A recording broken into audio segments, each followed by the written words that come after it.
Hey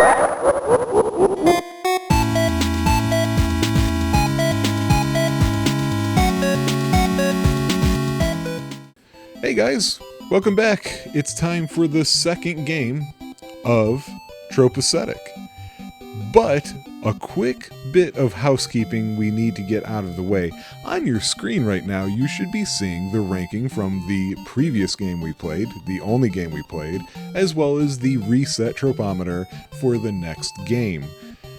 You may notice, if you did watch through to the end of Dragon Quest I, that the numbers are different. Here's the deal. When we left Dragon Quest I, it had 22 out of 277 for a 7.9% trope rating.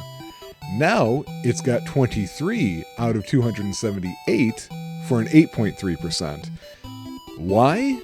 Because literally between recording that one and recording this one, I realized there's a trope not in the list.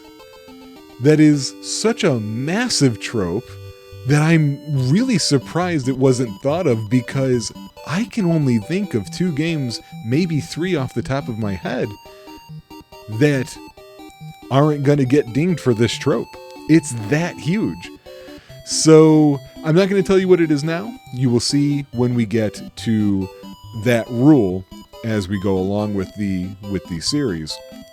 Speaking of which, number 2, this game and most of the rest should be just noticeably a little longer. There might be some that are as short as Dragon Quest I were, and I'm going to be very thankful, and I'm sure you are too, because yeah, we totally don't want to go through that many questions at the end of an episode.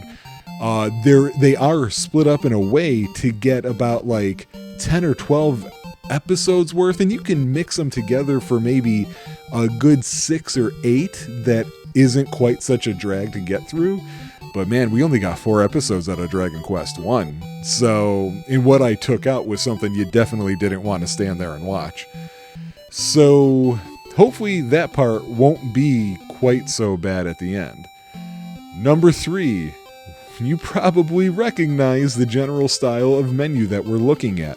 I spun the wheel for the next 3 series that would come up for us. And I won't quite spoil what the other 2 are yet. You have to wait and see. But one of them was actually Dragon Quest again. And I said, you know what? The PPM played Dragon Quest 1 already. The next time she visits a Dragon Quest, it's going to be 3. This is Dragon Quest 2, the NES version. And I don't have a whole lot of info on this game. I've barely spent any time with it, so it's gonna be mostly blind. As far as I know, you get a party of 3 instead of just being on your own, and that I believe it is a direct sequel to Dragon Quest 1, whereas I think 3 might be a prequel. I can't remember well enough now. And that's literally all I've got to go off of. I don't know where to go. I've got to have the maps set up and what have you. So this wasn't actually supposed to be the next one. This should have been 3 games from now, but I just said, you know what the heck? We get to see these major changes that have happened to this series. So that's why we're doing it now. Just get 2 DQ titles out of the way. The next 2 are not only not Dragon Quest, they're not Square, they're not Enix as far as I'm aware, and they aren't related to each other. So don't worry, we're going to get some blending going. So okay, with that out of the way, it is time for us to get going on a new adventure. So Dragon Quest II, the redheaded stepchild as I referred to it before, of the Dragon Quest series.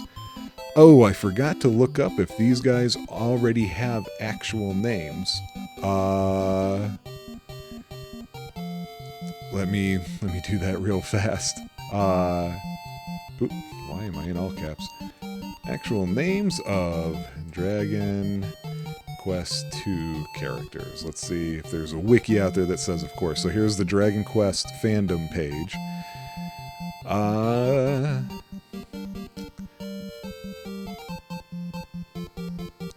Oh, really? So this first guy doesn't actually have a real name assigned to them. Did not expect that. Okay, so we went with Aleph before, and they're the son of Erdrick. What do we want to do with that? I don't want to just call him Brian. I mean, I'm going to have to do that enough times in the series to begin with, I guess. So, fine. Forget it. Why waste time on that, right? If Rob were here, we'd get a funny name. I don't do that, though. That's not me. Oh, please, with the fast messages. I'm curious to see... Oh, we get a prologue. Hold on. Many years ago, a young warrior who was of the line of the great Erdrick came to Elfgard. Aha! That's where the name comes from. And defeated the dreaded Dragon Lord, restoring peace to the land. For many generations, the descendants of that warrior ruled Elfgard and the surrounding lands, including the kingdom of Moonbrook across the eastern sea from Elfgard. From Elfgard. Okay. Oh, those are Dragon Quest graphics for sure. There one day the king and his... Well, crap. Uh-oh. Uh-oh, are we going to get that early destruction trope? What in the world is happening? Cried the king. Yeah, I'm not pressing these, so I'm going to have to just read them. Majesty, said the king's guard. Oh, now I get to input. The castle is besieged by the forces of Hargon, the wizard. Hargon is here, asked the king. Alas, sire, it is so. Then we must ride forth and do battle, for these castle walls shall not stand long against the evil... Why do both? One or the other, and usually make it the one where I have to click it. Hargon shall not rule unopposed. Hey, it's the imp sprite! Ooh, king's a bit of a butt kicker, huh? Is that me behind there? Oh, then the king spoke to the princess. I'm a princess. Oh, okay. Thy life is in danger, my daughter. Hide thyself now, and whatever happens to me, thou must be strong. The Old English is strong again in this one. But father, cried the princess. Hurry, commanded the king. I must go to warn my cousin, the king of Maidenhall. Oh no, those imps show up out of nowhere. Father, screamed the princess. They're here. Oh, such a brave beauty, the monster mocked her. The king was enraged. Touch her and thou shalt not survive this day, he challenged the fiend. So, hissed the monster, thou must be the lord of this miserable sandcastle. But I think not for long. Yeah, this king kicks butt. Uh-oh. Surrounded. It's a pincer attack. Oh. Then the princess gasped in horror. No, father, no! Well, why didn't they all just come in like this in the first place? Instead of dragging it out. Now we get funerary music. The guards are still fighting. They're not done. Well, they were. They were still fighting.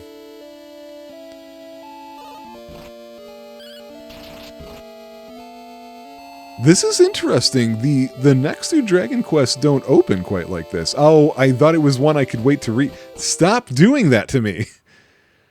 Oh, a poison around that castle, huh? I'm guessing that's gonna... I was gonna say that's the final castle, but it's about to be cinders. I thought they were in a desert. They called it a sand castle.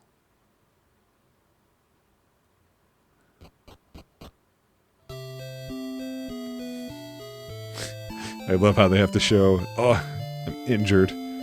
Collapse. Or standing sideways. Thy wound looks serious. What has happened to thee? Never mind me, I must see the king. I have evil tidings that cannot wait. And there's a portal in that water. Is that supposed to be a fountain? Because I think that's a portal sprite later on. Different kingdoms, but they have the same armor. And the kings look the same. Hear me, O king. The army of Hargon the sorcerer has sacked Moonbrook Castle from whence I came. A lot of glottal stops. The evil of his magic is great, and I fear he will soon rule all the world, unless a monarch as great as thyself stands against him. Oh, there's a dude to the right. Why was it... Why is it sometimes it waits for me and sometimes it doesn't within the same dialogue? Brian, my heir, thou hast heard the tale of this man. I am old, and this task must fall to younger hands. Thy destiny lies on that difficult road, just as it did for Erdrick the Great. Or Elfgard the Great. For thou art of the line of Erdrick, and his doom is thine. Come with me now if thou art ready. What are we doing? Okay, I guess I'm playing now. All right. What I was saying before, Dragon Warrior 3, you're woken up, and then you're taken to the king, and then boom, that's it. It's not really a scene that much. DQ4, I guess I'm wrong. I guess they all do kind of start off with a little prologue like that. And I just don't remember. All right, so, oh, look at this, guys. There's no take, and there's no stairs. Thank you. Right away, we've got something better. Let's check out the status of my guy. Okay, I don't really know. His sprite looked like he had like a big weapon and a shield, so I'm guessing I'm a warrior type. Cress. I wonder if that's like the tiny metals that happen later? I don't know. Let's talk to this old wizard. It is difficult to see thee go, Brian.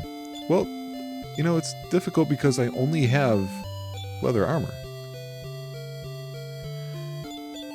By land and sea and air will thy path lead, and in places I cannot see. Ooh, by land and sea and air. Is this one going to have vehicles? Let's look at our sprite. Okay, tight helmet. Nice looking shield. I like that shield. Yeah, I guess that's just a sword that I'm carrying. The color makes me think of the Pilgrim? I don't know. He looks pilgrimage-ish. Open the treasure chest and prepare for thy journey. Now listen. Well, do you want me to do that or listen closely? Seek out worthy companions along thy road. In Cannock and Moonbrook, there are those who are also of Erdrick's line. Isn't Moonbrook gone now? They will surely help thee to defeat Hargon's dark plot. Ooh, it's going to do that to me all throughout, isn't it? I searched all about and saw a treasure chest, and I opened it. Yay, a copper sword and 50 pieces of gold. Oh, yeah, so cheat-wise, what are we doing? Infinite MP, and that's it at the moment, actually. So, yeah, nothing crazy, but if you watch DQ1, that could easily change. Oh, good, it shows the attack power and defense power changes when you do this equip screen. This is how I remember it being, at least in 3. Pretty nice boost. All right. So let's talk to people. Remember to equip thyself with weapons and armor when thou obtain such items. Yeah, well, it's hard to remember when my sprite already has it equipped. Although it makes me sad, thou must go forth and seek thy destiny. If thy path leads west of this castle, thou shalt reach the town of Leftwine. Leftwine or Leftwin? What do you think? I think it was meant to be win. One who sets foot upon the travel door is transported to a distant place. Oh, it is a portal. Okay. I was joking. I thought that was their intention to show like a fountain. In Cannock, there is a young prince, and Moonbrook had a princess. Oh, we saw that princess. Okay. I'm guessing I'm going to need a key here for these things. Oh, look. Yeah, buddy. Talk to me, priesty. When in need, visit the houses of healing. Oh, that's not where we save. Huh. Interesting. That's what I expected it was going to tell me. Oh. Oh. This hallway is giving me a flashback. Dragon Quest IV Endor? That's weird, Brain. Brain, you don't need to remember stuff like that. Earlier today, you forgot to take the recycling with you. Try remembering that. I should know that. I live here. I'm in charge, secondarily. Woof woof. That's who's a good boy. Okay, tool shop. You don't have much for me. How much do you charge? The village inn. 4 pieces, that's not bad. Alright, so we know how these start out. We need to exit and walk around. I don't know if this one has the day-night cycle. So if it does, we will go ahead and go in at nighttime to see if there's different dialogue. If my voice sounds like it's already going and I just started, it's because I actually did a lot of recording earlier today. And I just had nothing else to do today, so said, why not start the next series? I won't be doing this in one sitting, even if it is as short as Dragon Quest I was. We will see. Like I said, I just don't know anything about this one other than what I already told you guys. And that also means those things can be wrong, because I thought you got party members in this one, and I do see you have more than one enemy at a time, but looking at that status bar at the top, that's laid out horizontally. In the later games, it's vertically. This is something else I remember from Dragon Warrior 3, which is that you see the experience counter and your gold counter. But since it shows just my name, shortened, in that experience counter, now I've got to flip back to, I think we do get party members. I don't know, man. I don't know. Normally, when grinding, I'm going to be cutting it down a bit. The episodes don't have to be long. They should just be well organized is the way that I look at it. But when traveling, we'll show those battles for sure. When grinding, we usually won't. I'm waiting to see through to this first level up, essentially. See what we're dealing with. There's no equipment for me to buy right off the bat. That's unusual. Usually that's the first thing I feel like you see. Oh, that is one big slug. Oh, he hits harder than the slimes. And he takes them. Thank you.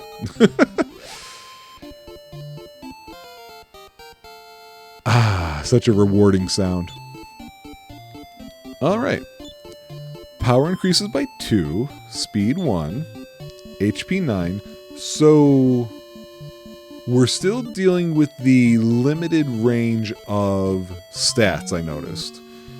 Actually, I kind of want to look at that stat screen again real fast.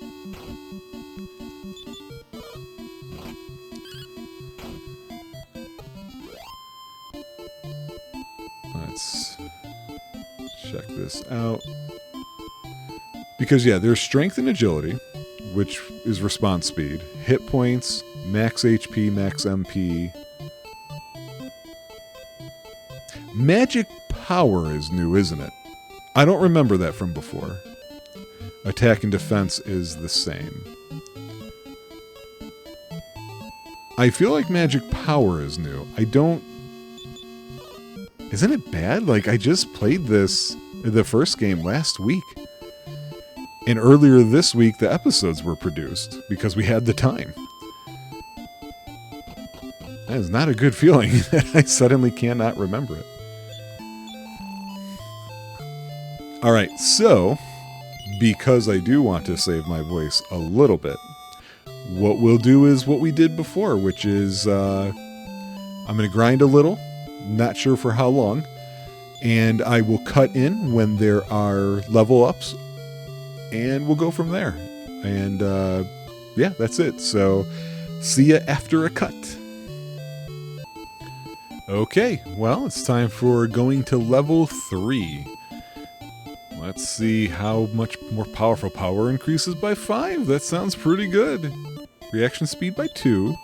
HP by 3. No magic yet. So, I've been thinking I'm going to go one more level. And then we'll start moving on and get into where we need to go. See you guys then. Okay, folks. Well, we're back. We just became level 4. And I've been promoted to the next level. How about that? And my power again increased by 5, which is good. I'm pretty much one-shotting these. No speed increase, that kind of sucks. HP by 8. Still no magic. That's not super ridiculous, but maybe I'm just a warrior character? Certainly possible. Oh, that's the first time I saw a slime run away from me. A couple observations during that break time. There is no day-night cycle, it looks like, or else it is ridiculously long. But there's a smoother movement on these hills. I don't know if anybody else felt this way, but playing Dragon Quest I, I always felt like there was something to the animation or something that happened where walking on hilltops felt like it was kind of herky-jerky, like it stopped you every so often. That kind of thing, I don't really know. I don't really know how to put it. I don't feel that way now, and I don't remember feeling that way about the others. I found 2 treasure chests at the end of fights, which is kind of interesting because it really feels like... I don't know how to put this. It feels like they came up awfully fast, is the way that I'll put it. Maybe this game's slightly easier than they've been before. I'm not sure. So we are heading to the west. There's supposed to be some place over here. I don't know where precisely. Been seeing a lot of these guys. Sometimes they hit me first, sometimes I hit them first, which is why I wanted that speed boost that I didn't get. Oh, there's poison over here. Oh, I see someplace. 3 iron ants. I've only seen them in 2s while I was away.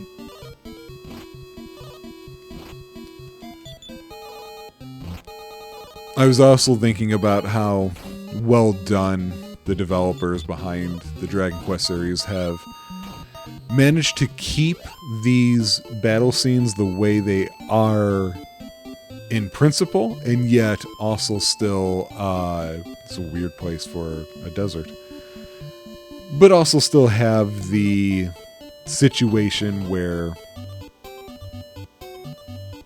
it's keeping up with the times. I'm glad I saw that NPC walk over these. I thought you couldn't. I thought you wouldn't be able to walk through these trees. Welcome to Leftwyn, which is how I'm saying it now. Hey, what are you selling? Tools again.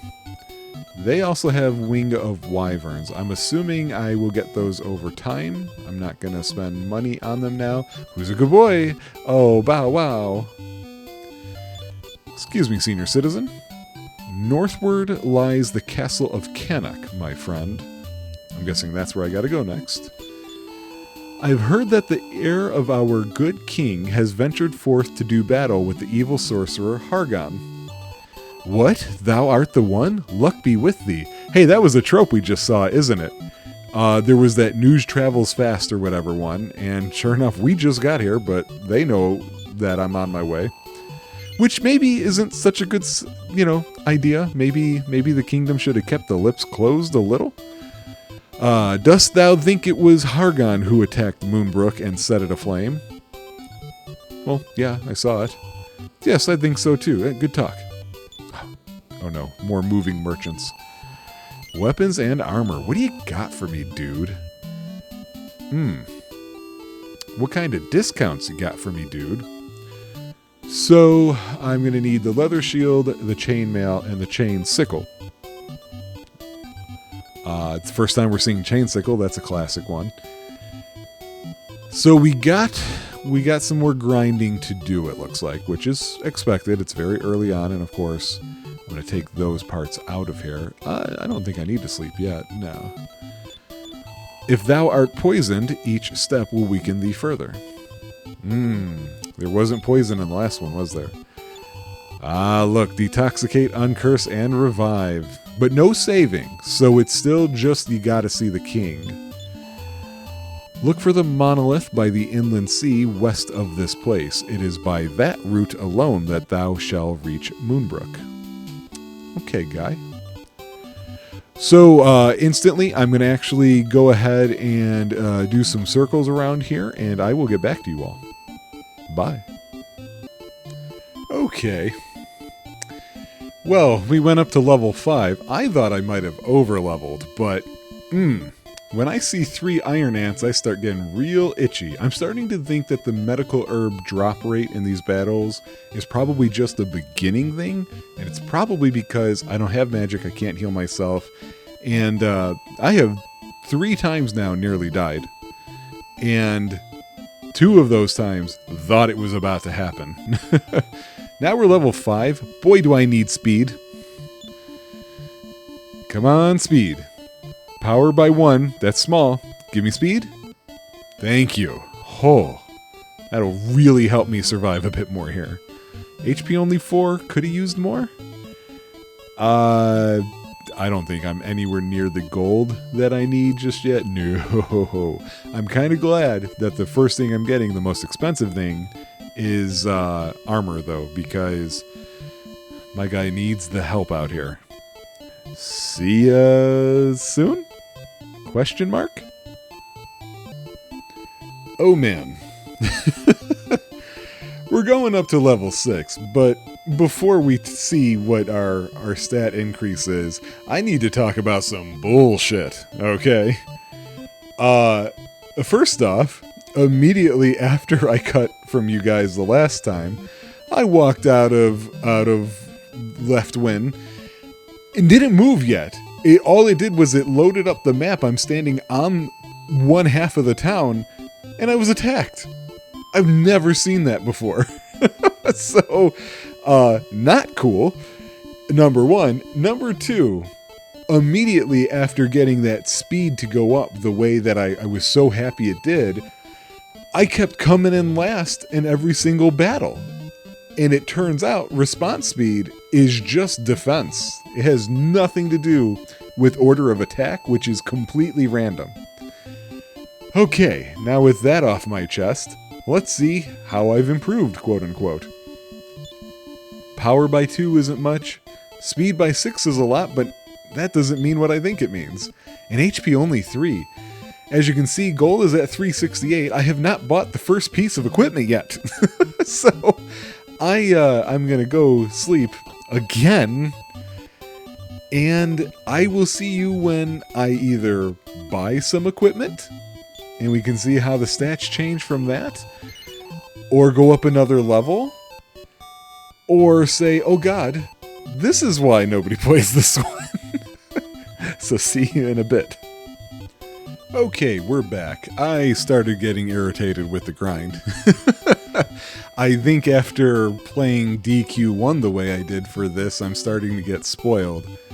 We're looking at the stat screen. How come? Because things are a little bit better now. I'm using a new cheat. This cheat is interesting where items that I buy and stays at the inn do not reduce my gold count. So to kind of balance that out, I'm also not going to sell items because selling them still raises that number, and I don't want to get too severely into what happened with DQ1, which is I just couldn't, move on all of a sudden at one point. So I have earned just enough gold to have the chainmail and to have the leather shield. So one of the guides I have open to help me understand what items and spells mean on here, I noticed has a walkthrough, and it's got chapters that I think I'm going to try and operate on as where I split off episodes. So we're leaving Leftwyn, and we are now going to head up north to find the first place, somewhere around here. And that's where we will break. The random battle encounters on here, I gotta tell you, are very, very iffy. I remember there being periods in 1 where you go step after step and you're just fighting.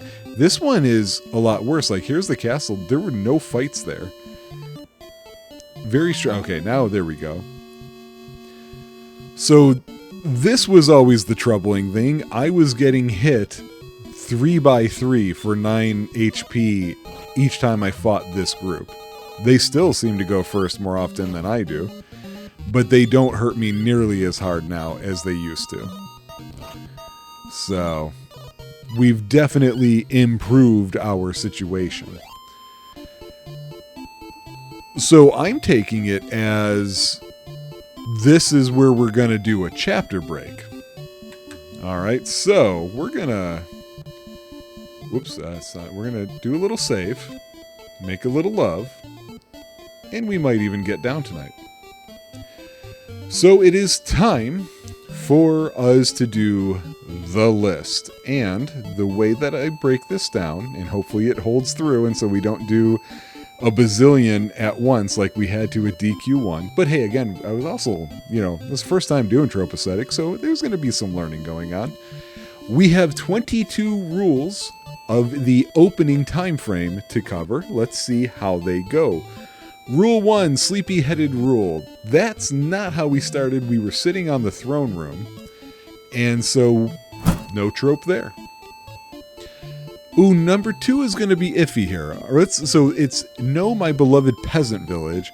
It says the hero's hometown, city, slum, or planet will usually be annihilated in spectacular fashion before the end of the game, often before the end of the opening scene. We saw that, but it wasn't our village, not ours, we the hero. So I'm going to say no on that one. Rule 3, thinking with the wrong head, no matter what she's accused of doing. Any girl we meet just seconds ago, we go to help. When I went to look up the attribute question that I had, I was able to learn that there will be 2 more party members for a party of 3. I was right about that. But they're going to be relations. It's not going to be... I don't think it's going to be thinking with the wrong head situation here. So we'll say no there. Now this one, I said it was going to be a long time before we got to it. And then DQ2 came up. Rule 11, let's start from the very beginning, which is about the same characters in a sequel, having lost all their power. We're in a sequel. We're not the same character, so we don't have to worry about that. Poor little rich hero, the maze rule from Rule 12. We are from a rich and powerful family, but it hasn't fallen on hard times. Yet still, I had to, get my own chain sickle. What's that about, King Dad? Rule 27, the Nostradamus rule, where all legends are 100% accurate and all rumors factual, all prophecies come true. I felt like that didn't fit the first game. In this one feels like it fits even less. The Erdrick line situation just seems to be something everybody knows. So I'm going to say no here. Rule 31, a good night's sleep will cure everything. As far as I can tell at the moment, that's a yes. So we got our first trope again, just like I think in DQ1, it's bed, bed, bed. Rule 40, Zelda's axiom is that whenever somebody tells you about the 5 ancient talismans, etc., you have to go and get them. That was immediately true with DQ1. It hasn't been true yet, but I'm not going to say no. I'm going to put a question mark in that place, and the reason why is because messing around in the menus early on, I noticed there was a spot for crests, and I don't know if that's going to fall into that spot or not, so we'll have to come back to that later.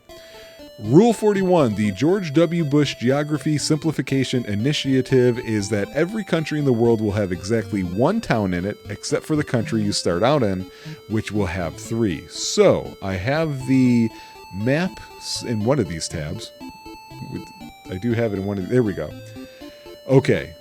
So, we are from... Where are we from again? I already forgot. We're from Maidenhall. Okay, so I'm looking at the map of Maidenhall, and there's the town Leftwyn, but there's no other town on this continent. And I just had a couple things spoiled for me. In fact, I guess for you guys, I'll wait and not spoil it. But yeah, I just had something spoiled for me that I'm kind of excited about, actually. So it's okay. I will tell you, holy crap, Moonbrook is nowhere nearby Maidenhall. Dude had to cross an ocean. So there's that. But no, this map doesn't quite fit that way either. Rule 92, the figurehead rule. Whenever someone asks you a question to decide what to do, it's just to be polite. He or she will ask the question again and again until you answer correctly. So I'm still waiting to see because none of these episodes have gone up, and they won't go up anytime soon. I remember there were 2 opportunities to test that in DQ1. First with Gwaelin, and then again with the Dragon Lord. And I forgot about this rule, so I didn't test those either time. So I'm putting the question mark in, so I make sure to look at it again, and hopefully I'll remember if we get such an opportunity. Rule 97. In fact, you know what? Now that I think about it, I may have to move that one to a later one, huh? I can do that some other time. Rule 97, the 3 females rule. There will always be either 1 or 3 female characters in the hero's party. That's going to be true. The next person I'm about to get is going to be a dude, and the last person is going to be a chick. That equals 1. We can pop a little point right there. 101, Law of Productive Gullibility. Whenever anybody comes up to you with a patently ludicrous... I think you know the words I was trying to say. Patient ludicrous. There's an at least 2/3 chance they're telling the truth, therefore it pays to humor everyone you meet. Haven't gotten there quite yet, so I'm going to put a question mark just to revisit it. 107, Arbor Day. At some point, you have to talk to a tree and do what it says. That's another one I think I'm going to have to move out. I think these opening ones are going to be a little shorter. 109, the invisible bureaucracy rule. Other than the royal family, its advisor, and odd mad scientists, the only government employees you will ever encounter in the course of your adventure are either guards or kitchen staff.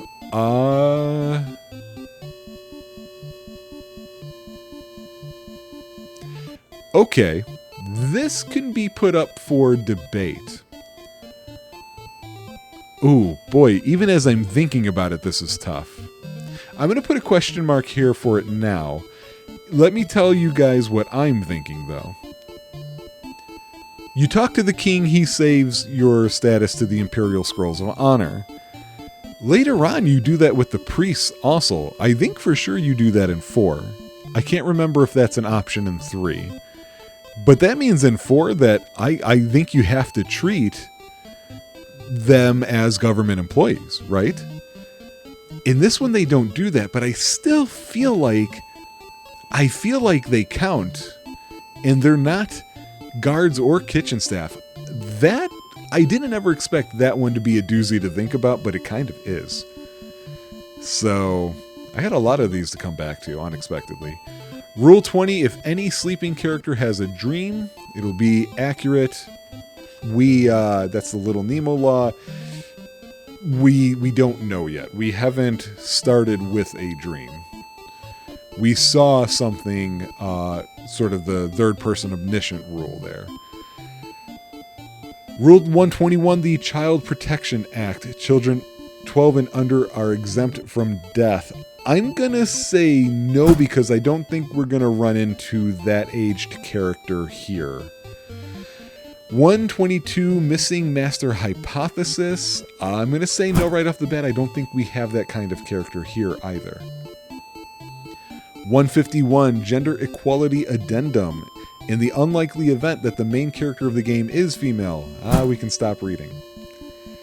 Rule 155, evil may live forever, but it doesn't age well, even though it took the greatest armies in the world and all of the world's greatest magicians to seal away an ancient evil in an apocalyptic war. Once said, ancient evil breaks free, 3 fairly inexperienced warriors can destroy it. Okay, I'm going to put a question mark on it, because I don't quite understand the backstory of Hargon. Is that what happened, or is this his first go at the world? You know what I mean? So question mark there, but that feels like it's going to be one. Almost done here. 166 key item rule. Nope, we don't have that kind of situation again with the inventory. 167, law of inverse practicality, has to do with that key item situation again. Moving on to the last one for the opening segment. Gilligan's prescription. Any character who has amnesia will be cured before the end of the game. I'm going to go ahead and put a question mark in it just in case if one of the two people we're picking up have amnesia. At the moment, that's not a situation. So, with that, we have a whole whopping 2 points. Let me double check that. Because we got one for the 3 females rule and one for bed, bed, bed. So, not a particularly strong start. But again, early game and also an early game.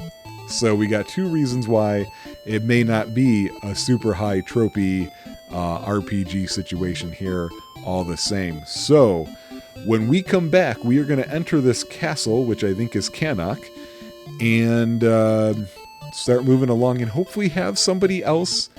Maybe this dude can heal, because I am tired of sleeping at inns already. Take it easy, guys. Alright, here we go. We're back at it. Dragon Quest II. We have reached another castle in search of our first party member, who I hope can cast magic. Let's actually see if we can get him first. Oh, entrance is to the side. Weird. We'll talk to these people on the way out. This looks like the throne room. No! I am as wrong as can be. More doors, no keys yet. Wait, do I have to go in there? Or aha, here we go. Really? Your throne faces this wall? Instead of, this way? Somebody didn't want to rotate the sprites. Welcome, Brian. I forgot that was my name in this game. My son Lars has already left on his journey to join Metallica. Please, oh, he's not here? Oh man, please find him and take him as thy companion. No, I don't need your stupid, yeah, farewell and good luck to you. With my son's help, thou shalt go far. If I can get it, why isn't he here? I can't believe I gotta play alone more. Oi. I have heard of a cave far to the east in which the Spring of Bravery rises. Spring of Bravery, you say? Welcome to Cannock Castle, after talking to the king. That is the chamber of Prince Lars' sister, Princess Hala! What's up, baby? Who art thou, a friend of my brother's? Yes. Then I'll give thee some advice. My brother has gone searching for the Spring of Bravery, but he travels slowly. Oh, you know what? I just realized, I was like, I'm going to talk to the princess. She's my cousin. I just realized that. This is all family, I think. Maybe they didn't say that. I thought that was the case. If thou would speak to the prisoner, do so through the barred doors. Hey, you. Get down here. Thank you. I'll tell thee a secret. There is a silver key that opens doors of silver. And then the silver is silver. What does it matter if people steal things? The world is doomed no matter what happens. That's the spirit. You're gonna be fine. I saw the sky burning red on the southern horizon. Perhaps it was Moonbrook Castle in flames? Well, I saw the world map already, so that was some massive flames. Listen closely. Our prince has studied the ways of magic. Oh, thank you. Though with heavy armor or weapons, he has no skill. Still, he seeks to fight evil. You know what? Hey, man, it's a step up for me. What are we selling here? Tools. Okay. Interesting. Antidote herbs and fairy water now. Okay. Let's go medical herb. Yeah, and so you see my stuff's not going down. Antidote herb. What, with my compliments, here's an extra lottery ticket. What? Oh, I can't carry anymore. Oh, how small is this? Oh, I had more medical herbs than I thought. What the hell is a lottery ticket? You know... Alright, let's talk here for a second while I look up what a lottery ticket is in this game. Japan, what's the deal? Lottery tickets show up in a lot of your games, especially your RPGs. Suikoden has them in some of them. I think 4. Or no. Yeah, I think 4 has those. No lottery ticket listed at all in here. Oh, here we go. Other items, lottery ticket, slot token? Oh, maybe, so I'm playing the NES version. This also was redone for Game Boy Color with the DQ1 and 2. I chose not to go that route because I didn't like DQ1 on there compared to NES. There is, I believe, now a Wii U version, but I don't have that, so that's why I went NES. You want to play the slot machines? Look for the lottery in certain towns. You know what I don't want to do? I don't want to play the slot machines. I'd rather have another antidote. Because I don't have anybody who can heal me.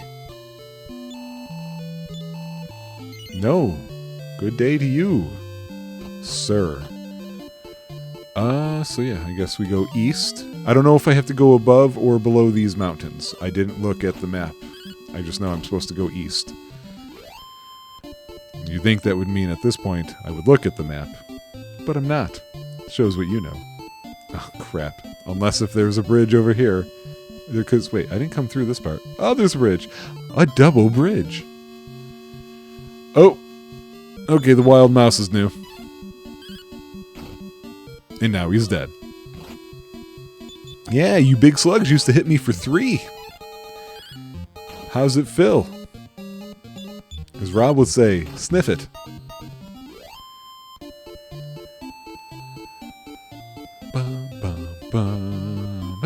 I don't even know if this is taking me where I need to go. Oh, see, here's another... Okay, I'm looking at the map. Hang on a second. I don't really want to go, you know, too ridiculously out of my way. So we were here at Cannock. Oh, I'm fine. Oh, interesting. There were 2 ways to go here.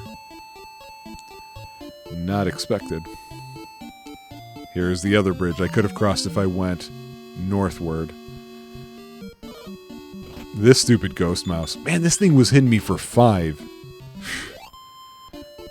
That's still like 10% of my health.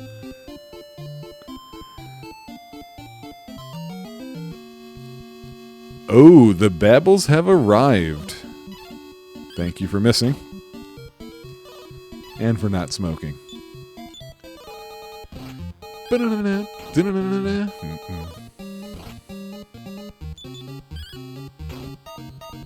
Music is still solid. I haven't paid too much attention to the locations of these places.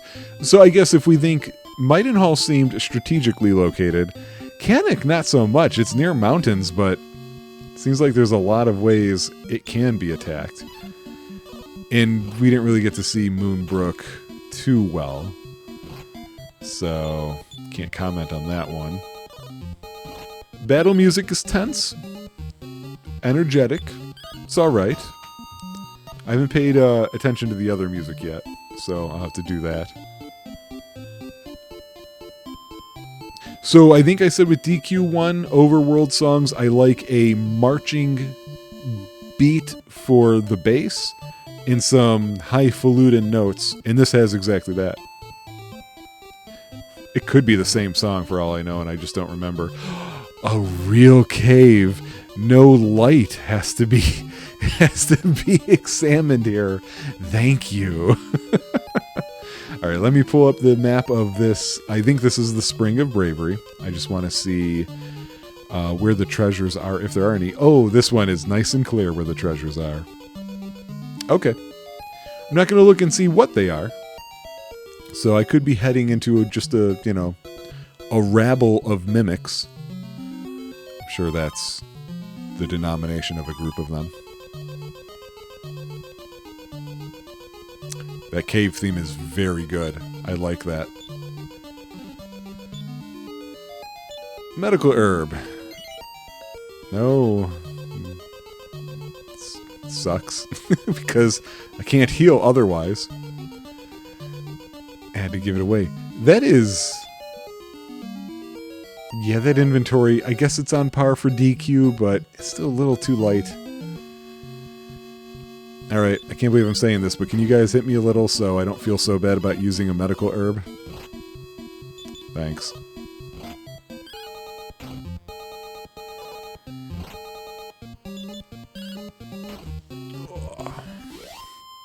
I've said it before, I think, on a PPM episode, but I have learned to have a lot of respect for those who can use, or who can take the tools, especially on the NES, and make real songs with it. I don't know how they do it. I have put together, in total, 5 pieces of music, if you can call them that, using much better technology and what have you than these guys had available, and it doesn't sound any good whatsoever. And yet, you know, like, they have that talent. Really respect people who have musical skill. And I'm, you know, also jealous. I will be cursing your name behind your back.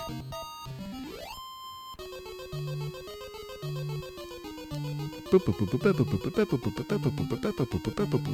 think...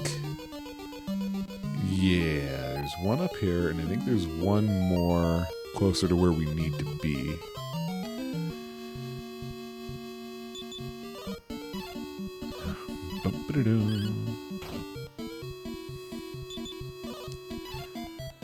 Why are slugs faster than me? Explain that. They're not even bipedal. They're missing me a ton now, and what that makes me wonder is... What are you giving me? Okay, thanks. Thanks, guy. For filling up my mightily tiny inventory right before I get a chest. Gold. Fantastic. So far, no important treasures. I already forgot what I was going to say. I was in the middle of saying... Oh! The slugs are missing me, and I'm starting to think that is the way that they are registering a 0 instead of a 1. Not when it comes to hit or not. It might be the case that it's hit or not, but it also might be the glancing blow effect where they really would have made contact, but now it's at the point that they aren't likely to always cause actual damage in whatever the damage wheel is. Because the damage wheel is back. I definitely have seen it from my guy when hitting things, and from them a little bit. Mostly from me, though.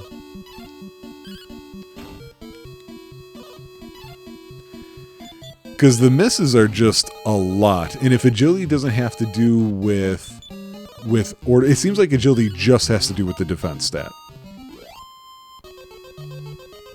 So I don't know. I just making some guesses here.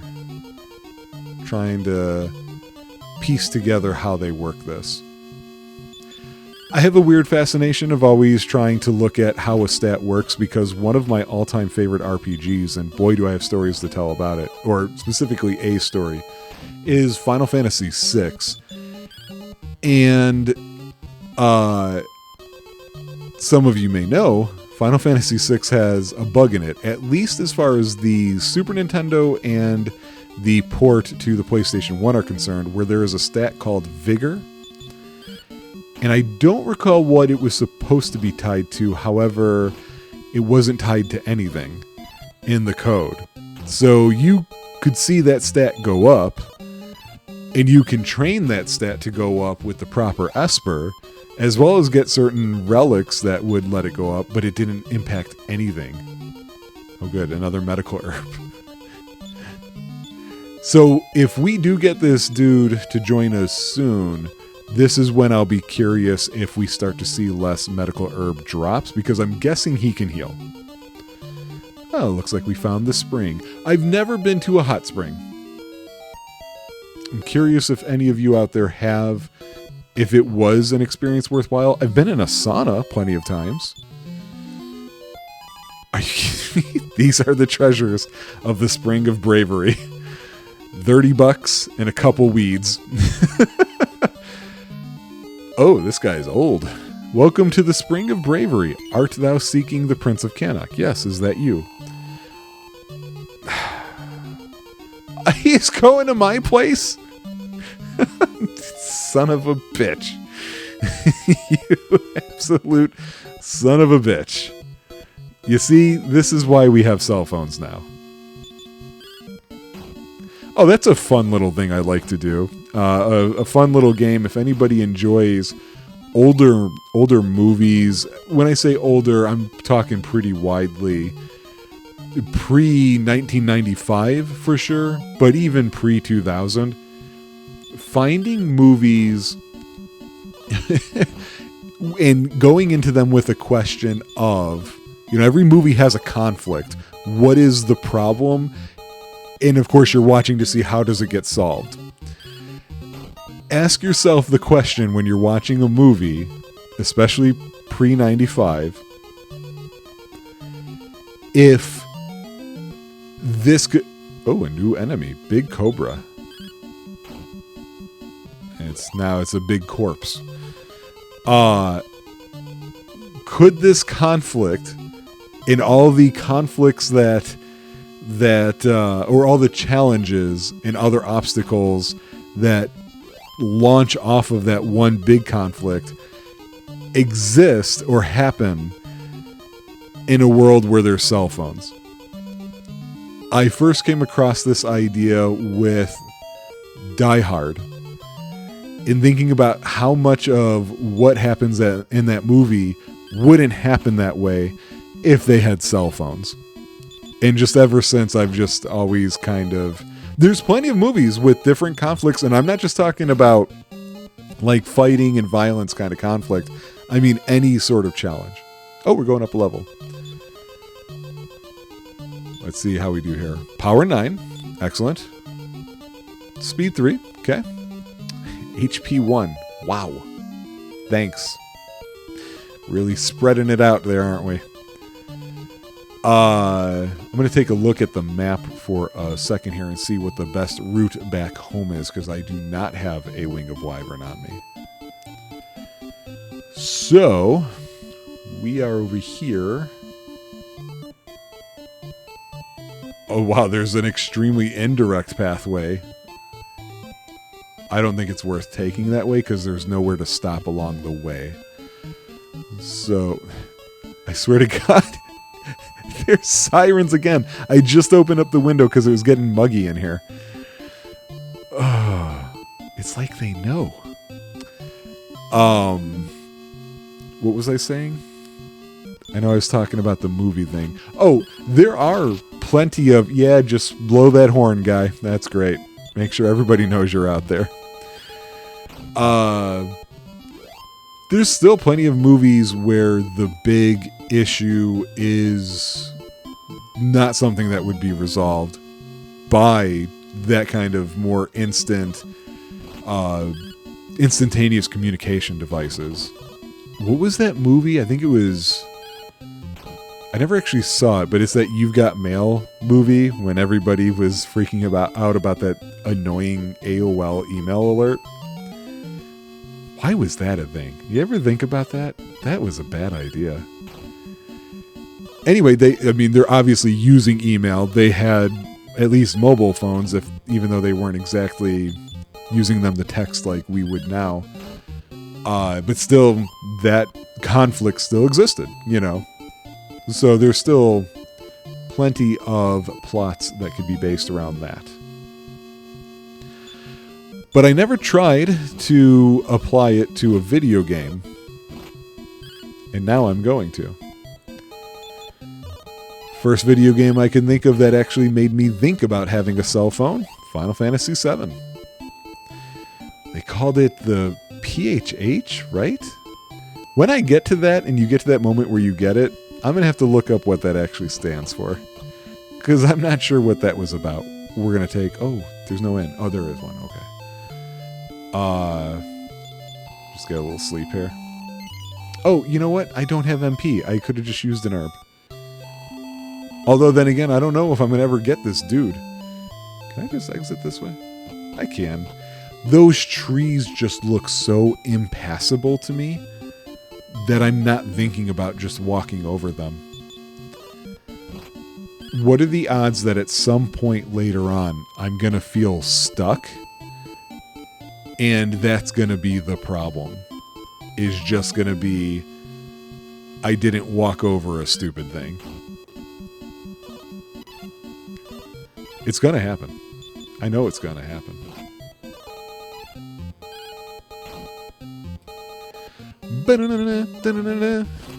Way too excited. Any fans of classical music, here in Chicago, we have a station called WFMT, and he's not there anymore. Oh, I just aimed at the Drakey and he ran away.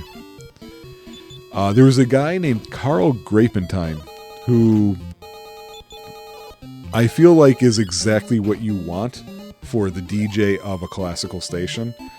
I've never forgotten him saying something one time on air. I don't remember who he was talking about, but he said, you can always tell when it's a Russian composer because all Russian classical music can be described as excited. I am not a super classical guy. I have a lot of respect for it. I do not have the ability to retain information regarding keys and just the way that the music styles are named and numbered for classical.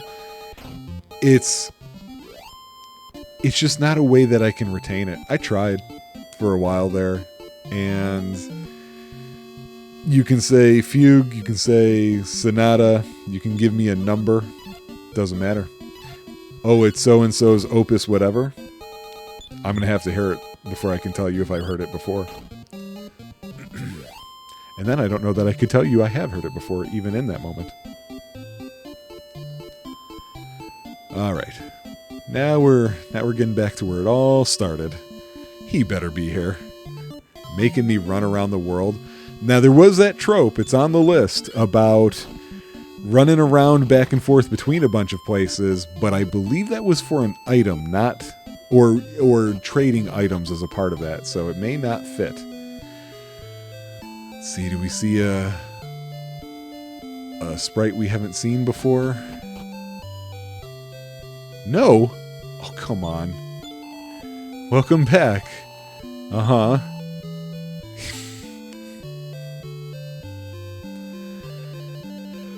Oh, the rage. You know, there's only one thing worse than this, and that's escort missions. Well, thou hast missed him. The Prince of Cannock was here, but now he is off to Maidenhall, looking for thee, I believe. Wait, isn't this Maidenhall? Wait. What? Oh, no!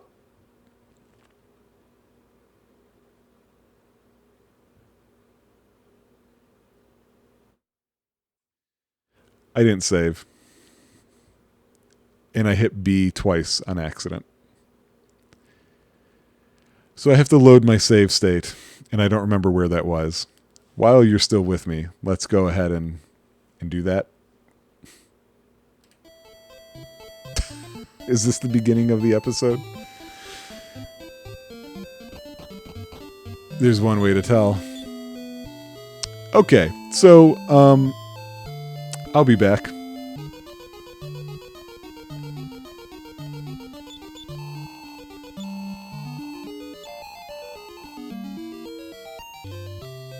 And we're back.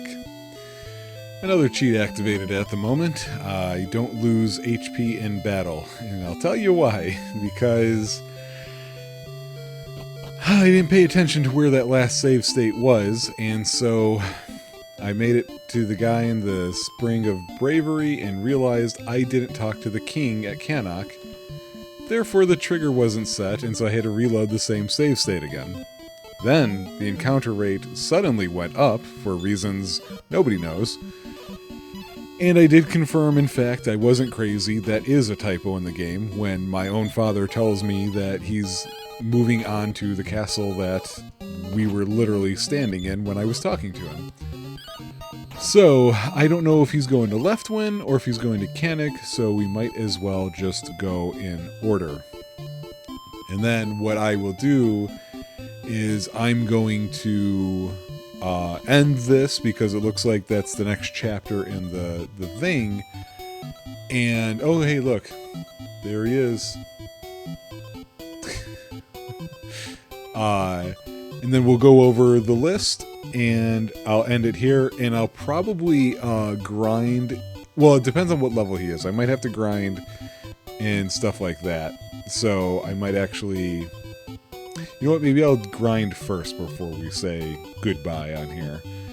This one's not a long one. Much longer for me, trust me. Hey, ass, where you been? Hail, friend. I am Prince Lars of Cannock. Art thou my cousin from Maidenhall? Ah, it is as I guessed. I've been seeking thee, so that together we may oppose Hargon. Come, let us go forth.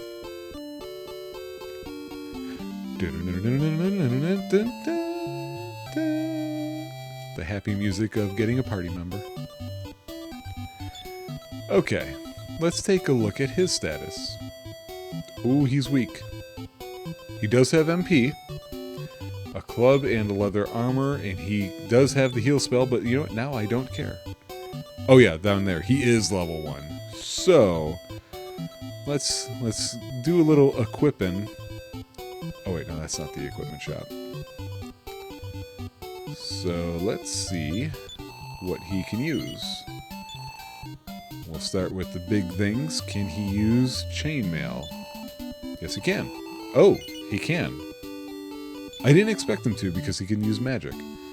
How about the chain sickle? Okay. Oh, is he gonna be... I wonder if the chick is gonna be more of mage only. Yeah, because he was able to use all of that equipment. And yes, don't worry, I did see the NPC move just in time to block my path. Because of course he did. Thank you. So yeah, I'll keep you guys with me for the moment, because this episode is going to be pretty short thanks to all of that. I did consider putting it back on at one point, but honestly, I wasn't in the mood to talk about it. You know? Alright. So we'll just do a little fighting, a little loving, a little hugging, a little kissing. Just to get them up a couple levels. I should see... I pulled up that thing earlier that gives me their level charts. So...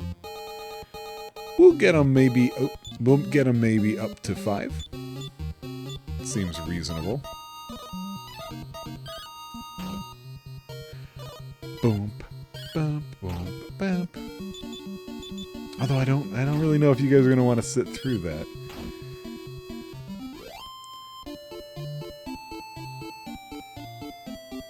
I'm trying to take him to where the...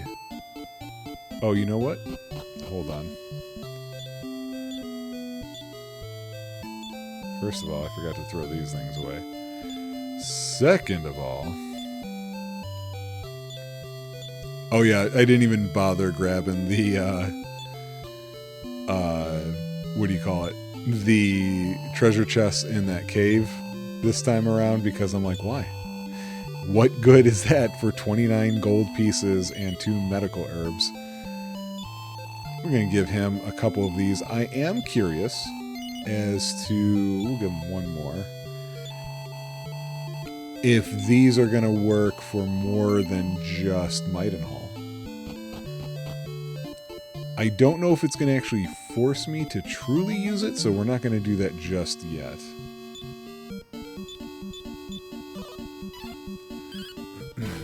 So I wonder if he's going to be heal spells only or combination. There's a lot of things I don't know. I've never played this or to this point, so... Alright, Lars is 2. No power, just speed by 3, HP 3, MP 6, but no, what am I looking to say? No new spell to make him useful, because all that time I needed somebody who could heal me, and now I just said, screw it, I'm cheating. One of the things that I am having a hard time with when it comes to that is I keep limiting myself by how much I cheat for 2 reasons, when really only one of them matters. Oh good, I get another medical herb. And so what I mean by that is, when I mentioned before, when I revisit games that I've played the heck out of already, I will cheat to save time.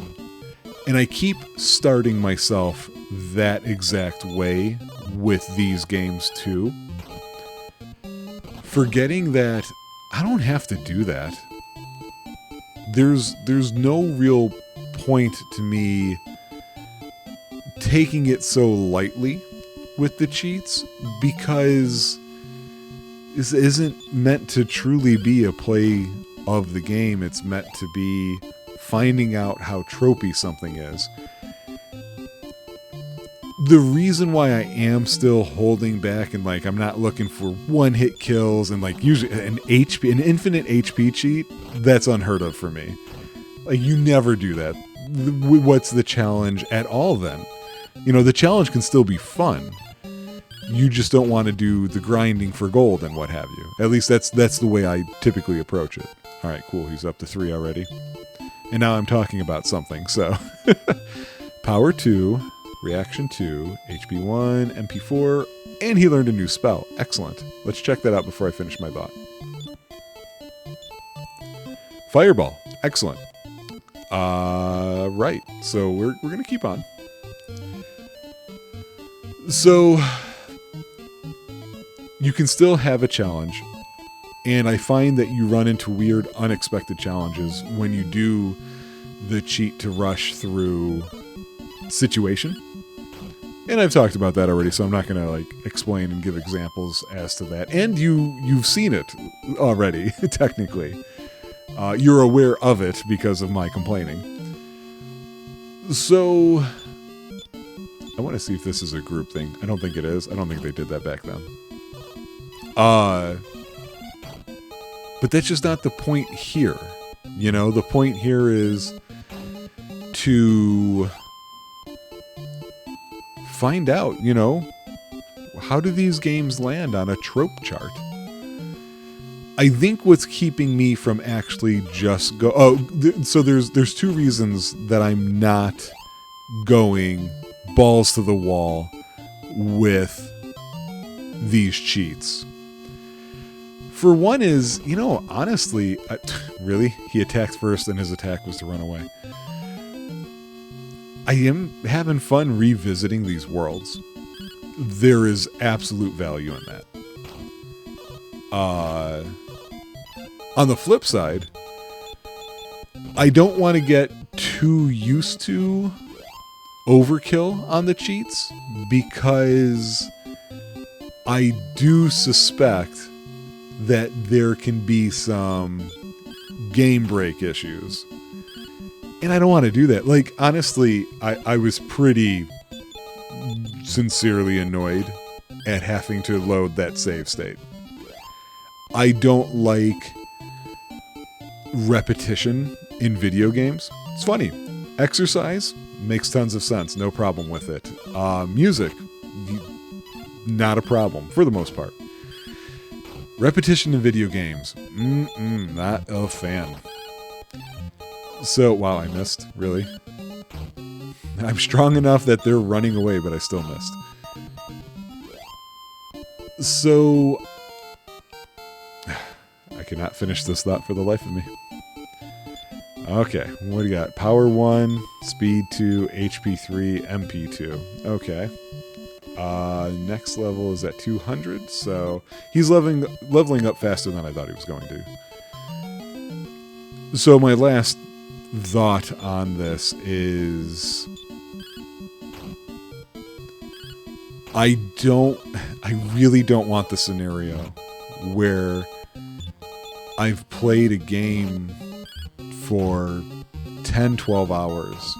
I've got the files sitting there waiting to be produced, or they already have been produced, but that's probably not going to happen because of what I'm talking about here. I'm probably going to make sure they don't get produced until all of the episodes have been done.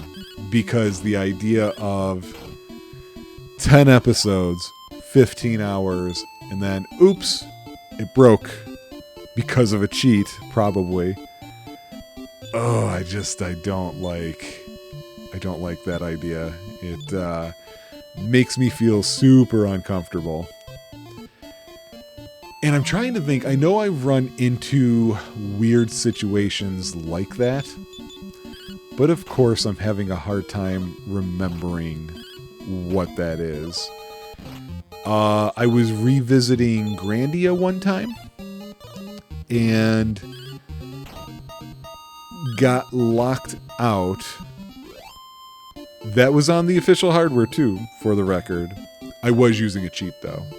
That was on the PlayStation 1. I was playing through the PS2, but I never ran into a problem with PS2 emulation of PS1 games where I got locked out by that. So it's possible, because I didn't get locked out playing Grandia on the PS1 originally, and that second time around was on the PS2, so it could have been the case. I just don't think so.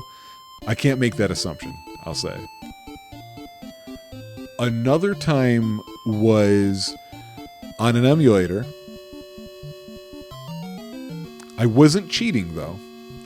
So that's going to be an important thing, because I know this game is on the list, and that is Super Mario RPG for the SNES. What the heck was the fight? I can't remember the name. For people who know that game, it's Birthday Cake. That should tell you exactly which fight it is. Okay. So that's why I'm not going all out in making this super fast. I just kind of wanted to explain myself a little bit there. That could change this stuff.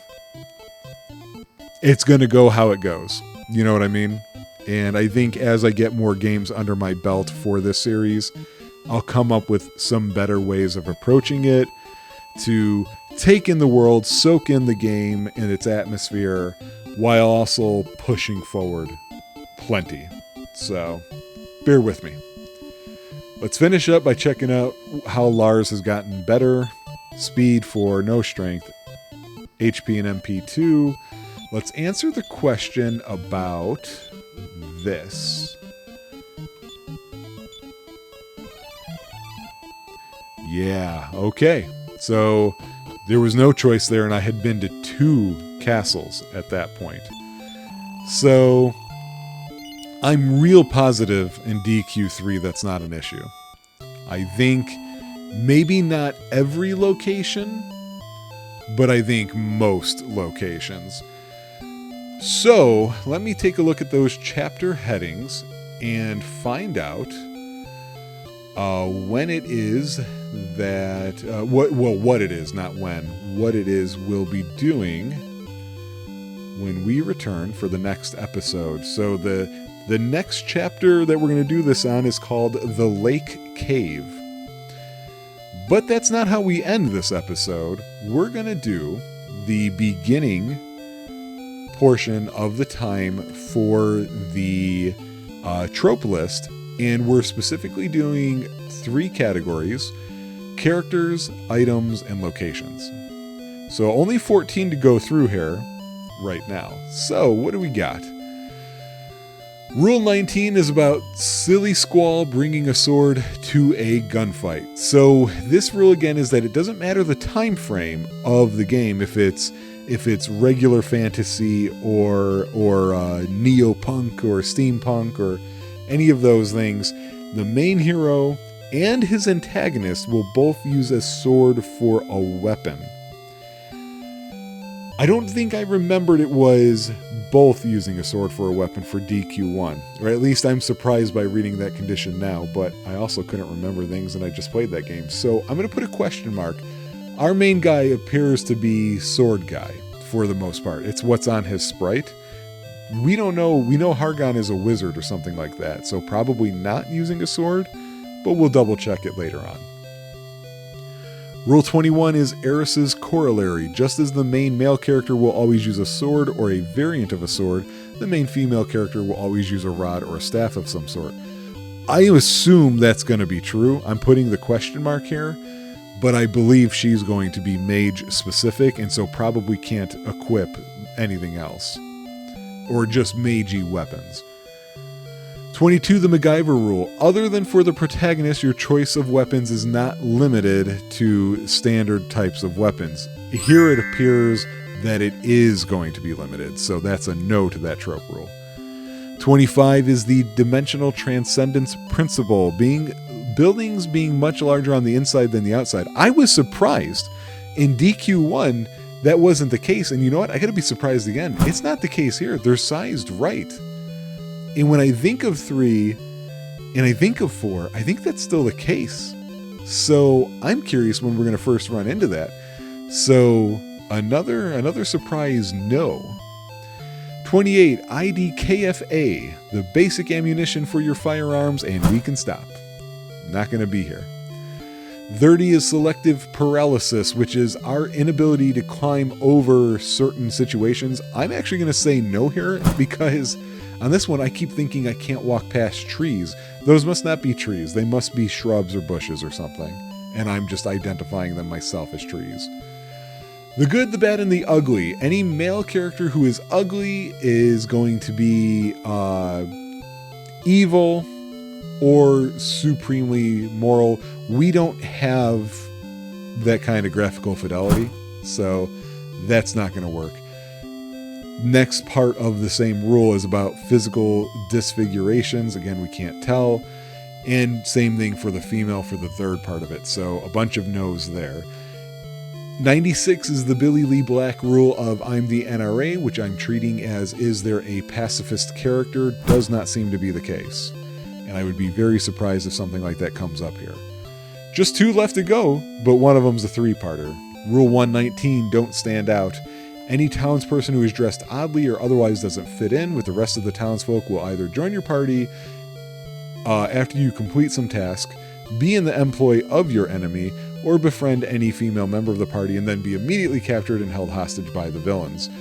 The only one of these that I'm going to leave open is the one about being in the employ of the enemy. I assume that's not going to be the case. I'm not going to count the... Oh, okay. Huh. No, I'm not going to count the imps. The imp sprites, I think, there's so many of them, they're not actually a unique sprite. So no. In fact, I'm going to say no to this one. And if it turns out I'm wrong later on, hopefully I'll remember and realize it. Rule 140, the law of NPC relativity. This is about NPCs being supremely powered until they later on join your party. We're not going to run into that here, so we can say no. So, yowza.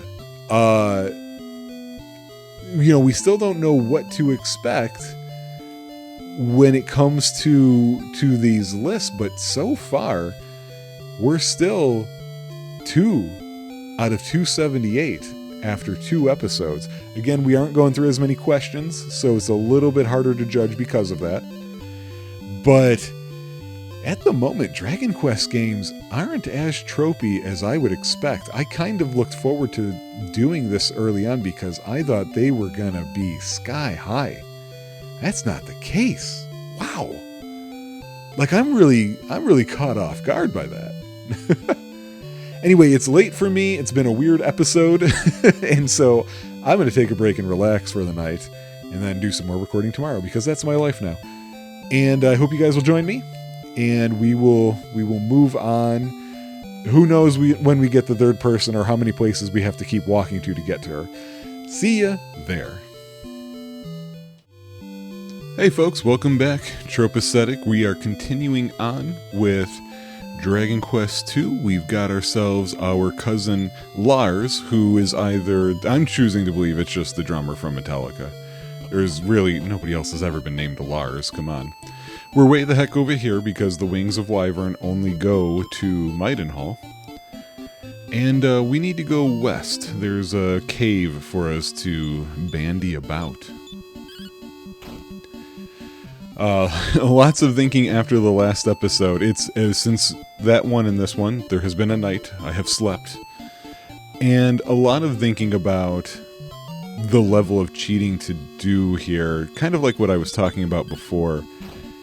I definitely agree with the thoughts that I had where I wasn't doing enough of it, perhaps. And that might be why Dragon Quest I episodes were longer than they needed to be. Also, this being a newer show, I didn't quite know how I wanted to sort this. And even while doing this one, I've seen some areas that can be improved yet again. So expect faster gameplay. And then for these super early RPGs when they come up like this, which are gonna be shorter by their very nature, expect those episodes to be shorter as well, which makes it easier for you guys to get through. If you don't just end up, scrubbing ahead and being like, I just want to see the results. Which, hey, totally fine. Cannot complain about that in the slightest. So yeah, there's apparently a lake cave. I am level 7. Lars is 5. I did notice that they have different level caps. In DQ1, the cap for your singular character was 30, I believe. And in this one, it's completely different. It's like my character can get up to 50, and then, I don't know, each of the 3 has something different. Weird stuff. Still getting medical herbs dropped just left and right. I kind of wonder, like, did people complain? Did they feel like it was too hard to dungeon crawl in the first game? I don't know.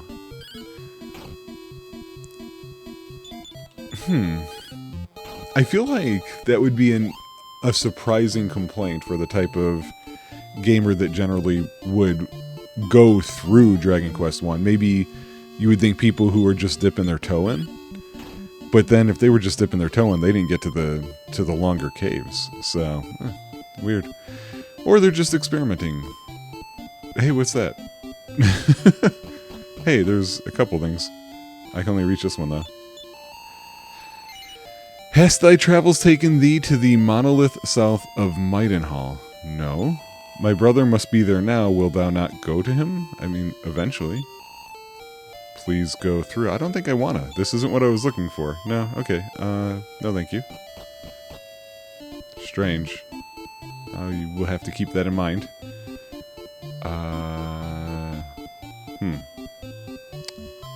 I hope I'm going the right way. I may have to look at a map. You babbles, why didn't you pair up? Oh, wait a miss.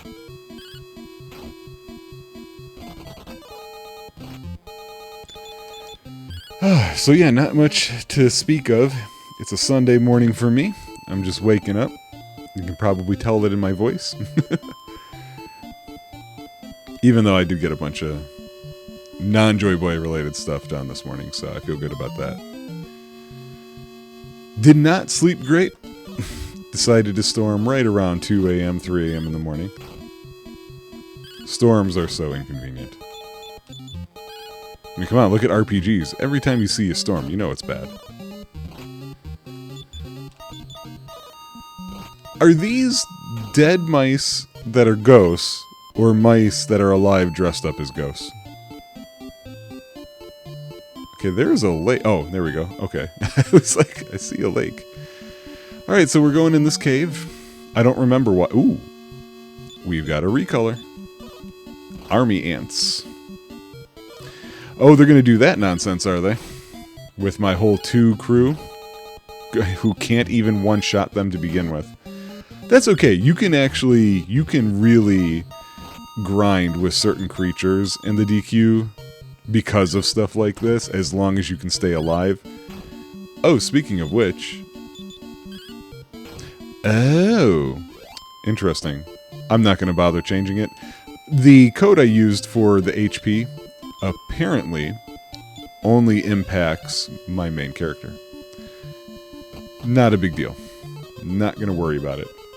Okay, so it is indeed a cave. Ah, why did we come here? I really don't remember.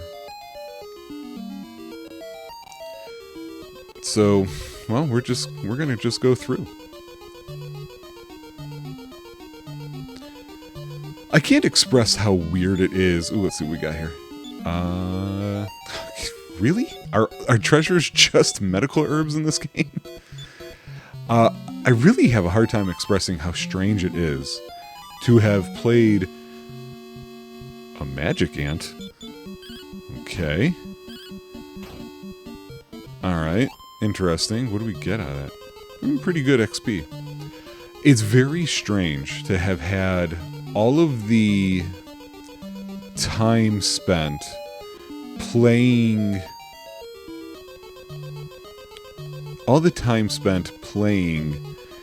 a bunch of Dragon Quest games. Or, not a bunch, but 1, 3, and 4 specifically. Yeah, I feel like something's over here. Look at that. I didn't even need no map that time. Big cobras. To have played those 3 of the 4 on NES as much as I have, it's really weird to be playing this one, seeing all the accoutrements that, oh, wait a second. Hold on.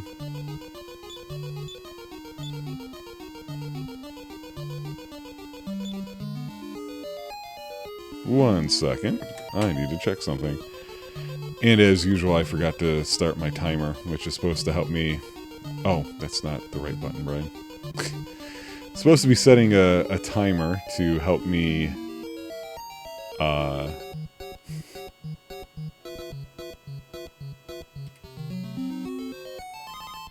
Okay.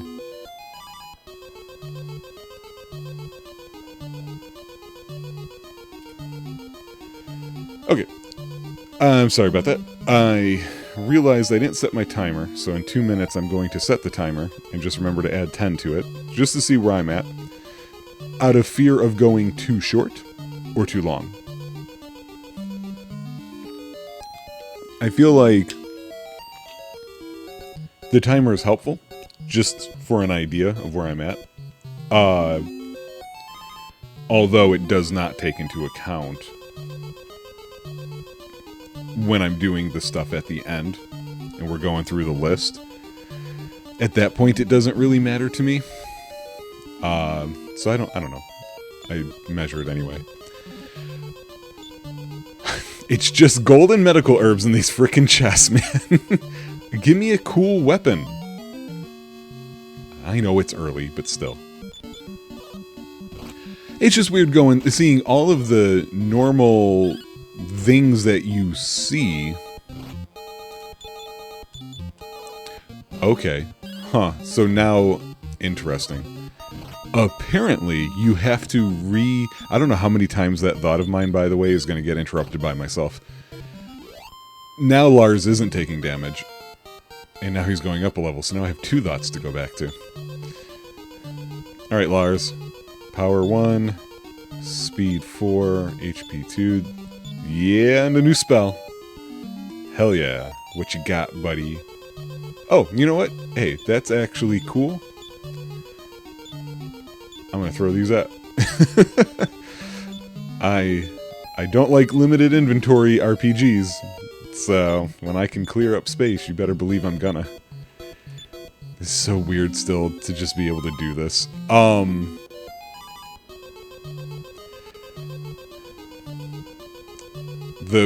The second thought that I was supposed to be... Oh, shoot. The second thought I was supposed to be getting to was... Apparently you have to reapply the cheat for RetroArch, which I think is strange. It's not a problem. It's a very nice program once you learn how it kind of controls. But also strange because I still can't remember that random cheat being in place for that Harvest Moon series of episodes we did that I don't remember even putting in. Ooh, it's a big rat. And yet, for however many years, it just sat there in memory. Another one. Now at least I only have one thought to go back to. Power 1, Speed 3, HP 2. Those aren't great level ups. Just not happy with that.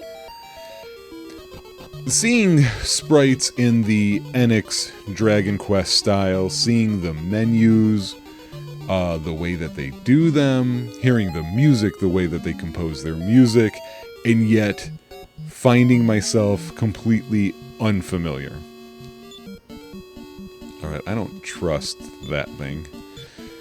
That magician. A part of me wonders if I'm going to actually have a great memory of this game once it's done, even though the plan is to beat it, for a couple of reasons. For one, I've noticed I don't have a great memory of a lot of the games I wasn't familiar with before starting my Bonanza. And plenty of times I've gone back and said, oh, I think I forgot to play blah blah blah title, only to see, no, I totally did. I not only played it, I scored it, and I scored it well. So something about going through things that fast kind of impacted my ability to store those memories the way that we would otherwise get them in our time playing a video game. So here, you can kind of combine that with the fact that, oh my god, there's nothing useful in any of these treasure chests. Oh, there's nothing there. Now you consider that I'm just ripping right through this. You know, no damage, money's not a concern, MP's not a concern. I don't know, it's an interesting way to view this stuff. I'm going to liken it to going to a museum. And here's how I'm going to do that. Oh, that's the first time I think I saw a tremendous blow or an excellent move. But it's kind of like you're looking at all these pieces of history. You're not living there. You can read about it despite not having truly experienced it and kind of get an idea of this is what something is like. Everything that I could purchase so far. Real. Just one. Just one cool thing that makes me say, boy, good thing I went there. That's all I'm asking for. Is that too much to ask for? Oh. I don't know where to go. I missed the staircase or something. Oh! There was something important here. Okay. Alright. Now, we're going to get on out of here. Good. Because I expected more gold or a regular item. And I was going to be like, was this just simply that? Ugh.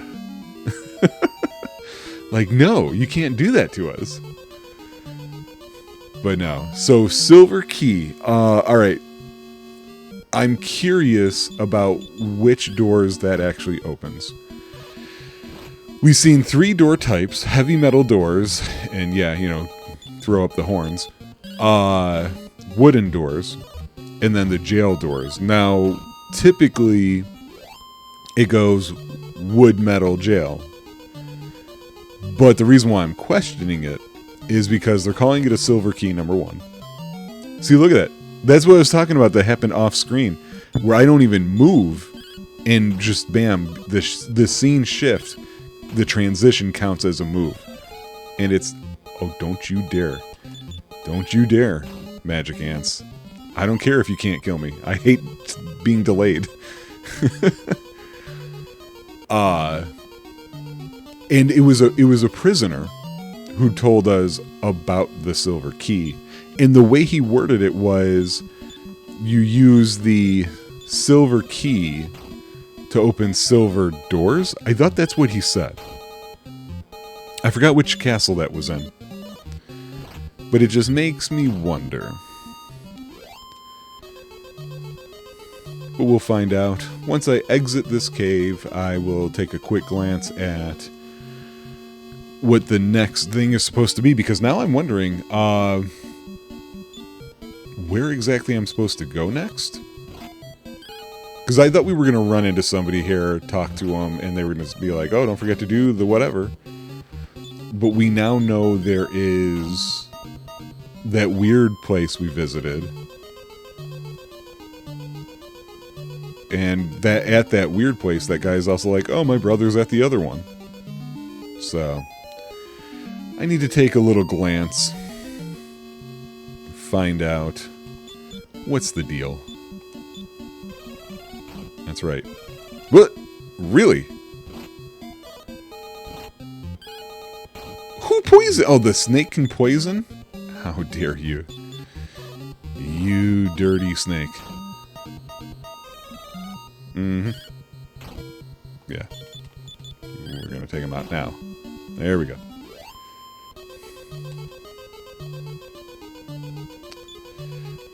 Oh, I picked one of these. Oh, no, I didn't. Oh, yeah, I did. It was right there.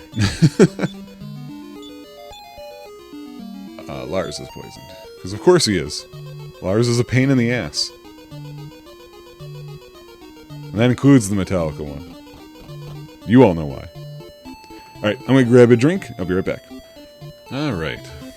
We are going to head back. And we're going to take the easy way. I checked, it does look like it's not for the wooden doors, which is very interesting to me.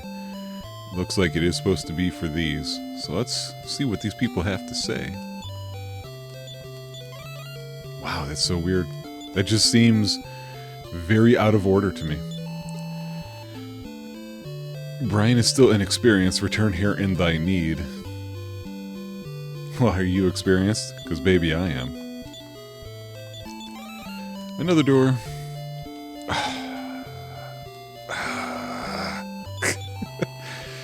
The Dragon's Bane is a magic charm. It is said that it may keep one safe from the spell. What spell? Is Dragon's Bane the spell or the... Oh, come on. Get out of the way. Oh, you dinguses. He's pretty deep in there. Oh. Screw you.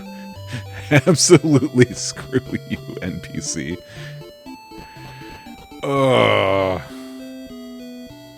Yeah, look how he had to, like... He had to really go out of his way to get into this spot. Nope. And I think there was one of these at Leftwin also. I'll have to look and see if there was any at Cannock. Oh, hey, guy. Want to talk to me? Why? Why do they make you do this? That cell is way too big, and there's no furniture in it. Anytime, Doss. Let's go. Ooh. Who made these decisions at Enix? I have to know. I have to meet them. I need an explanation. I won't get violent, unless if the explanation's a bad one. Dost thou have the jailer's key? No. Oh, boy, that was worth the wait, huh? Brian, royalty should not venture into prison such as this. If royalty is as important as you make it sound, I don't think you have any right to be telling me where to venture. You know? So back off. Punk. See, and this is right after I just said, I'm not going to get violent. 1 slime, and 2 slimes, and 3 slimes. I think I mentioned already by what we were talking about, I was talking about some of my favorite monster art that they do. And of course, you have to love slimes. The slimes are just amazing and fantastic. But my favorite thing to see in a Dragon Quest game is when you run into like a pack of 6 or 7 slimes. I don't know when they first appear. I know for sure they're in 4. If they appear earlier, I don't remember. But I love when they turn into the king slime. The king slime is that's my favorite. I don't know why. It just says, yeah, it was right in this way. Oh, good. More NPC hell.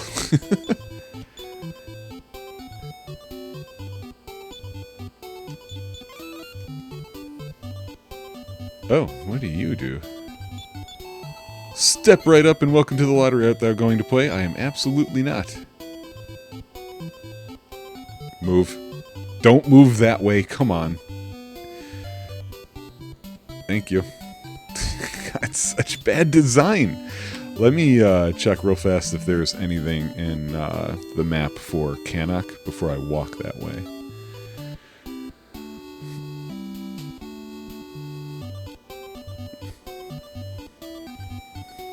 No, it doesn't look like it.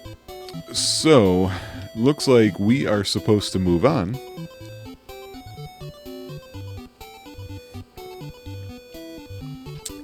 This is a pretty short episode, but you know what? The next batch of rules to go through is actually kind of on the long side. We only did like 14 in the last one. This one is 36. I already told myself in the future I'm going to rebalance those out a bit just to make it better. So let's go ahead and do that. You know, so nothing really accomplished except for we got a silver key. Hey, that's video games, man. Or should we? Looks like, according to the chapters on this walkthrough, the next part is Moonbrook, which that could be a pretty big deal, because that's where the third-party member's probably going to be, and that's also the place that was attacked, so, you know, yeah, let's go ahead, and this way we also keep the list a little smaller. So, again, when we get to the later games that are more involved and deeper and there's a lot more going on, it won't seem like so little is being accomplished in the game for each episode. I also think we'll end up with fewer question marks as we go through them, because we'll have to have covered more story by the time we get to them. That sort of thing. Alright, so here we go. We are covering the beginning time frame still, but this time the mechanic, plot, and society based tropes and cliches. Rule 14, Garrett's Principle. This is about walking into houses and taking things. Interestingly enough, like, I do think of that with Dragon Quest. They always have the dressers and the bookmarks, but we still haven't even seen houses really all that much in this game.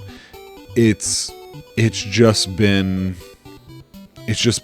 buildings and inns and shops and what have you. So no, we're not the Garrett. Rule 20 is to just nod your head and smile. That has to do with people recognizing how heavily armed you are. And it's supposed to stand out, but people aren't reacting to it. Doesn't really fit most Dragon Quest games. So that one's usually not going to make it, because that is 100% what they would expect to see. 24. Capitalism is a harsh mistress. Selling something to a shopkeeper, he instantly sells it to somebody else, and you will never see the item again, no matter what. I keep debating with myself about how I should apply this rule, and I just want to kind of talk it out with you guys, because I don't remember talking it out previously. You can over-apply or under-apply this rule, I feel like. It could just be... Well, no, I guess... Because you wouldn't sell a key item, so that doesn't make any sense. Yeah, no, maybe not. Maybe I'm wrong. Maybe there is only one way to apply this. I am reading this as... If I go to a shop, sell any item, a weapon, a piece of armor, an accessory, a potion, whatever it might be, and they don't also sell that same item normally, it doesn't show up in their inventory list, then this rule would apply, which is going to be the vast, vast majority of them. And of course, hey, this is a cliche list, so of course it should. The only reason why I was hedging it all is I can imagine that it might be something like... I could be over-applying it. This trope could be plot-based and not society-based like I have it. It could be, oh, you guys rummaged around some junkyard and you found this item that was dusty and didn't look important, and you pawned it off, and oh crap, it turns out it's really important, and we should go and see if we can buy it back, and oh, nope, sorry, it's gone, somebody already bought it. That kind of thing. I think of a completely different example. Suikoden 2, the instance of Chaco stealing the wallet.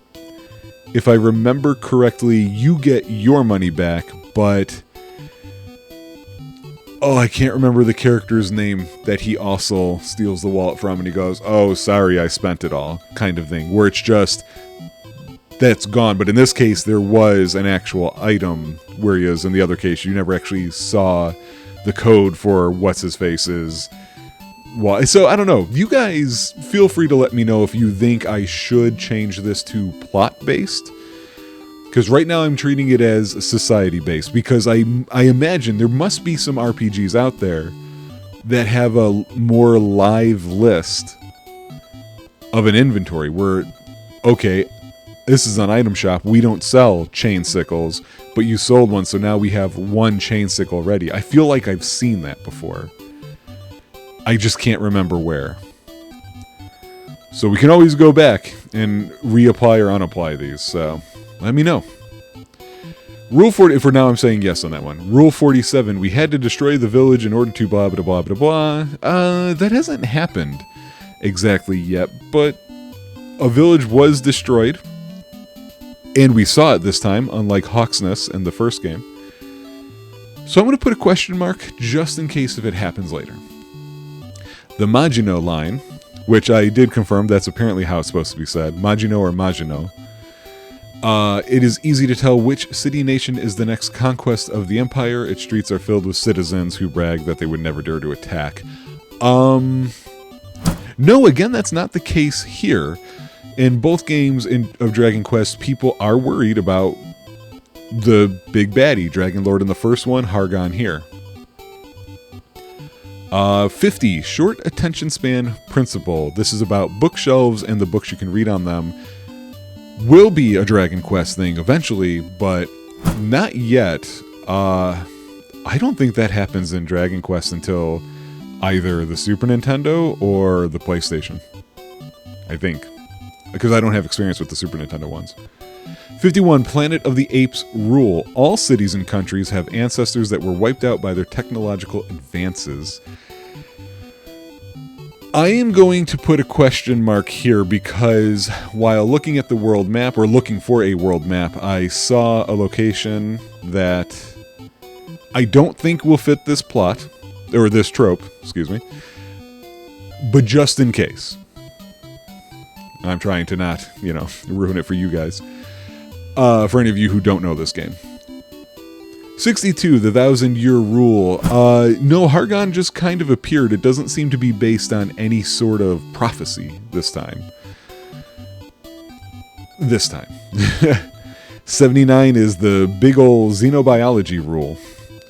And this is what kind of monsters have we come across. So we haven't seen giant spiders yet.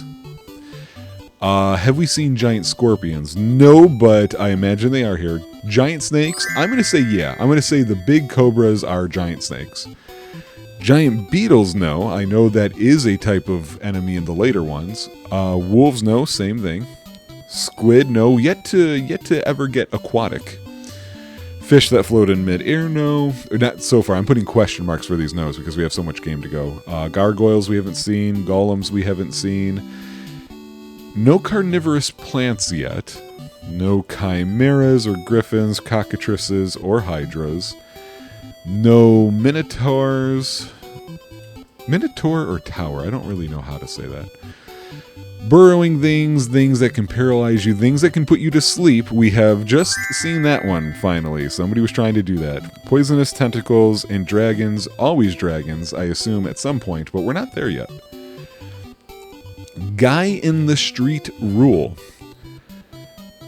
This is about you traveling in Rumors of World Events, traveling faster. I saw that in the previous episode, I believe. I think I even said, hey, isn't that a trope? Oh yeah, because it was somebody saying, hey, did you hear that the Prince of Maidenhall has been sent on a mission?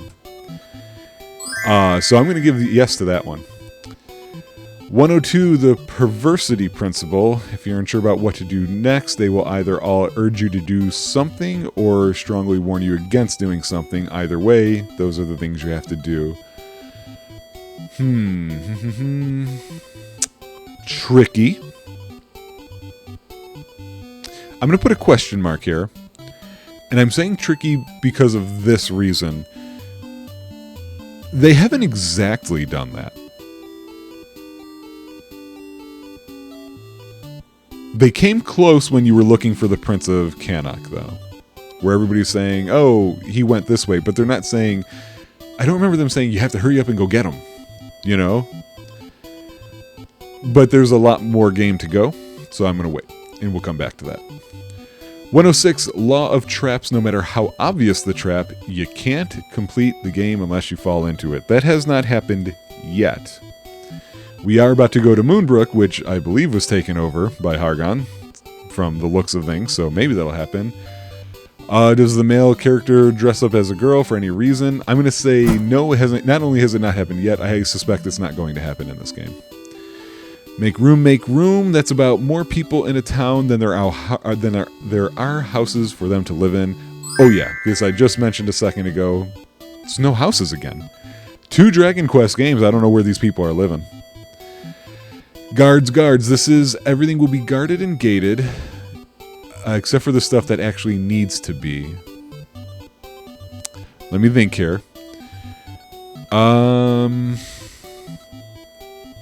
Because they're talking about... Because you need 2 things to apply, I think, for this rule.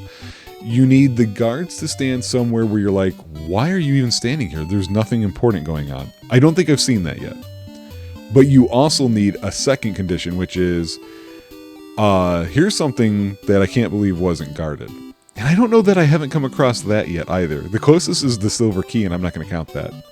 So, we'll come back to that one. Rule 193. Okay, I talked about it when we started this particular game.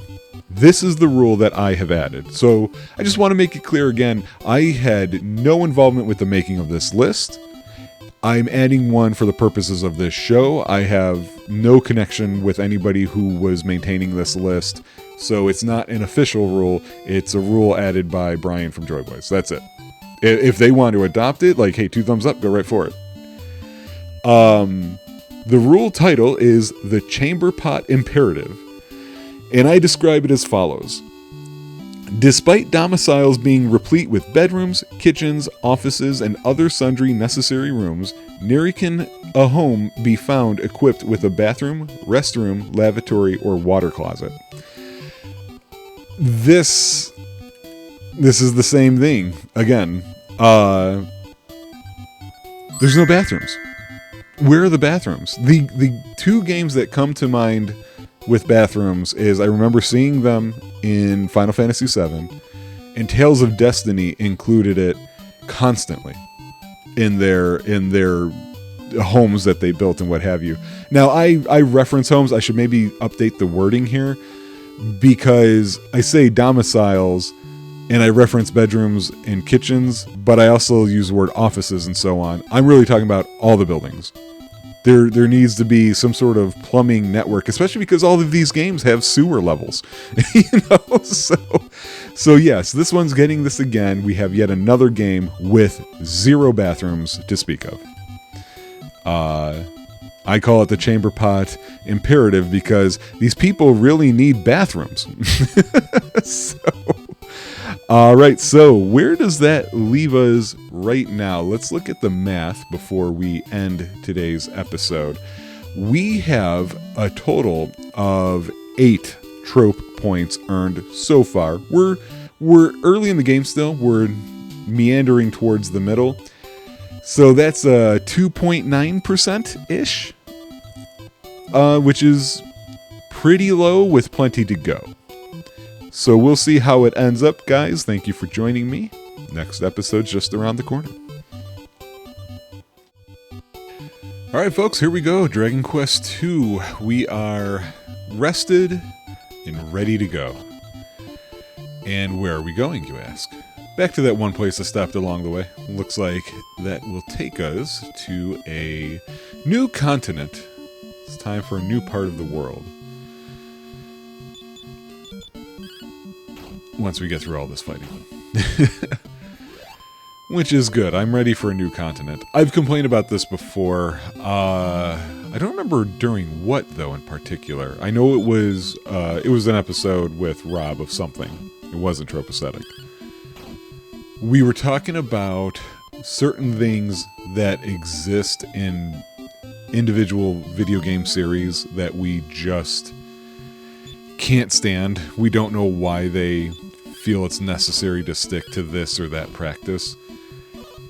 And I mentioned Dragon Quest is one of those big ones. You would think I would complain about, oh, look how long it took before you could see your characters in action in the battle screen or something like that. That never bothered me. However, what did start bothering me pretty quickly, and then it seemed to smooth out, and then it got bad again, is their text, their dialogue.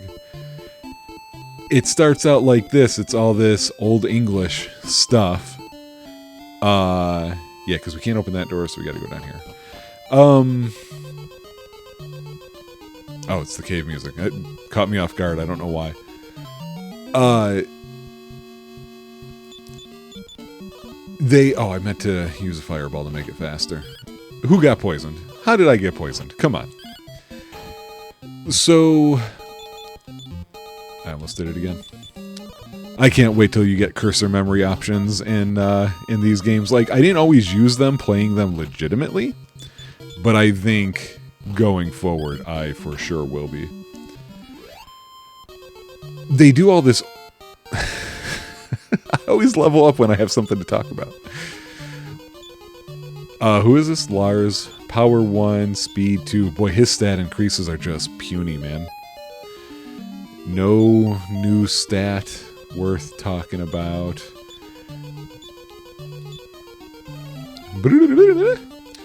For me, it's been their dialogue. It starts out with all this Old English-centric stuff, right?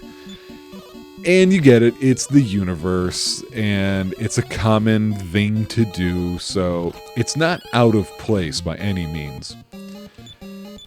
But eventually they get to this point, and the remakes have all had this too, where when you go to a different region, it's defined usually by accents in the way that they make people talk. There's a lot of common ones. You'll have, for example, you'll have those who are talking with bad French accents, those who have bad German accents, things like that. And it's not that it's not cute. It is cute, and it's a nice idea to be like, hey, you are in a different part of the world. Imagine if you were traveling in the real world. This is what you would experience. That's not my complaint. The thing is, these games are so text-centric. You spend time reading them. Oh, I just had a terrible thought occur to me. Oh, I'll get to it in a second. That I feel compelled to, when I'm reading it, do that accent in my head. And it just slows me down so much. And I also don't pay as much attention to what's actually being delivered to me in that text. The terrible thought I just had as I was thinking about this is, I have to read that when those come up. Which means I'm going to have to try and affect an accent. I can't do accents. I can't do voices. This is going to be a problem. I may just have to find, I'm sure somewhere on Game FAQs somebody put up the script, shoot it over to Rob and be like, Rob, record these lines for me. Just have it done that way by him. completely out of context. Ooh, I don't know what that centipod is, but I'm going to light it on fire. So, oh boy, yeah, that's going to be... That's going to be a possible problem. If I thought I was just complaining about just reading it silently in my head, and then I just realized, oh, it's going to have to be out loud. This microphone's in front of me for a reason. A bad reason. Where's this town? I guess I shouldn't complain too much. We're seeing some different enemy art, which I like. Recolor's still a thing, and they will be for a while, but it doesn't seem like quite as many. Or maybe the art is just fresher. There's more colors. Oh, I just saw the town at the bottom there. There's more colors to these guys, so maybe that helps make it feel different. I don't know. It's a better looking game despite the fact that it's not all that different. And especially when you consider they actually took some color out because it's an all-black battle screen, which it will be for a while, compared to you getting that kind of background to the battles of 1. I'm not sure. That's weird. Why did his MP go down? Sometimes these just don't operate the way I expect them to. Alright, we're somewhere. Let's see where we're at. Ghosts may wander this world under moon or sun, and at times they may even be recalled. Okay, lady. It's whatever you say. A Hamlin. Hamlin? Hamlin? Wasn't that... I'll have to look that up in a second. Here in Hamlin, not all is as it seems. Talk to everyone, for appearances may not reflect the true person. Well, that lady was talking about ghosts. Are you all weird? Some say that there is a tall tower, and in it a brave adventurer may find the Cloak of Wind. It can save thee if thou falls from a great height. Ooh, that's a trope. Although I wonder when we get to that trope if it will fit, because I believe that having an item do that for you would sort of negate it being a trope. Southwest of this village lies the castle of Moonbrook. Good to know. What you got? Tools? Don't need those. Those ones in particular, at least. Weapons and armor. Do you have anything new? You have lots of new stuff. Okay. Well, let's... Oh, yeah. Alright, so we're gonna do a little grinding. That'll probably be on-camera grinding, because, well, maybe not. You see I'm still walking, I still am walking around trees. Or bushes, or whatever those are supposed to be. I just can't help it. Dost thou have a lottery ticket? No. Some merchants give them out for free. I know, I had that happen before I had to reset a thing. Shady. Okay. Oh, no, I'm absolutely not going to play. Oh, hello. So I'm guessing I need the key to get here. Enjoying that guy's cookout. Doggy, what do you say? Woof woof. That's right. Yay! Alright! I got a puppers. Yeah. That's alright. You know what? Screw the princess. This is my party now. What is this guy doing? Oh. Yeah, sure, we've had problems before. Oh yeah, we've got a quest to do, sir. I'll return when in need. I didn't expect to get a dog. What's it gonna... You teases. You teasing bastards. How dare you? How dare you take my dog? I thought we were going to have a dog following us. Because at some point you do get the...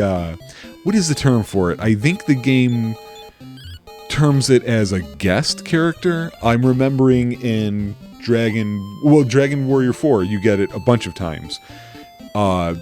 Chapter 1 with Ragnar, the Healy slime is, or Healy the healer slime, I should say, is a guest. You don't control him, I don't think. Ooh, a Magidrake. Then 2, you control everybody. Chapter 2, you control everybody. Chapter 3 is the Tulun chapter. You hire Strom and the other person whose name I can't remember, and I think they don't let you control what they do. And then 4, you have Nara and Mara, and they have, I don't remember the dude's name, the guy who's so strong he breaks padlocks with his fist. Maybe I'm not remembering that right, I'm not sure. So, yeah, sorry, I just remembering that all of a sudden. I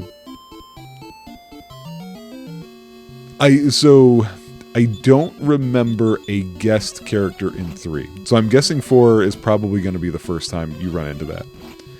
Although, in 3 you can simulate having a guest character if you add a goof-off to your party. I've never played far with a goof-off in the party. I do have a tendency to add them because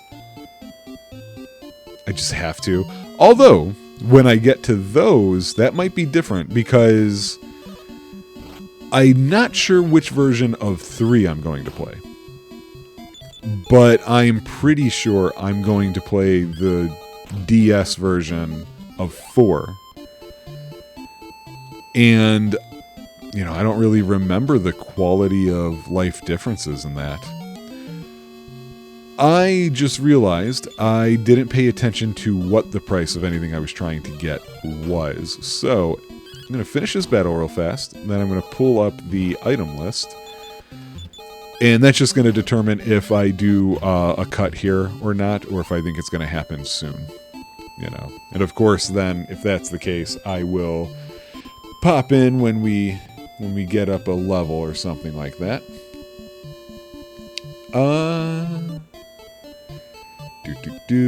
So 2,000 is what I'm going for. What do I have? It's about 400. So yeah, you know what? I'm going to cut it off here, and I'll see you guys either for levels or once I proceed. Literally the next battle, I go up a level. Of course. Who it is? It's me! Who it is. That's it! No more HP, no speed, I don't learn spells, I get 3 power. I hope you're as excited as I am. See you guys in a second. And another level. This time it's our buddy Lars, I believe. Yes, look at that. Whoa! Power 6. Look at you, big boy. HP 2, MP 5. Oh, and he learns a new spell? Oh, it's not one that I can use outside of battle. Stop spell. I don't use that. Or, I do use that, I won't be using it in this playthrough, so. Back at it. Okay, guys, I think I've got the money. We're gonna take a nap. I love from this era, you'll see as soon as these boxes go away, the beds that are just white squares blended in together. Like, there you go, you feel comfortable. It looks more like a pit or like a fridge from the top or something than it does something you would sleep on. Couple things I noticed and looked into during the walk around stuff. I noticed that MP was going down for Lars at times. It turns out the code I'm using only keeps your MP the same in battle. So using heal or antidote will lower his number. Not a super huge deal. I'm not going to go worrying about it and trying to find one that just keeps it maxed out or anything like that. There's just no reason to. Alright, Brian wants that shield, for sure. This steel's heavy. I don't know if Lars can take it. He cannot. No, it's not. Oh, but don't exit me from the thing. It just means he can't have that. I want the full plate. Actually, let's find out. Okay, still giving it to him because I know I can use it. Okay, so we're using chain sickles. Now, the broadsword can definitely go to me. Can Lars do that? Okay. No. Yeah. See, I think Lars is... Oh, he has more room than I thought he had in his thing. I'm guessing he can get the spear. So that was one of the things that I confirmed while I was doing the money grind situation. The other thing... Why does... My money looks like it's too high. I didn't do anything with money, though. I didn't sell anything.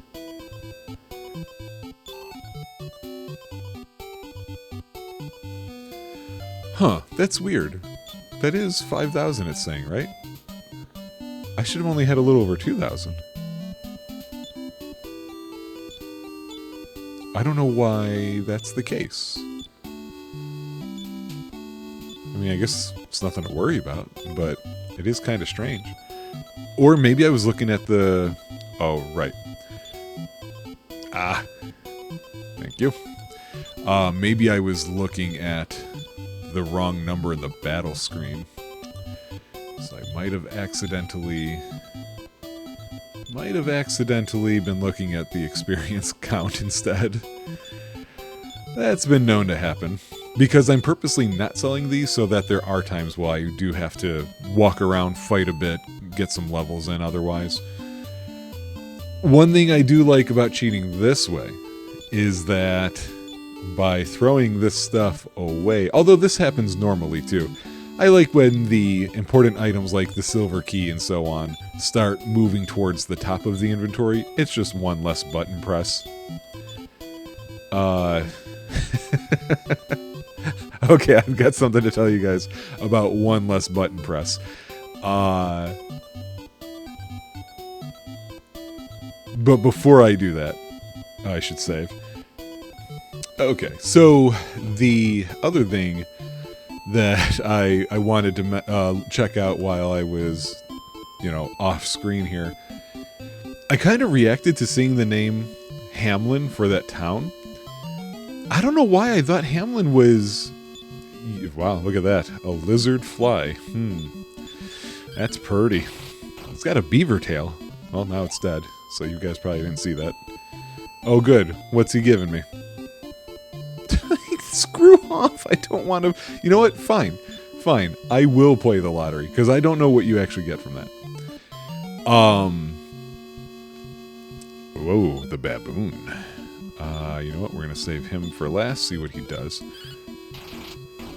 I could have sworn Hamlin was used in another Dragon Quest game for the name.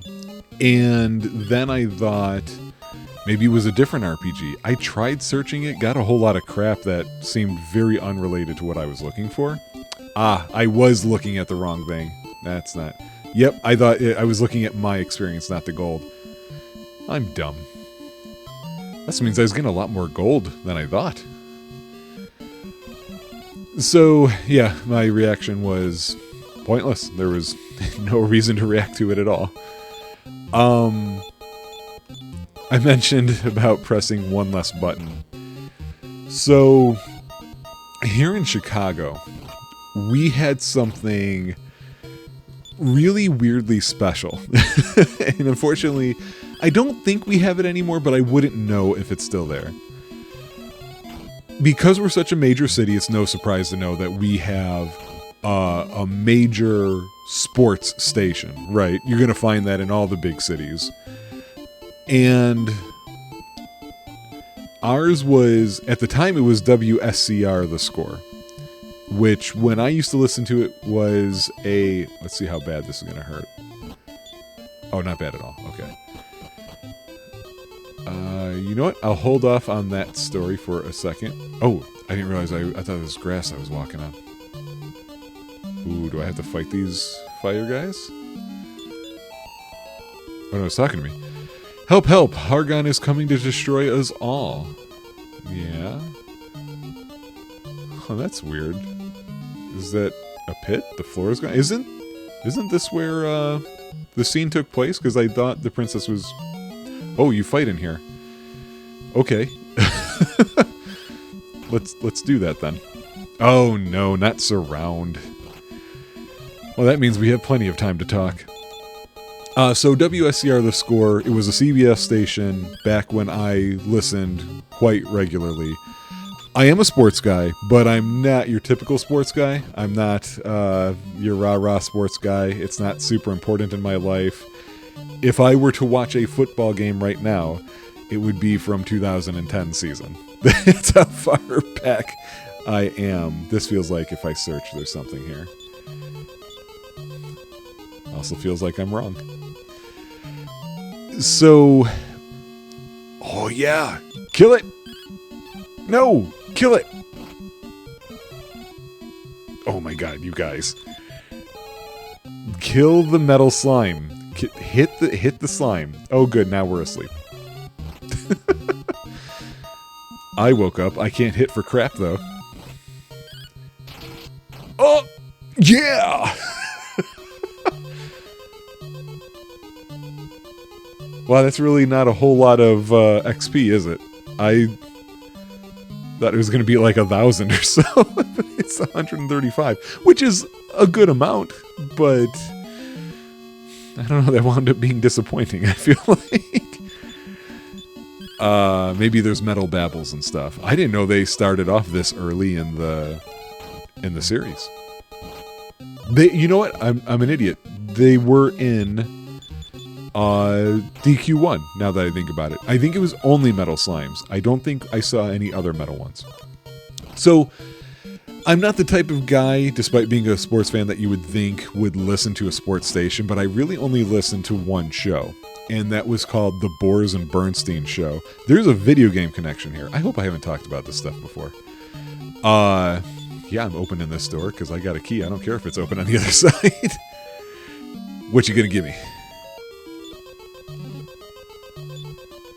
Oh.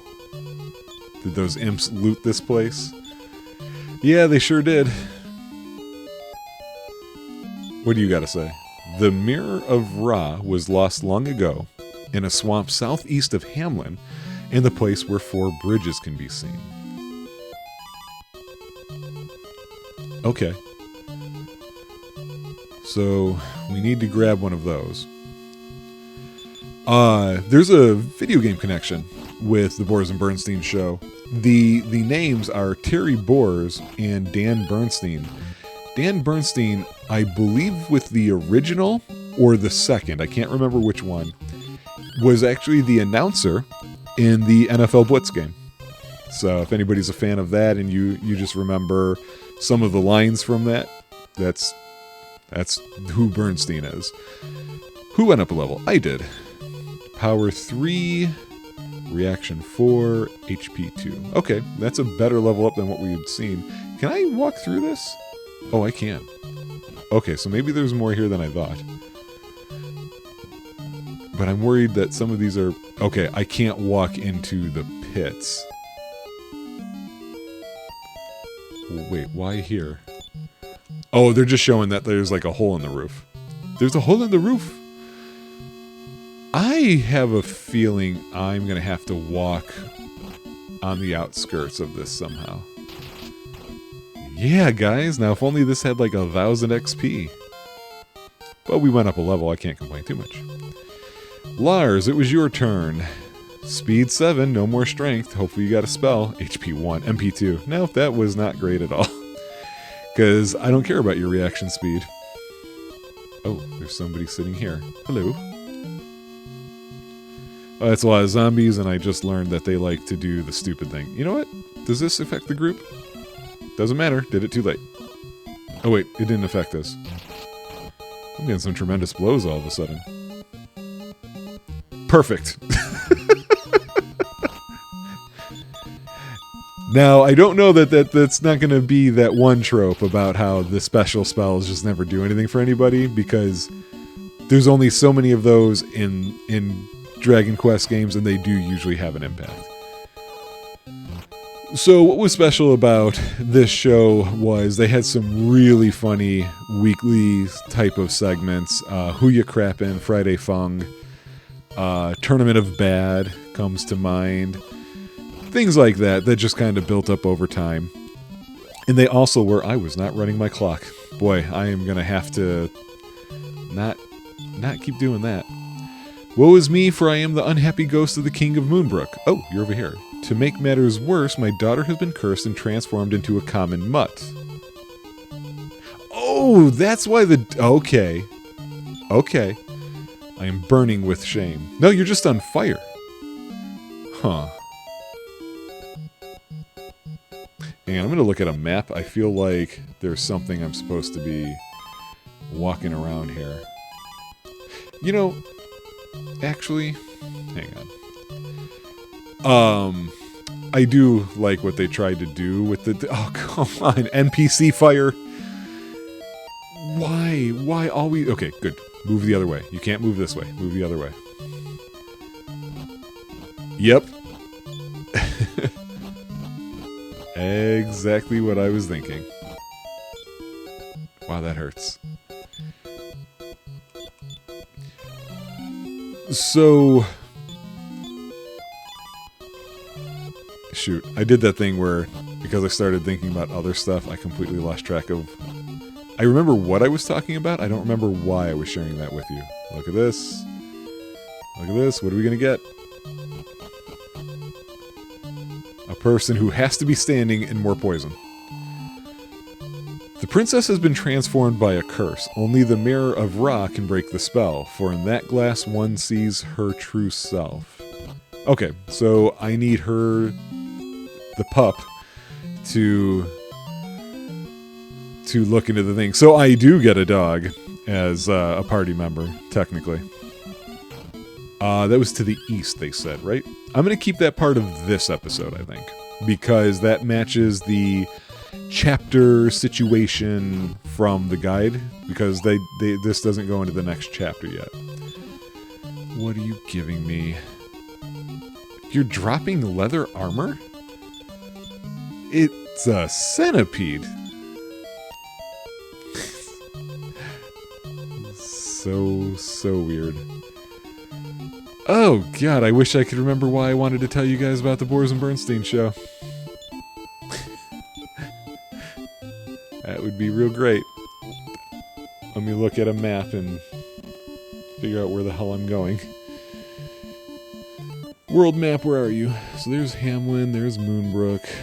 Oh, jeez. Shoot. Okay. Okay. So it is east, like they said, of Hamlin, but also east. More east of Moonbrook. It's southeast of Hamlin. Oh, interesting, because the Tower of Wind... Huh. Because I thought we were going to the Tower of Wind to get the Mirror of Ra, but the Mirror of Ra on this map is listed elsewhere. So let me actually look at the details of this guide and see what it says, because I'm not sure.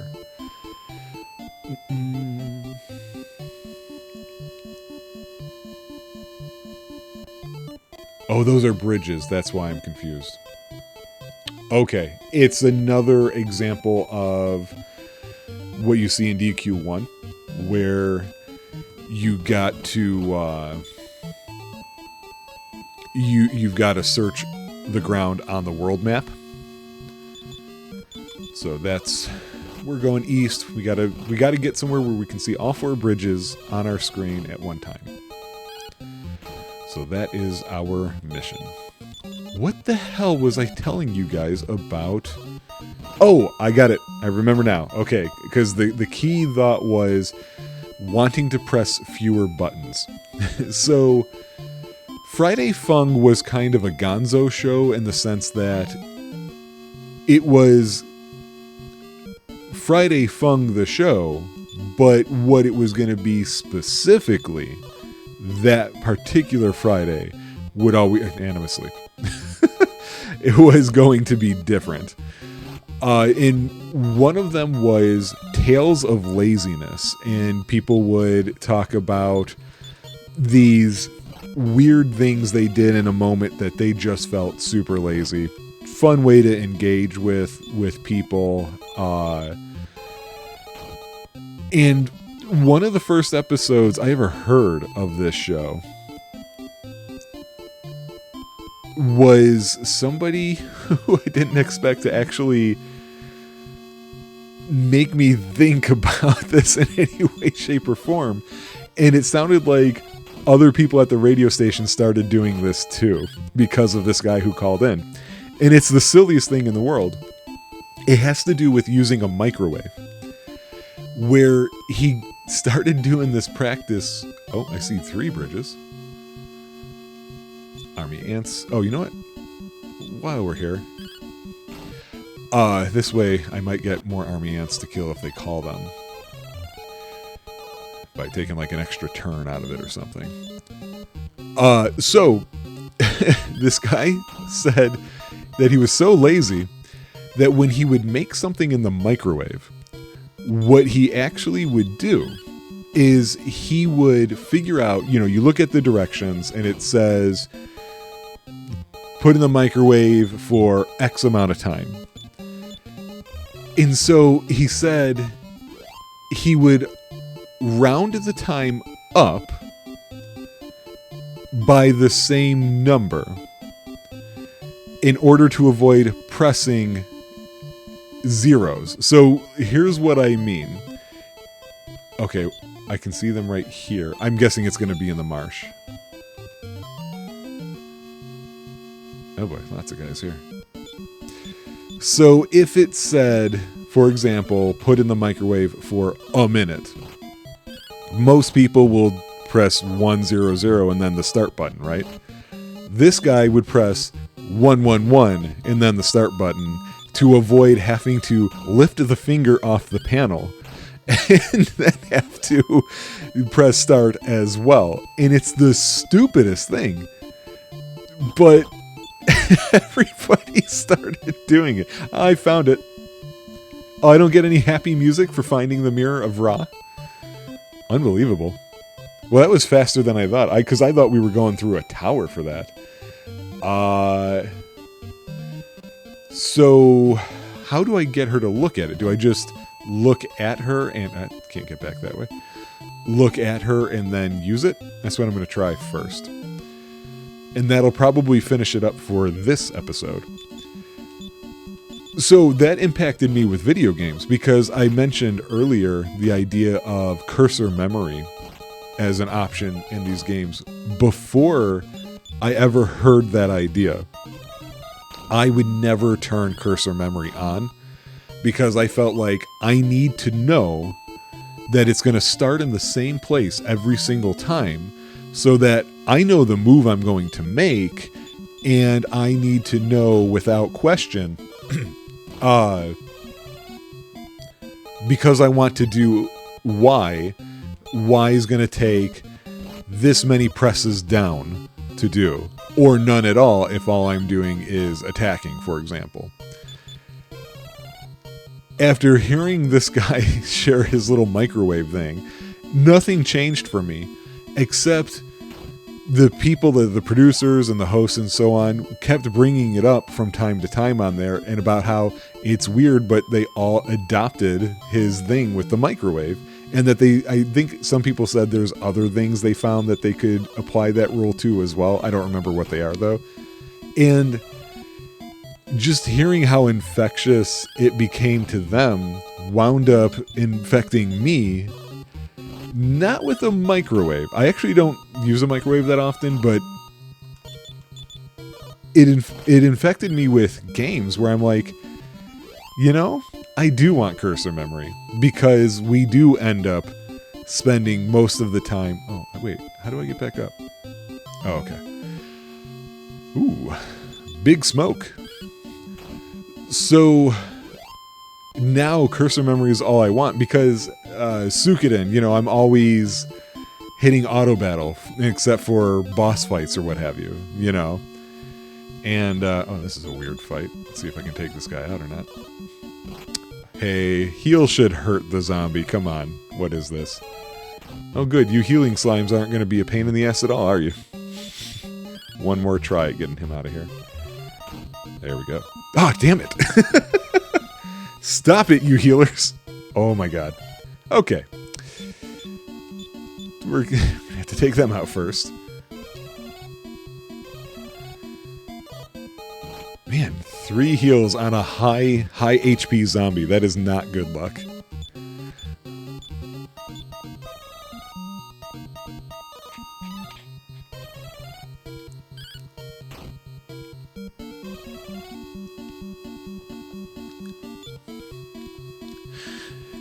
Do. I think I can one-shot this guy. Nope, I'm wrong. That's okay. He's got to make a choice. Oh, his choice was to attack. Bad choice. Get this zombie out of here.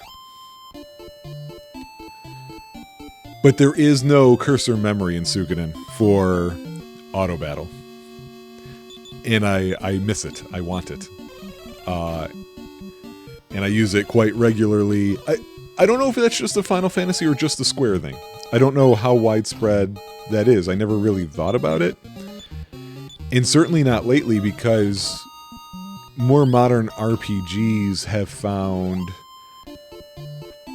different ways of doing things. They've become more action-oriented, for example, like a hack and slasher or like a Mass Effect. And then you get, you know, crazy interesting things like Kingsway or something along those lines, where that's completely different too. So I don't know how widespread that actually is. I think it's a thing RP players know, though. We're familiar. I'm curious about something with the stats in this game. Good thing we got that leather armor again. Who is it? It's Brian. Power 5 is nice. Speed 2. HP 2.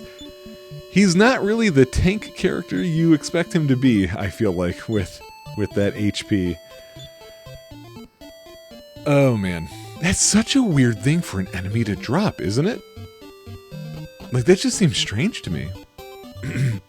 Excuse me. Alright. Come here, you. Hey, look at this. Behold, the mirror reflected back the image of Princess Alyssa. Suddenly, it shattered and the enchantment was broken, freeing the princess from her furry form. Hey, we remember her. Oh, dear cousin, thou hast freed me beyond all hope, and yet not from this old English. To repay this, I offer thee my loyalty and service as the Princess of Moonbrook. Please take me. Oh, there's the music. Please take me with thee on thy quest.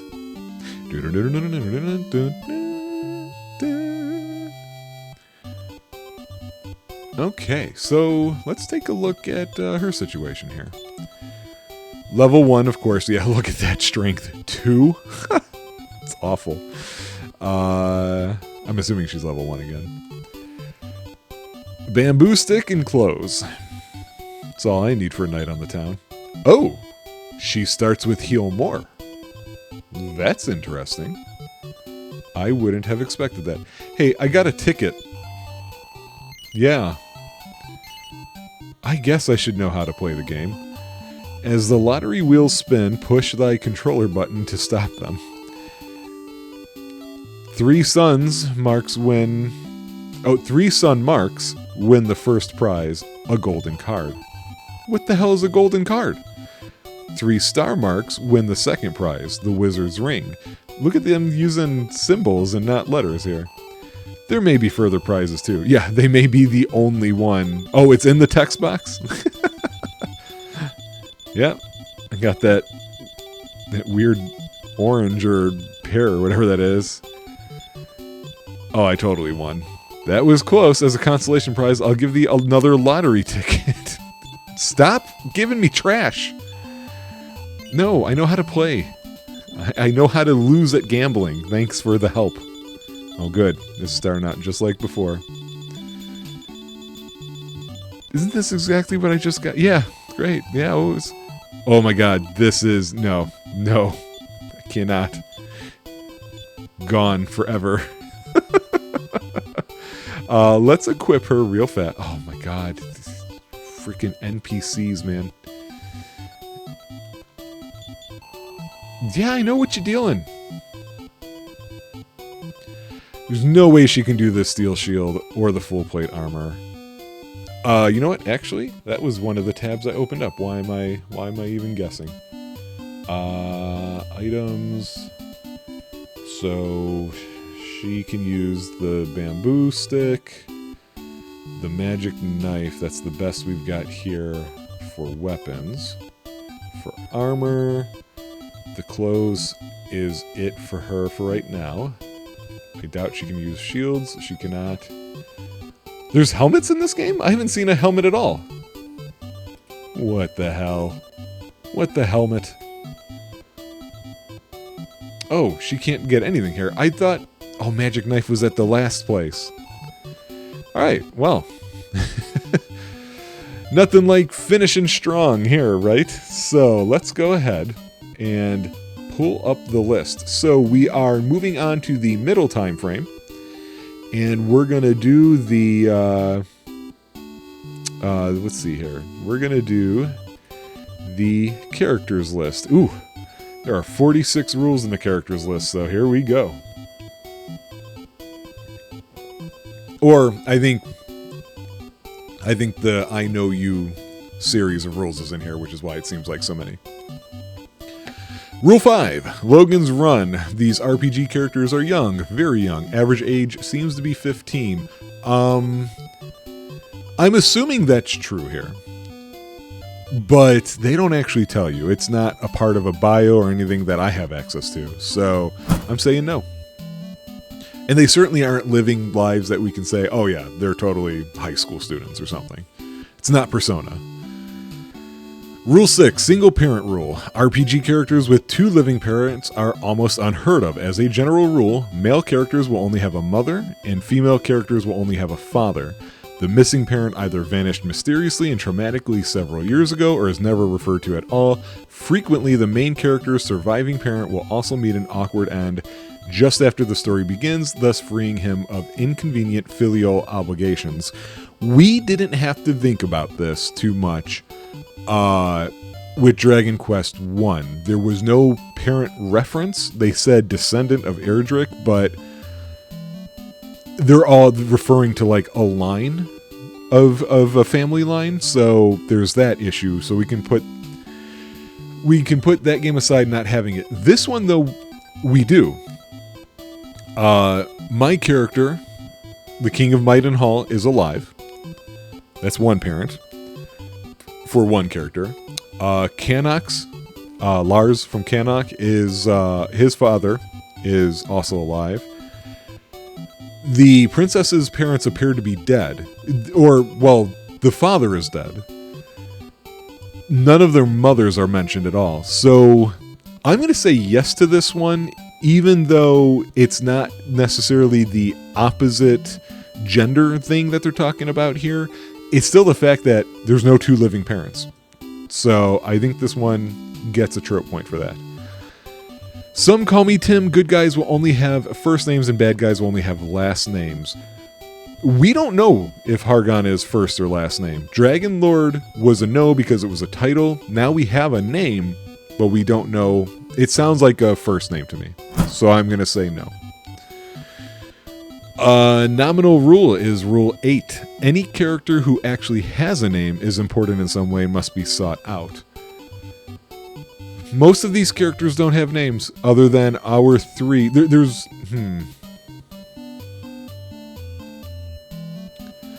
No, I guess this fits, right? This does fit because... I would have to say yes. The only names we have are Hargon, you, and then your 2 party members.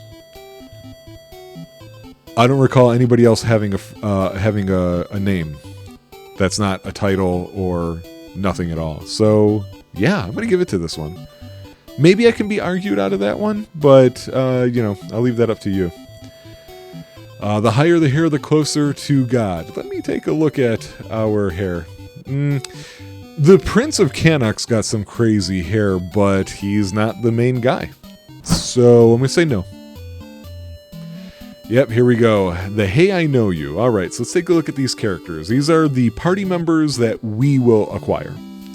Spunky Princess, who is rebelling against her royal parent and is in love with the hero. No. She's not rebelling against her parents at all. And we're family, that's gross. The demure, soft-spoken female mage and healing magic specialist who's not only in love with the hero, but is also the last survivor of an ancient race. Nope. You started off fine, but the way it went, no. The tough as nails female warrior, I can stop reading. The achingly beautiful gothy swordsman, we don't have those, as far as I can tell. The big tough angry guy, nope. The hero's best friend, nope, family. The grim selfish mercenary, no. The character who's actually a spy for the bad guys. I don't think that's going to happen here. The weird bonus character. I don't think there's a weird bonus character unless you want to talk about the dog, but this goes on to talk about side quests and so on, which we didn't have to do. And the nauseatingly cute mascot, again, who is useless in all battles. You could say the princess has a dog, but I don't think that's in the spirit. Hey, I Know You Too. So now we're talking about the obligatory antagonists. The amazingly good-looking and amazingly evil long-haired pretty boy. We haven't seen Hargon. I'm going to put a question mark. Who knows? The guy could be a hottie. The villain's loyal right-hand man. Typical early Dragon Quest games. We're not going to see Hargon till the end, Now watch me be wrong. It's going to be the next thing we see. The villain's attractive female henchman. So far, no henchman. We'll come back to it.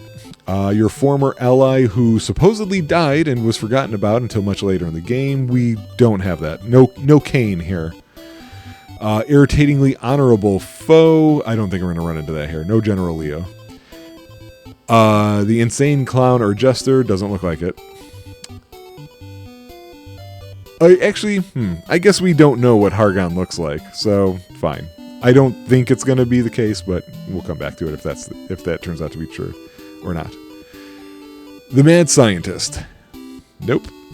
Science? You got to wait till Dragon Warrior 4 when they get into alchemy science. Although that game does have evolution in the weirdest form ever. And an adorably cute little creature. Nope. And finally, not finally, but for this group of rules, Hey I Know You 3, which is Rule 17. Now we're talking about NPCs, a townsperson or crew member who wanders aimlessly in circles and never quite gets where he is going. We almost had that, or maybe we did. I don't remember how I scored it with Nestor in DQ1, but not here. Although the Prince of Cannock was pretty close. That guy was going nowhere fast and making me go around. But that's not an NPC.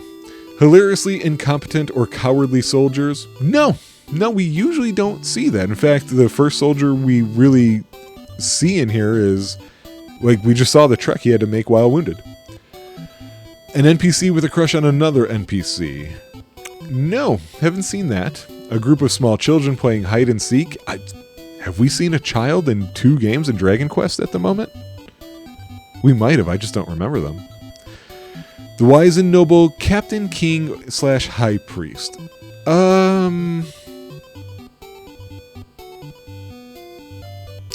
Boy, what do you guys think? Because this is real 50-50 for me. We have these kings. They seem wise and noble.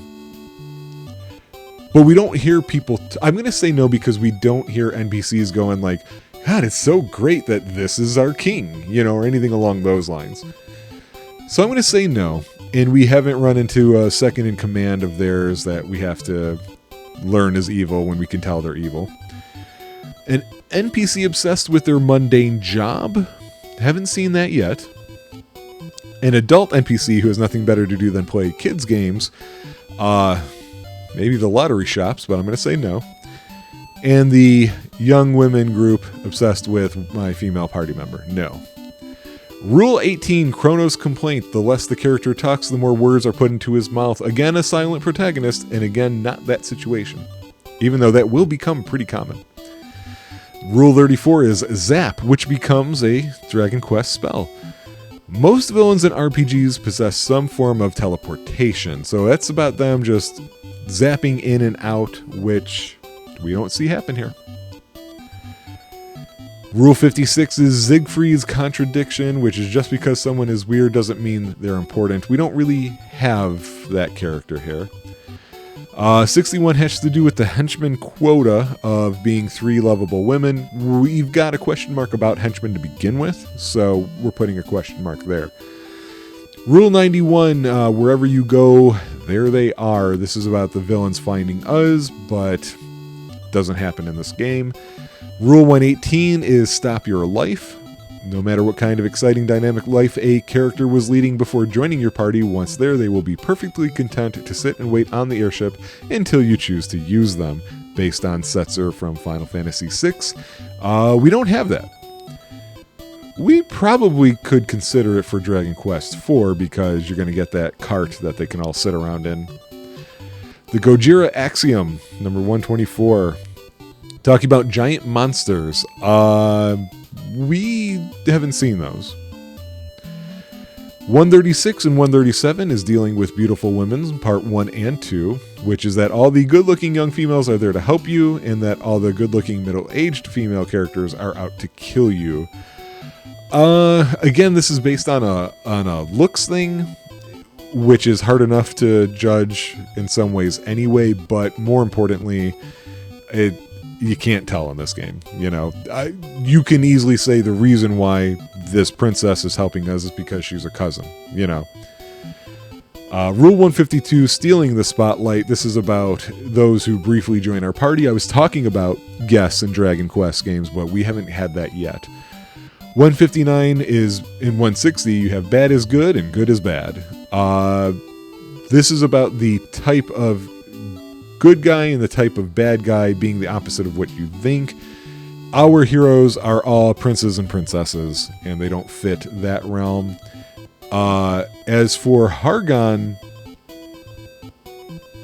I'm going to say no. Nobody's referenced him having been a part of any of these kingdoms before as somebody people trusted and what have you. So I'm going to just say no now, but maybe I learned something and I wind up being wrong. Last rule for this batch is the ineffectual ex-villain theorem, which is no matter how bad and tough one is, once they join our side, they start from level 1. No, we've got our characters. I'm sorry, I skipped one. That's the General Leo exception to the previous 2 rules, which still, it doesn't fit, so... So we don't really add too much to this particular trope fest. However, I will say it does seem as if this one might be a little tropier. I feel like, I don't know, the way that they're coming up, that I guess I can't compare because I'm not doing them in as large batches. So forget everything I'm saying. We sit currently at, let me pull up the count. Pull up the count. So we only added 2 more tropes to this list. So not a whole lot. And so that gives us a total of 10 out of 278, which puts us up at 3.6%. So at the moment, it's not challenging its predecessor. But we are, according to this chapter list that I've been going by, we're about a third, maybe 20, it's more than a quarter. No, it's actually, I'm wrong. It's exactly a quarter. Based on these chapters, we are a quarter of the way through the game. So with that, I leave you now, and we will see you on the other side of the next episode. Take it easy, my guys. Yo, yo, yo. All right, we are moving on to the Windy Tower. Everybody knows it's windy. I am glad I took a quick little... excuse me. I'm trying to drink one of these leftover sodas from Bud Suds and Duds at the moment, and it's not great. But I can't just throw it away. It feels wasteful to me. it looks like I have to go way the hell around here to get to there. So you're going to traverse with me. Oh, right, she can only heal, so... And she's not going to be able to attack very well, so I can't wait for her to get some more attack spells and be useful. Which might be soon if we get all these army ants going. Oh, man. It is... I'm recording this in the end of April. Man, it has been so unseasonably warm for the vast, vast, vast majority since July. So we're nearing a year of unseasonable warmth. And you can get some warm days around Chicago in April. It can happen, but it's not just that, it's also muggy. It's been muggy 2 days in a row. And I remember back, when the hell was that? It was September. And I remember recording with Rob one day and then recording for PPM another. And weeks apart and just being like, it is constantly muggy, man. Not liking it. We need a Pauly Shore Biodome reality right now. I need my seasons the way I expect them to be. And don't worry if you don't like it. Hey, get your own biodome. Alyssa has been promoted to level 2. Speed 4, and she learned one new spell. Cool. Let's see what that is. Make her more useful than just a healer at the moment. Sleep's not really what I was going for. I was hoping for something a little more useful. Just a little. That's all I'm asking for. I mean, come on. I will say I really don't like that the speed stat has nothing to do with the order of combat. That seems a little ridiculous, and I know Dragon Quest early on in Final Fantasy, especially the first one early on, have had those problems. I think they're problems. In the case of Final Fantasy, I remember there being some status effect that gets used constantly in an area that's just like, oh, come on, why are you doing this to me again, kind of thing. Dragon Quest, that happens more frequently in the NES era, I feel like. I feel like with 3, especially, that's the one that's coming to mind, where you're super leveled up, you've grinded a ton, and yet, oops, they cast a spell that just kills you. You're just dead. And so to know that, like, it doesn't matter how much we level up here, we're always going to be randomly deciding who goes next. Ooh. That's the ooh face that I give. That's not good. Okay, good. I think I avoided the problem. Alright. But anyway, on we shall go. I didn't even see how hard she quote-unquote hits when she does hit something. Let's find out. See how weak exactly is she. Yeah, I'm sticking with my... Come on. I'm sticking with my theory that the misses aren't just misses, but that's also how they represent an attack for 0 damage. I don't have any way of proving that I know of, but it just feels right. Yay! She's probably not going to have a new spell yet. HP 5, MP 7. Yeah, look, I can call it. I know my Dragon Quest. Alright? Don't you tell me. Let me take a quick glance at this part of the map to see where it is exactly. Oh, okay. Follow the bridges, go west in the desert. Easy enough.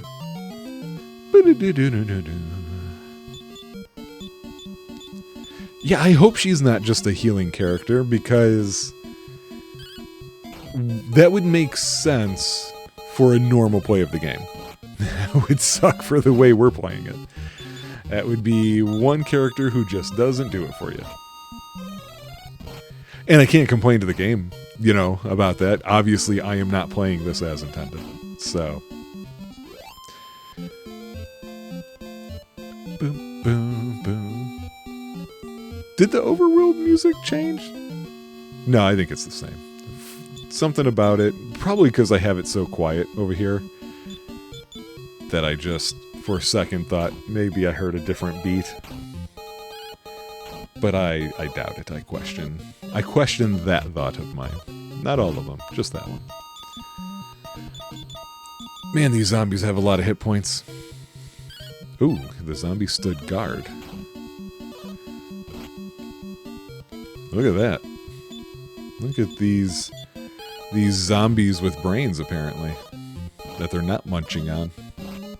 Trying to raise the defense. Bum, bum, bum.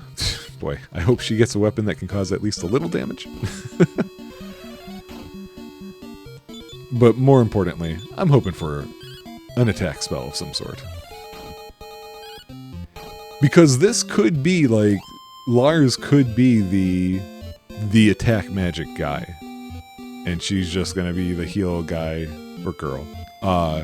Maybe she'll get some boost spells, something to raise attack or whatnot. Hey, look, we got a tower. It's a classic.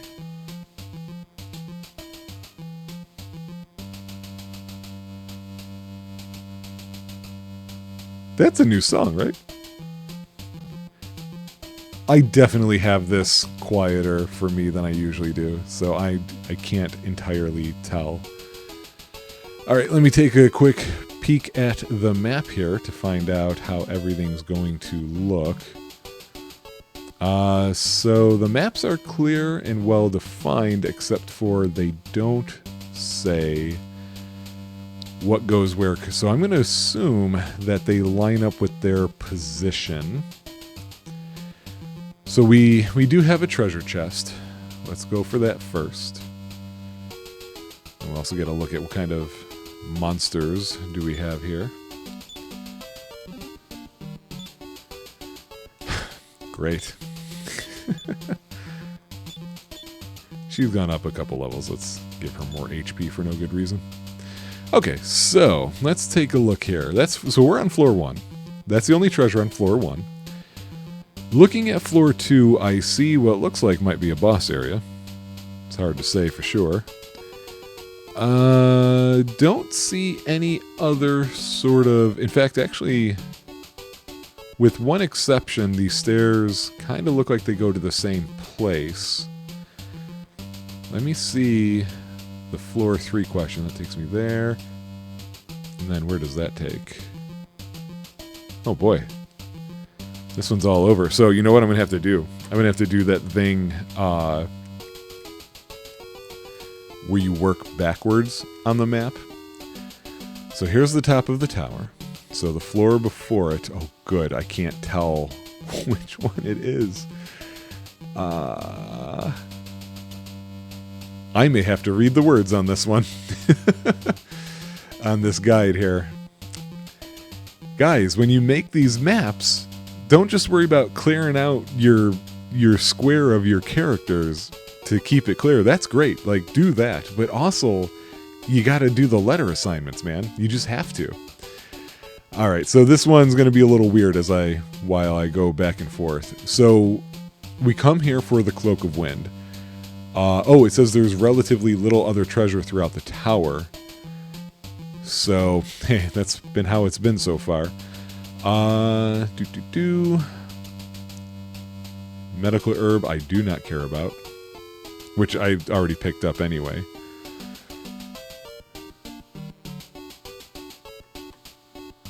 Okay, so...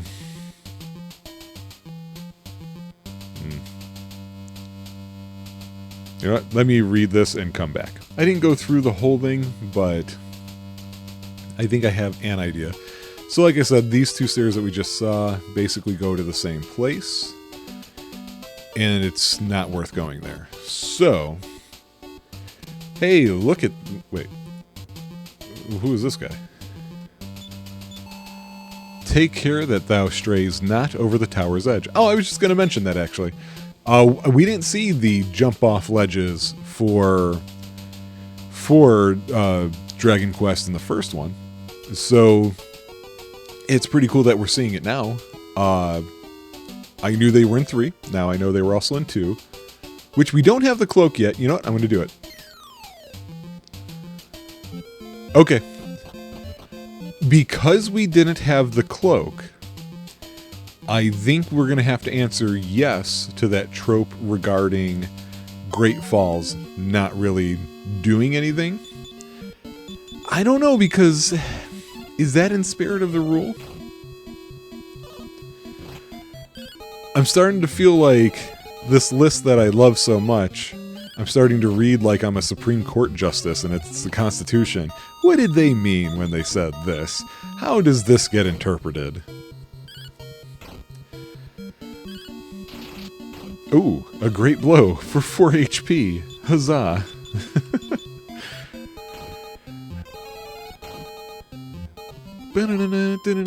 Bump. Yay. Get a spell, please, Ollie. It's Lars. It's not even her. 1 and 4. 2 and 4. Oh, he gets a spell. Oh, and she goes up. Okay. It's a competition now. She's 1 and 2. 9. Alright, we got 2 new spells for the group. We're getting more useful here. What did he get? Oh, he's got the return spell, which I'm guessing based on the Wing of Wyvern use means it's just straight to Maidenhall, which isn't really useful yet. Infernos. Okay. Nice. I will take it. The one issue I do have with Dragon Quest games, especially with the remakes, is for reasons I can't quite explain, it just happens to be true. Let's see how powerful this is. Pretty good. Oh, it's a group one too. Awesome. That is super helpful. The spell names. I think the fact that the NES versions of Dragon Warrior were, you know, translated into English by whoever, and you have all these different names and whatnot. Great. Gold. Oh well. Ooh, a Megapede. You know, I have another question actually, real fast. I don't know what determines spell strength, because they have... Oh, well, yeah, but that still kind of confirms the idea. When does that go up? I don't think I've noticed magic power being raised in any level up yet. Huh. I think maybe because I've got the situation where it's like, oh, I've only, you know, seen or played these ones the most for a while there, that all of a sudden it was a shock to my system when they've got these goofy names like Boing. You know, I don't even know if that's really a spell, but you get my drift. And I always had a hard time with those. And it's why one of the first things that I find myself doing when I'm getting ready to play one of these is, it's like I need to find a list that explains what the magic does. And I'll remember, but only for the time period that I'm playing the game. Okay. I suspect...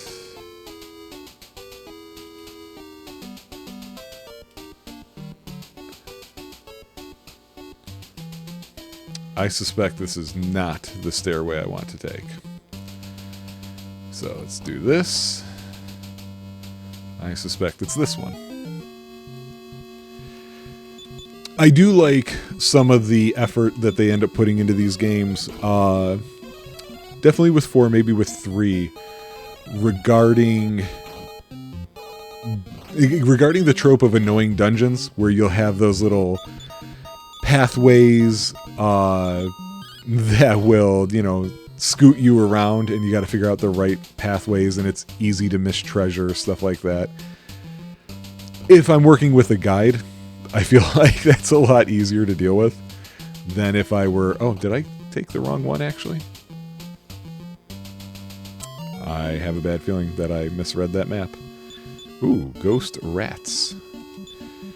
Ghost rats.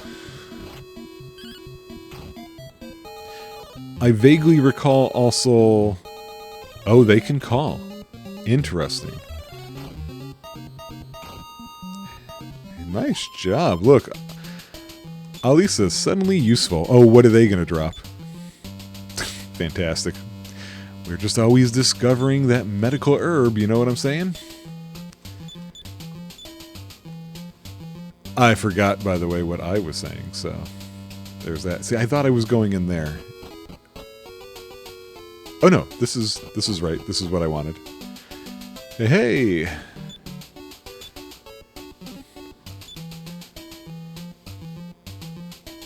What? What? That's not what I thought was going to happen there. Hold on, guide. Guide, why is this empty?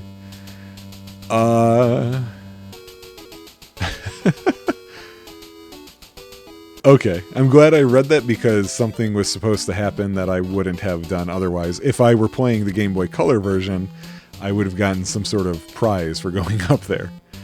But I'm not doing that, and so all I got was this empty chest. Ugh.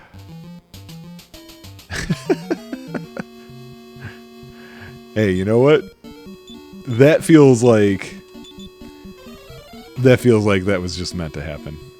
Oh, but no help came. Probably because you can only fit 4 of those in the intended spot. That would be my guess. Yep, I had a feeling Ollie was going up. Yay! Speed 5, HP 1, MP 4. I'm going to have to look that up on either if we end up in a grinding situation or an episode break. Oh, you can actually... They could have called another one, it looks like. About that spell power thing, because I'm very curious about it. And especially considering that you have the speed situation that doesn't mean what I would have otherwise thought it meant.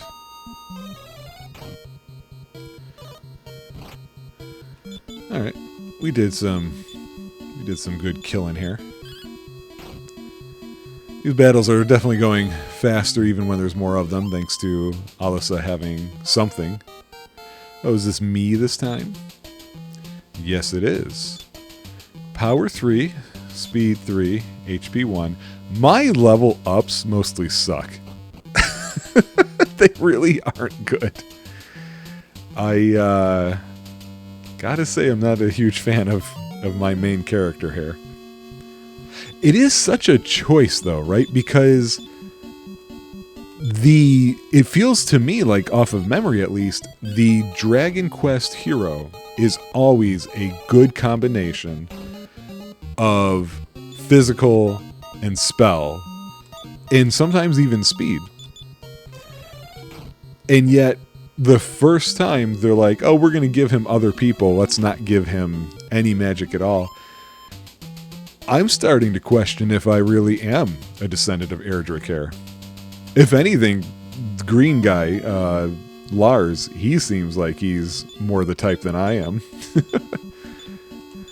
Ooh, maybe there should be sort of a sequel like the After Years to Final Fantasy IV, and it's all about us fighting over control of the throne. Because everybody's just looking at us and being like, no, this guy, Lars, is way more like Erdrick. Alright, where is this taking me? Oh man, I'm going all over the place. Oh! I passed by this, I didn't even realize it was there. Yay, we got the Cloak of Wind. Do we equip the Cloak of Wind? Oh wait, we must, because of the one thing I read. Oh, no? Wait, what? So, it says he's wearing... Okay, it does show as equipped. Okay. So, what's so special about this thing that I didn't know? I'm glad I did that one jump off the tower earlier to test the fall damage situation, because when we use the Cloak of Wind on ourselves and we do the same thing, we're going to end up a slightly different spot. If I can finish this fight, that would be oh so nice. Boop. Hey look, we're way the hell over here. So that's interesting. That's not normally how you would expect an item like that, or you wouldn't expect the item to be about that, I should say.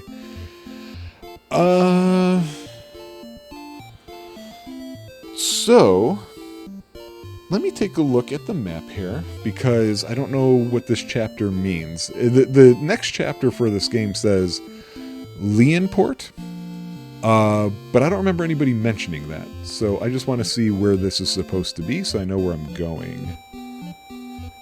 I don't see Leonport anywhere on here. Oh, wow. That ain't nowhere nearby. I can tell you that much. And since we can only return to frickin' Maidenhall, this is going to be a trek. Let me see how big that section is. Because... it looks like there is going to be some stuff to go on. So... yeah, that's going to be a trek, and it looks like there's going to be some stuff going on, so we will do an episode break here. Okay. What we're going to do now is find the next segment for us to cover on the list.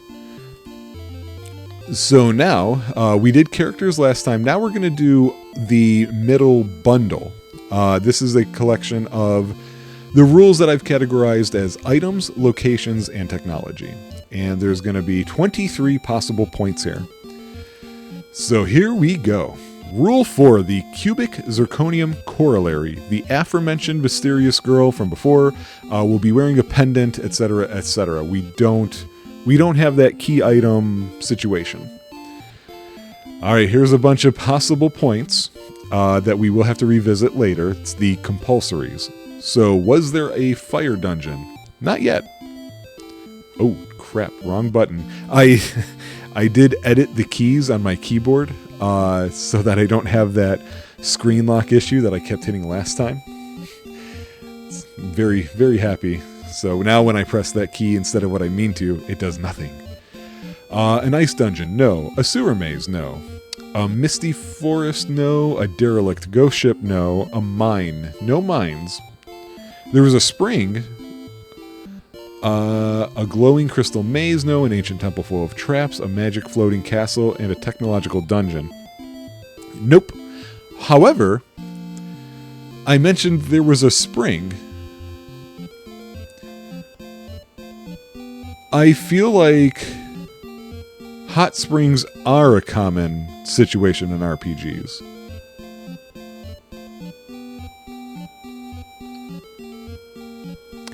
But this is...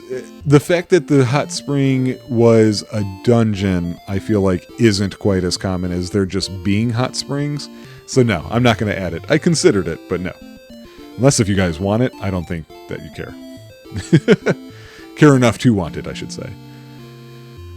So those are all question marks. We'll come back at the end of the game, see if any of them show up. 10, the Luddite rule. This is about... technology being an evil presence in the society and solely the province of the bad guys. Hargon seems to just be a wizard. Magic is a part of this. It's not technology so much, so I'm saying no. Do we have the indestructible weapon rule? This is the one where a weapon doesn't break from the game mechanics, but does because of a plot mechanic. Certainly hasn't happened yet. So, no. 81, 2, 3, and 4 are the dungeon designs 101, 102, 103, and 201. There's always goodies hidden behind the waterfall. We'll have to come back to that yet again, a game with no waterfall.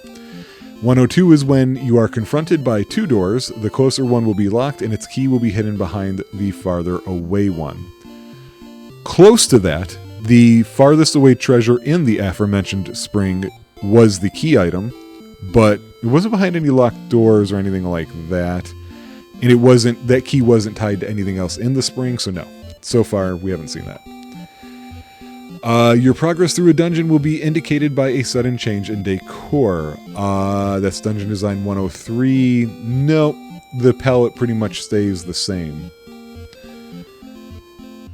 And Dungeon Design 201 is that most dungeons will include hidden passages which are nearly invisible or nearly impossible to see from a bird's eye view, but would be obvious from the party's perspective.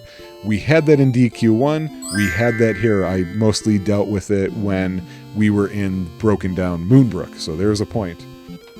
Rule 104, the Wutai rule. This is about a place that is Japanese mythologically centric, etc. No, not here. They don't do that.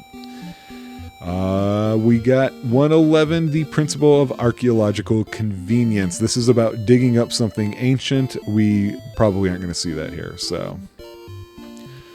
Rule 112, they don't make them like they used to. That's about comparing the machinery, which still doesn't fit here. 142, thank you for pressing the self-destruct button. All enemy installations will be equipped with one of those such things. Not something we're going to see, I don't think. Materials Science 101 and 102 are the last rules for us to cover on here. See how much faster we can get through these when there's more episodes to do? I hope you guys also agree that this is better. Material Science 101 is gold, silver, and other precious metals make excellent weapons and armor, etc. I'm going to put a question mark here. We haven't actually seen that. The only material names we've seen are leather and steel, which actually are applicable. Do we see iron yet? I'm not sure. Silver we have seen in the form of a key, though, which I don't think counts. I think this has to be about... Although I guess a silver key is kind of strange too, right? I'm going to stick with it being armor and weapons, though, because that is specifically mentioned in the explainer. Last one to check out is Rule 145, Materials Science 201. Everyone you meet will talk enthusiastically about how some fantastically rare metal, etc., etc. It's not happening here. This is just not part of what we've got. So, another episode down, we've gained only one trope point so far, and that puts us at a total, so far, a sum of 11. We are at, we're at 4% now. So we haven't reached the halfway point of the game, nor the halfway point of this game being more tropey than DQ1, and it may not be. We're going to find out as we go. So, when I see you on the next episode, we have to go west, young man, for quite a long ways to get to a port that's nowhere nearby. So hopefully that means more levels for everybody, but especially for Alyssa, who is only at 5 while the rest of us are in double digits. Take it easy, my peeps. Hey guys, here we go. Let's get this show on the road. There is something that I want to try.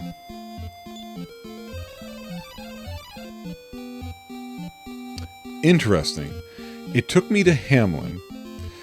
I made sure to make a save before I did that because I thought it was going to take me to Maidenhall. I now think that the return spell does work differently, and maybe the Wings of Wyvern as well, than they did in DQ1. DQ1, it was hard-coded to Tantagel. I know for 3 and on, it's certain places that you visited, maybe not every location, but most of them. Here, I suspect it's the last place you made a save at. So this did actually save me some time, so I am happy that that worked out this way. We have what appears according to the map to be a long walk ahead of us. So we're going to get onto that. Oh, you know what? I just realized I told you guys I was going to look something up, and then I didn't. That's the kind of guy I am. So we're going to do it live. Do it live. Dragon Warrior 2 Magic Power Stat.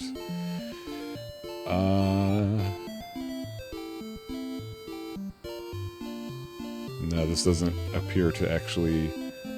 Oh, well, actually, I used this before. Let's see if this helps. Nope. Yeah, so the question remains for me. What in particular affects that stat? Because before I had looked back at the stat screen when I wanted to check the 2 spells that we learned at the same time, I forgot that stat was there. And when I saw it, my first thought was, I haven't seen it mentioned in any of the level ups. And if that's the case, it must be tied to the equipment that we put on, which still might be true. Hard to say for sure, but I will have to try and pay attention to that when we next get equipment. Because otherwise I just don't know. My assumption was going to be, oh, it's not based on a stat that grows with your levels. It's based on the spell itself. This spell has that attack power or something along those lines. Unfortunately, my quick little Google foo right there just did not answer that question for me. So, it is what it is, and it's honestly not that important. So I'm not going to spend too much time on it. Oh, see? I thought these things I'm standing on were also barriers. I cannot tell with this game what I can and cannot walk to. Oh, yeah, of course I go to those if I'm in need. Like, you don't have to tell a guy that. Do we have new monsters? Oh, we have a metal slime. Everybody attack the metal slime. Except for you. Just get rid of that ghost rat. Okay. That is something I don't miss from these old games. Which is, oh, the thing you targeted isn't there anymore, and you're such a dummy you can't possibly turn your head slightly with the rest of your body and attack anything else that's nearby. That is why when Final Fantasy comes up on the list, I think I mentioned this before. Oh, a little oasis, can we walk into it? Nope, we can't. Oh! A carnivog sounds like a carnivorous plant.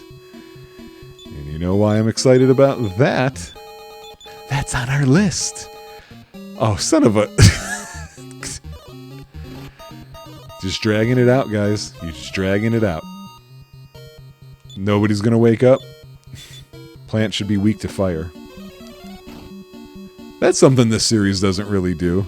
They don't really care too much about elemental weaknesses. Not that I can remember, at least.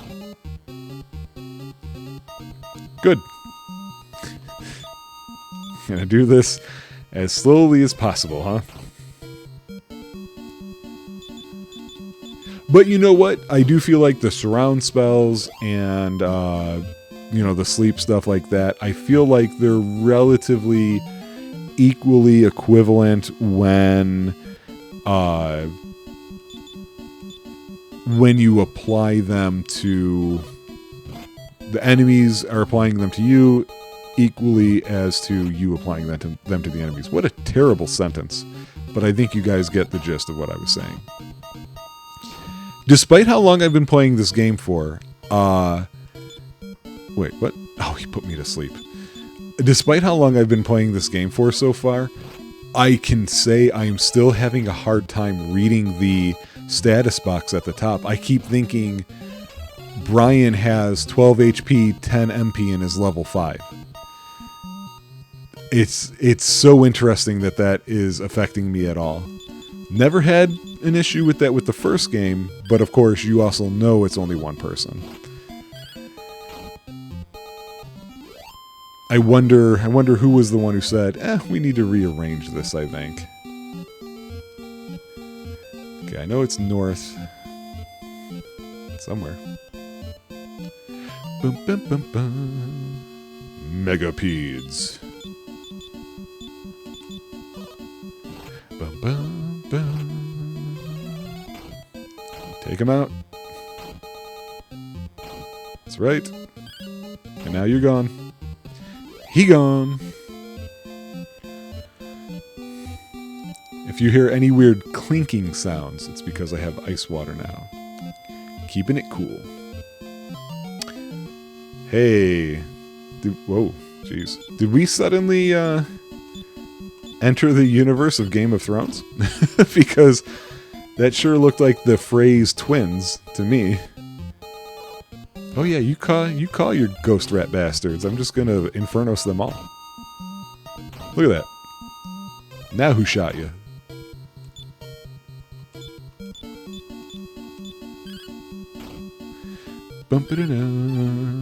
Thanks, Alyssa, for missing. Obviously, she's not supposed to be a combat character, but I do kind of hope that she gets some equipment to help on that front. Alright, what do you got now? Power 1, great. Speed 7, HP 1. No new MP, but she learned a new spell, which, you know, it gets me very happy.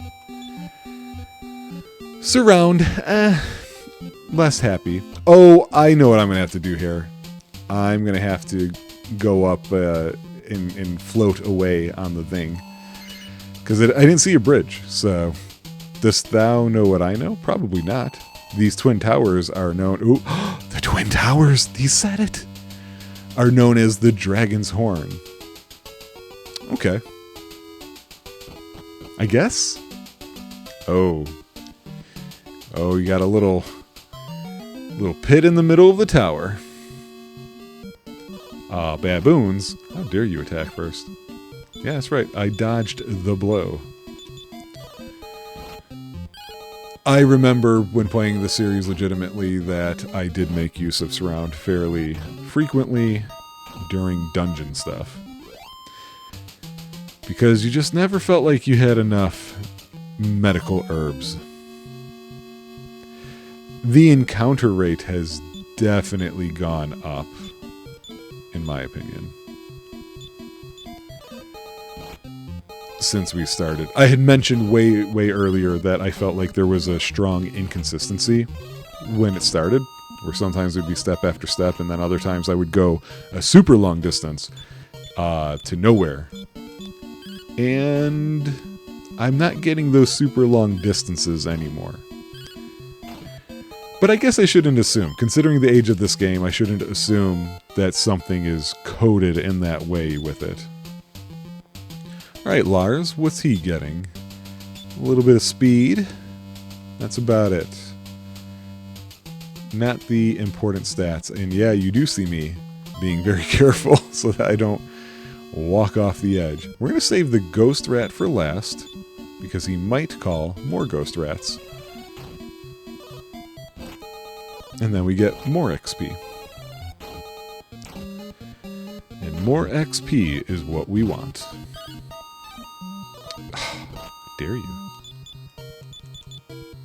I'm not confident that we'll take them out. Oh, no help came. Why?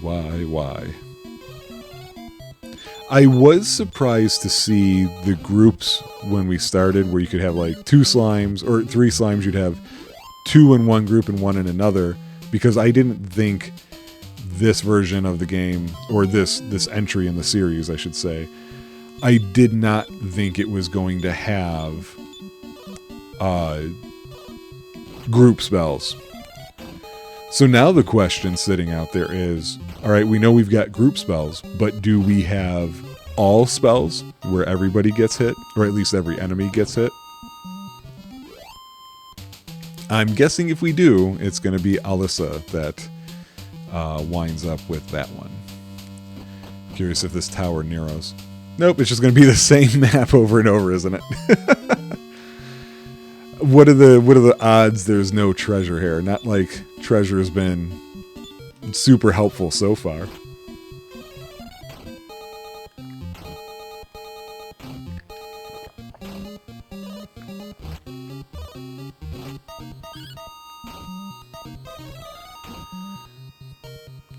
We'll just beat them with our fists. Well, some of us will.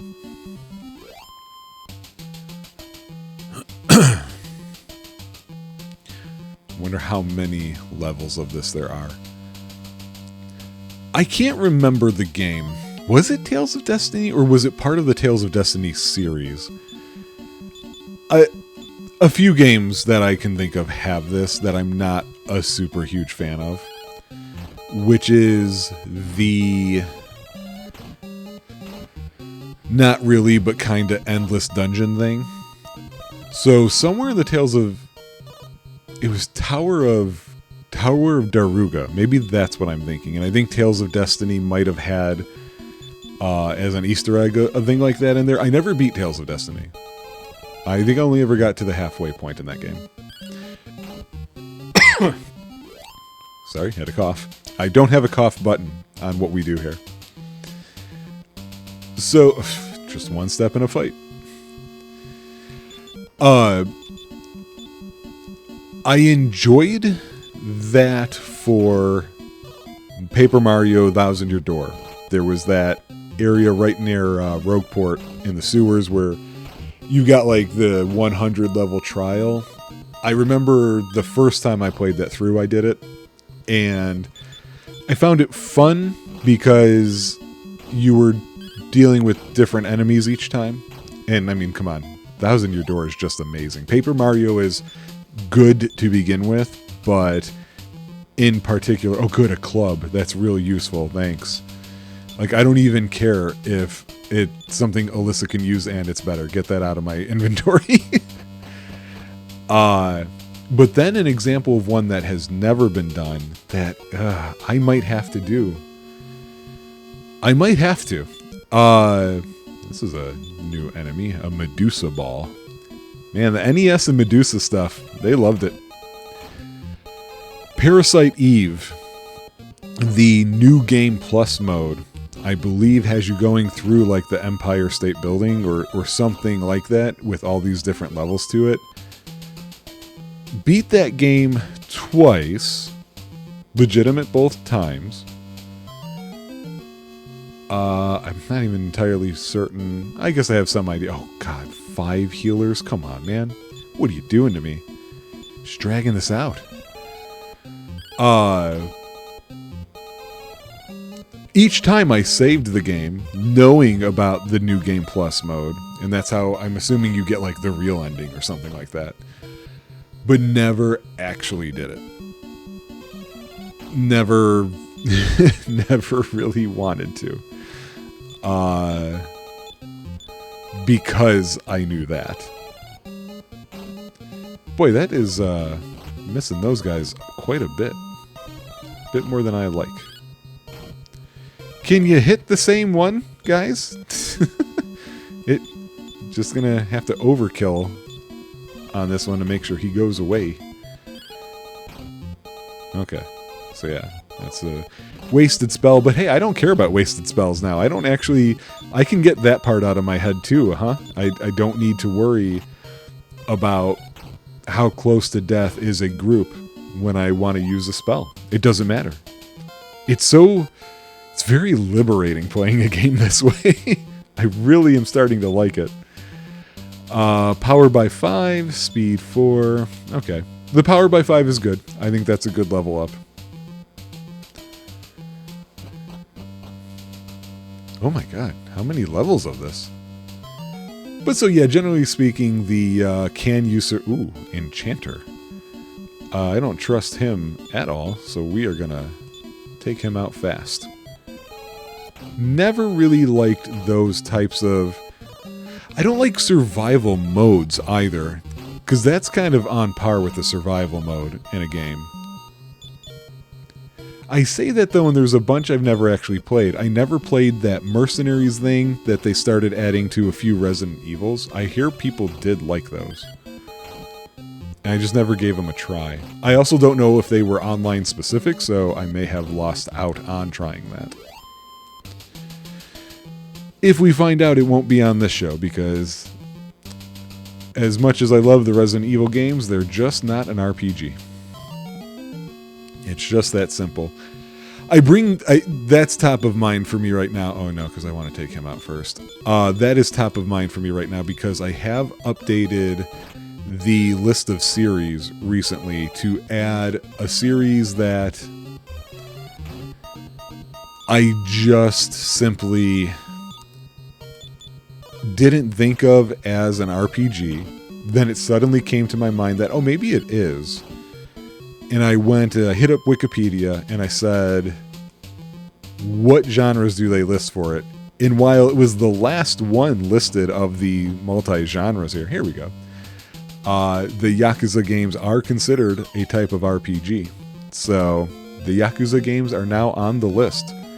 Which is great because those are games that I have played on my Bonanza, but I never got super deep into them.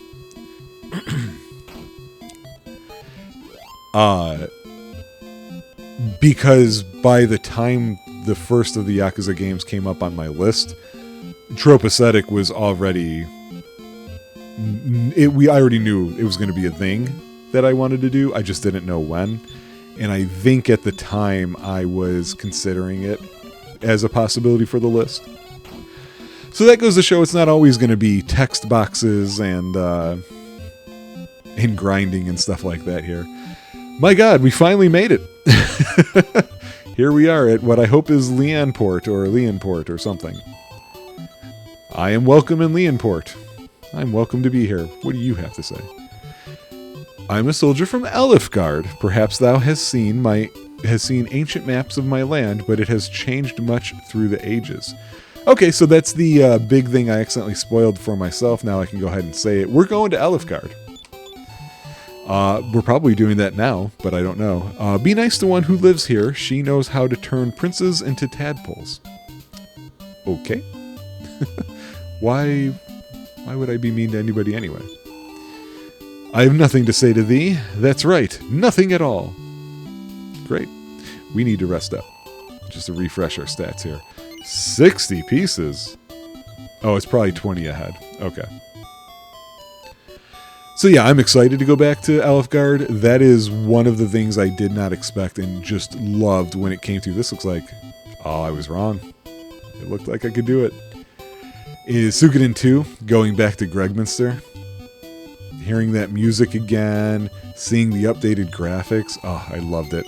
Then I was also sad, though, because it's like, well, now I want to see Turan Castle and Milicich's castle and Scarlatisha, places like that. No, I'm not playing the lottery, man. Nobody wants your stinky lottery. Hey, what are you doing? Why? There's a boat! That's a boat! We never lend boats to strangers, sorry. How dare you? I am not your king, but this is your princess. Eastward across an arm of the sea lies the kingdom of Elifgard. From there, in ages past, came a great warrior, a descendant of Erdrick, who slew dragons, and there came also a princess named Gwaelin. Alright, that was a weird way to tell that story. Oh, good. Thank you, NPC. It's been rumored that the king of Tantajo Castle has disappeared. Huh. I'm waiting until you move down. I don't want you locking me in. Oh, don't you... He was gonna. Move your ass. Nope, I know. Move your ass further. Look at him. He's trying to... There we go. That's fine. I can deal with that. Oh, and all this dude sells his tools. Oh. Dragon's Bane was mentioned earlier, wasn't it? Or am I thinking the Dragon Horn? Let me look up what that is. Where's my items list here? We're going to Control F. Dragon's Bane is something that my guy can use, apparently. Oh, it's a weapon. When battling the green dragon, this sword will display unusual power.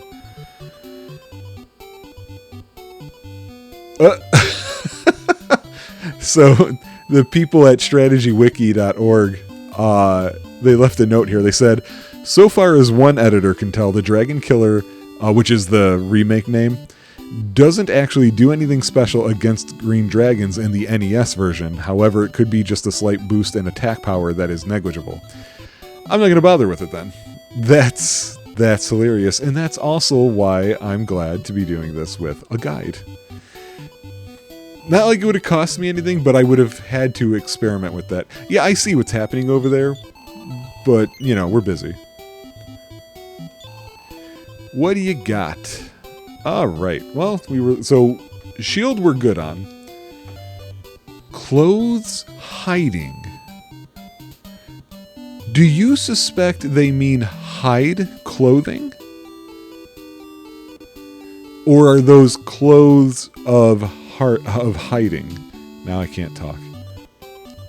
Anyway, let's look it up here. It's not even listed. What's going on? Oh, it is actually clothes of hiding, because in the remake it's been renamed to Cloak of Evasion, which I am familiar with that naming.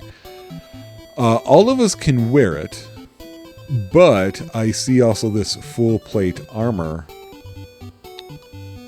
Actually, it looks like all of us should be wearing it. Interesting.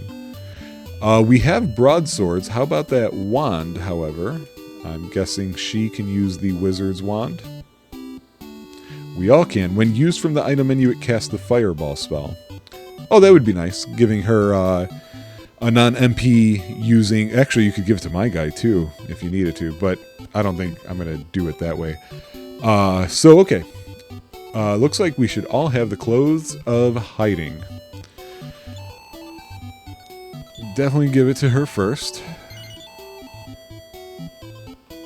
I do want to walk around to that one other door before I get into that fight, because I don't know if that's a boss fight or if it's just going to be a simple monster fight. And that should go to her. Yep. No. You know what? I just realized he is... Nope. Lars is holding on to these. We don't need them now because we've got the spell for returning. Oh, I should... I didn't see a place to save here. Okay. So now let's equip things. Let's make sure this actually is better from 53 to 48. It is not. The stats... Oh, you know what? I believe they're referencing, in parentheses, this version of it. Okay.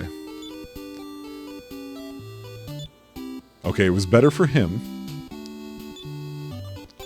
And obviously it's going to be better for her. She still doesn't really have any attack power to speak of, but that's alright. So he's wearing full plate armor. What was the other armor here? Full plate armor. Okay. So, yeah. Let's throw this crap out. Yep, let's use the bamboo stick. That's exactly what I was asking. What would one do if they were using a bamboo stick? Alright, I wanted to check out the door. Oh, I can't even get there. Okay. So, 1 second.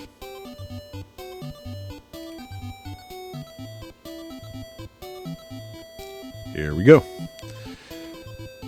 She ran to me. Help! Help! Evil has come! Aww.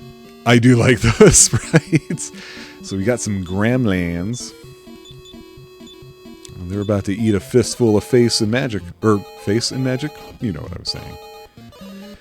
Look, I just kill the monsters. I don't taunt them. Okay? It's not my speciality. Okay, so yeah, they weren't a big deal to begin with. Thou hast saved me from the fiends. Please follow me and meet my grandfather. Would he be a boatsman? I thought they were gonna drag me there. Hey, guys, we're getting a boat.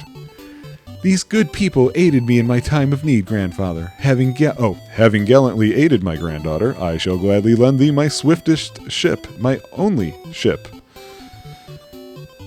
Is there anything else you guys are going to say? I wish thee speed and health.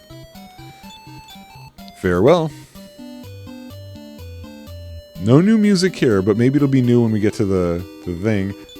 our first Dragon Quest vehicle. It's so nice. Hey, what are you doing? The pirate ship Relentless sank in chill waters with a great treasure still aboard. Bring me this treasure, and I shall pay a handsome fee. A handsome fee like in money, or are you going to give me some items? Because I'd like unusual items that are powerful and fun. No, it's kind of the same thing. I think. I can't remember this music anymore. So I think we have to go to Elfgard, and that should probably be its own thing. You know what I mean? So you know what else that means? That means it's time to hit up the list. Let's do it. We're still using the middle time frame, but now we are going through the mechanic category. There's not many of these, just 9. So let's knock them out. Cartographical elegance is rule 45. It's about the world map cleanly fitting into a rectangular shape without any edge being crossed. Let me pull that up. Oh yeah. Oh yeah, in fact, it also leads to one of the funny situations where it's like, maybe you can't go east to west, but if you can, you go north to south, and it's like, what happened to the rest of the world? You know? Just one of those little things. Oh! That's a trope too, but I almost feel like...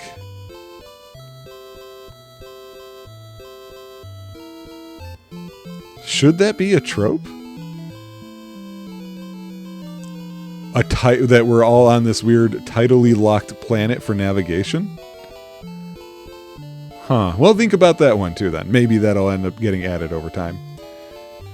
Because, like, for example, DQ1, you would say no.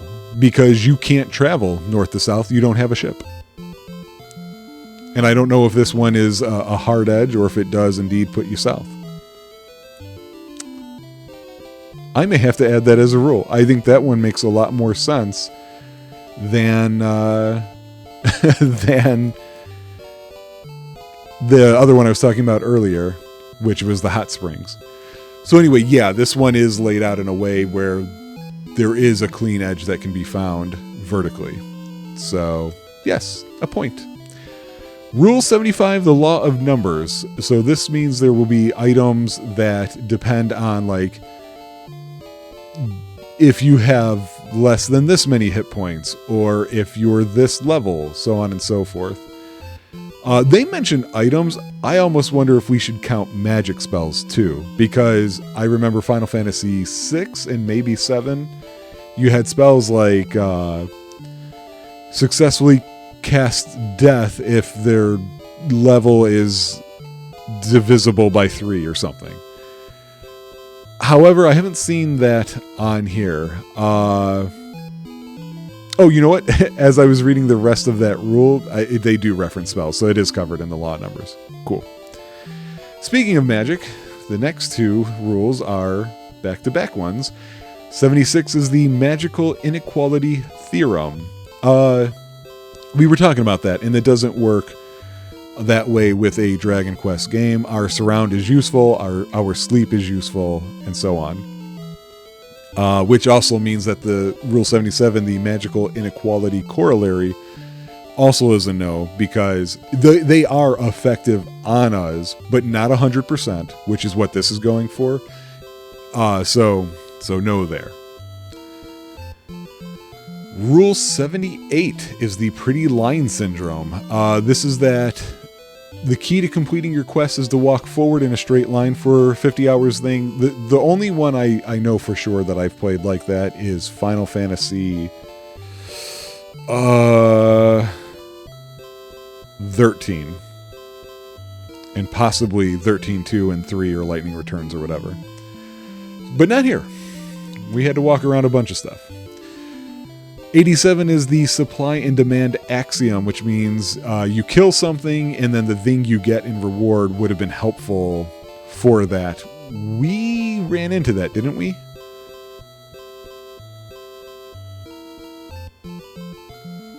Maybe not. I'm not remembering what that was.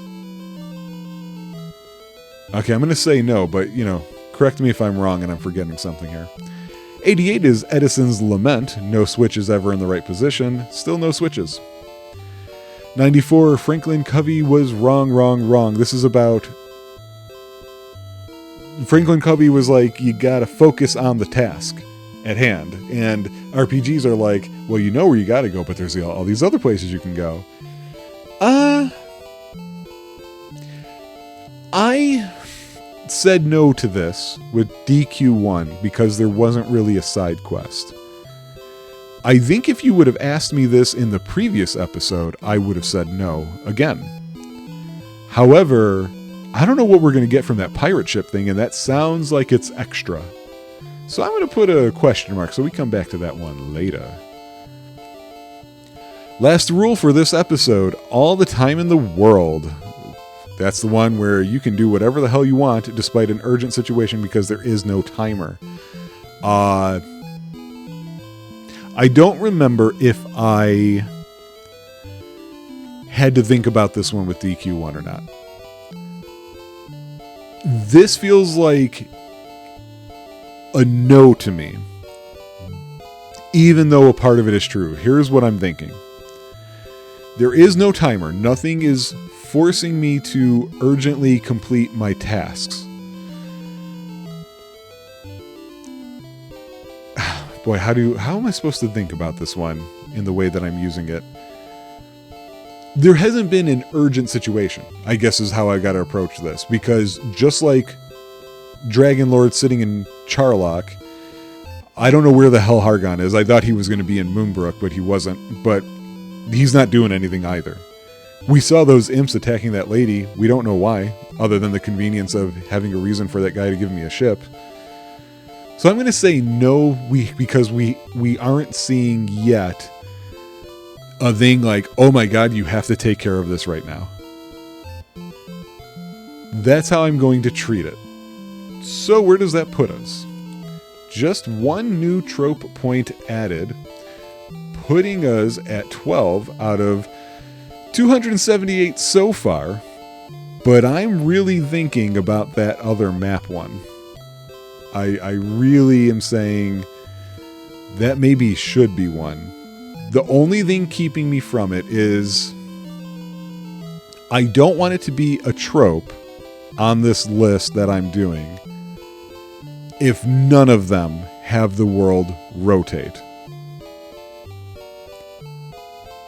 So at the moment I'm going to leave it be.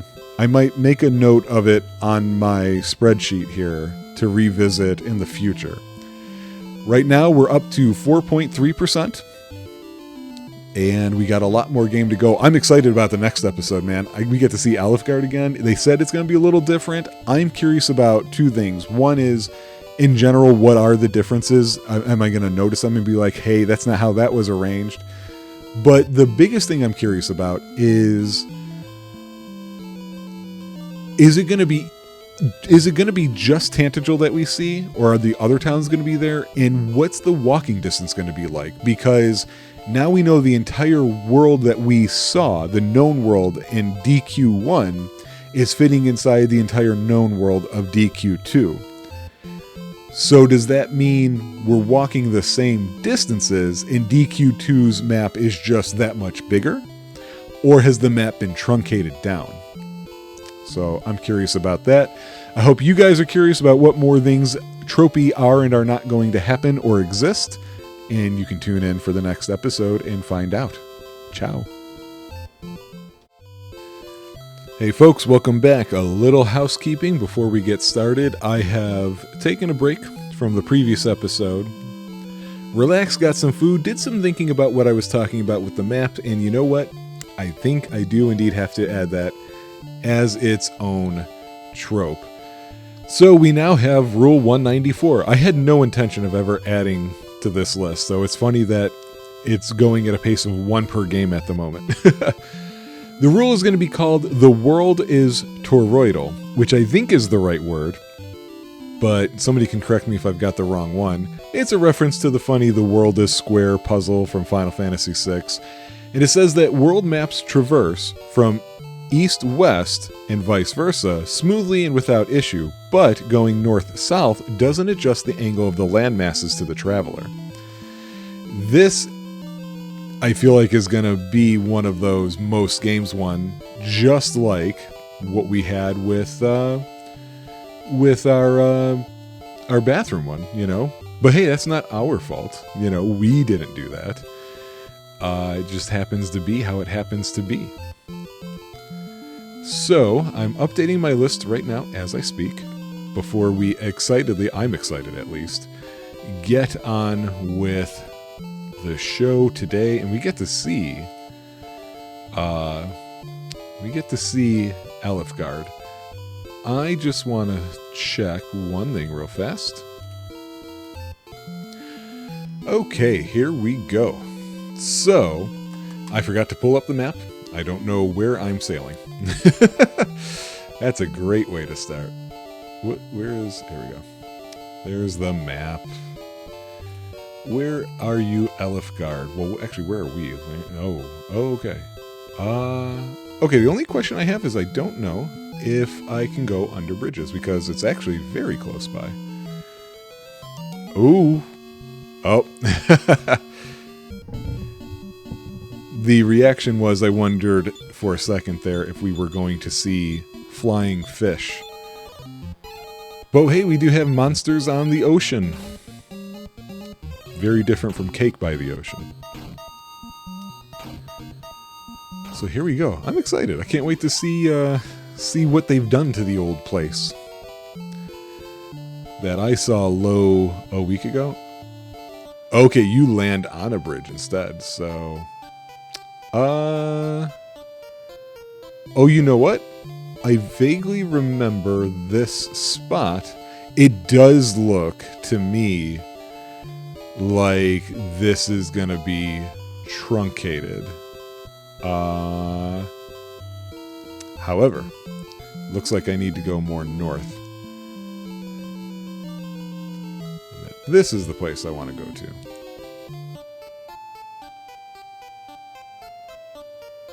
They put the old music in. Alright guys, well done. Well done. Oh, it's different.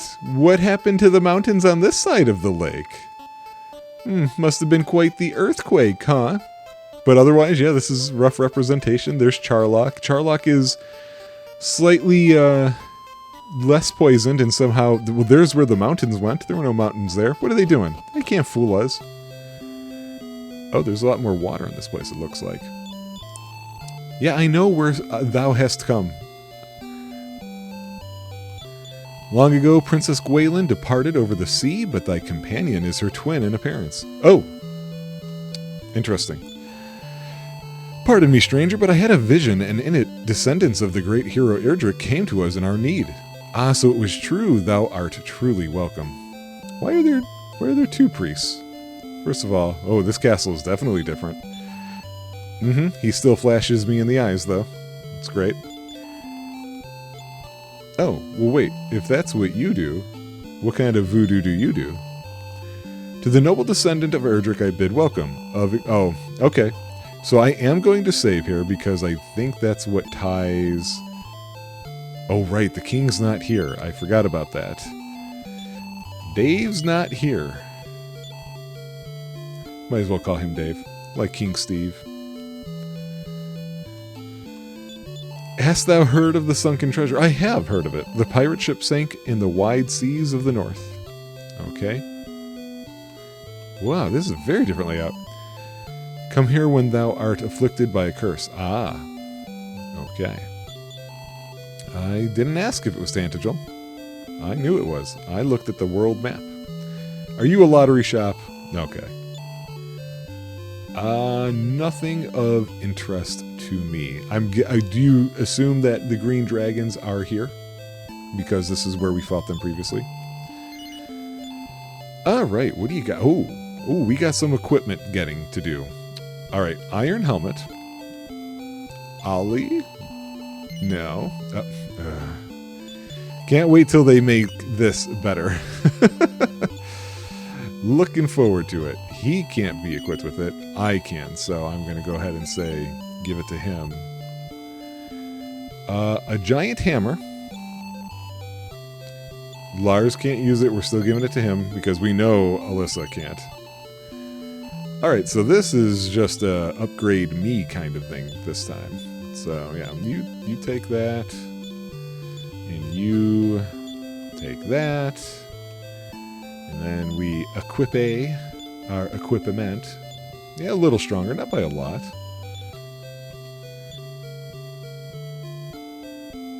I'm sorry, did that not equip the helmet? The number didn't change. Oh, I guess it was 53, now it's 59. Okay.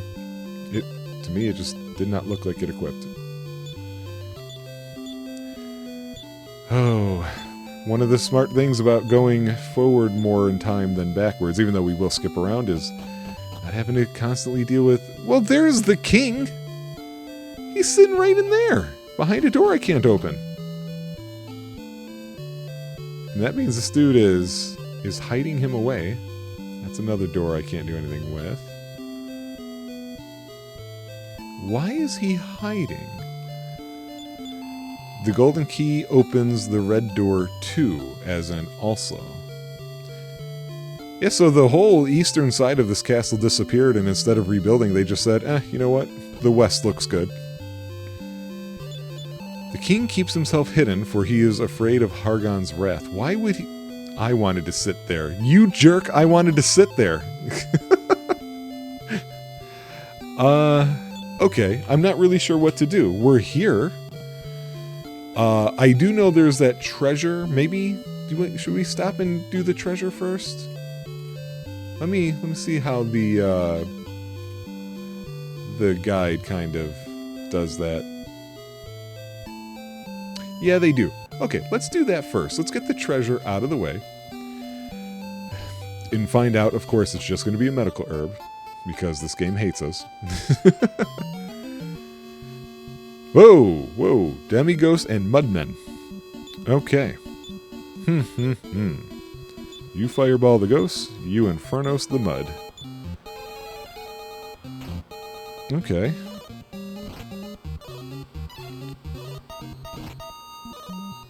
Oh. They don't seem too ridiculously strong or anything, so not a big deal here. Whoa, boy am I glad I'm cheating. What is that heroic attack nonsense that they got to do? Oh, he can do that stupid MP stealing dance. What was that, like magic bags and trick bags that used to do that? Okay, these guys are a little tough. Oh, you get lots of experience, though. Speaking of which, Alyssa has gone up to the level, power 1, speed 2. That's not what we care about. You know it's important. Darn it. Darn it, darn it, darn it. Okay, so if we return anywhere, it's going to be here. Which is good to know. Wow, magic baboons with some magic drakies. Alright, you guys focus on that. You grab them. To be honest with you, I think I really did expect the monsters were also going to be the same. So I'm surprised in one direction when it comes to the... I swear to God. Who? It's a Sunday. Who hires people to mow the lawn on Sunday? Because I know it's not my neighbors that are actually mowing the lawn. It's a company. On a Sunday. That's not cool. Like, I'm not a religious guy, but, you know, don't make people do stuff on a Sunday. Alright, so they said you just mostly want to go north and you'll see it. According to that little box there. So we'll find out if that's true or not. Oh, sea slugs and mana wars. I do not remember if mana wars can heal.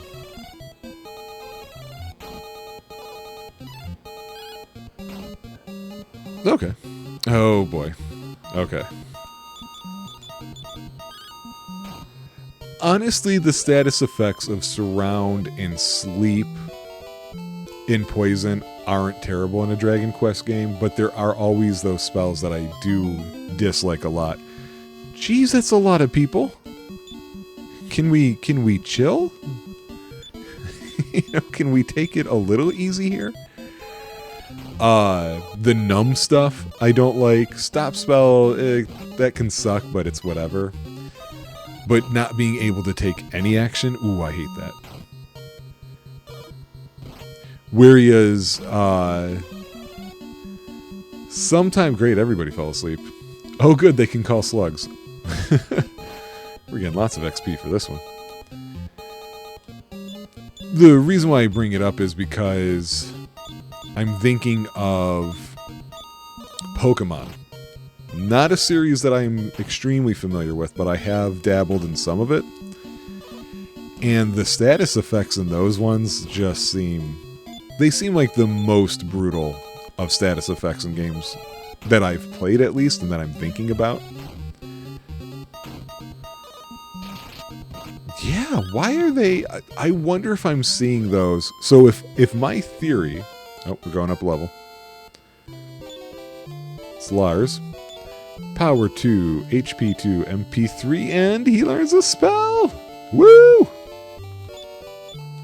What did he learn? Outside? Okay. I mean, utility, it works, but not super exciting. Oh, hey, there's where we were going. Search maybe? I just dove right into the ocean. Oh, is it an item? It is an item. Okay, so I bet you I have to go back and talk to that dude in that little building. Let's get that out of the way. I forgot what I was about to say. Again. I'm sure you're used to that by now.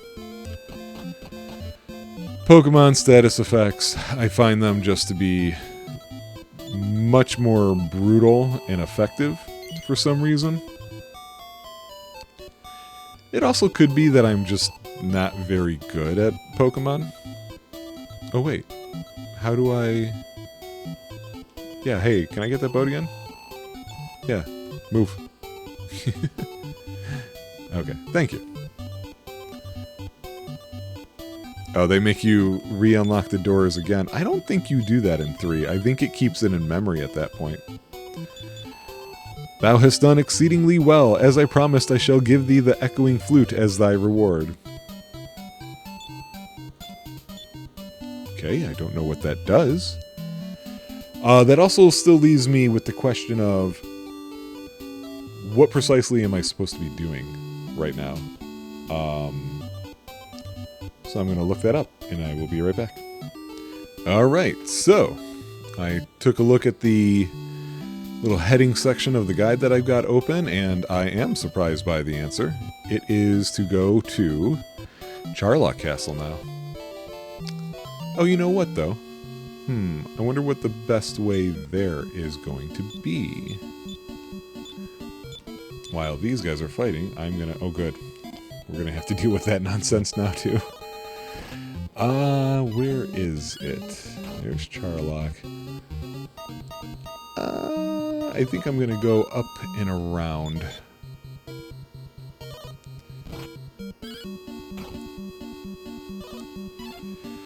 I'm also curious, though, what level would I normally be if I were playing this game the way it's intended?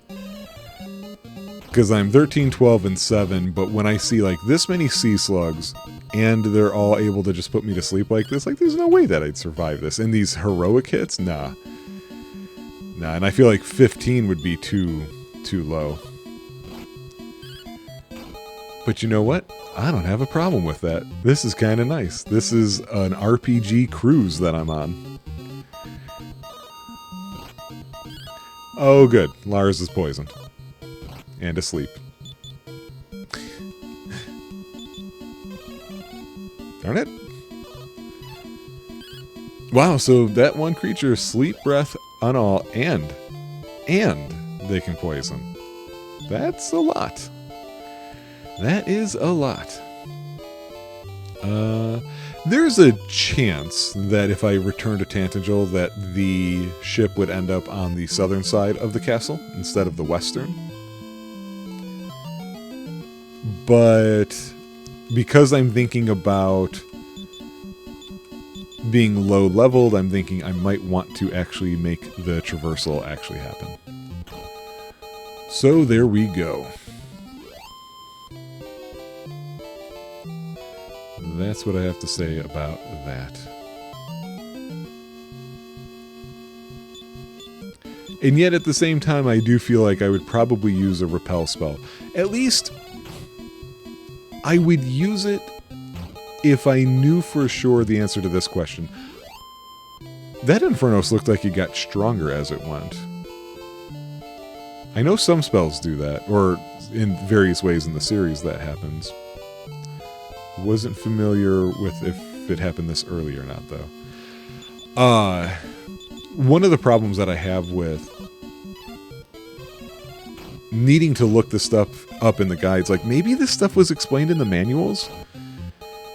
I mean, I wouldn't have had the manual for this.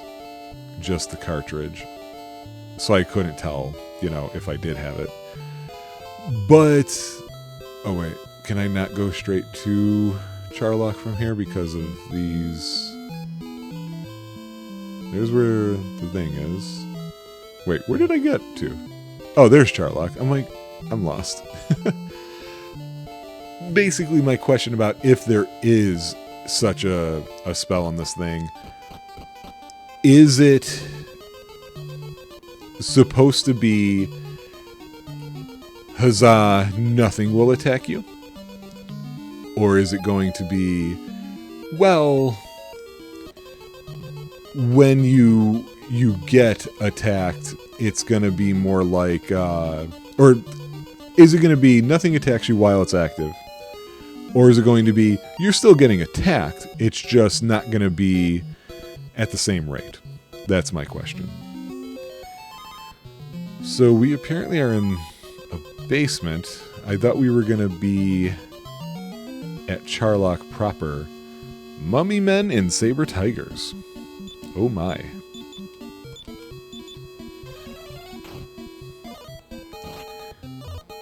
I am ready for Lars to get a stronger attack spell here at some point. He's not being as helpful at the moment as he had been. Because his fireball's just not... It's not dropping them in one, you know. Right, we found some stairs. Okay. Looks like we gotta do a little wraparound walk. Oh, I see you, treasure. I'm a little lost story-wise at what we're supposed to be doing here. Like, my question is, what's the item we're looking for? So I feel like if I think about what I just read, I've got this flute. I don't know what this flute does. Nobody talked about this flute. It just suddenly was there. It's about the king in hiding. We know where he is. We saw him. He's behind a door we can't get to, and somebody did mention the gold key, saying that it opened this thing and this other thing. So, is that just it? Is that what this mission is? For some reason, Charlock Castle has this key. I don't feel like that is out of place, universe-wise, considering how the key economy was a little weird in DQ1, so it's certainly not a complaint. I just don't have the answer. Because I don't remember anybody being like, oh yeah, you'll find what you're looking for in Charlock. We accidentally dropped it there last week or something. We're definitely seeing stronger enemies now. The constant, or what felt like constant, drop of...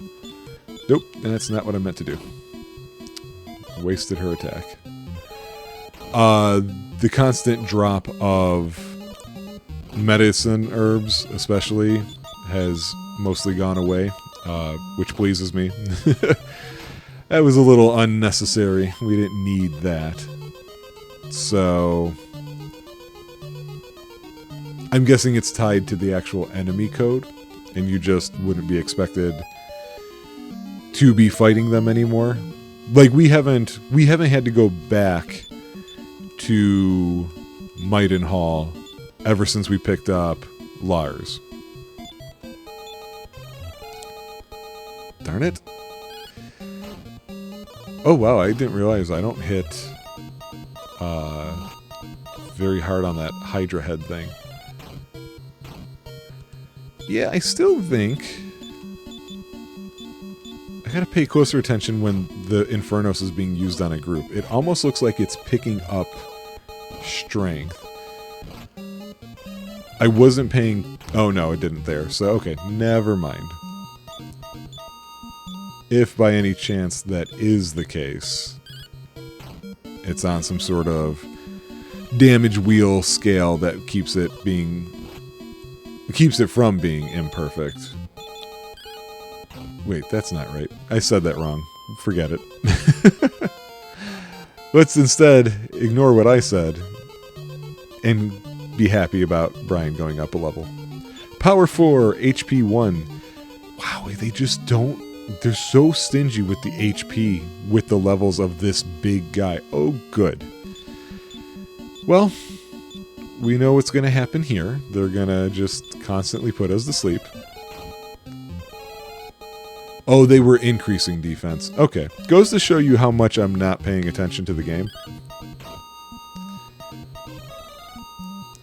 It's just an impact of, you know, I'm not on my toes here, not at the edge of the seat being like, oh, I hope I make it through this place. It's just...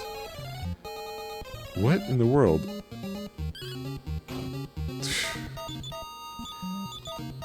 Are they naturally resistant somehow to magic?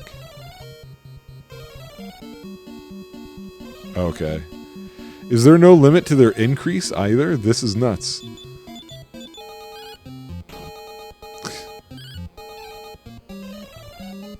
Jeez. Yep, the only guy who has a chance of causing any worthwhile damage. They increase their defense and decrease ours. Another word for that is annoying enemy.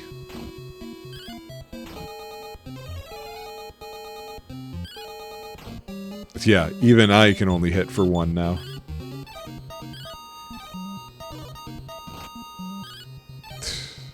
Let me try magic again.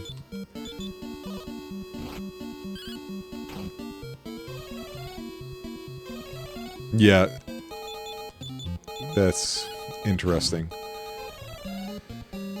This is a sign, I think, that I am under-leveled for a bit here. I would say, hey, I'm gonna run around a bit, but I'm in a thing, so I don't want to do it here. Oh, hey. I love how it just wants to prove me wrong. Fairy water. Don't care. Alyssa, what do you got for me? Power 1, speed 5. What's the important thing? That's the important thing. What did you learn for us, Alyssa? Repel. Okay, you know what? Let's do what we were just talking about here. Let me go to the spells. All right, repel. This spell will ward off all monsters with less health points than you and your companions for 127 steps. Same effect as Fairy Water, and is very helpful as you sail the sea. Interesting. That also means that's a trope. That is something relying on our hit points, the number theory thing. So I really didn't think that was gonna be one that comes into play, but we now know it does. Maybe it came into play for the first one? You guys will have to let me know. Because I'm mostly moving forward. I'm just making corrections when I need to. Okay, where am I? Okay, looking at the map, trying to see if there's any point in going there. This is the first... Wait, that doesn't seem to go anywhere.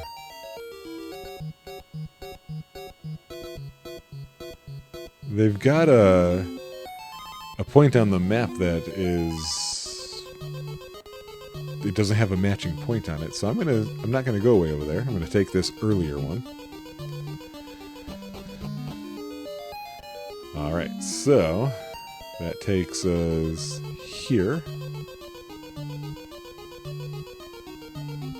Where we're going deeper into the basement. Whereas I thought we might end up climbing the castle or something like that. That's not the case. 3 mummy men appeared. Now we're going to make them disappear.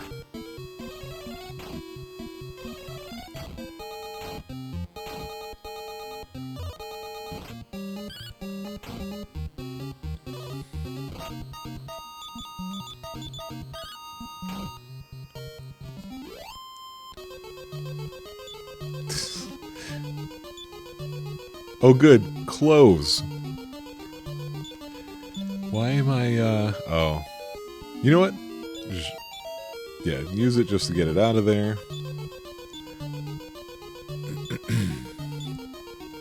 And we'll throw that away. Wait. Did I went the wrong way. Or did I? Hold on. Shoot.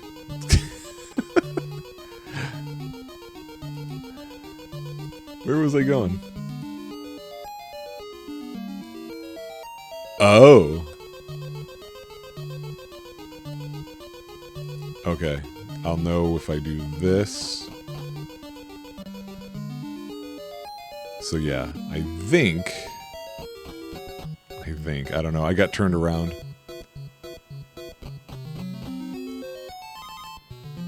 Okay. I think I might have actually been going the right way, and I screwed up. Okay, so spells just don't work on this thing. Yeah, okay. I thought they might have been missing because of a surround spell, or because of the defenses.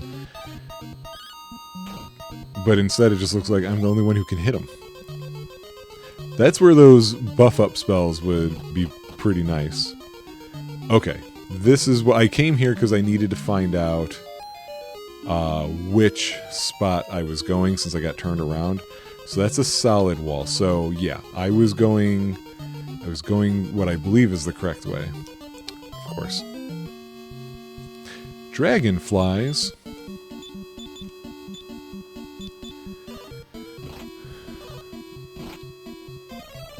I'm waiting for them to start having enemies with the fire breath spell. I remember that usually being particularly nasty.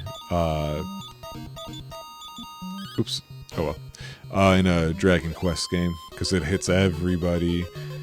I like how we're default in a group, you know? The enemy never has to think, ooh, do I want to go for this one of 3, or anything along those lines.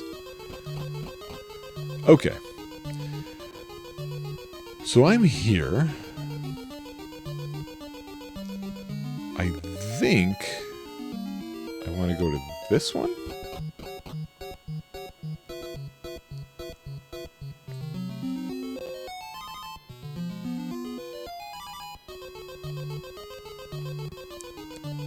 Oh, I see. The other stairs did go somewhere. Okay. I'm a little lost in this one. This one's a little confusing for me. That's even with a map. Although, like, the way I have everything set up, it's not as if I'm seeing it constantly. It's more of a...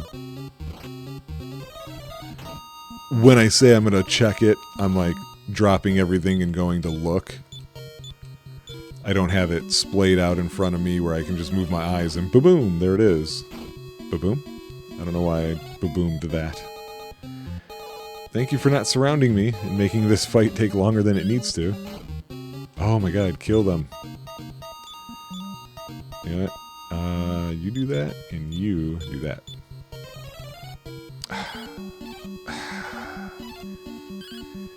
Sometimes these cousins of mine are on the useless side. So is their defense up to the point where magic doesn't matter anymore? No. He's just missing. Did he get surrounded and I didn't pay attention to that? This is with the rappel on, by the way. Or, well, specifically the fairy well. Hey, look! Scorching flames. The game's listening in.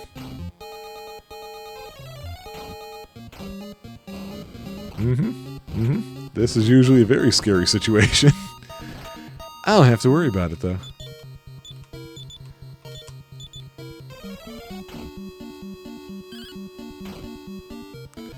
Yeah, we definitely should go up some levels soon. If I get to a good spot soon to just go off camera and do some stuff, I will. Oh, did the fairy water... Oh, you know, it's probably not working because of the whole HP part of it.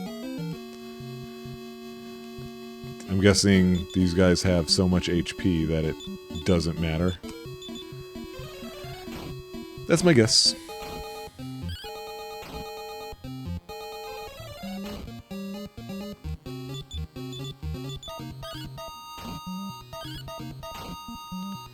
Ba-dum, ba-dum, ba-dum. Stop giving me clothes. What?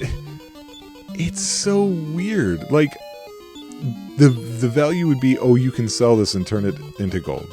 But who cares? Why is he alive? Okay, I can't even do that anyway. Look at all that treasure. It's all gold and medicine herbs. I like how they kept this pattern mostly intact.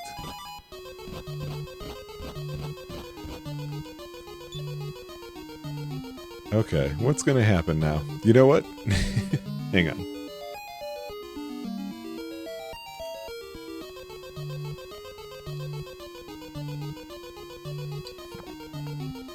Alright. We're gonna fight whoever this is. Welcome, Brian. All that Hargon threatens to take is really mine, for I am the grandson of the Dragon Lord. That dude had kids? Defeat Hargon, and I will give thee advice. Will thou do this? No. Thou art surely missing thy brain, but it is up to thee. Okay, so I guess I gotta say yes. Once thou hast the 5 crests... Oh, here we go. Seek out the good wizard Rubus, who dwells in the depths of the sea south of Maidenhall. Okay, yeah, we didn't go south of Maidenhall. Okay. Yeah, I wasn't sure if that was going to actually work or not. Okay. I thought we were going to get into a boss fight there. It had all the makings of one. I just want to check this guide real fast. I feel like there was probably something there and I didn't get it.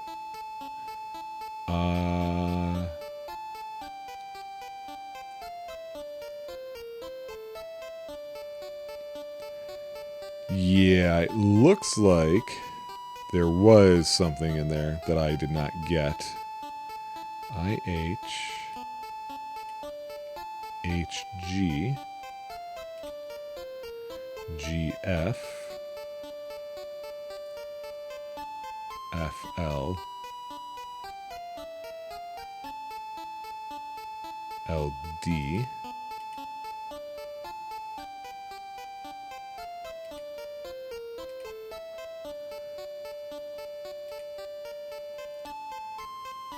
Okay. In order to keep it being too long, because I'm just going to be traversing in there again, I am going to do this off camera, and I'll come back once we see what's in there. Of course, no sooner do I do that, but the first fight I get into comes with a level. It's Lars. His power went up by 8. Whoa, and speed by 7. Hello. But yeah, that's going to be no spell, of course. So we'll see if for the next whatever happens. Hey, we got a level, so breaking in for that. Still traversing my way. It's Alyssa. Power 1, speed 3, but does she get a spell is what I want to know. She doesn't. Not a very exciting level up. So, back off screen. And no sooner than the next battle, we get another level. This time it's me, it's Brian. Oh, power only by 2. Well, that's kind of disappointing. So, oh well, back at it. Okay, we're back. We got here. Let's see what this was all about. Oh, the Sword of Erdrick. Okay, that sounds like a cool thing, actually. Not that much stronger. It would have been a bigger deal had I not gotten the hammer. Which now we're going to throw the hammer. So, that brings us to be done with Charlock Castle. Why was his sword put there? That seems a little odd, right? Like, I thought we were getting a key. That's what I was all about. But now we're gonna do something a little different than playing the game. We're gonna go through the list. So, I want to actually do something here before I get started, because the next part is still middle time frame, but the plot category. However, before doing that, I know we saw a trope which was based on HP.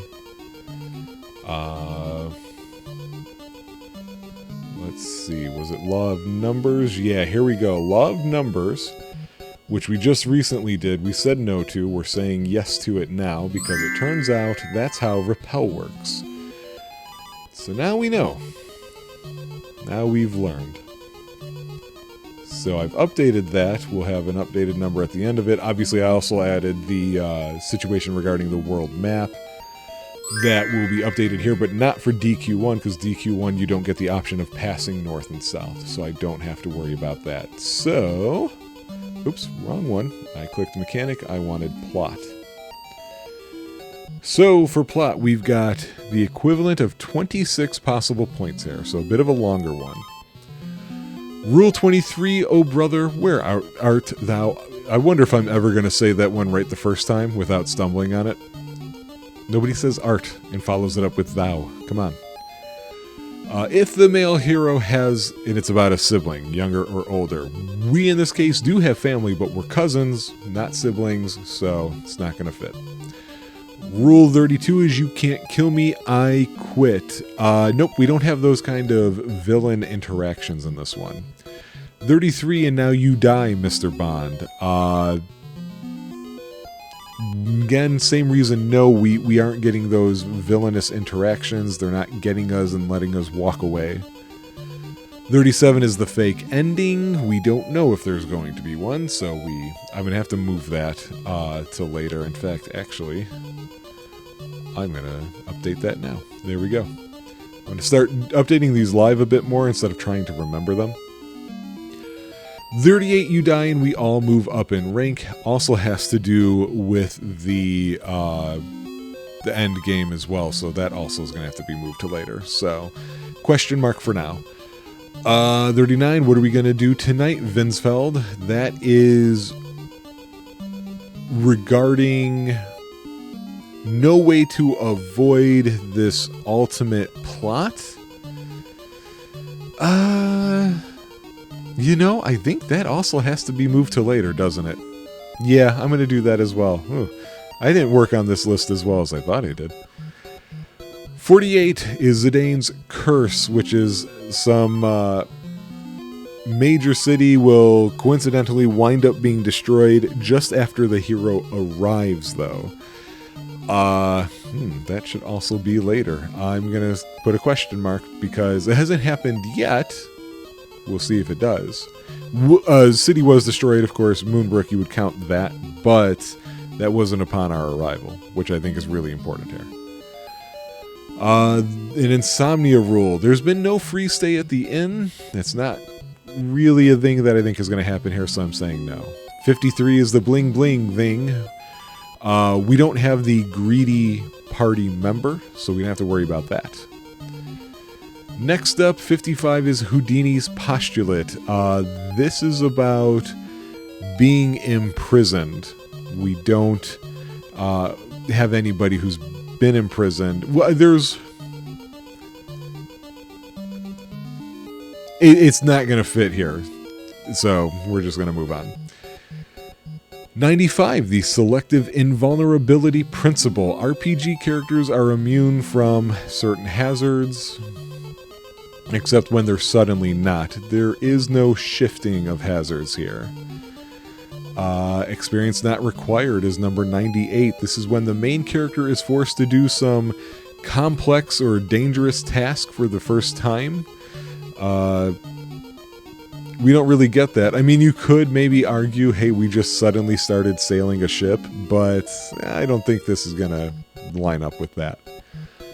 Any near-death epiphany? That's not a Dragon Quest thing, so I'm going to just move on and say no. Any fighting tournament? No, there hasn't been one, so we don't have to worry about 108, which is you do not talk about Fight Club.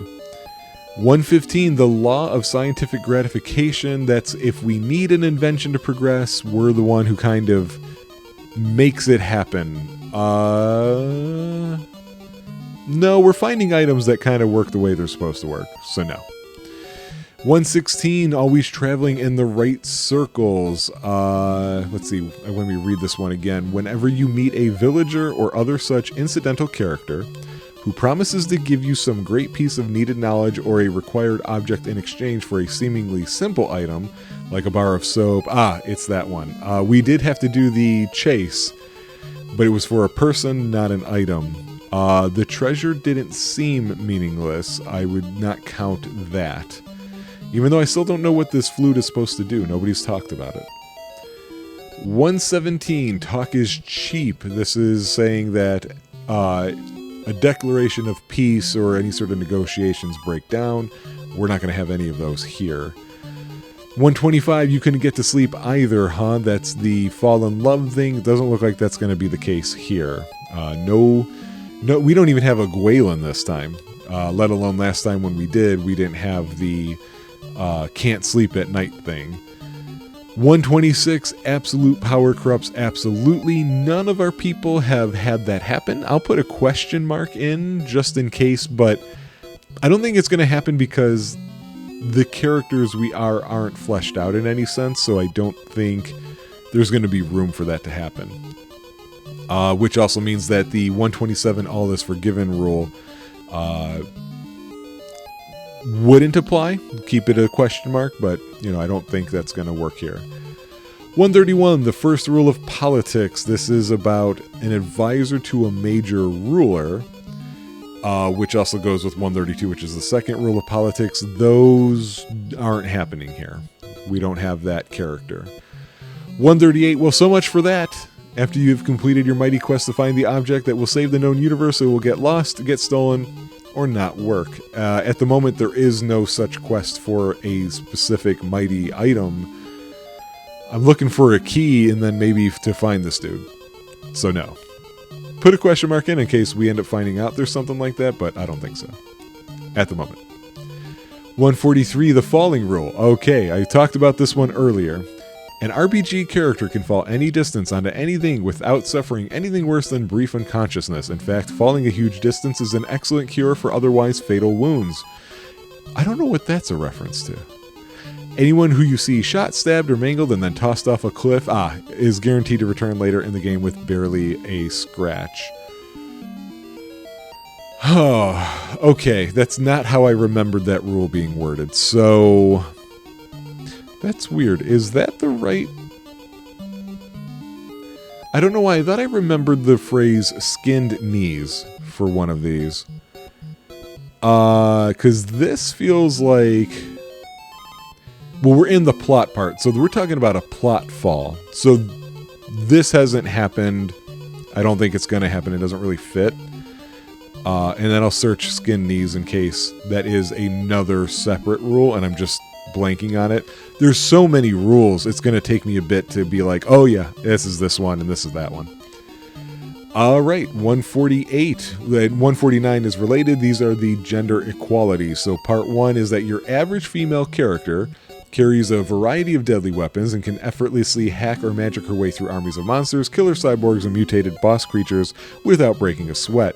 She may be an accomplished ninja, a superpowered secret agent, or the world's greatest adventurer. However, if one of the game's villains manages to sneak up and grab her by the...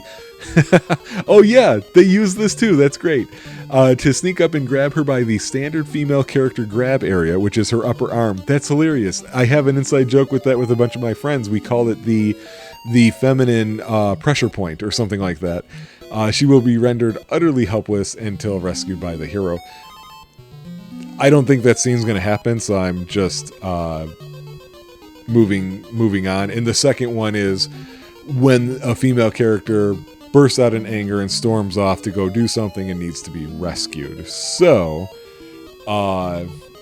what we're going to do here at the moment is I'm going to see if I can find the term that I was looking for. Okay, so no, I'm making up skinned knee apparently in my head. I don't know why I thought that was a part of this at some point, but I am just wrong according to Control F on an Excel spreadsheet. So that puts us at 14 out of 278, and so we're at 5% now. Plenty of stuff to do still, so not like we're nearing the end here exactly, although only one middle section of rules left, interestingly enough. So, with that, I'm going to go ahead and say bye, guys, and I will see you on the next episode once I figure out where the hell we're actually supposed to go now. Bye. Alright, folks, we're back. More Dragon Quest II. We have visited Charlock Castle, spoken to his grandson, which actually gives me a better realization that not as much time has passed as I thought had passed in this game. I was for some reason thinking it had been a couple hundred years at minimum, but it actually looks like it might have only been 30, 50, somewhere around there. Which actually raises a question. Did they say whether or not Gwaelin and Elif are dead? I don't know that they did. One thing I did while in between the two episodes is I decided to see, oh yeah, maybe we should visit Garenham and Cole and Cantlin and all those places. Well, you can't. They're all gone. It seems like, according to this map, which admittedly on one point I noticed that they didn't put something on here that was there. It looks like there are no town icons or anything. I don't see Hawksness. I don't see Rimuldar. I see the spot where Rimuldar would be. Like there's that moat with the land bridge and everything still. But there's nothing but like a forest there and what have you.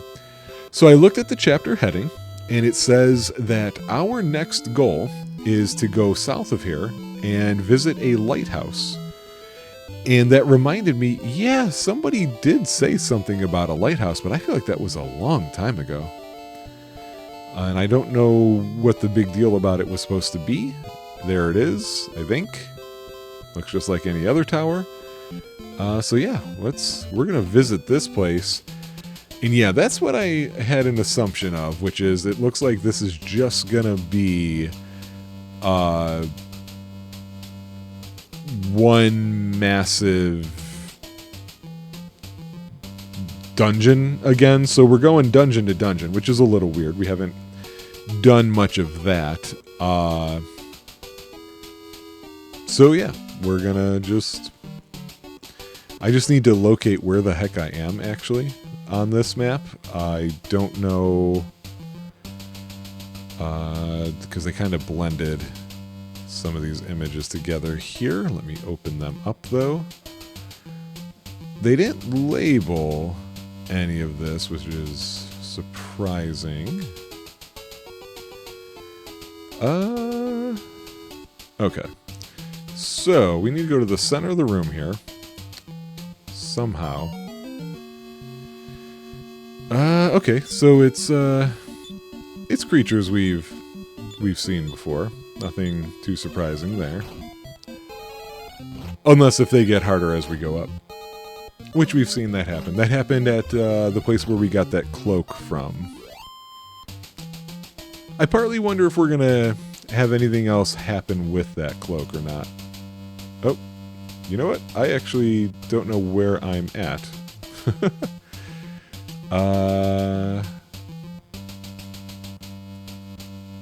You know, it's weird. This doesn't really match what I'm looking at.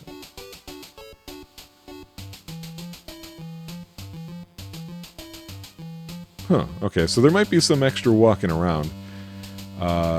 Because I don't know where I'm supposed to be on this map, and I partly wonder now if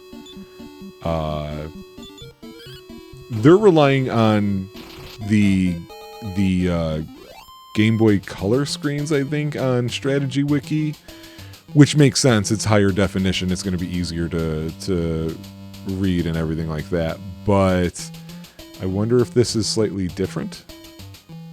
Oh yeah, we're doing repel because I think with the last level up, it has actually reduced some of the unnecessary combat.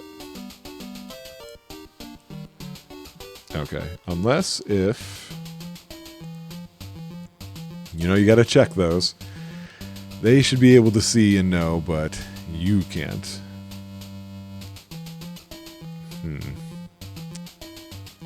So I'm walking this maze a bit more legitimately because, I don't know, I'm just having a hard time figuring out exactly what I'm doing on this map that they put together. Cannot explain it. These Gorgons are a pain in the absolute ass, let me tell you that much. Yep. Because they do that, they raise their defense.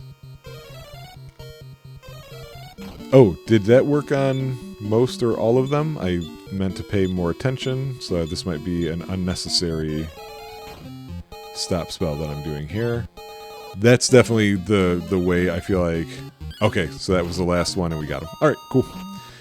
That's been the way to fight them. They seem to be immune to attack magic, or I just have the worst luck with it, not sure which. And so...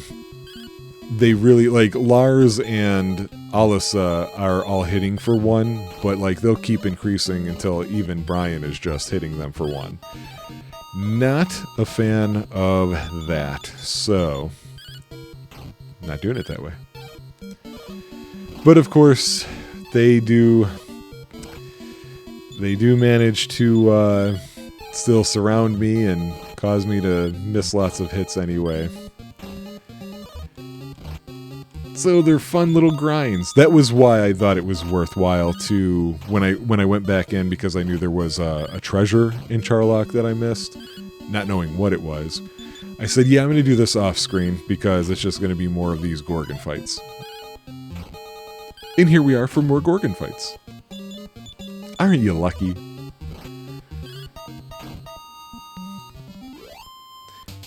The Gorgon fights were, in a way, making me think of a different dungeon. I cannot remember precisely what the name of it was. It's in the World of Ruin for Final Fantasy VI when you go to get Strago, and he's with that cult.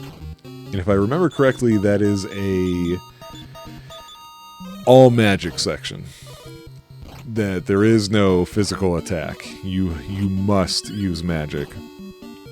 And I just remember that being a slog. I remember being a slog, and I also remember it being a slog even when revisiting the game and cheating. Obviously not as hard. I think the first time, because that is one of my absolute favorite games, so I've played it many a time. One of the first time I revisited it, I just was using infinite money at that point, so what that gave me was I had ethers coming out of my ears, essentially, with that. So I wasn't too concerned about replenishing MP anymore. Second time I went through, or third time technically, I went through, I was probably using an MP cheat then. I think I'd realized at that point that that was an even bigger time saver than the money cheat stuff. And now here I am using an HP cheat. Weird. Absolutely weird. But I have a reason now, other than just personal convenience. These files, their size is large enough. We don't need to do any other way, which is why I just wonder how a lot of other people, because we're doing 1440p.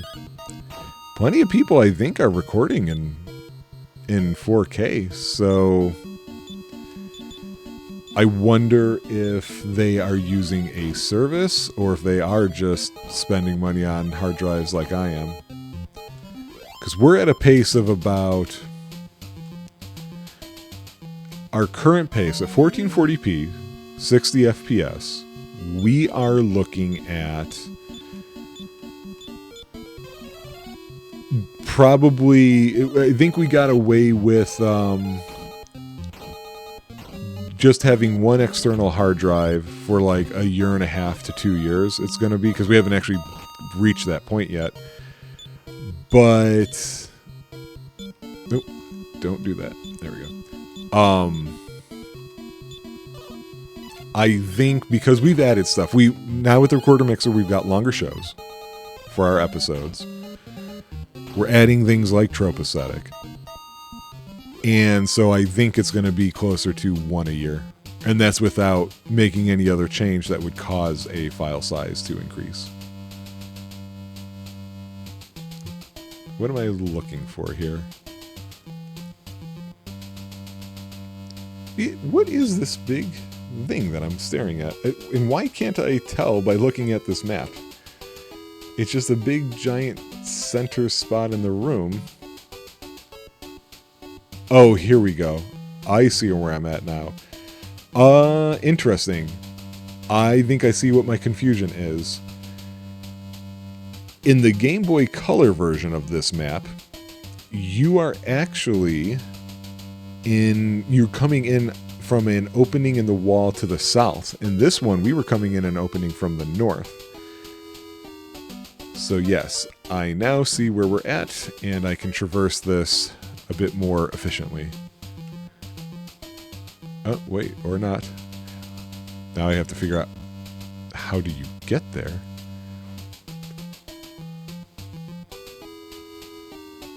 You know what? Let me save you guys some trouble and walk around a bit looking for it myself. And once I find the stairs that I'm looking for, we'll come back. Or if there's a level up, which I think we got one coming soon. Alright, we are back. No levels, surprisingly. Found the stairs I was looking for. It is just that, yeah, that entrance is in a different spot. Totally threw me off.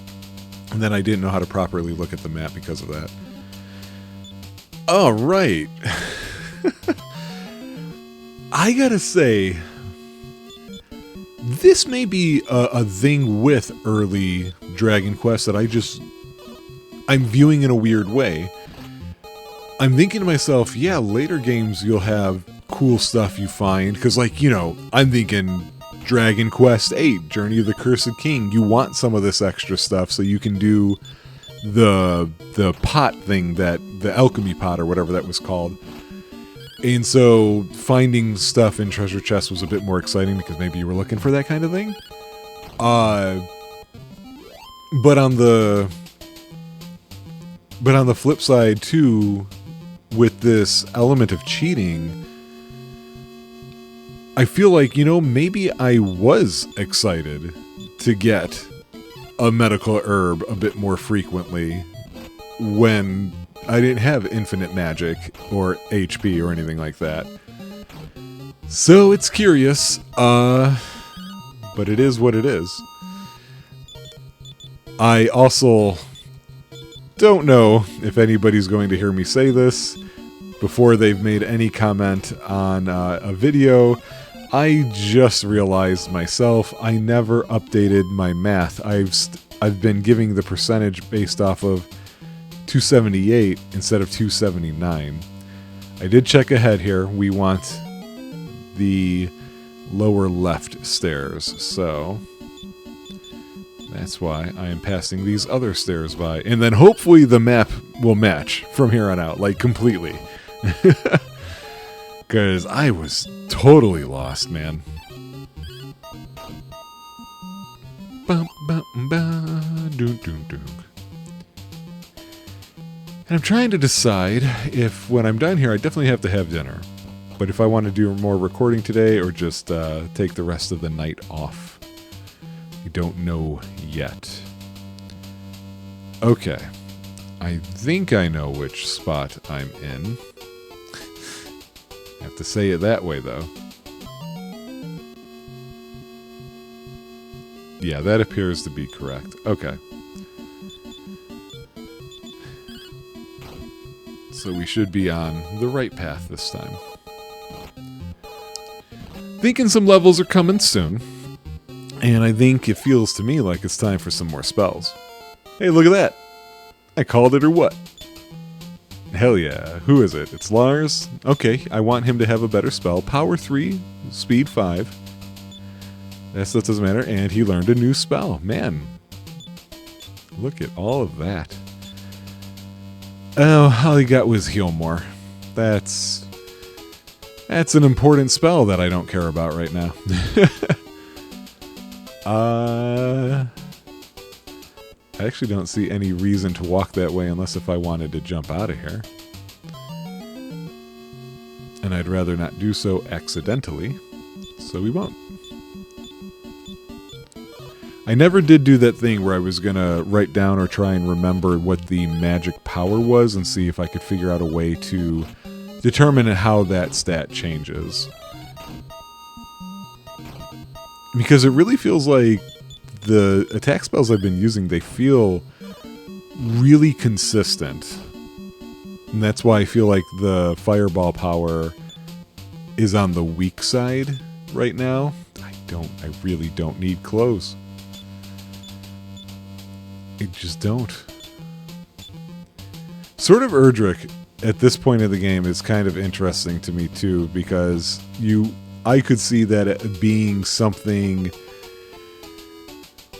more special, I guess you could say, than what it appears to be. It looks like there's going to be a locked door in my way, so I probably want to take the stairs that I'm about to come up to.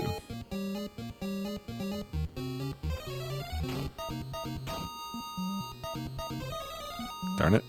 Oh, they did it on... Oh, it does everybody. Oh. Not fun. You know what? I actually didn't read, again, the success or failure of that, so... Well, didn't stop that one. Okay, now they're stopped.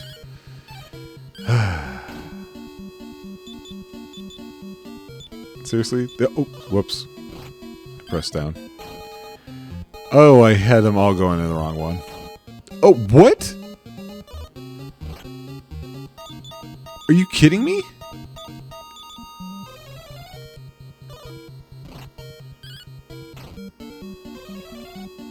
So it can work.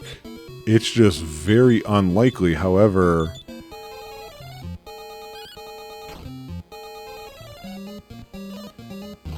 weird that it just happened to work on an accident. You know what I mean?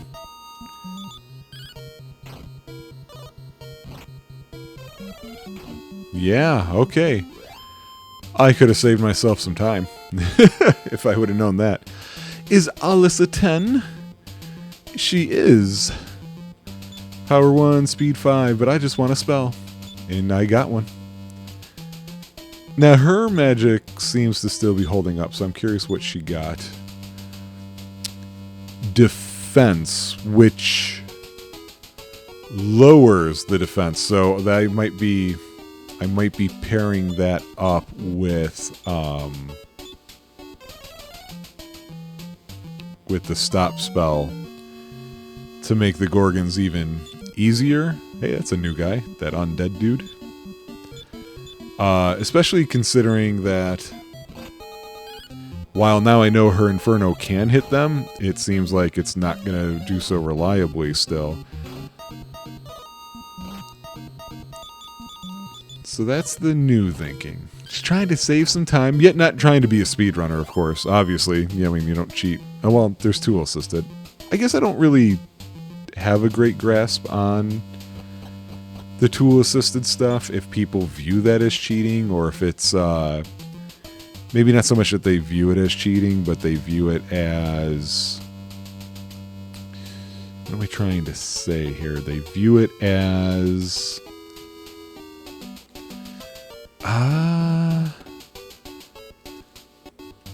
like, is there a scale where it's like certain tools that can be done to assist will make it different? A gold orc. Hello. I want to make sure this does what I think it does. Yeah, okay. That's what I thought. Just wanted to make sure.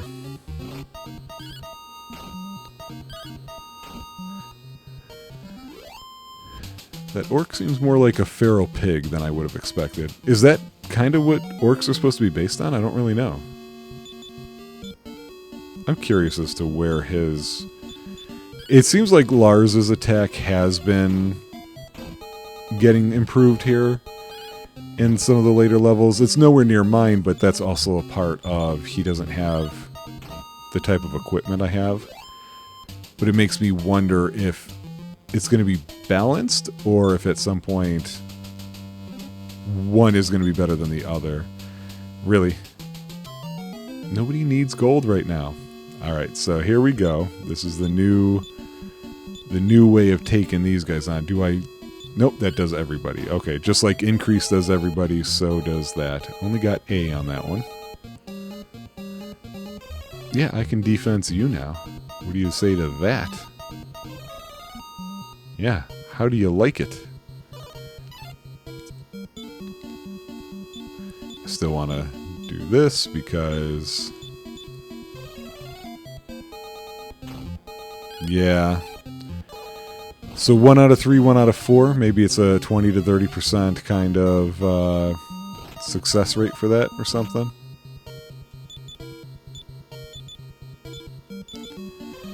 Because, yeah, these Gorgons are just a pain in the ass.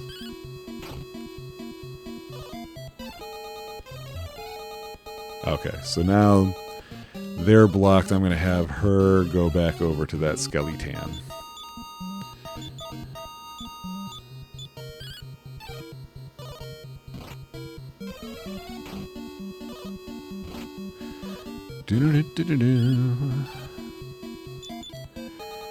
Did I not pay attention to us getting a surround on me? Because we're missing a lot.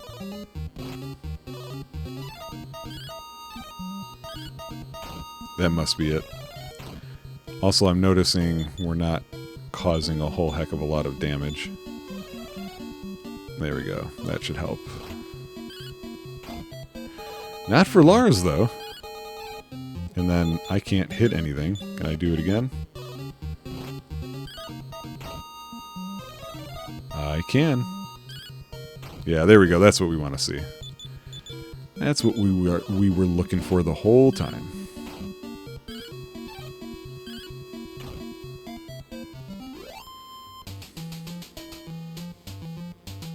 Oop, I don't know if that got picked up, but that's for me. I'll be back.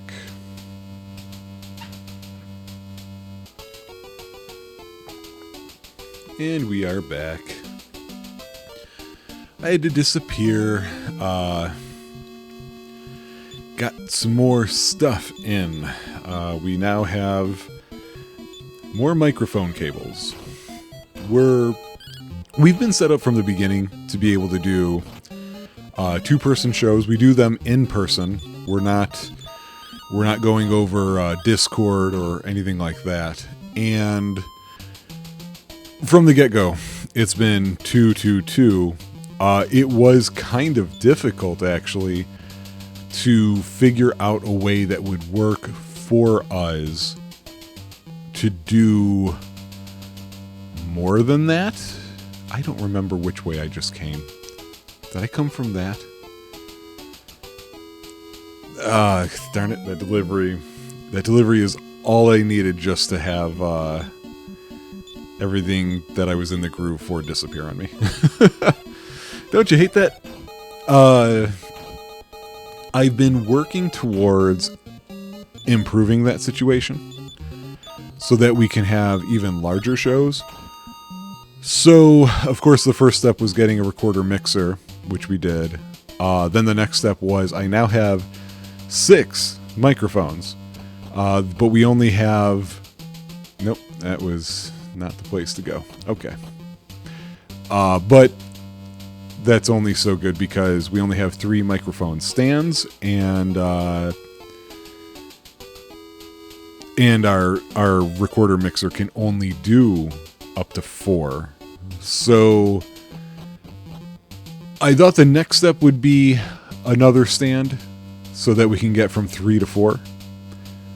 But that turned out to not really be the case. I noticed with a recent recording session with the PPM that I still have a bad habit sometimes of not catching which lights are on and off on the recorder mixer. Not because of anything wrong with the design of that. Certainly not.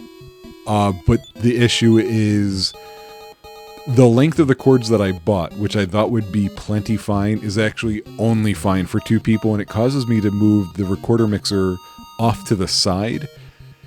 And it's the side that I have to have my own microphone stand on, which means that the arm and the leg can sometimes block those lights, and I don't catch it. So, we had to redo an episode, which I hate when I have to do that. I also feel bad, because, you know, it's fun seeing people go into something the first time, and I never want us to be like, well, I guess we pretend, you know, never. No, it's got to be what we are. So usually you can kind of tell on PPM especially if we've done a mistake like that. Not only will I tell you, but the other way you yourself can tell is usually we sound a little more tired, a little less engaged, and I don't like that. Hey, all right, a level. So I don't want to make the mistake in the first place is what I'm trying to work on. Oh, it's me. I didn't think it would be me. Power 3, my levels are the most unexciting levels. Alright, where am I? Okay. This maze does not have a lot of things to go searching for, is what I'm noticing. So, I figured one of the ways that we're going to have to address that is I need to be able to put the... Yay, nice, they were both blocked right away. I need to be able to put the recorder mixer more in front of me. But I can only do that with longer cables. Specifically for whoever's on mic 2. I'm on mic 1. And that was a thing we were going to need either way, just as a result of if we do want to have 3 or 4. I can maybe get a third... I can switch the angle of my wall-mounted television so that I could probably go with those smaller cables for 3 people. But once you get to 4, that's not going to happen. You know, that's just... The only way to do that then would be to get like a kitchen chair and move it in here in one spot or 2 spots possibly. But no, I want people comfortable when they're over here. I don't want anybody sitting on a kitchen chair for that long or what have you. So I now have a longer set of cables. We're still just limited to at most 3 at the moment.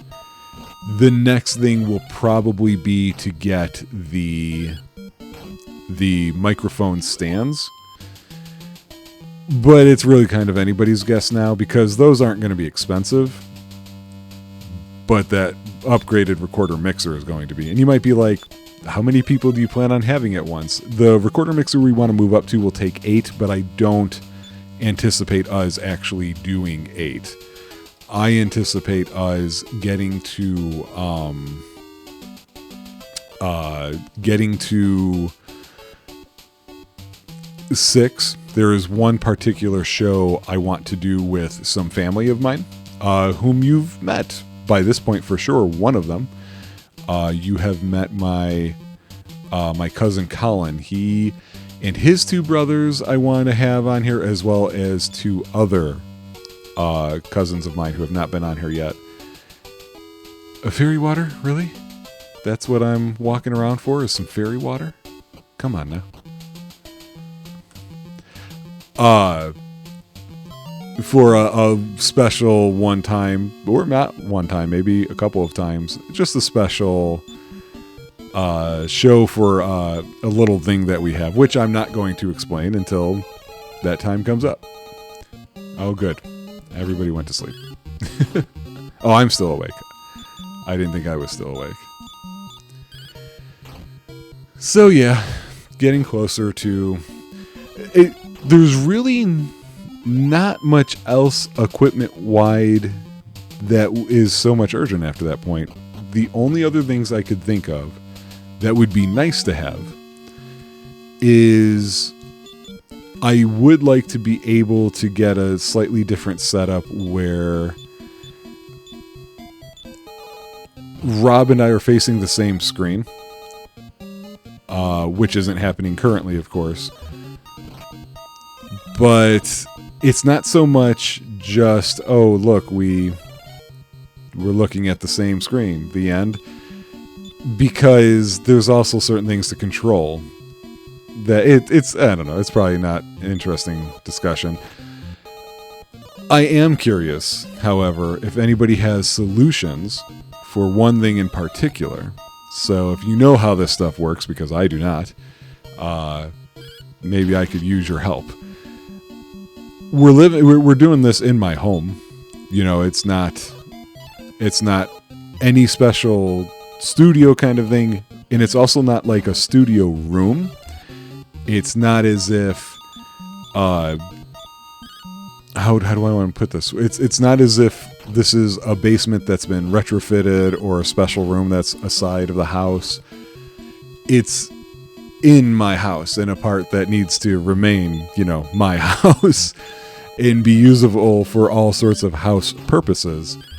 The only real sound issue we have now with these new microphones is I don't have a good way of being able to keep us cool in the middle of summer. I got one of those Vornado circulator fans that it's got 4 speeds. The slowest 2 don't get picked up by the mics. I haven't tried the next one with these new ones. The next one did get picked up once it was... I feel like I don't know where I'm going here. I didn't think I was making a circle back, but I'm going to have to. So, I just don't know that there is going to be a way to block that sound. It's a condo, which is actually part of the problem.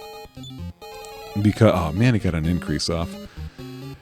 Because that means the place is small enough that the intake fan is always going to be within a certain distance of anywhere that we've got a microphone.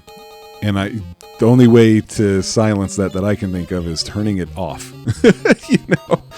And that's what we've been doing. And that's why Julys and Augusts are generally no-goes for us. Or we can do them, but extremely small amounts of content. Which just may not be worth it, you know. Unless if we had plans to do something else afterwards, which can always be done. So I really feel like the answer is just, yeah, you kind of need the right space, and that's not what we've got. So, man, he fell asleep. Oh, she did too. Didn't catch that. These fights aren't getting any easier for me. I'm starting to lean towards I may want to take a quick glance at some more cheats and see if maybe it isn't time to speed this up a little more.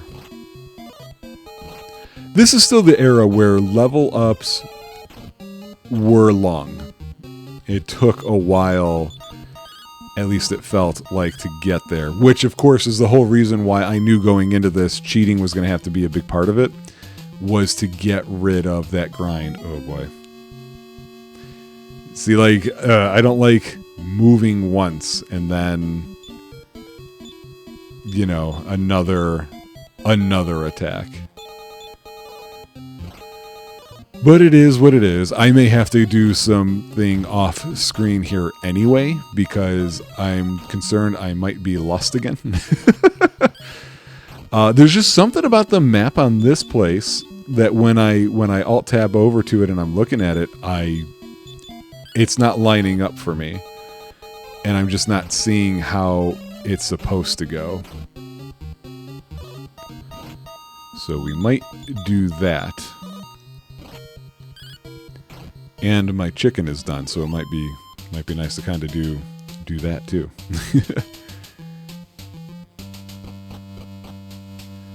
So, you know what, let me cast a little repel again though. Okay. Yeah, I'm gonna look at the map, I'll be back. Okay. I think I'm back on track. That was pretty weird. I saw stairs on the map, and I thought I took them. But I didn't. Is all I can really say. So I think we're in a different spot now. Now I'm trying to read the guide this time as I go along, because this is now the second time that I've gotten as lost in a dungeon. And to make things worse, I'm eating too, because I'm very hungry.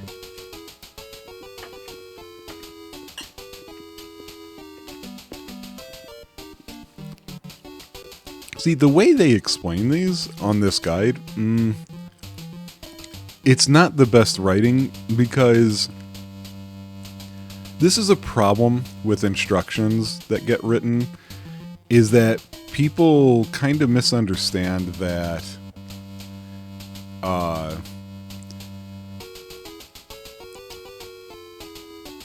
you can overindulge in what you're saying. Okay. Did that take me to that spot? It did.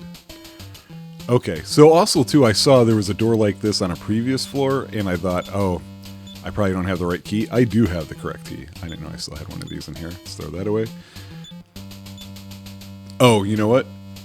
I have to take a cheat off. You know what? I'm going to leave it on for the time being. I actually exited and re-entered to start over. I figured I need to kind of like reset myself, so to speak. So for here, I only see one other pathway. Okay, so that should put me on 7. And this is where I think stuff is supposed to start happening. Yep, hello. Oh. Thou need not speak, for I know thy mind well. Come, follow me. I will guide thee to the place where thou shalt find the crest. How do I not... Are you sure you're not the imp I was just chasing?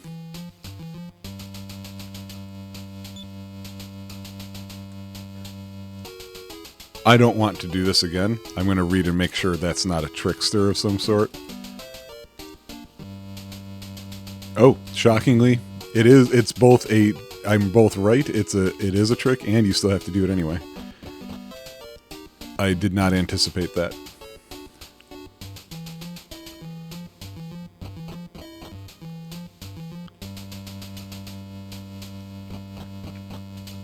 I like how he just stands on the stairs waiting till you get closer. That's kind of a nice little touch.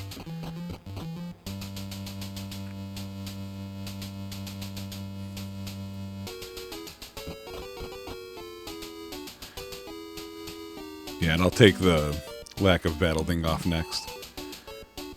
Open now thy treasure chest. Whoop. A little drunk. It was empty. Ha ha ha. Into my trap thou hast stepped. It shall be thy last. Why do imps talk like that? Are they actually imps? They're gremlins. But they do that annoying sleep thing. So, yeah, hey, look, right away. They're all going to do it.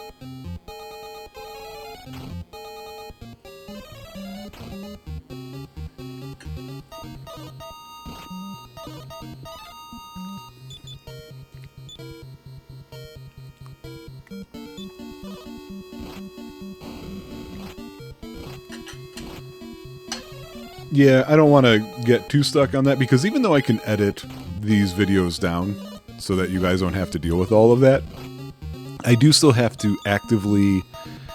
Yeah, okay. I do still have to actively... I still have to actively record the audio and the video still.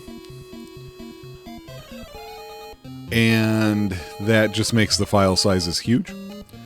So it helps for the final video once it's produced, but for us, it doesn't do so great. So I'll give you guys an example based on the timer that I'm currently using. So we're right around the 40-minute mark-ish on this video. But recording-wise, it's actually been an hour 10 because I got interrupted for the package. I'm partially eating. I did the re-entry of this place off screen, and 20 more minutes is just more memory that gets taken up, and it's of things that aren't usable. It would be great if it were something like, oh, look guys, something funny happened along the way, but that's not likely to happen in this old of a game. Not saying it's impossible, just saying it's not likely.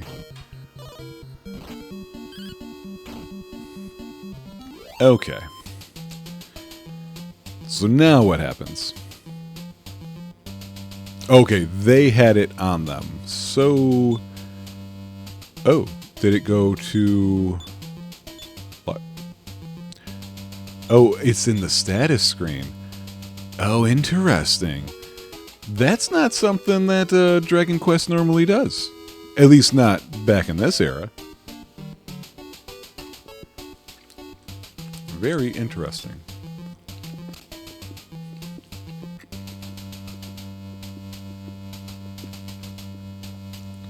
So, I think this is where we end this episode. Speaking of the ending, I didn't expect to be that close. I thought this was going to be a little bit longer of a dungeon than it actually turned out to be. So, I updated the math because I failed to do that before, and I decided, yes, there is going to be another rule. This will put us at 195. I am going to go with the hot springs one because the more I think about it, the more I realize, yeah, the hot springs are just common enough that it is a trope that you can expect to find an area with hot springs. I was thinking, even of games like Suikoden 5 nobody thinks of. There was a town famous for its hot springs, which you see a lot too. We're playing Dragon Quest. It's maybe starting with the Super Nintendo ones, but definitely by the PlayStation ones. You can do the go down in the well, find a tiny metal kind of thing, and sometimes it's like, haha, it's a casino, or haha, it's actually a full-on spa. So I don't know what I'm going to call it or word it yet, but we'll make that Rule 195. And it's actually ironic. I feel like it fits best in exactly the list of rules that we're going to go through right now, which is middle, the last of the middles, under the category of society. So that gives us 19 possible points here. So let's see what happens. Rule 26 is the local control rule. This is about a city being terrorized early on by a specific monster that is less powerful than non-boss monsters in later games. We don't really have that scenario here. Rule 44 is not invented here, which means that the trade of technology will not exist. One place is super techno-y and the other one is not. that is not as simple as, hey, that place, the best sword they've got is a copper sword. This place has a broadsword. It's not that broad. 46 is Canis Mas Macho. Every powerful character you attempt to seek aid from will first insist upon testing your strength. We've not had a test your might moment yet. 57 is the natural monopoly rule. No city will have more than 2 shops unless it's crucial to the story that there be 100 vendors, which you must visit in order to see something happen.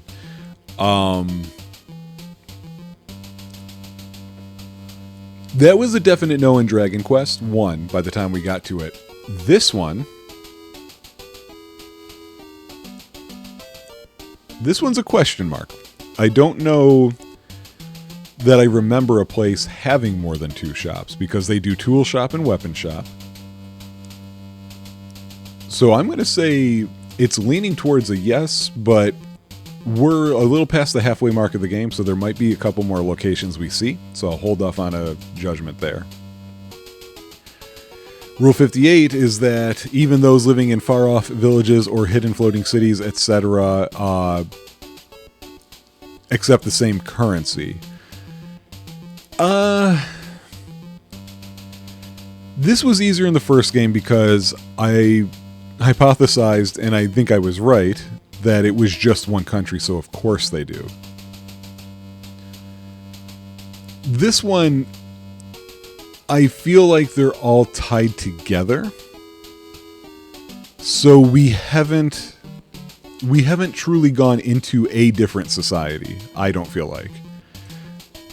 Tantagel's region is tied to Moonbrook, which is tied to too many of these. Leonport is probably the most foreign place we've been to, and that didn't feel as such, especially because they were constantly talking about Tantagel and coming from there. So while we're covering a much larger land space this time, I still think we're in the same society, but the next episodes might undo that. We might actually finally be in a truly different civilization.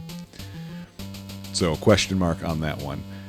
Rule 59 is the apathy principle. Our group is the only bunch of people trying to save the world. All other would-be heroes will either join your party or else turn out to be cowards and or con men. I am going to actually say yes to this one. We aren't running into the cowards or con men portion, but in DQ1 I felt like soldiers were a bit more on alert and engaging with you about, hey, there were other people trying to help you make the Rainbow Bridge and what have you. Here I don't feel like anybody's trying to help you with anything. So I'm putting a 1 point for this one here. 64, Ayn Rand's revenge. Outside the major cities, there is no government whatsoever. Of course, perhaps that explains why it's so difficult and dangerous to get anywhere outside of the major cities. That feels like a yes, doesn't it? Hamlin seemed completely nonplussed about the fact that Moonbrook was destroyed. Leonport is so far away from any major city. So yeah, I do think this one fits. Interesting, the count's starting to go up for this game. 74, if you meet the Buddha in a random encounter, kill him. We're talking about the crazy types of monsters that I haven't really seen them. So I'm gonna say no. Doesn't feel like. Although, let me read the text for this one. When you're out wandering around the world, you must kill everything you meet. People, animals, plants, insects, fire hydrants, small cottages, anything and everything is just plain out to get you. It may be because of your rampant kleptomania, referencing Garrett's principle. I know they say animals, plants, and insects. I'm going to say that's a little too broad. I think I need it to be the fire hydrants, the small cottages, that kind of crazy thing. Or like stuff you'd run into in Earthbound. So I'm still saying no. You guys can possibly convince me that I'm going too narrow with it.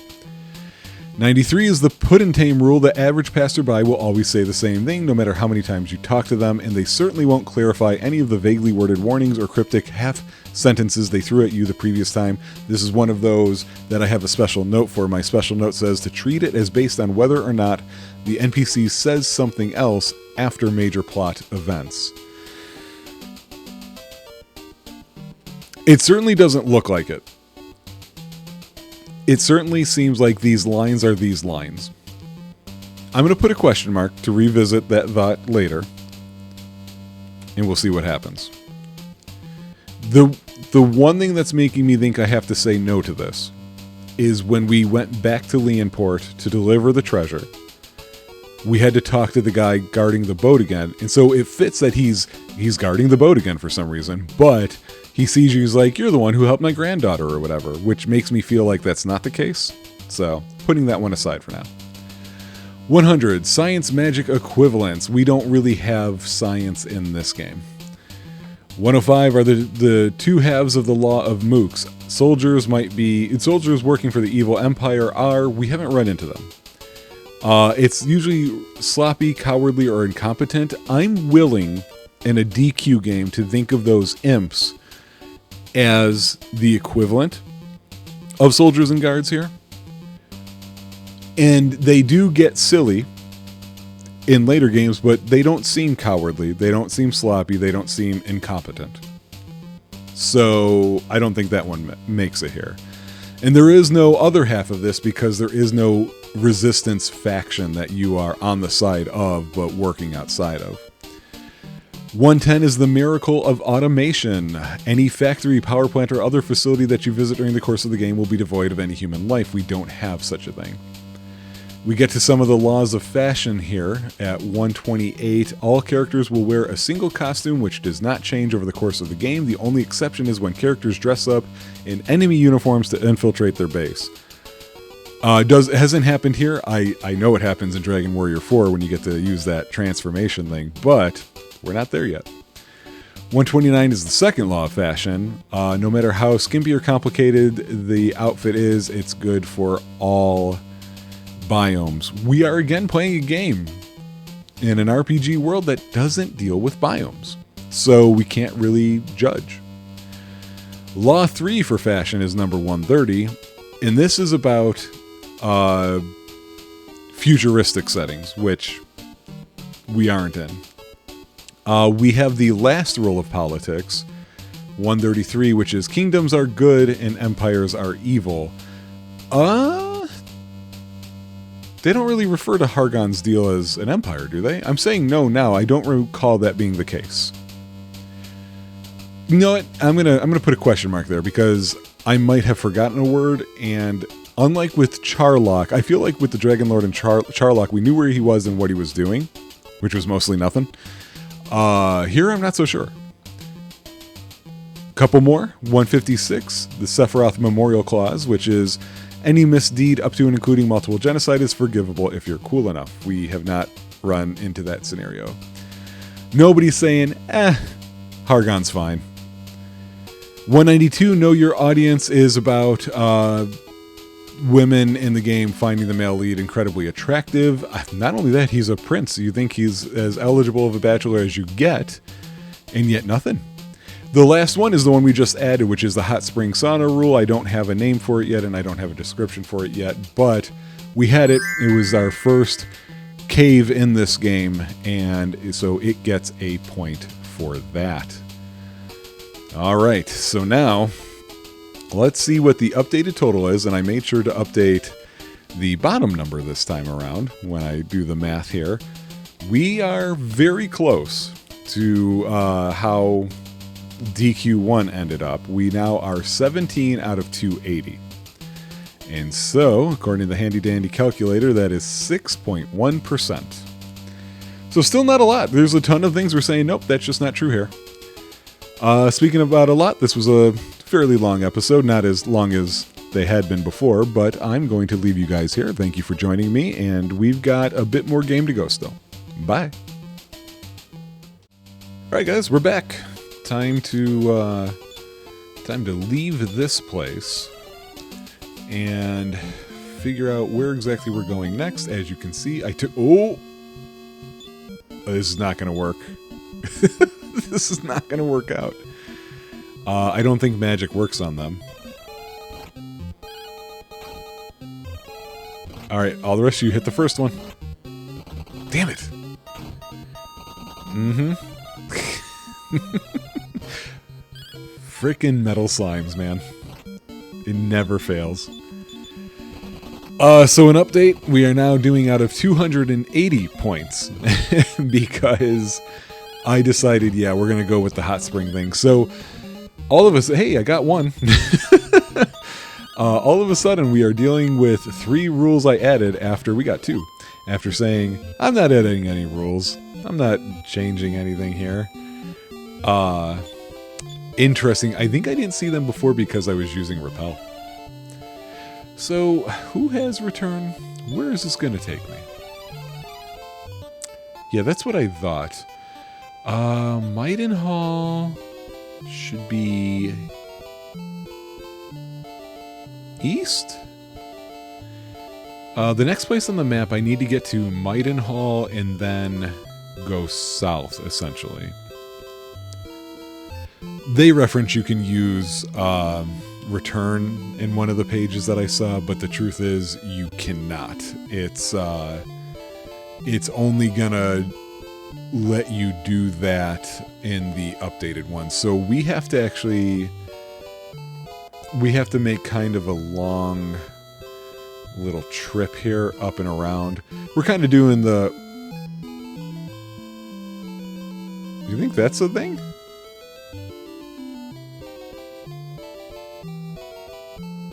No? Are those supposed to be like shoals?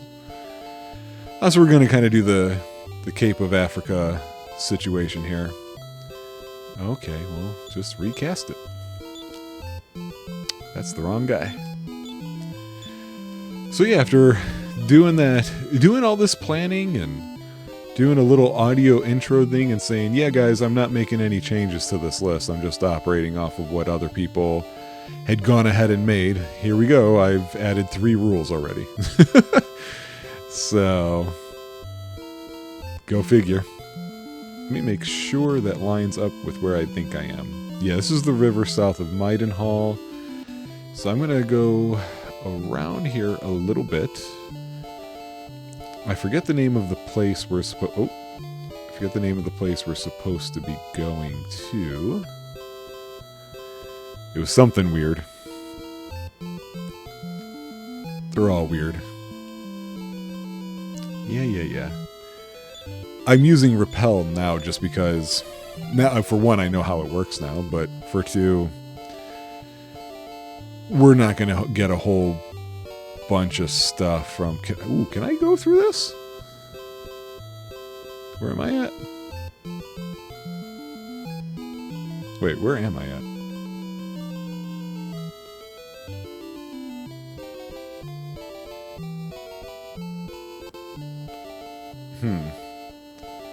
I seem to have gotten myself lost again. I wasn't expecting to see that.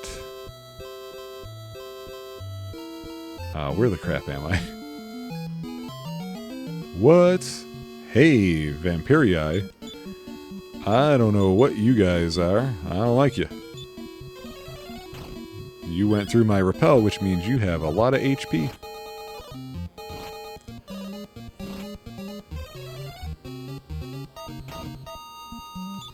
Bum, bum, bum. Still just using Fireball with Lars. Oh, okay, these guys aren't too bad.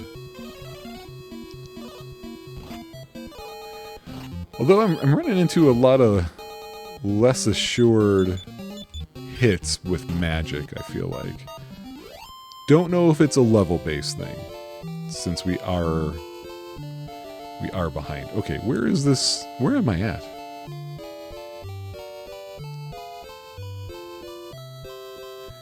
Okay, I left here.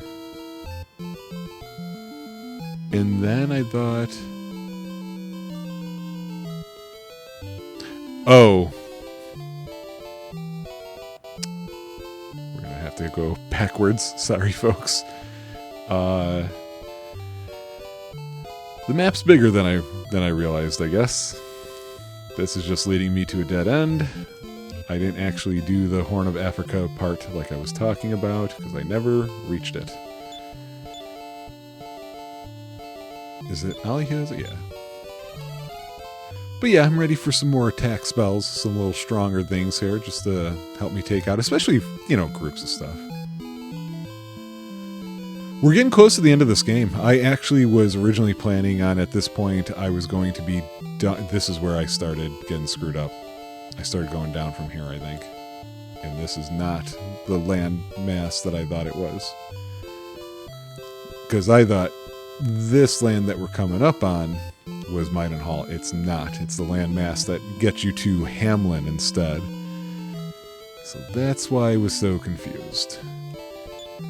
But you know, I took my break, like I usually do. I've been trying to take more breaks instead of doing marathon recording sessions when it's me on my own. I think that's helped the voice out a bit. I can still hear, you know, it's not great. But, alright, let me look at that shape. Okay, so...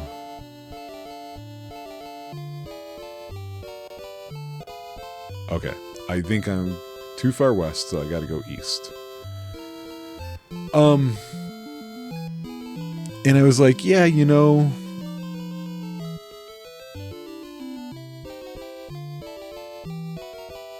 I've been recording on and off for about 4 hours, maybe.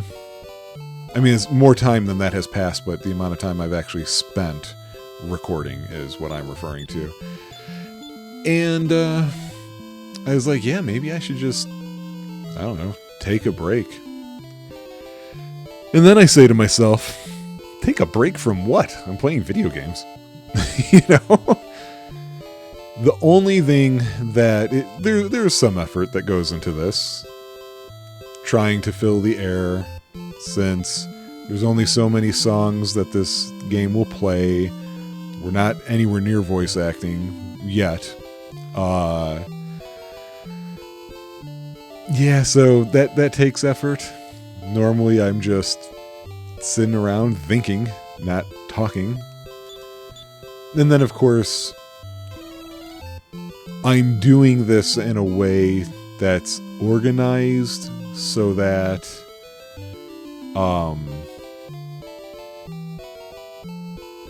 it's hopefully worthwhile to everybody who's watching, that you like how I've broken things up. We're still hitting all the tropes when we can,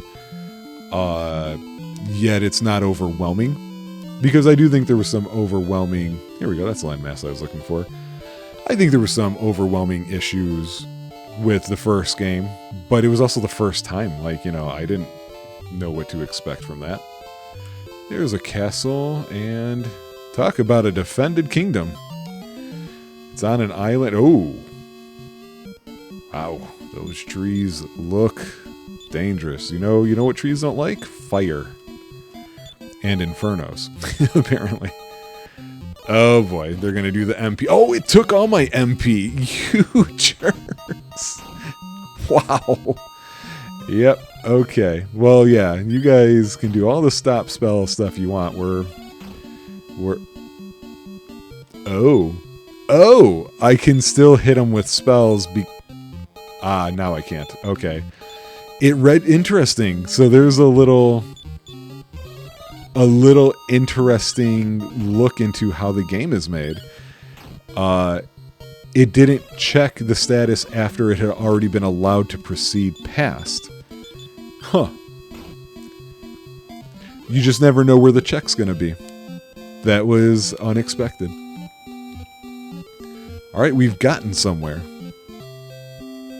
Oh, and the place we've gotten to is, Stony. I was just about to go look for something and I don't remember what it was, so I'm moving on. Hi, how's it going? Beyond lies the Colosseum and the Court of the King. Oh, Colosseum, you say? Are we going to have a fighting tournament after I said we weren't going to have a fighting tournament? Oh, yeah. This whole thing looks just like a fighting ring. Oh, a travel door. Oh, that's weird. I can't walk through that space. Okay, so there's nothing there. Wonder if there's a place I can rest? You know, be kind of nice. Get a little rest in, huh? Who's with me? I didn't see a town associated with this. Okay, here we go. We'll get there in a second. Why is that dog in jail? As the story goes, it was a dark and stormy night when the pirate ship Relentless hit a reef and sank. They say that in its hold was the echoing flute. Yes, I'm sure it's there. I'm certainly sure nobody would have robbed that grave. The echoing flute blows a magical note, the brown note. On an island, in a tower, in a chamber remote, play it and listen, a wise man once wrote. On an island in a tower, okay. For when the sound echoes, there shall thou find a crest of great power to aid thee in time.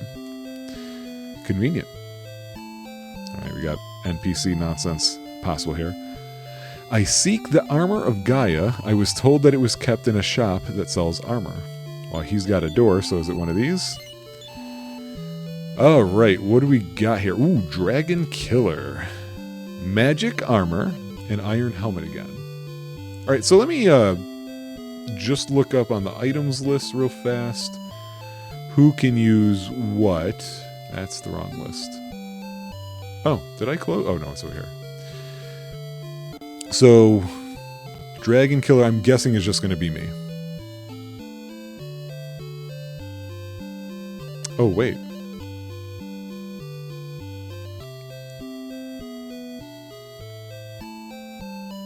Huh.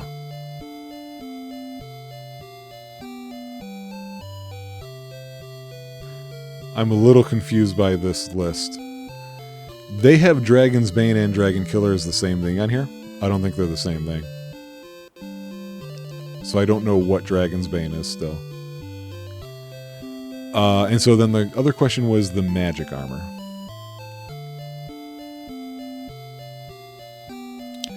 Me and my other dude cousin. Okay. Lars, look what you got. Doesn't make you stronger, unfortunately, which is what we need. And I'll take it. Yeah. Give me the sword. I'm assuming it's a sword. You can give it to somebody else then. If you would have just asked me, that's what would have happened. I know. We just had this conversation, Shopkeep. God. You know what? We're about to... Here, she can have that. Since we're about to give it to somebody, I'm guessing. I mean, that's what it feels like. Alright, let's equip Lars, who needs more than an iron spear, just got armor. As for me... So I'm at 98 now. Okay, that was actually a pretty fair upgrade. Wait, did I already have magic armor? No. Huh. Well, we're going to have to look up what that's about. I'm not sure I want to give up this sword. Nobody said it was a key item, but it feels like one. I mean, come on, it's got Erdrick's name on it. I'd be, like, disowned from my family. Let me see what the difference is between the magic armor and the full plate armor. I know in Dragon Quest 1, it was like, oh, hey, you heal when you walk. So, let's see here. Interesting.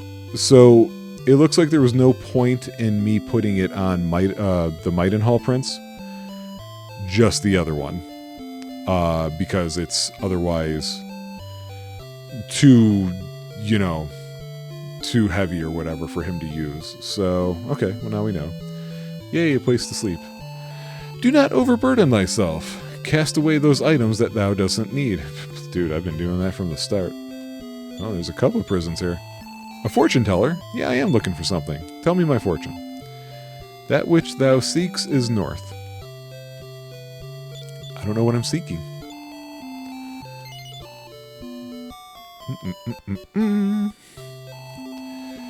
Yeah. Let's see the real stats. We haven't seen them for some time. What am I doing? Since we've done that, let's go ahead and... Oh. Okay. We are back now. Sorry, RetroArch had a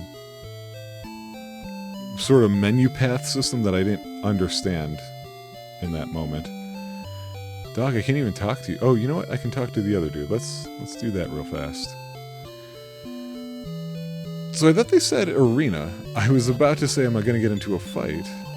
In the island town of Zahan in the Southern Ocean lives a man named Torval, who owns the Golden Key. Why does Torval sound familiar? Is that a name used in something else? Hey ladies, how's it going? So thou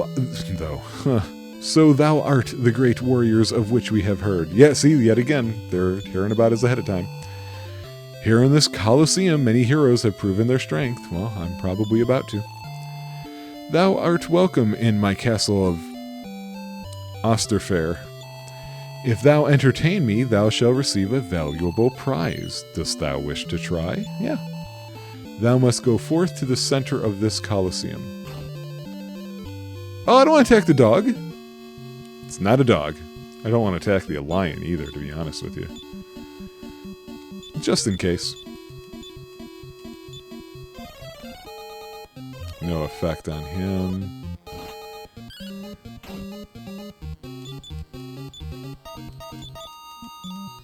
Drop his defense again. And then we can just all attack. Oh, wow. Are you kidding me? That was supposed to be the big fight? Yeah. Thou hast done well. Thou hast done well. Defeating this poor feline that we've had locked up for months with no food and water. I shall give thee the moon crest. Thou must fight gallantly. You probably shouldn't just be giving that stuff away for, like, nothing. Let's see the symbol there. A star, a moon. Well, okay, that was rather fast. It took way more time just finding that frickin' place. Let me see where we're supposed to go to next. They mentioned Zahar? Zahan? What? So yeah, on here they do say Zahan is next. Oh good, it's described in this guide as the smallest island, most populated island in the whole world, and it's very isolated. Let's see. So we want to go east out of Osterfair until only shoals are visible on the left, and then sail south until it comes into view. Alright, that's simple enough. Let's do that. I'm very surprised that's all there was here. It does kind of go to show, you know, a lot of these locations we're still talking about Hawkman. We're still talking about things not being fleshed out a bit more. In later games, I feel like they can drag stuff out longer than it needs to. But here, it's more like... Oh, you know what? Let's, I only want to fight things that I'm going to get reasonable stuff off of. But that's one extreme. We're at the extreme where they're just like, I don't know, we put this place on the map, walk in, fight this tiger very easily, and yeah, you're done. You know? Move on to the next place. No dialogue, nothing to really say or do. Alright, so I'm going to assume that we are a good spot. Oh, wait, I want to go here and then south? Maybe here and then south? We'll find out.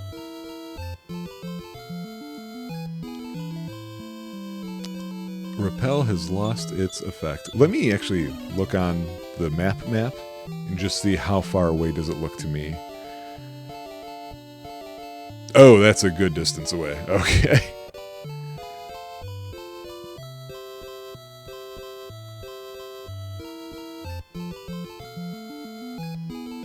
Cruising on a Dragon Warrior afternoon. Oh, there's two things here. All right. What's happening, everybody? I found your home. When the moon fragment is held upon high, the tide will rise and the seagulls cry. These people are talking real weird in the past couple places. Yes, I am Torval's wife, but just between us, he loves his dogs more than me. Okay. Thou hast come to Zahan at a poor time. All the men are away fishing at sea. I don't know, sounds like the right time to show up if you ask me. Many are the tales of a mountainous island and the sea and its great cavern. It is said that only one who bears the moon fragment may enter there. Is that the crest I got? One day I will be a great fisherman like Papa. Hey, it's a child! Oh, hey, look, it's another child. That mutt yonder keeps pulling at my sleeve. Oh, that sounds important, and it's not moving, so we'll be back in a second. You, what do you got to say? Oh, for me, where art thou? It wasn't important. Tools? Yeah, see, what is this? I'm sorry, I have to answer that question. Obviously, I haven't needed it, but that doesn't satisfy my curiosity. So, alright. Purchasable items. It's an amulet. Equipped with this, many of the monster's spells will have no effect on you.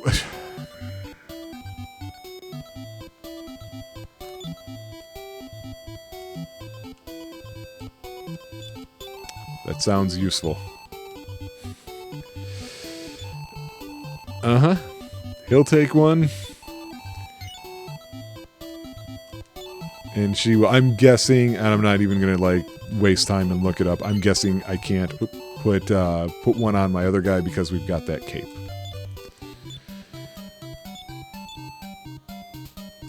Unbelievable. I almost want to... I wasn't save scumming. I've been, like I was planning on. I'm curious about how some of those fights would have gone with those stupid Medusa things. This is a town of lonely women, old men, dogs, and children. What the men want of those stinking fish is beyond me.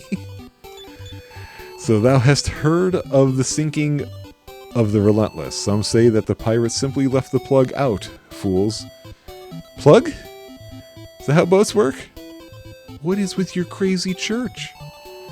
I warn thee to go back. This wizard's house may be thy ruin. Oh, well, I'll be doing whatever that is. Bow, wow, wow. So what, you want me to search here? What are we going to find? Oh, really? I thought we were going to have to meet Torval. Got the key. Okay. Alright. You know, that's kind of just like finding the flute or whatever it was we found in the first game, just laying on the ground. Alright. So, let's see what this guy says. If I'm curious about the... Oh, you know what? I see a map of the town here. Requires a key we don't have. Yeah, we don't have the prison door key stuff. So... That's it. That was it for that area.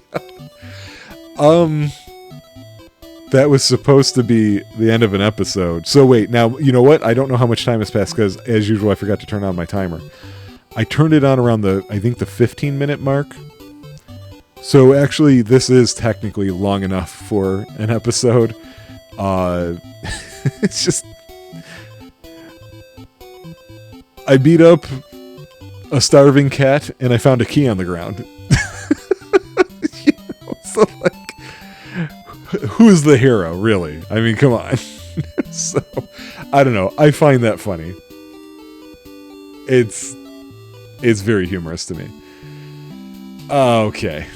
So, we have moved on to the late and final portion of the items, and we are going to look at the character rules. And there's not many, just 9 points possible in this section. We start with Rule 123. The missing master corollary, we don't have a missing master. 134 is the inheritance of acquired characteristics. Okay, 23 generations may pass, but any person's direct descendant will still look and act just like him. Ooh. Okay, we got a lot of descendants when it comes to Erdrick. The kings all look like each other, but I just punched the mic. But the cousins don't. None of them look like Elfgar to me. We've never actually seen what Erdrick looks like. So, I was leaning towards no. But I feel like the Dragon Lord's grandson kind of looked like him. I don't want to wait to see and not know what the count's going to be, so I'm typing Dragon Lord grandson in Google, and who knows what the hell I'm going to get. I'm getting the fandom page for Dragon Quest. Perfect. Okay. Do they have an image of the sprite? No. What if I go to images? Yeah, here we go, I think. Yeah, okay, let me click on this.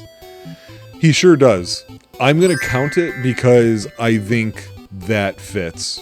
So, we're going with that one. That's another point. 130... As I drop everything. You probably heard all the noise I just made. I need to rework my space. 135, the pinch hitter rule. This is about if somebody is killed or retired from my team and they get replaced. I always think of the leader of the general, at least, of the kobolds in Suikoden 2, but we don't have that happening here.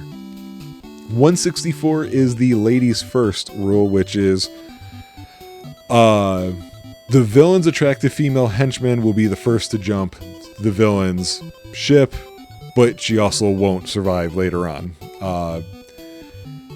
I'm really starting to think we're not going to have a henchman here again, which isn't surprising. I'll put a question mark just so I don't miss it when we're done looking back over it. 181, the poetic villain principle. We don't know because we haven't met them yet. 185 is the long arm of the plot.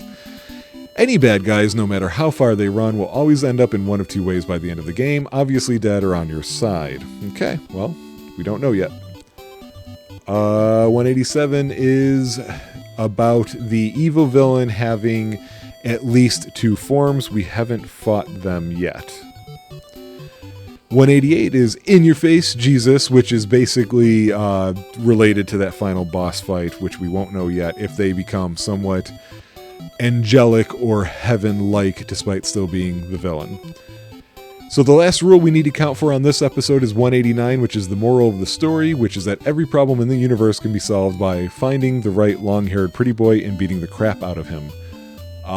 Does not appear to be the case. When I was looking for the image of the Dragon Lord's grandson, I saw an image of Hargon, who I hadn't seen up to this point, and no, definitely not a pretty boy. Not entirely sure if human, to be honest with you. So, let's get ourselves a tally, and remember this is based off of now the new possible points of 280. Which, of course, I'll have to go back and update DQ1's numbers and so on and so on. We have 18. So we're real close to DQ1. Still not entirely sure how that's going to play out. In percentage-wise, we're looking at 6.4%. And we are looking at the end of an episode. That felt like a real quick one. I'm sorry, most of it was me getting lost in the ocean. There's no excuse for it, really. It's just what happened. See you guys later. Hey everybody, welcome back to Tropeacetic. We are real deep into Dragon Quest II now. We are nearing the final 20% of the game, perhaps. We just got ourselves the golden key, which is very cool. I hope to find out maybe if that... I guess it won't matter. I pretty much have opened all the other iron keys that this gets used for. So I'm going to actually move this to Alyssa, who doesn't hold much. So I've been following this guide as we've been going along, but we're gonna do a little bit of a switcheroo on that guide in case any of you happen to know it and are referencing it for your own purposes, for whatever reason. This next episode that we're doing right now is going to do the first half of their next chapter and then combine it with the next chapter before going to the final half. So how are we gonna do that? We're gonna do that this way. So we're gonna go west. I think I need to go north and now west. We're looking for an archipelago sort of situation. Yeah, that's not what we're looking for. Here we go. That should have, yeah, it does. Look at that tree in that deserty place. It's the kind of thing you expect to find in a Dragon Warrior game, but not adding it as a trope. It's a trope for Dragon Quest, but we can search all about, and we discovered the leaf of the world tree. So this just has the power of bringing somebody back to life. We can only have one at a time. So now I need to follow this coast up to a location. I'm surprised to have gotten through this one in one day again. It makes me wonder if I just don't know how to measure what the time is going to be for these with all the cheating going on. Okay. Where has everyone gone? Dost thou think it is my breath? Okay. Puppy. Yip, yip, yip. Can I talk to the fire? I can't talk to the fire. Well, let's use this key. Hey, the door opened. Okay. And ho! We've got ourselves an underground city, eh? That might be one of the tropes, actually. I don't remember. I bid thee welcome to Welgarth Town. I shall sing for thee.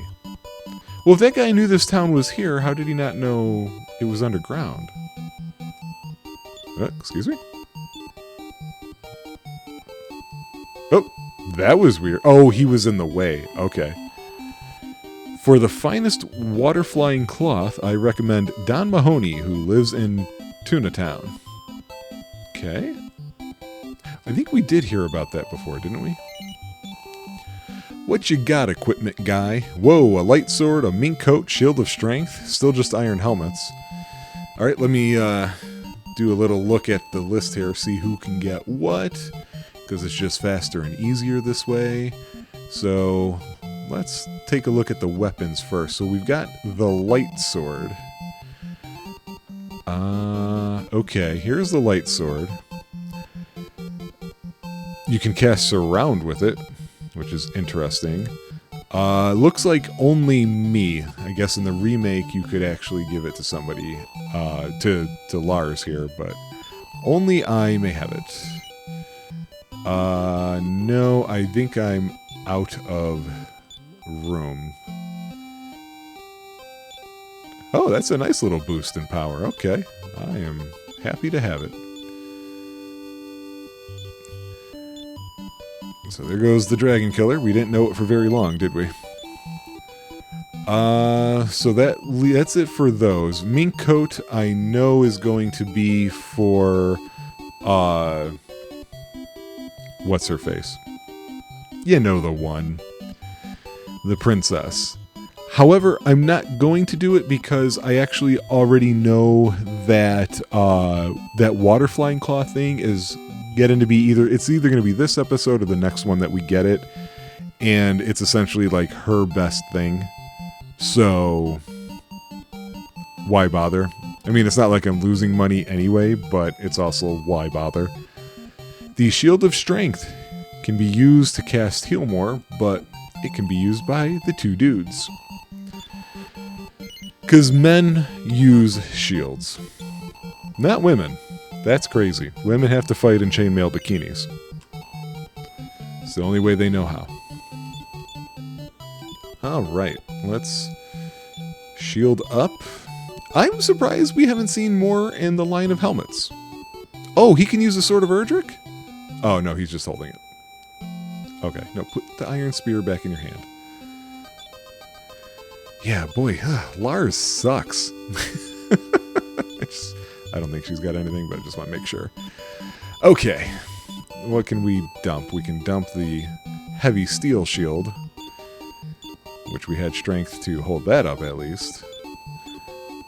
Oh, Lars has been holding a heavy or a leather shield for some time now, it looks like.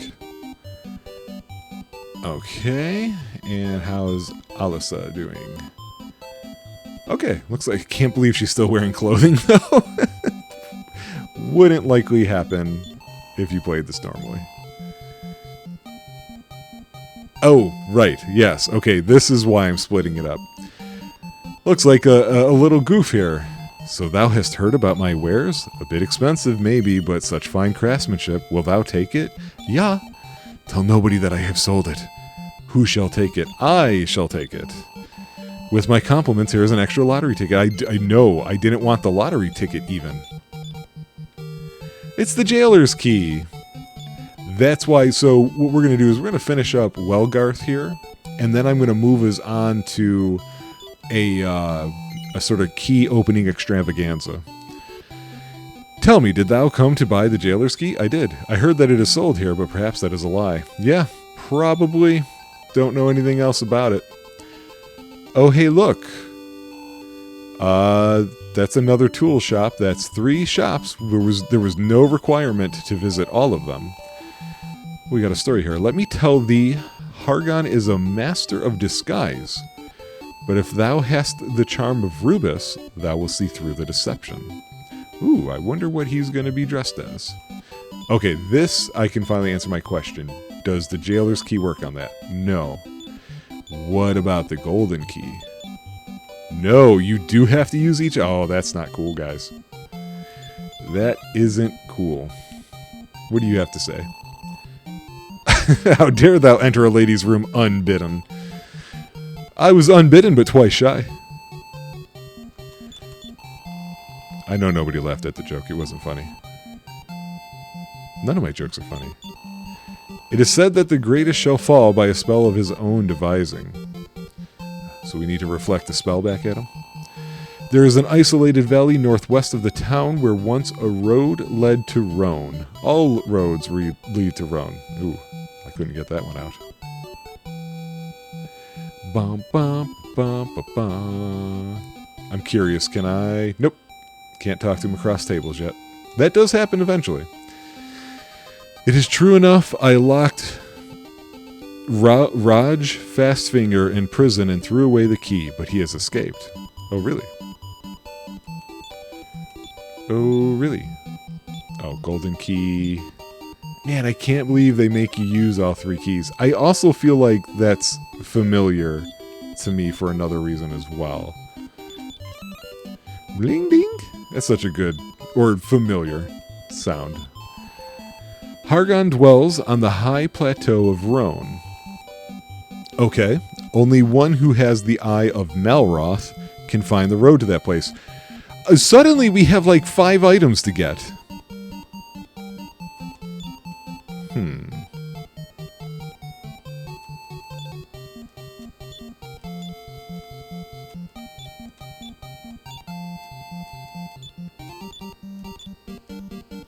One of these, right? It's gotta be.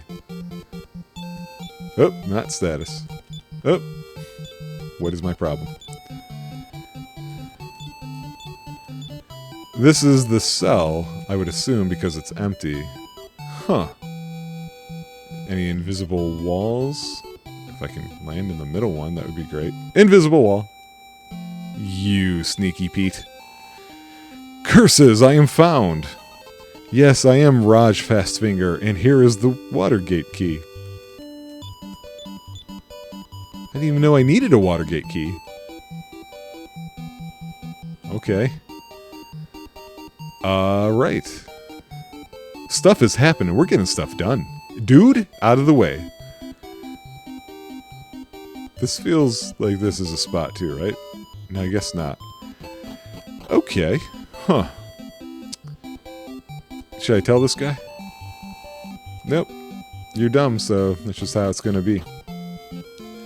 Okay, let me look at the guide now and just see if this was the point where I was telling myself I think I want it. Because now I've got those keys, you know? Yeah, I think that's the case. So we're going to slip over to this other page. So we've got the gold key, we've got the jailer key, we've got a bunch of things we can do. So let's see. The first thing they've got listed here is Osterfair. A man wanders around the weapon shop of Osterfair. I do remember that part, so yeah, let's go ahead and do that. This is when... Holy crap. Why so many? This is where I wish we had the updated return spell. But hey, you know what? We're almost done with this game. I can't complain about it too much. You know? We won't be dealing with it soon enough. I thought it was going to hit nothing for a second there. Oh, wonderful work. You are so good. Yep. Uh-huh. Wow. I'm definitely hitting pretty good there. There we go. Okay, now things are getting back on track. I'm going to have to use the repel thing again. Because now, at this point, I just want to fight the fights that kind of matter. Like this one, when I get a level. Every time. Lars is... got his Quinceañera. Power 4, HP 4. MP 2, no new spell because he hates me. Repel. Alright, we're going to go to Osterfair. So we're going to do... This is going to be kind of grinding. I am kind of taking you guys along for the ride. You know what? I guess that's actually a good point that I said that out loud. How about I just do the travel part off screen and get back to the town with you guys. So, see you in Osterfair. Hey, we got a level, and actually it's good time because I don't want to forget to say this. So let's see the level first. Alyssa went up. Speed, but no strength, so hopefully a spell. No spell, darn it. I just fought a gargoyle, which I believe is one of the beasts of aplenty on our list. So I'm going to put the point in off end because I think we already went through the enemy list, and that one might be a question mark, but I'm telling you guys now, so now you guys know. What else do you need to say? See ya, hopefully in Osterfair. Alright, here we are. We're in Osterfair. So there was a dude walking around complaining about a thing he couldn't get to. Oh, hey, look. Should I? What do you think will happen? I don't know if we'll just end up fighting again or what. Nope, it's sleeping. Angrily. Yeah, there's the shop. Don't think this will do anything, but we're going to check anyway. You want out? Okay, nope, he was just telling us about the key. We got it, as well as others. Seriously? NPCs, man. It's going to take a while before I can stop complaining about them. It's just the truth. They get in the way. Makes you really appreciate real people in some instances, doesn't it? Yeah, we couldn't walk through here before, and I think I even kind of noticed it, but didn't think it was related to this. Alright, don't say anything to him. Armor of Gaia. Now my question is, am I giving it to that dude, or the magic knife? Who needs that now? Let me see if the guide says I'm supposed to give it to him or not. Nope. This is for me. I'm not holding it. Because, alright, we know what we're going to give. Let's do some inventory management here. This magic knife can go. Which means I'm going to give him the golden key. She's got the one, he's got this one. It all makes sense somehow. Yeah, Armor of Gaia, give to me. Of course, we don't know if it does anything special or if it's just really good armor. It's pretty good armor. Not that we really care, you know. So I am curious if I'm going to be using this travel gate at all or not. The next location they have is Maidenhall. So, yeah, it looks like just that for the time being. So I will travel there and see you guys then. Alright, here we are, Maidenhall. Let's see what we see. I see treasure down there. We're going to go this way first. Hope we don't get screwed by that guy. Alright. Yeah, we're going to go treasure first. Now, this is my castle, so this is my treasure. I mean, it's that simple. What do you got to say about it, buddy? Thief! Thief! What? Thou art Brian, heir of Maidenhall? Please forgive me. How do you not recognize your crown prince? Oh, good. A wing of wyvern. Throw it on the ground.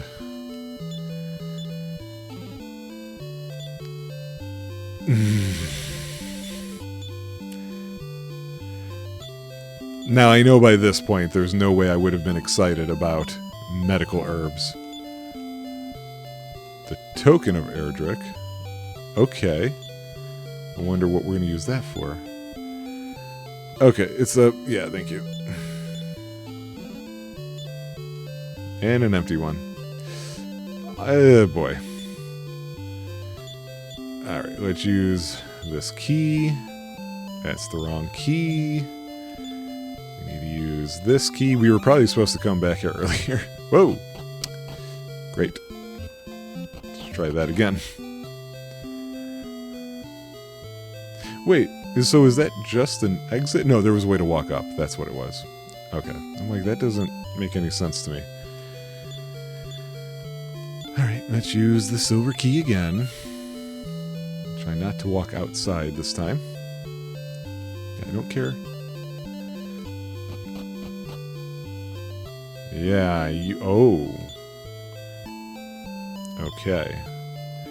We're going to definitely save before walking on that, since we have not been leveling up. As a reward for opening the door, let me tell thee of the Crest of Life. Okay. Find it on the dark road that leads to Roan. All roads... Why can I not say my joke? All roads lead to Roan. Booyaka. Alright.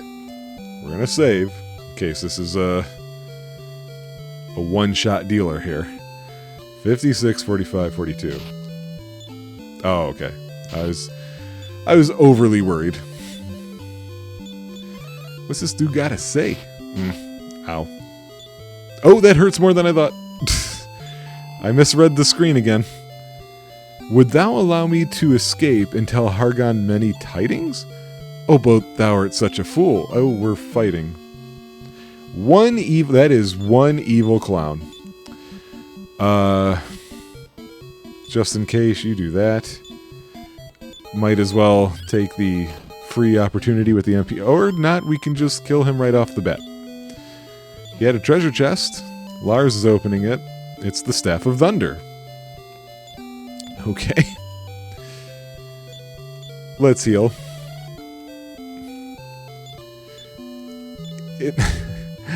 I can't believe after all this time I just have not gotten used to the arrangement of the screen here. Let me look up this Staff of Thunder situation and see who is that for. Right, items.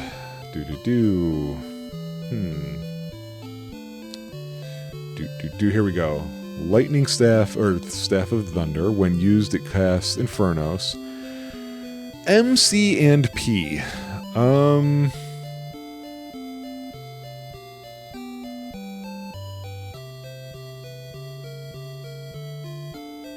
You know what's interesting?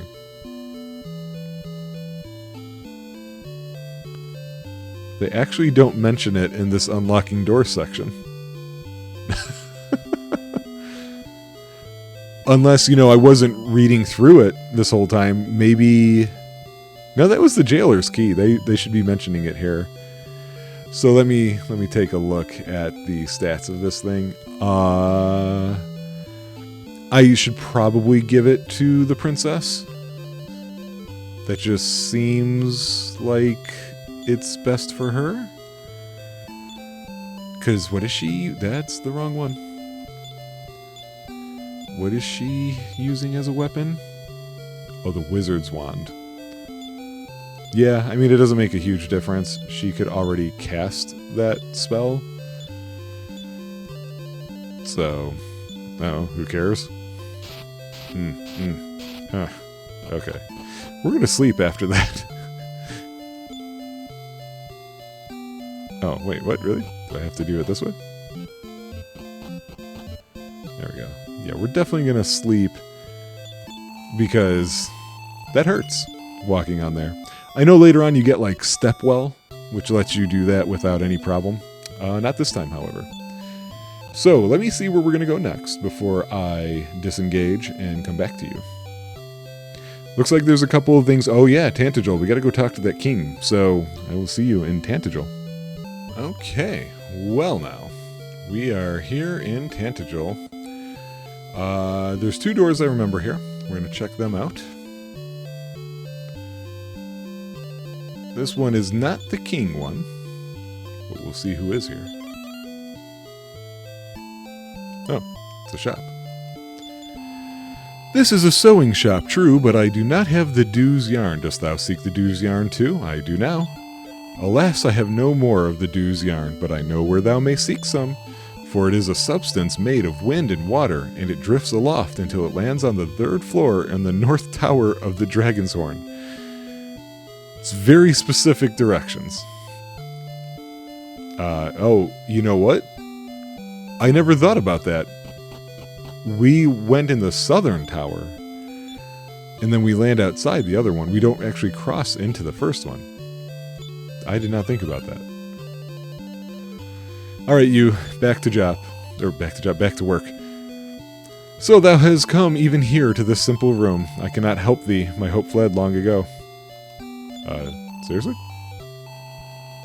That's it, huh? That's all we had to do here? Okay. So he's not moving. However, they've got this section here that says more business in Alefgard, and I just noticed they separated the key sections in this guide. That's not the best organization, if you ask me. There's 2 more things we can accomplish in Alefgard. Let's see. I did notice on my way here that the tunnel between where Cole and Rimuldar were is still there. We can re-enter Charlock and explore the locked treasure room. This is not recommended as the items found there are generally not worth the effort. Okay, then I won't. The second is far more valuable. We can use the gold key to open the door in Maidenhall Castle, open the chest within. We pick up the Seal of Erdrick, did that already. There's a rather grumpy old man who sits in the monolith far to the south of Alefgard, where a man once performed a miracle by creating the rainbow drop out of the Sunstone and the Staff of Rain. Hey, who knew where that was?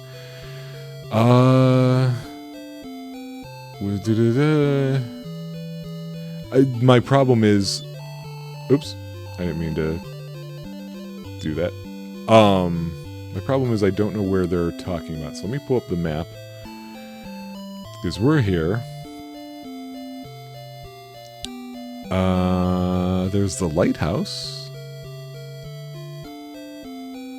Where are they saying this is?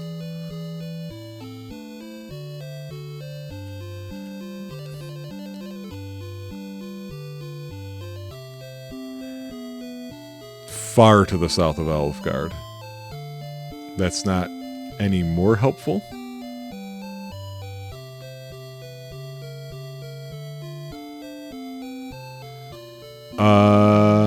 Okay, so I'm going to go figure out where that is because I do not see it on the map, and then I will catch you guys there. Alright folks, we're back. So I had a little confusion. They were talking about a shrine right here, if you recall in the first game. This is where we had that dude, we had to have something in order for him to give us something. Yep, just like this. Hey guy. I've been waiting for thee to come. I will trade the helmet of Erdrick for the token thou carries. Okay. Thou hast no further business here. Go. Oh, did I get it? Okay. You're just like, eh. So, wound up not really being an important thing for all that effort. So, okay. Right. So that was the guide specifically for the gold key doors. So now we got to talk about the jail doors. First one they say is that Maidenhall. But we already took care of that. We did that and took out the guy with the Staff of Thunder, which it turns out they do recommend for the princess, which is what I did. But then they talk about Cannock. There was a prison I forgot about over there. However, what the guide does mention in a note here is that one prisoner bemoans his fate while the other tells you about the silver key, which I think I probably did in episode 1 or 2, waiting for them to walk in front of the door. So why would I go there? That leaves two places, one of which I knew was going to be on this list and that I was very interested in, which is that gigantic church in Zehan with the hurt floor. But they remind us that there's something to do in Hamlin. It says when you last came to Hamlin, you probably did so with the gold key to access the old gentleman on the island along the way, which is so not true. I have no idea what they're talking about. I did not do anything with Hamlin. That was the 3rd episode, I think. So, or 4th maybe. Maybe the 4th. Oh, you know what? I'm looking at the map of it now. That's right. I do have to go back there because they've got that gold key door and there's that island with the dude in the fire. So, I got more traveling to do. I will see you guys in a bit. Welcome back to Hamlin.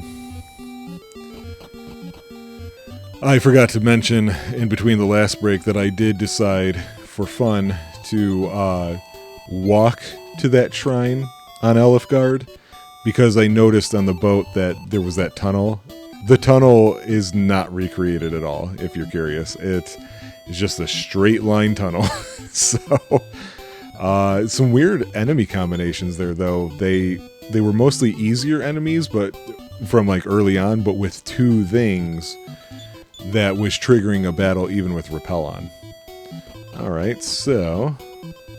Oh, hey. Before we go to those imps, let's see what this dude's about. Hey, there's a guy way over there. There's a legend that tells of a great and good wizard who lives in a cave in the sea. If thou hast the 5 crests, he will come to thee. Huh. You know what? Before I handle them, was I supposed to have seen that guy way long ago? Okay. What are you doing, man? After the sacking of Moonbrook, I escaped and made my way here, hoping others would follow. And you're still here! Do you know how long I've been adventuring since that happened, guy? Now, these are imps, so let's be smart, because I'm so underleveled right now, you have no idea. I'm sure I should be, like, early to mid-20s.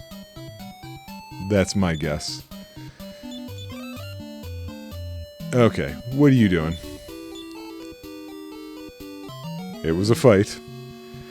Oswargs. Now, is this both of them, or is it 2 each, is my question. Let's do this just in case if it helps, and that just in case if it helps. It's not necessary. I feel like these fights are pushing me more towards thinking, yeah, actually the henchmen are kind of bumbling. They're not quite henchmen. I think that rule really fits really clear definitions of henchmen, or even named villain characters. So wait, was that it? Hang on, is there something I'm supposed to find in there? Because just a fight doesn't seem worth it. Let's see what they said. Fight with 2 Oswargs. It will be a challenging fight if you're not a high enough level, or if you're cheating. Upon defeating 2 of them, you are nothing out of the ordinary. There must be something else to this jail. Really?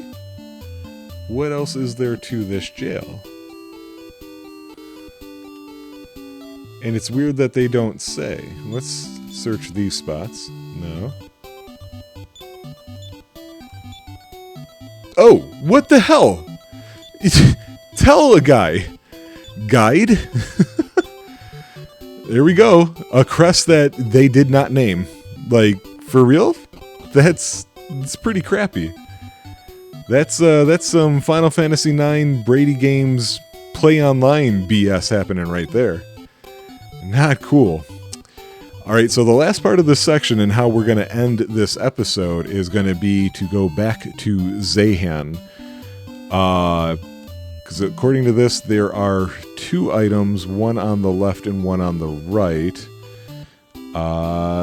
That's all I've got really for you, because I'm trying not to look at what they are. I do want to see how I got to get there, though.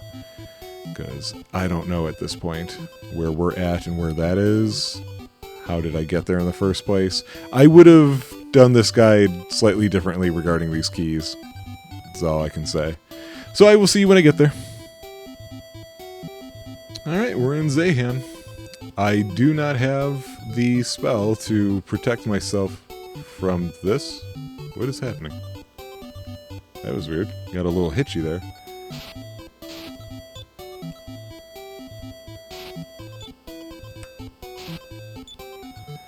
Oh, this is going to be a pain in the butt.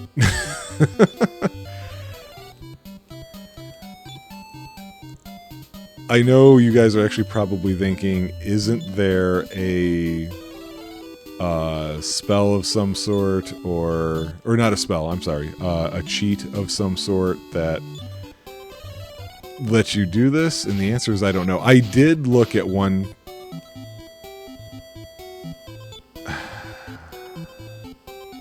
I got careless. I wasn't paying attention to what I was doing.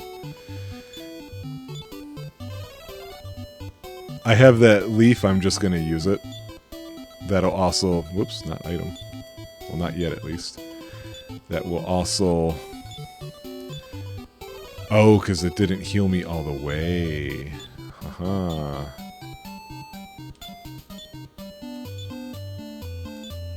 I was looking for maybe another way to do the experience, get some levels out that way.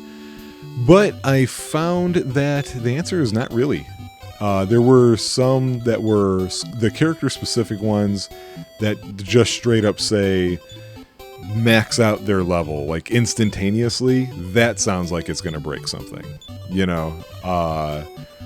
And I also don't want to sit there with a million level up. Notice, how has she died already?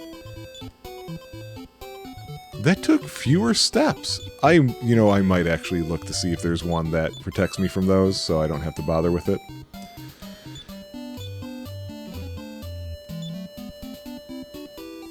Oh, the magic loom. Okay, I was like, what is this?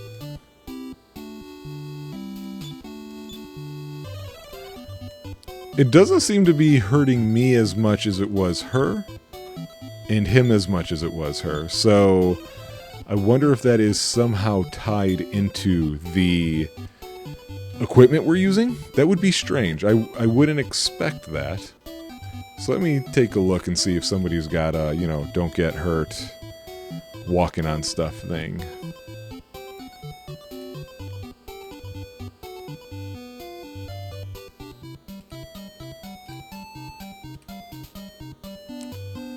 Certainly doesn't look like it. Just another one of those interesting things, like, why... Does this work this way? No, darn. I was hoping to save a little bit of time.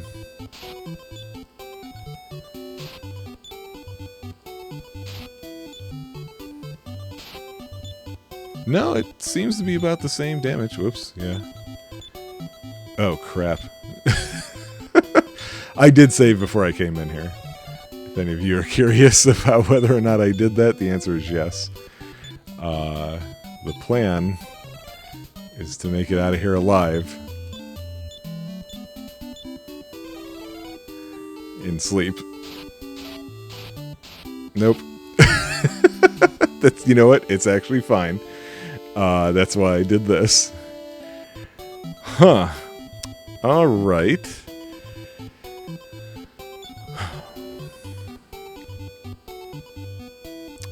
I obviously need to do something, so let me put you on hold. Your call is very important to me. See you in a minute.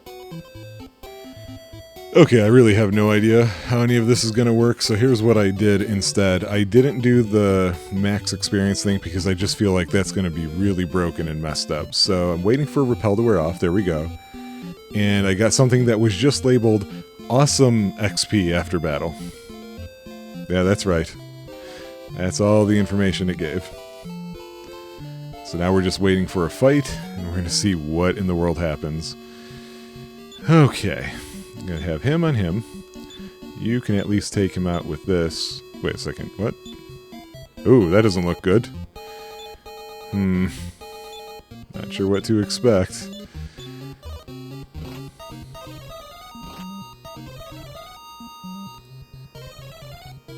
Really? Just dragging out. Dragging it out. It got super cloudy. I think it's about to storm, so we don't lose power after all of this.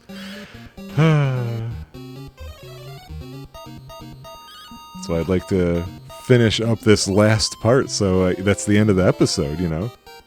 That's a lot of XP. Alright, so let's see. Power 3.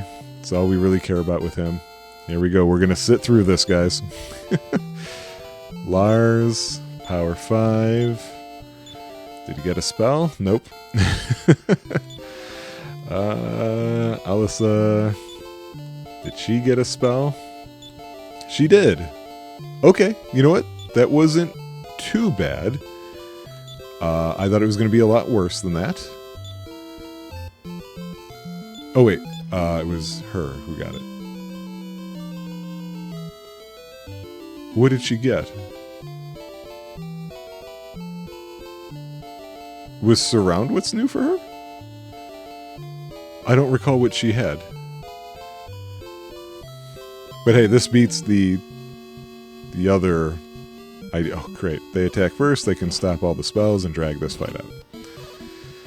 Because of course they can.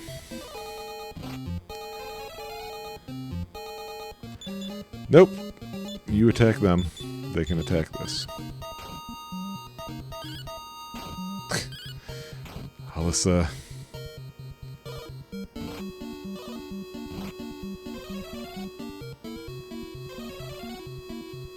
Oh, you know what? I just noticed it's not actually working on them. I'm definitely not casting that heal that's got the crazy font because I don't know what that'll do, which is why this cheat is going off as soon as I'm ready. Okay, good. So I love how I wonder what the situation is, why they didn't give a number of how much experience is with it. It must be a multiplier or something. Power 5. Looking for something that's going to be really helpful here. He doesn't get his strength up at all, but he does learn a new spell. I'll take that. That's why I'm having you guys watch me do this, is just because of the idea that we've been watching these level ups, so might as well keep that going.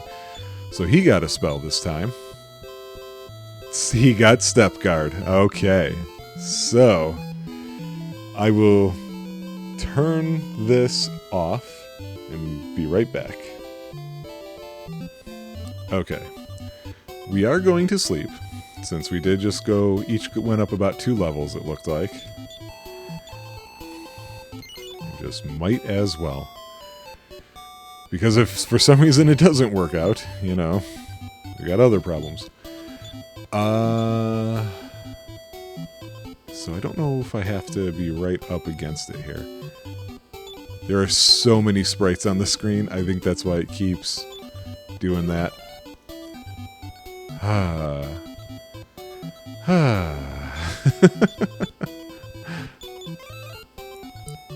That was a lot of unexpected effort for this, and it really added to the time of doing this whole thing. I thought this episode was going smoothly enough. That's no problem. And then this happened. Nope. We don't have a lock spell. So what's over here? You know what? You know what, game? I'll tell you where you can put it. Okay? I will tell you exactly where you can put that. Alright, let's go to sleep so we can replenish his stuff. The only thing I want to see is if they're saying that now I take... Because I don't remember her saying she needed the loom. I thought she said something else entirely. Just says we'll need it. Interesting. Ah, okay. That's in the next section. So the section that I split off from here. So yeah, again, this wasn't this. It was the guide that kind of didn't really split this up the way it should have. I figured out my problem. There is no grippiness to the NES controller. I'm using the real one. And I'm not used to things sliding as easily. So, we have a possible 38 points at the end of this episode here that can be applied. So let's see what we've got. First and foremost, we have Rule 42, which is Fodor's guide rule. This is the one about the types of locations. So, have we seen a desert city? I thought we were going to with Moonbrook, but we didn't. That's not quite what it was. A port town. Yes, we have a port town. A mining town. I thought that's what that one underground place was going to be, but they don't actually mention mining, so I don't think I can give it to them. A casino city. No. A magic city, usually flying? No. A medieval castle kingdom, yes. That's what this whole series is, mostly. A clockwork city, no. No martial arts-based community, no thieves slum. Ooh, a lost city. That one underground city comes close, but it's not actually lost. It was that idiot who didn't know there was a door there. So I'm going to say no. No sci-fi utopia, no cave with glowing rocks, no village of non-human characters, a peaceful village that knows everything that's happened on the hero's quest. I guess, yeah, right? A couple towns that weren't under threat of anything seem to be aware that I'm doing stuff. So I'm going to give it to that one. Snow Village, no. A magical forest, lake, or mountain. No, we've been dealing mostly with towers. Oh, and that reminds me, I have to go back to that other tower. So no. Shop in the middle of nowhere, no. Some FMV place, no. No subtropical jungle with natives, no annoying cavern maze, surprisingly. A place destroyed by a disaster in the past. No, I thought that was going to be the situation with Tantagel, but it wasn't. Is the capital of the evil empire is always divided into two sections? We haven't gotten to there. That wasn't true of Charlock, and so far we haven't gotten to wherever Hargon, or whatever his name is. Are there giant robots? We haven't seen them. So, is anything weird becoming a vehicle? And the answer is no. We just had a boat. There will only be one of any non-trivial type of vehicle in the world, so just one ocean-capable steamboat, etc. That's true. There's only been one ship. Nobody else we've seen on a ship. So this one's starting to rack up some points here. I think it's in the process of surpassing its predecessor, which is good or not. You know, that's up to you to decide. I'm just interested in the measurement.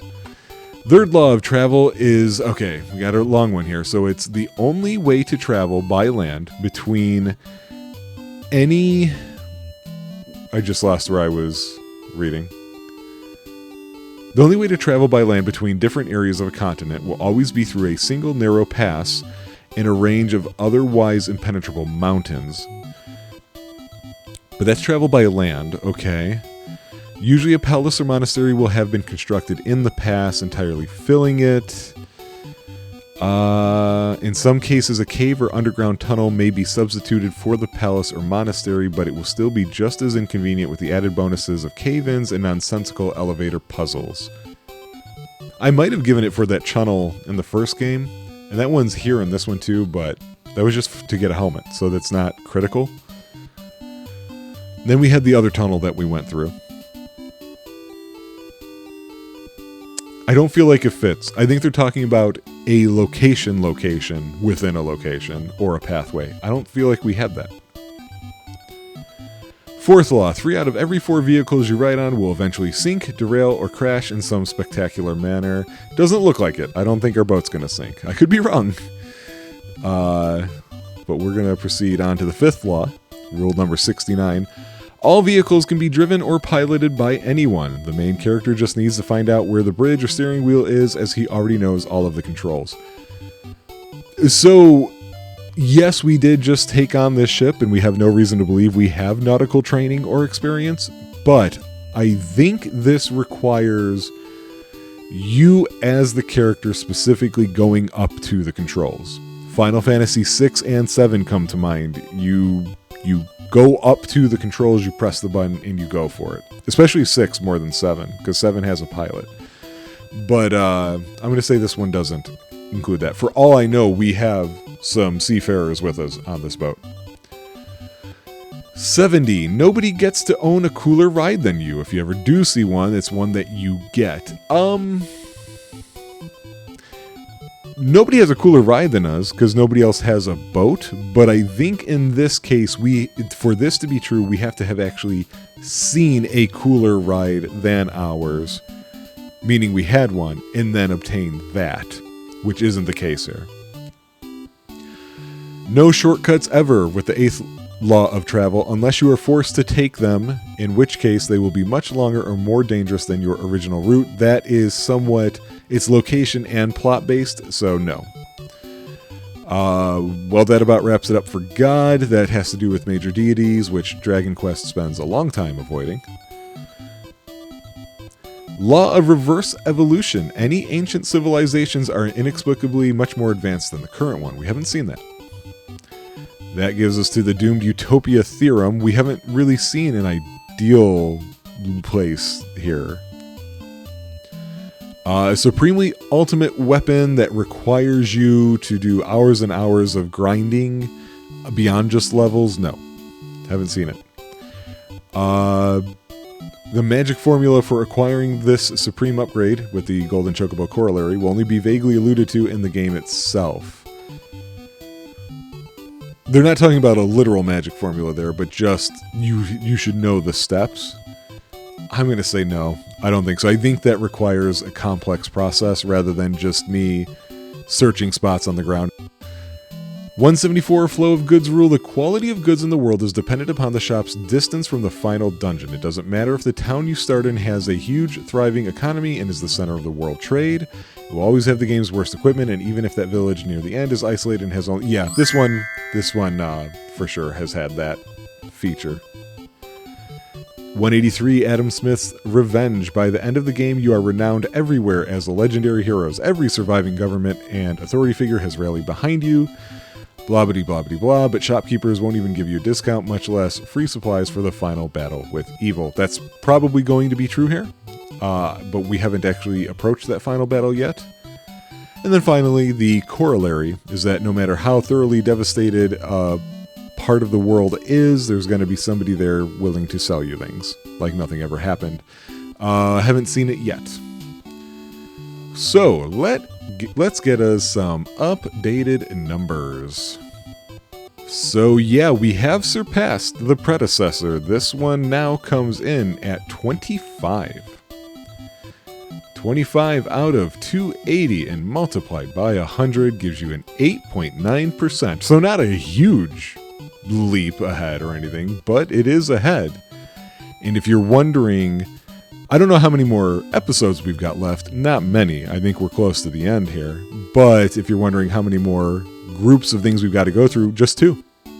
Mechanic and plot assigned to the latest things. But there's plenty of rules to be had in there. So I'm leaving you guys for now. Take it easy. Hey guys, here we go. We are rapidly approaching the end of here. I think we've got at most 4 more episodes. I think that I can say that. So yeah, we're gonna leave here. Quick update. I decided to put that lots of XP thing back on while also relying on the repel spell. So just this way, if it works the way I'm expecting it to, what that's going to do for us is help us level up quickly without having to worry, and also only fight when we have to. So, more time saving, that sort of thing. We know we have a new leader in the ranks when it comes to tropes in RPGs, and that is, of course, now the one we're playing, Dragon Quest II. Now with more tropes. I don't think they put that on the box, but they could have. So we're back on with the plan here. Let me take a look at the world map just to see where this place was that I spotted. Yeah, because people started talking about this moon place. And, oh, we got a good amount of traveling to still do, it looks like. We're going to something called Toon. And I made a joke and called it Tuna Town earlier. And apparently it's not going to storm. It's been super windy today, and it got kind of dark a little early for this time of year, but it just got cloudy. There might be some rain, but not actual storms. So I'm a little less worried now. All these mountains. Which means all this land that just has no use to it. At least gameplay-wise. Alright, now is this the river I need to take? Yes, so I want to get into here. And right at the fork. Repel has lost its effect, except I'm putting it right back on. Yeah, because even with repel on now... Whoop. Oh, there we go. Now we're fighting something. A hunter is appearing. Let's take him out. I did not expect to beat this game today, and now it's looking like I'm going to, you know, absent anything unexpected. Oh! That can't be right. 1 second. Okay, hang on. We're going to get into another fight here.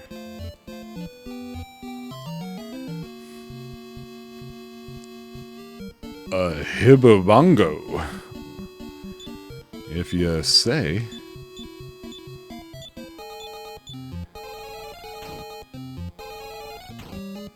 Yep, he takes a lot of hits at least. Ooh, Firebane. How dare you. Yeah, so let's make sure this is working. I think I forgot to hit the apply when I put it back on. Yep, that's what it was. Alright. So, yeah, my levels are just bad. Oh, Lars didn't go up. Alyssa did. Did she get a spell, though, is the real question. She didn't. That's why we don't love her. Okay. Oh, boy. These... Oh. Gotta get it. Gotta get it. Don't miss. You missed. So, the medals really did come in fast. Okay. Going through here. Oh!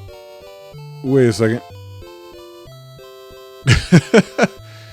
Huh. I didn't notice that it connected quite like that. How do we get there?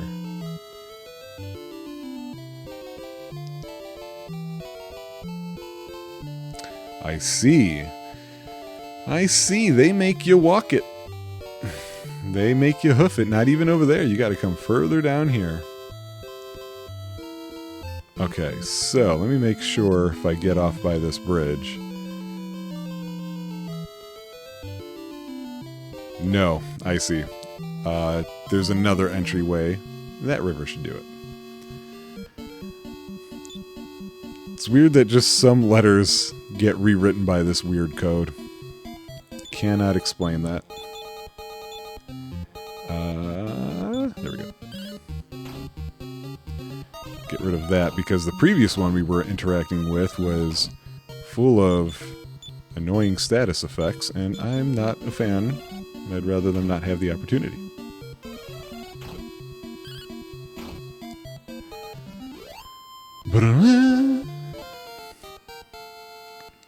Who this time? Lars, congratulations. The funny thing is we should probably be like mid to upper 20s at this point. And even cheating now, we're just getting to 20. Oh, cool. Lars learned a new spell. Let's see what it is. Oh, he now can do Firebane. Oh, wait. Firebane. That's the same one she has, right? Oh, no, she had Infernos. Interesting. I'm wondering if it's an all or a group. So we'll see when we get the opportunity. We're going to keep this on because we're in an area where we are seeing some fights at least. Okay, I think I need to go up and around here. Yeah, this game is definitely missing something. I'm not getting the same feel from this one as I do the other ones, at least the other ones on the NES. Can't really explain what feel I'm talking about, it's just a feel. There's just definitely something off on it. Alright, did I get a lot of power this time? Hey, that's actually some fair amount of power I got this time. Oh my god. These narrow passageways. You're constantly getting off of your ship. I remember that in 3 and 4 too being an issue. Okay, so we're here, and now I think I have to walk all the way around. Oh, come on. Alrighty. Oh, Firebane is in everything, because we have multiple groups here, and yet... So that makes him a lot more useful, as long as this is a strong spell. We're going to find out. As soon as he casts it. Not strong, but understandable because it hits everybody. Or almost everybody.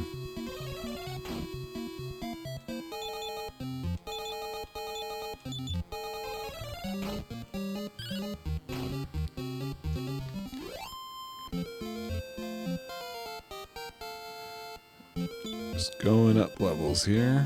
Alyssa this time. Oh, she is learning a new spell. I didn't expect that. Not yet.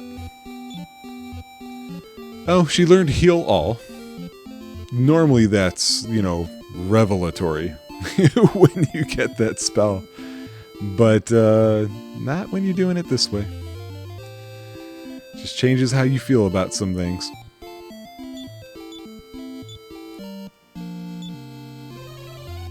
Hope this place has an inn. Oh, what? Oh, okay. I was like, did I not look at it right? Here we go. Hopefully this is the town I need to go to. The village of Toon. Far and wide I have sought a master weaver who makes water-flying cloth, and they say such a man lives here. Well, I got stuff for him if he does. It is said that the Tower of the Moon holds a piece of the moon. Then it's aptly named, my fellow. What do you got for equipment here, guy? The Falcon Sword. I think that's the it hits twice kind of thing. Shield of Strength, Iron Helmet. Yeah, I don't think that's worth it. I don't think that's necessary. Plus, I'm holding a lot of stuff at the moment. Thou hast heard of Roge Fastfinger, I see. Well, he stole the key to our Watergate, the scoundrel. We would dearly love to have it back. Well, I've got it. You can have it back. Many years have passed since the Tower of the Moon could be reached by ship. It lies to the south. I'm Jenna. If thou meets my husband, tell him that my father's name was Ruffles. What just happened? I didn't imagine that, right? Yes, I am Don Mahoney. Once I was a famous weaver, but my loom was stolen. Will thou help me? Yeah, here you go. Good, good. All I can tell thee is that the loom was taken by someone who smelled like fish. No. I got it, man. Yeah. Wait, I did get it, right? Yeah, do I have to use it on him?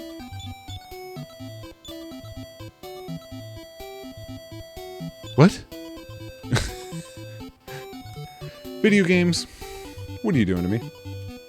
I'm reading now. If you open the gold door to the building in the middle of town, you will meet Don Mahoney. He would be happy to assist you with making the cloth for you, but there's just one problem. Too, as a matter of fact, he's missing his loom and he has no dew yarn. Oh, crap. Alright, guys, I'll see you in a bit. I forgot to stop at the tower.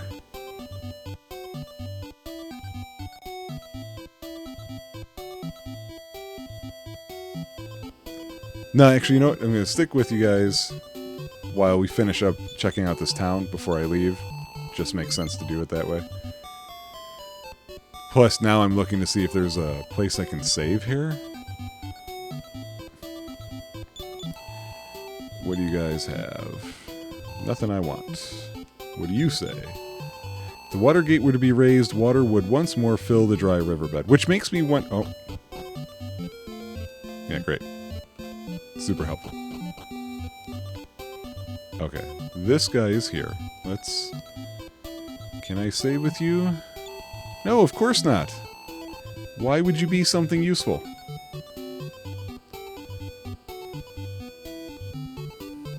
Argle bargle. Hey, what is that dog doing? Are you Ruffles? Oh. Hey, what is this? If Jenna sent thee, tell her I would not name our dog Ruffles for all the dragon's gold in Elfgard. Do I really have to go back and tell her this? Because this might be a trope. Oh, there's a building over there. I have to go this way, though. Oh, freaking dog. Name the dog Ruffles. It's fine. It's a proud name. Okay, no, that's just a joke in the game. Alright. Thanks, joke, for making me walk around. You know what? I'm gonna run up here and see what this is before I leave, so I'm glad I kept you guys with me. Especially if I can drop off this key to somebody. What?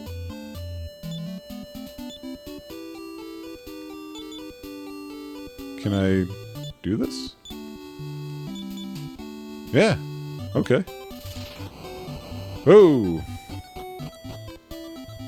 And yet, here, everything looks the same. Oh! I see what you did there. Okay.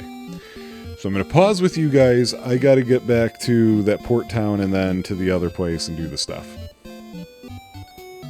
Okay, so we're back here.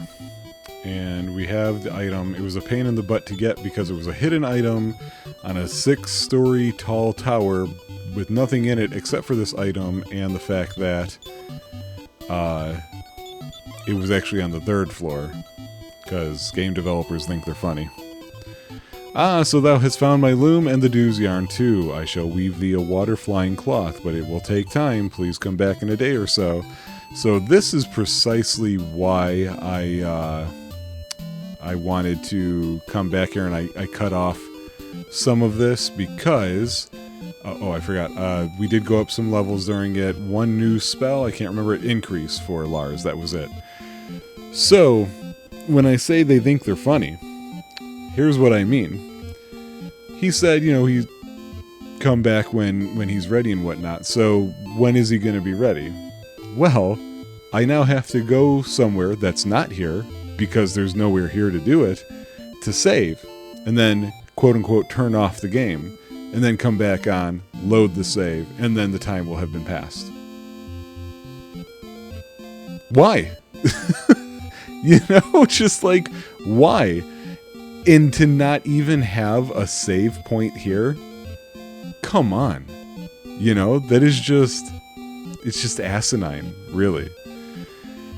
And I'll have to walk all the way back around, and I'll have to do all that. So I found another cheat I'm going to make use of that's not going to really save a ton of time, but it makes Repel stay on constantly, just so I'm not constantly casting it. So I'm gonna go return to, I think Tantagel is where I'm tied to. Yeah. So we're gonna do this. We're gonna save here with this guy, and then I get to do all the traveling I just did again, because games are fun. So see you guys then. Bye. Okay, here we go. Learned one spell on the way, but it was just Alisa learning outside, which was a spell that somebody else already knew. If I sound irritated, it's because it started to dawn on me that I feel like I am... Why do I still have a club? I forgot I got that in a random fight.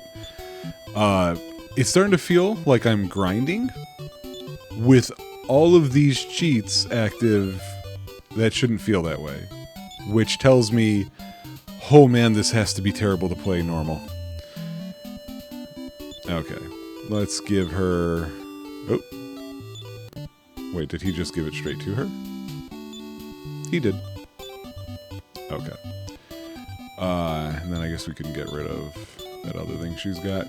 She had those hiding clothes all this time. Crazy. Okay. So, now that we're back here and we did all that, you may be wondering, hey, what's next on the docket here? This is still the same episode, of course. We opened that water gate, and so that's the next part that we've got to take care of, which is that tower. Let me check one thing, though, because I'd like to have everything lined up, you know, relatively smoothly here. We have... that and that. Yeah, okay. So we're going to try and take care of 2 towers, I think. Okay, we're definitely going to do 1. We're going to try for 2. Yeah, we should be fine to just go. I don't know if I already mentioned it. I decided against keeping the repel all the time cheat on because it occurs to me with this weird experience one that we're using, we've already got some letters that vanish, and so it's like, oh, well, you know, maybe we should not tempt fate any further than we already are. That's at least the way that I'm choosing to look at it. But yeah, when you go through the grind fest in a straight playthrough of Dragon Quest I, there is honestly a feeling of this makes sense because there's a primitiveness to it, and that's not meant to sound insulting to the people who made that game, like saying, oh, you made something primitive. It's just we're dealing with a lot of hindsight now. You know, a lot of time has passed since that came out. And I bring that up just because I felt like I understood. We started playing this one, and I knew there was going to be some challenges because I didn't have an experience with it. But I gotta tell you, there's these really important improvements that they give you. They're using a better equip menu. They're giving you 3 party members and you fight more than a single monster at a time. That's big stuff. You got a boat. Yada yada. But I feel like once we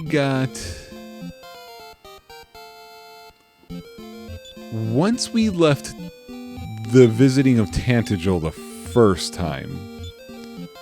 Nope, I thought we might have a spell there. Maybe we have one here. That's when it started slowing down in a way that wasn't super fun to me.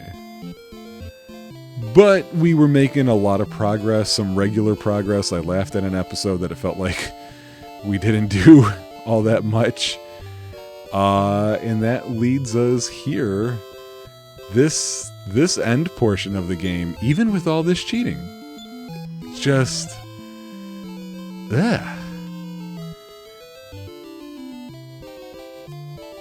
You had to be supremely into this type of game. And also, honestly, not have a whole lot else to play instead of it.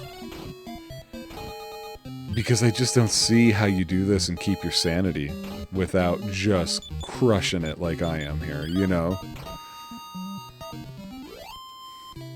Strange, strange, strange. Like, I'm doing a level cheat now, you know, and I've already had an HP cheat since who knows how long ago. Oh my god. Getting off the boat because it's not registering a change in the direction real fast. Nope. There we go. Okay. So I think that's the place. Okay, after all that, how about we do a save? Because things tend to happen when I'm in places like this. Okay. Sounds like there's going to be some... That said, it sounds like there's going to be some nonsensical treasures in this place. Let's try and go just based off of the maps first and see what happens from here. We have access to 3 stairs right off the bat. So, we're going to go in semi-blind. Where I'm not like making... Oh, there's not even a treasure there. There is on the Game Boy Color version. Okay. Basically, I don't care about anything else except for the actual treasure that we're supposed to be here for. Keeping repel on. It seems like there's not much to think about enemy-wise here. Excellent, we got gold. Okay, so... There is a treasure up here. No, there's not. Unless if I'm supposed to be searching the floor. Oh, Horks! Nice! I remember Horks.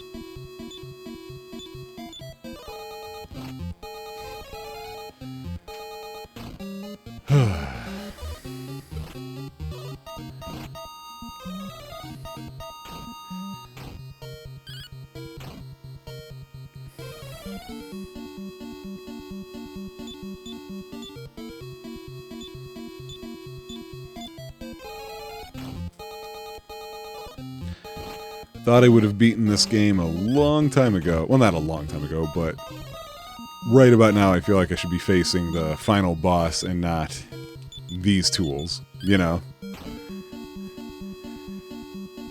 Oh, good.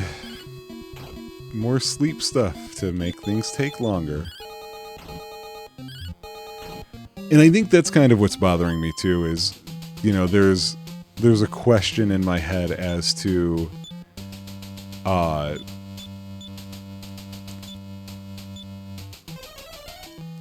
is there any by design situation here?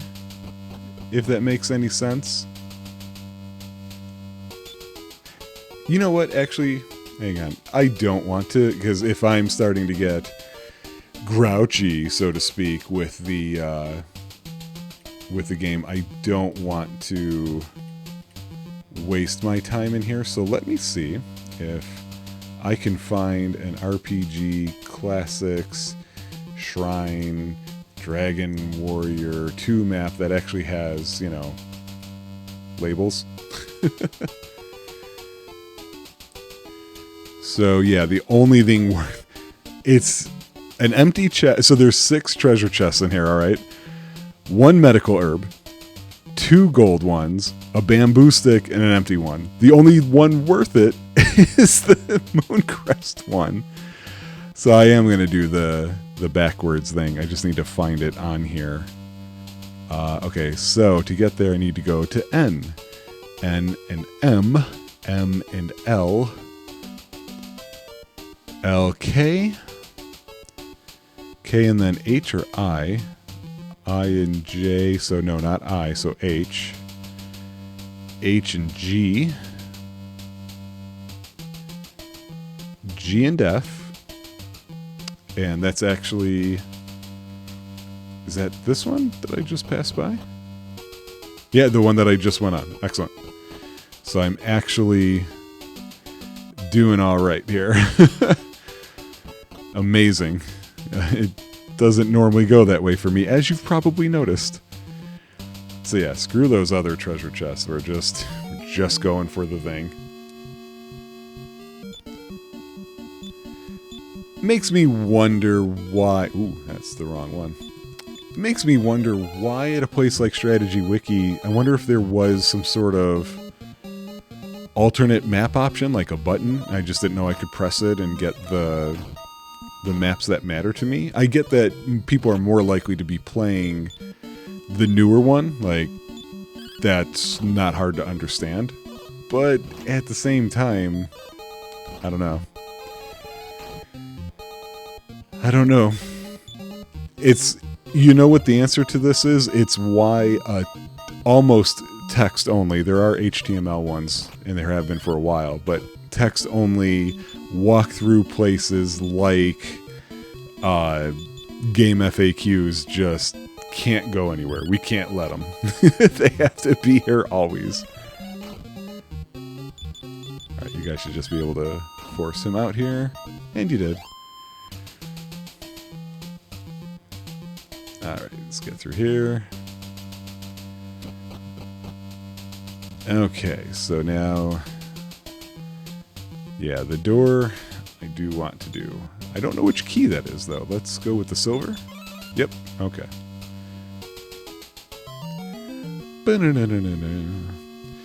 Hey, look, it's this group. Again.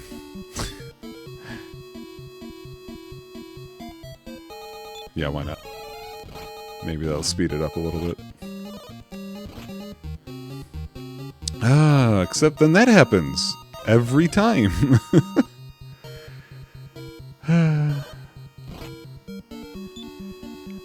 And I know, like, before anybody says anything, I know I could absolutely do the no random encounters stuff. Believe me, I'm starting to think about it. But I can't imagine I've seen them get all the spells they're going to get. Maybe I should look at that, huh? Maybe I should see if I'm not going to get any more useful type of spell. Ryan needs to wake up. Great. Instead, oh yeah, I woke up after somebody else fell asleep. That's brilliant.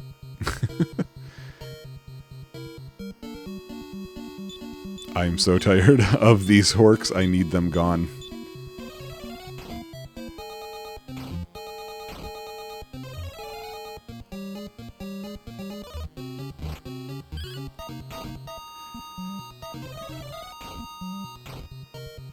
Finally. This evil clown does not want to go away, though. There we go. Jeez. Get a job. Alright, let me look at that spell list. Let's see if it can't save me a little hassle here. Here we go. Spells. These are in alphabetical order, so... I haven't seen that one. Oh, there's a level thing here at the side.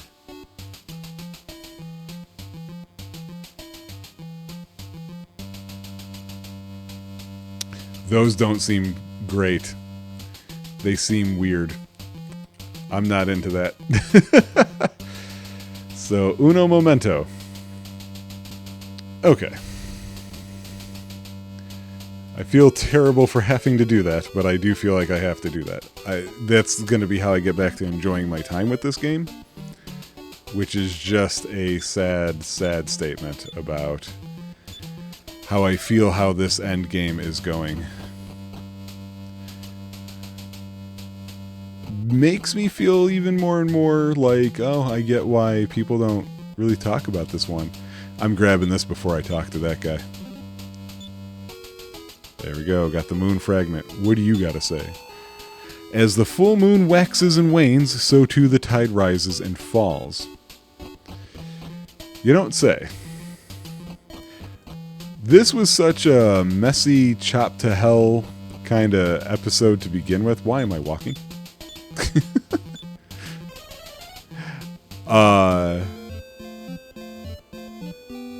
That as a result, I think I am going to continue on to the next thing, especially now with no random encounters on.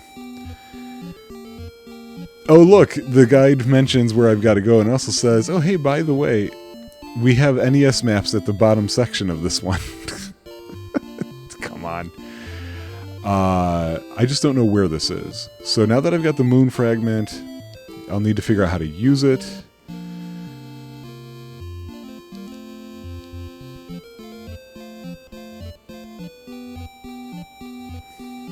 So I have to go to Osterfair.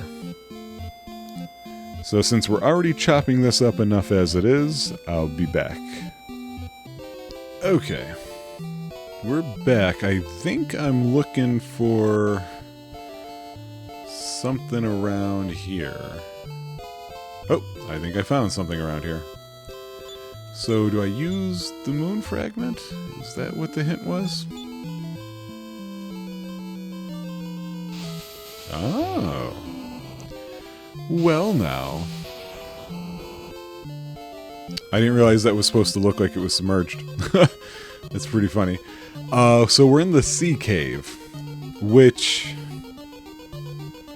Do you see what I see? Because that certainly looks to me like a fire cave. You see where I'm coming at you with this? Is this one of those old ones kind of thing? So I'm going back to the thing to see what there is here, and the only thing to get here is one treasure one treasure chest, which is the 10th treasure chest. Oi.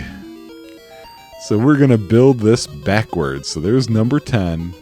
Oh, I see. This isn't a chest. It's letting you know you have a boss fight here. Okay. Oh, this says double A. It's the last door to get to that. Oh, man.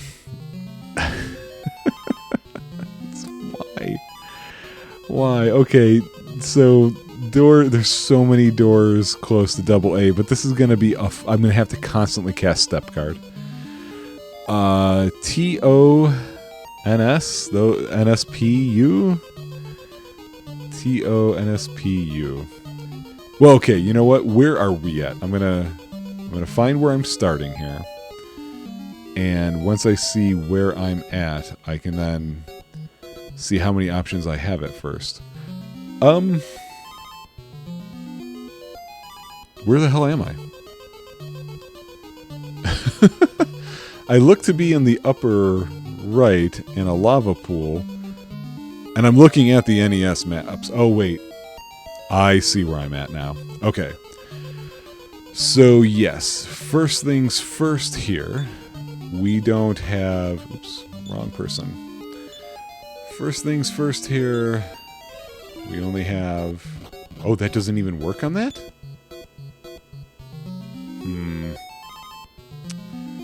I don't like that. We only have one option, which is to get to door A from here.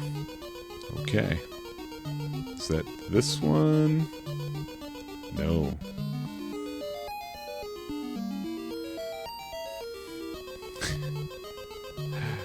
To find an unexpected one more trope kind of thing is pretty funny, though. All right, we have lots of door options here, and I'm trying to beeline this. So, will C get us where we want to go? No. How about E? No. B or D? Nope. F? No. G? Nope. H? Wait, I think H was one. No, it's not. Then there's I and J. Okay, so I definitely have to go to one of these rooms over here. So L... Oh, B.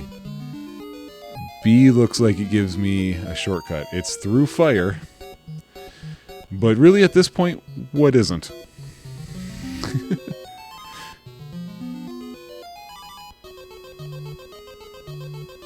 I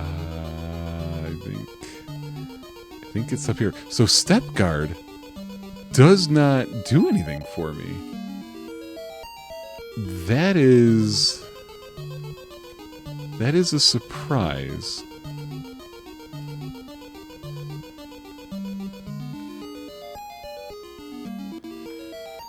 Looks like we're gonna be healing. Although... Okay, it's only 1 HP each. Unlike that weird electrical field style thing. That looks like it takes the silver key. It does. Not even gonna bother with whatever that is. I don't think. Let me pull up this dude's very helpful maps. Okay, yeah, this gives me to a room with a bunch of doors. Let me get closer, or doors, stairs. Let me get closer to it.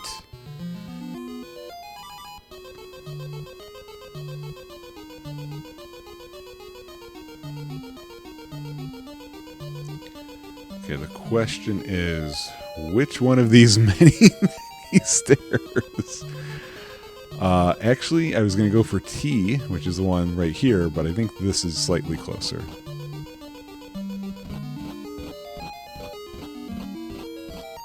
Ugh.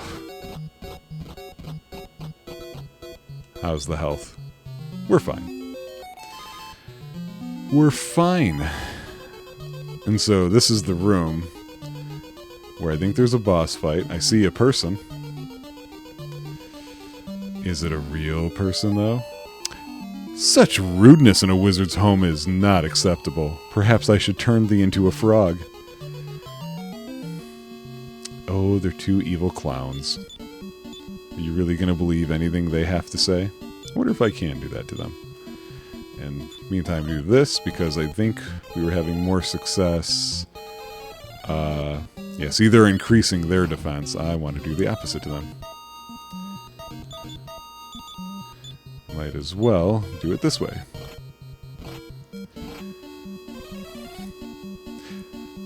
I do feel bad a little bit about having to bastardize the games to get through this, but I feel like if I were to play these straight, I would feel like it's too much, and I don't want to do it, and then I won't do it. Breaking up that content would be harder. There's a whole bunch of reasons why. And I also want, you know, in my lifetime to kind of get a nice list going with rankings here. And there we found the weird thing we were looking for. Let's get out of here. Alright. Back into the sea with you. Oh, it's just going to stay that way? I wasn't really sure. How you doing? Are you doing fine? Okay. Well, we have 2 more of their chapters that I've been calling them. So, we have 2 more of the list to do. Let's go through. So, possible points on this one, we have 18. We start with the 7th law of travel, which is number 71. When on a voyage to another continent, the journey will last only as long as it takes you to talk to all the other passengers on the cabin. We don't have those kinds of story elements yet. Rule 80, friendly fire principle. Nope, no friendly fire in this game. Not too often in Dragon Quest at all, really, which is appreciated. Sometimes I don't like friendly fire. Dungeon Design 301. All puzzles can be sorted into these types for an RPG dungeon. Finding a small item and sticking it into a slot. We didn't do that. Pushing blocks, rocks, or statues onto switches. No push puzzles yet. Pulling switches, being the opposite direction. No. Learning the correct order and position of things. No. Entering a certain combination of doors. Something involving a clock. Something involving an elevator. Or something that is unsolvable because a vital clue in the dialogue was mistranslated out of Japanese. I don't know if I will actually ever be able to give a point for that, because I think at this point in time, the way that I'm working this with a guide and I'm not going in without any hand-holding kind of here, I wouldn't run into that. They would already be like, just so you know, this is what you got to do. But it's there all the same. Since it's not one of mine that I added, I don't feel like I should take it off. 86, wait, that was a load-bearing boss. So far, none of the bosses have even been of that scale. So we'll come back to it. Vivi's spellbook. Over the course of the game, this is the useless skills one. No. There's spells that I haven't been using in this type of playthrough, but generally no. Battle mechanics that don't carry over into the real world. I don't think we see that here. I think we're fine. The strongest items can be found doing stupid things like racing birds. I don't know what those things for the lottery were. So I'm saying no at this one, but if you guys know what they are and they are super powerful, then I can always adjust it later. Master key rule. Any and all locked doors that characters encounter will be unlocked by the end of the game. I say no as long as the Dragon Quest games are relocking the doors when I leave. Apocalypse anytime now. Nope, there's no thing just waiting on us, mechanic-wise. There's always a hidden creature who is much harder to defeat. This is the weapon rule. Weapon as in weapon from Final Fantasy VII. It doesn't appear so that there's going to be something stronger than the final guy, but we'll see, because I don't know, I feel like I've gotten almost all the stuff done. And there's been nothing named Ultimate as of yet. So, what am I looking to say here? There's nothing named Ultimate thus far, so we can't compare if it really is super powerful. So for this set of rules, we didn't get a point, but we do actually still gain 1 point. Because we just went through a fire dungeon. So, we do now find ourselves updated with the math saying 26 out of 280 for a 9.3% rating on this one. This was a bit of a slog for me. I'm hoping it didn't feel as much that way for you guys based on, the supreme power of all editing. And like I said, I've just got 2 more tabs left for the sections that I want to take care of, and I'm going to do them right here, right now, but you're going to have to wait a little bit. See you there.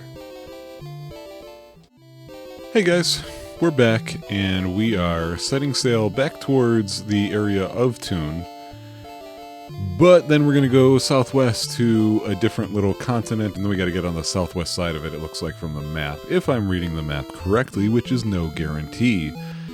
Second to last episode, I think. Things can always go crazy, go nuts. I forgot to turn the timer on. Just to let me know how long I've actually spent doing some of this stuff. Oh, no. No. Why it switched to timer instead of stopwatch is beyond me. I didn't miss it, did I? Okay. Not entirely certain. I don't think it's that far south of where we've been hanging out all this time. The last 2 should go by pretty fast, and I wouldn't be against turning this into just the final episode as well. All depending. Oh, I think this is the content I was looking for, actually.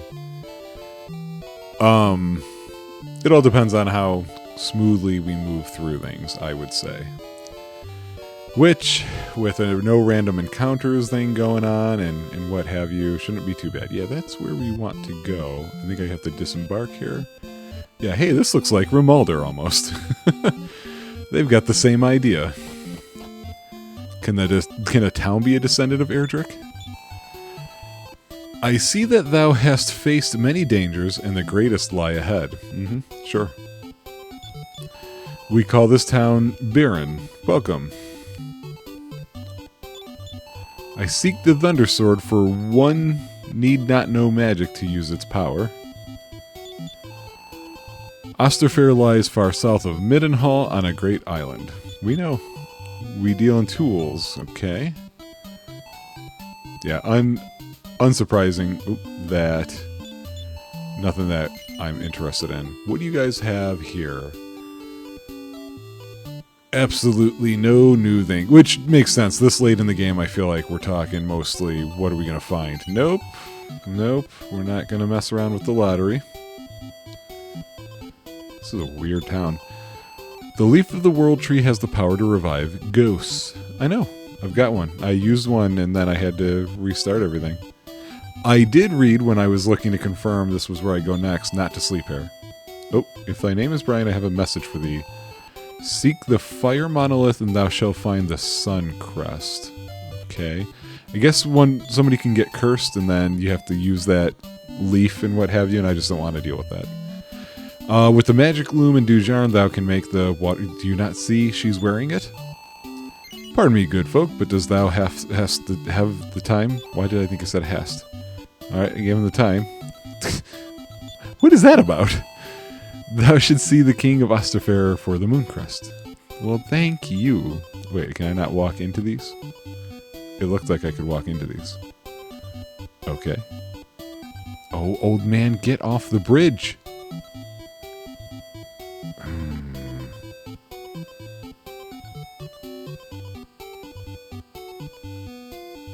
Darn it. Oh my god.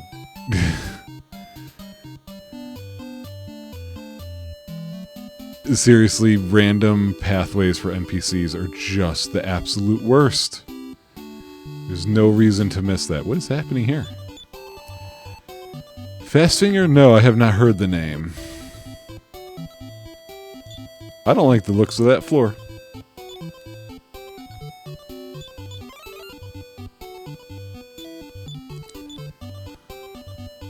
Who's got the thing? You do. Having come this far, thou may as well try the door there to the left. Well, sure. I didn't know how to get there, though. Wait, are you saying I can get there from here? No? How am I supposed to get there?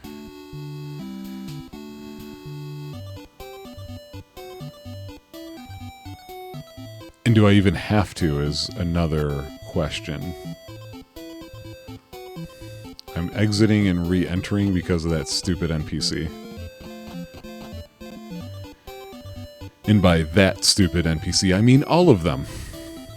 Oh, see what I mean? Come on, you two, stop dosey-doing.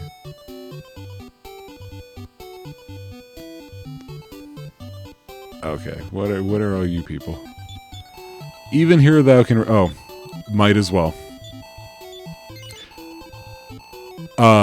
Something weird did happen when I came back from the save to do the water cloth thing. What does she have to say? In the ocean far to the east lies an island, and on it... Oh, she's telling me about the world tree. When I had the game load up, it's all like, oh, you died. And I'm like, I died? And yet it did also all the normal things, too. I'm looking at the guide at the moment because I don't know what I'm supposed to be doing here.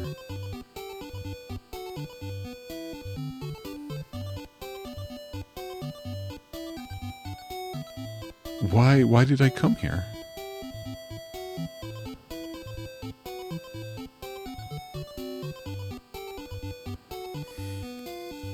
Oh, it does want me to take that travel gate apparently over there. Okay. How am I supposed to... When I tried to walk into it...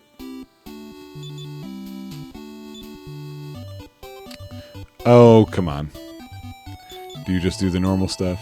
You just do the normal stuff.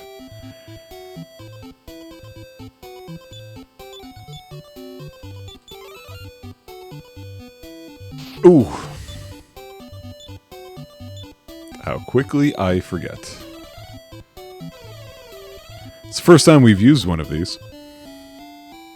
I bet you I have to do it again.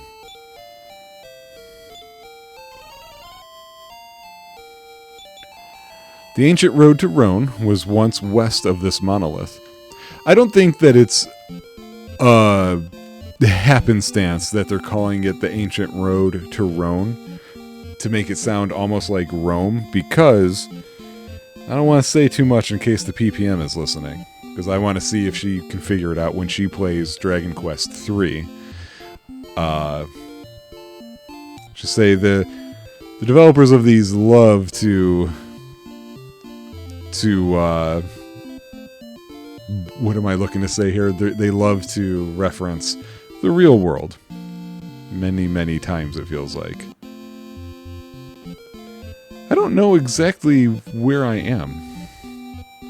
There's only one way to go. Wait, what the hell? What is here? Where am I?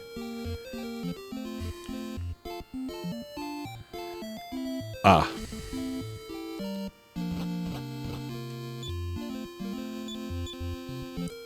This is what they meant. Oh, it's like nothing happened.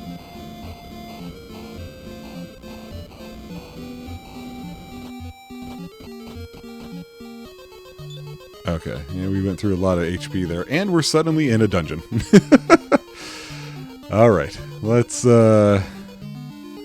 take a look here. This is, I'm assuming, the cave to Rhone. I mean, it just makes sense if that's what we're looking at here. What do they call it on here? They call it the road to Rhone. It sure looks like what would be called the cave to Rhone. So, let me get my bearings here. My bearings! Alright, these are a bunch of levels. Lots of treasure chests. Oh, wait. 2 from Rhone. Entrance exit is labeled 1. Is it? Like, am I in level 7 then?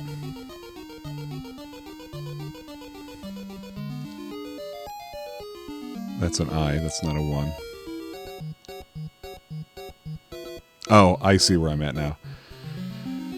Okay, so let me look at these treasure chests. There's something called a life crest. Sounds like I want that. There's something called the armor of Erdrick. Sounds like I want that. Oh, this is going to have falling stuff. And then there's the Thunder Sword, so I'm going to want that too. Okay. So in this section that I'm in right now, which is actually level 2, not level 1, but I do need to get to level 1. I have to fall somehow, or go down somehow. A, B, C, and D. So the first stairs I see should take me to, yeah, these right here. Should take me to the bottom level. And that treasure chest, which we'll nab. Oops, search. We found the life crest. That is one of these ones, right? Yeah. Still need one, though. Okay, which one of these stairs do I want to take up? Because that's A, B, C, and D. A, C, D, B. So that leaves us E, F, and G on the next floor. G and F go to the same place, which takes me to H. And then the other one takes me F to I. So here's H. I is a dead end, so I want to ignore the stairs close to E. So that leaves G and F. So I might as well take these stairs that I'm closest to. And yeah, so now I'm here. And I might as well take these up, because it takes me to the same place as the other one. It should be F. Okay, so now you got like a little stupid Zelda thing, so I need to go on the I need to go up on the third one. Not counting that. So we've got 1, 2, 3. Okay. And just pretend like I'm fighting all the bad guys. Alright. So that was H that it took me to. So now we're in the meat of the cave. So from here I see treasure 3, but that's gold. Don't want it. I also see treasure 4. That's a lottery ticket. That's insulting. So down here is J. J takes me to N. N takes me to 6, which is the armor of Erdrick. So it's a dead end, but I might as well grab that for, completionist sake, I guess. J's a ways down. Down and right mostly. So let's do that. See, look, this Hargon guy is not terrible. He's just got this nice long hallway. It's completely devoid of enemies. Nothing crazy going on here. I think I want to go to the right. I do. Yep. Yeah, it just had to be done. This game isn't in-depth enough to want to have this many episodes of it. It's a tough balance. I can't really know in it. Oh, did I not? Oh, probably because I had this moon fragment. She can take that. Now, who's got my new armor? You do. I'll see if he can use the Gaia armor. I'm not sure if he can. Yeah, so it's a little stronger. I don't know if it's going to be, like, hey, now you don't have to worry about getting hurt at the thing when you're walking on poison or something. Oh, no, not the sword of Erdrick, the armor of Gaia. No, he can't do that either. Okay. Why does it unequip him, though, with the stuff he does have? I mean, come on. Alright, so now let's go back to the way we came, because we need to get to the other side of this big hallway area where there's 2 other options, and then I'll take a look at the map and see where we gotta go. Yeah, because most other games you're gonna have regular stories still happening all throughout this. You just don't have it here. I will tell you the next 2 games, they've already been spun up. I don't know if I mentioned that already or not. Oh, there's 3 stairs over here.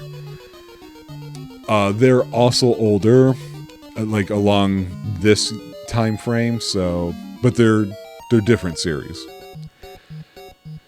So I can take K to the left, that's what I'm closest to. That takes me to O. KO is a knockout. Knockout takes me to 5, which is gold. So no, we don't need that.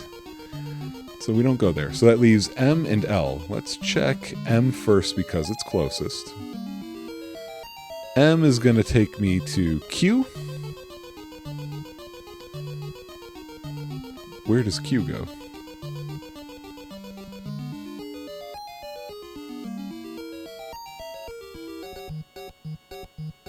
What? Where's Q?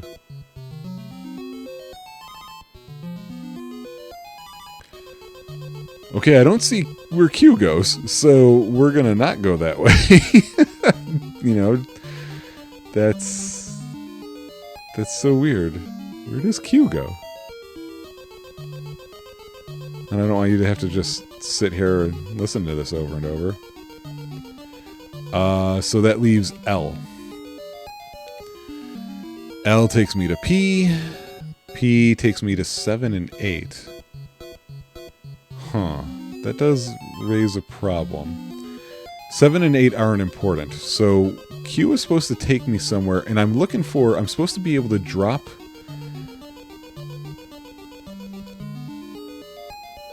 in a spot. 2 spots, 9 and 13. So let me find where those are. there's one. That's R. R connects to S. S is over there. What in the hell? This map isn't... I don't think this map is complete. I think a lot of these get made understandably as people are playing them. We're going to have to see where that MQ path goes. And people, hey, thanks for making guides. But they probably make them while they're playing them. And it's so easy to... I didn't expect that to be a dead end.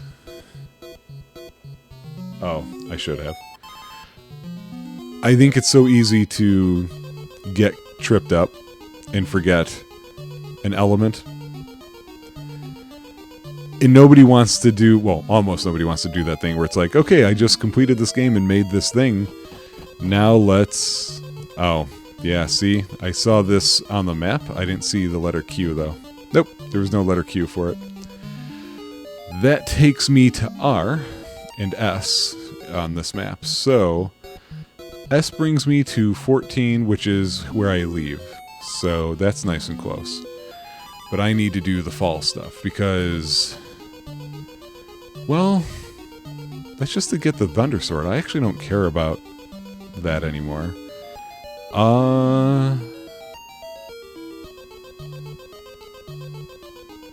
Yeah, forget it. We're just outie. Son of a bitch. He didn't label it. Not helpful, man. Oh, wait, is this not...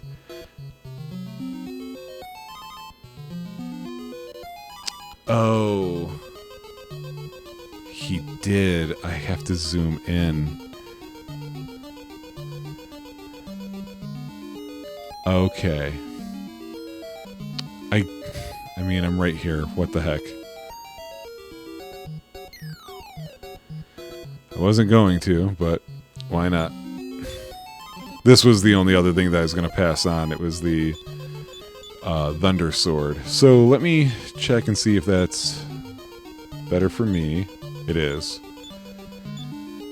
Can he take an item at the moment? No, it's time for you to drop this armor. We know that one guy was looking for it, but you know what? It's not like we're heroes. Oh, wait. Not item. I don't even know if he can. Come on, it's the light sword. Stop unequipping things. Boy, he doesn't get anything better than that? I mean, we're in end game here. Okay, where did that drop me? That was 12, it drops me to 13. I did see 13 on here before, but I don't remember where.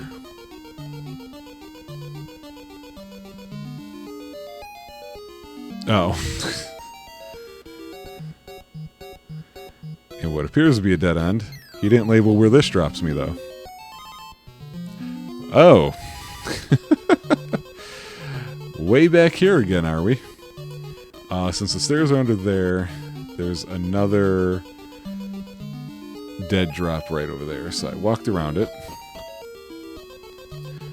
Alright, and that brought me back here again, which we've been... Yeah, now I see... It's red tile floor, like dark red, and he labeled the pits black, which makes sense, but I can't see that. You know, like, unless if you're super zoomed in. So fine, we got the sword. We'll see, what happens from there. We ended up taking the M path. After all. I did it again. I keep trying to get there early. I guess in some way games are also missing atmospherics at this point. There's a little too much sameness in what each area looks like. They did add some music to this, though, which was cool. And it was nice to hear the old theme when we went to Alefgard and everything. Okay, let me zoom in on this thing. because this looks like trouble. So I need to walk down to the wall. Alright. 2 squares over. Not there, but here. Then to the bottom of the stone. And then I can walk to the wall and down the stairs. Okay. Last part, and that is just to leave. There are some pits here, however. Not many, but they're there. I just have to see... Okay, we're going up and around here. See, like, the pitfall stuff like that, that's just being cruel. That's just... Unless if there's a way that I'm supposed to be able to see it. They mentioned that deception stuff earlier, but I believe that's related to some sort of disguise. I don't think it's actually related to being able to see pits. But you should have something, you know, as a side quest item or whatever. So, yeah, it's a weird game. I'm looking forward to replaying 3 and 4, even though I've played them so much. I don't see any more pits on the map. But in revisiting Dragon Quest 1 wasn't a real big deal for me because it feels so old now. I am looking forward to 3 and 4. I don't think I ever want to play this one again. I think this is it. It's been done. Oh! Are we in a snow area? Hello? I didn't expect that. Huh. Yeah, this is a winter area. This is also going to be the end of this episode. So, let's pull up our handy list for the second to last time on this game. So, let's see. Is it mechanic we have next? No, we did it. Is it the last time? Actually, I have an easy way of doing this, and I should just do it. Just all the ones that are blank. Oh, right, because at the end of the last episode is when we'll do going back to the question mark. So actually, this wound up lining up exactly right. So I did plan something correctly. Don't count on it ever happening again. So we've got 18 possible points here. Rule 35, heads I win, tails you lose. This is about the boss carries out their plan in the end anyway. You might as well not bothered. I don't think that's going to happen, but we'll come back to it. The Clockwork Universe rule is more like the meteor stuff. I'm going to say no to that. There is no looming threat. 63 is the principle of narrative efficiency. If the main villain or the enemy you've been trying to kill for most of the game before he summons the real final villain was ever defeated in the past by another group of adventurers, one of them will secretly be in your party and one of them will be the hero's father. I'm going to say no. I don't think that's going to be the case. I think we're just far enough into the future where those people are gone. Last law of travel, endure. So let me read this one. It has, as has been described, you must endure great trials just to get from town to town, locating different vehicles, operating ancient transport mechanisms, evading military blockades, the list goes on. But that's just you. Every other character in the game seems to have no troubles getting place to place. No. I might want to say I didn't like all the ways that I had to travel in this one, but you need the element of somebody else is also getting around while you're doing this. 139 is the ominous ring of land. So maybe, I noticed this when I was looking at the world map before. The classic ominous ring of land is a popular terrain feature that frequently doesn't show up on your world map. Just when you think things are going really well and you've got the forces of evil on the run, monsters, demons, and mad gods will pour out of the center of the ring and the situation will get 10 times worse. The main villain also usually hangs out in one of these after attaining godhood. If there are several ominous rings of land or the entire world map is one big ring, you are just screwed. No. Okay, there's a ring-like feature to the mountain range for this area, is what I noticed, so it's not in the spirit. 146, the 7th inning stretch. At some point in the game, the main hero will receive a deadly story-driven injury and will be put in a hospital. Nope, not happening here. We would have got close if I would have slept at that inn and had a curse. But I also don't think that would have been in spirit. 150 is the gender equality rule, part 3. All of the effort you put into maxing out the female lead statistics and special abilities will turn out to be for naught when she spends the final confrontation with the villain dead. No. 158, the party guidance rule. Somewhere in the last third of the story, the hero will make a stupid decision. No. 165, trial by fire. Nope, none of those have happened here. 168, way to go, Sergey. It will eventually turn out that for a minimum of the first 60% of the game, you are actually being manipulated. I don't think so. You know what? Hey, why not just come back to that one with the next episode? Luke, I am your father. It does not appear to be a father-based thing. Actually, I'm just going to say no. I was going to put a question mark, but we kind of know who our father is, and I would be shocked if they go that route. World of mild inconvenience. The devastating situation. Blah, blah, blah. In no way whatsoever. No. That's about these terrible events that happen never impact your character somehow. But we don't have the kind of worldwide event like that. Although we came close,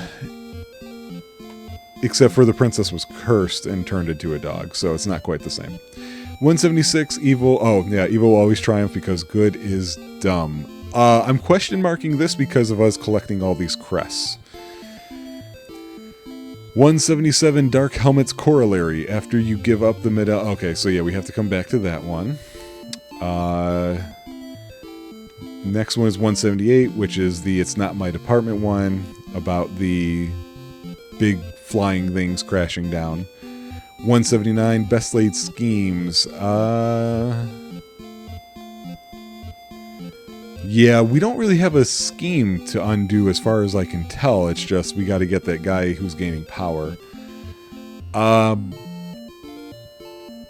The world hasn't been destroyed, so that means 180, the Pyrrhic Victory, doesn't mix.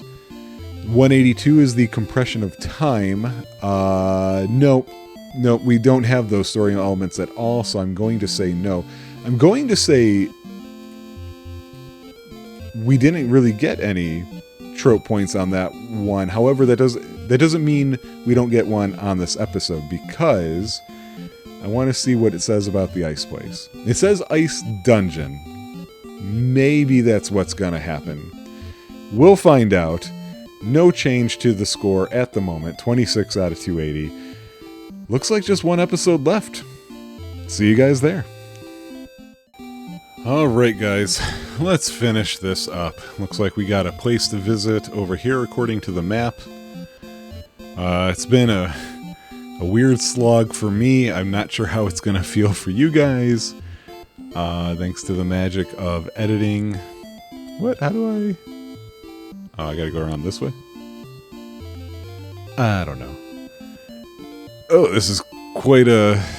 It's weird to get a maze on the overworld, you know? But I can finally say I've seen all of this of Dragon Quest III. He heals us, I believe.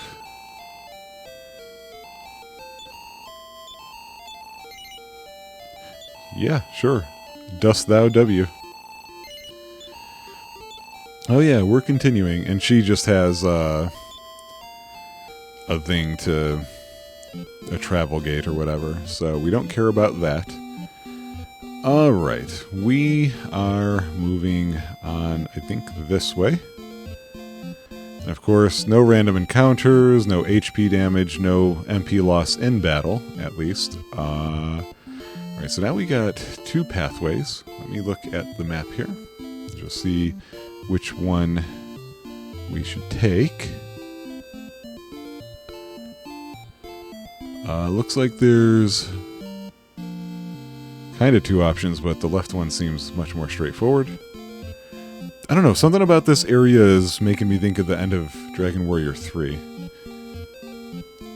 And I know they're all related, and so that might be why it's making me think that. And we're just powering through. We have no idea how long this episode's going to be, but it's been so many episodes. Trying not to overload you. What the fuck? No, no, no, no, no, no. No, no, you don't. Wait.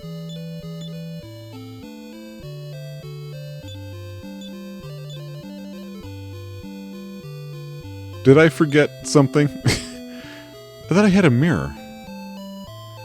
Or I was supposed to have a mirror. If you have the charm of Rubish, you can now use it to break the spell cast over the castle and reveal its true form. Of course, you can only tame the charm if you successfully collect all 5 crests. See the crest page for more information. Hey, I never went to a place called Rubis.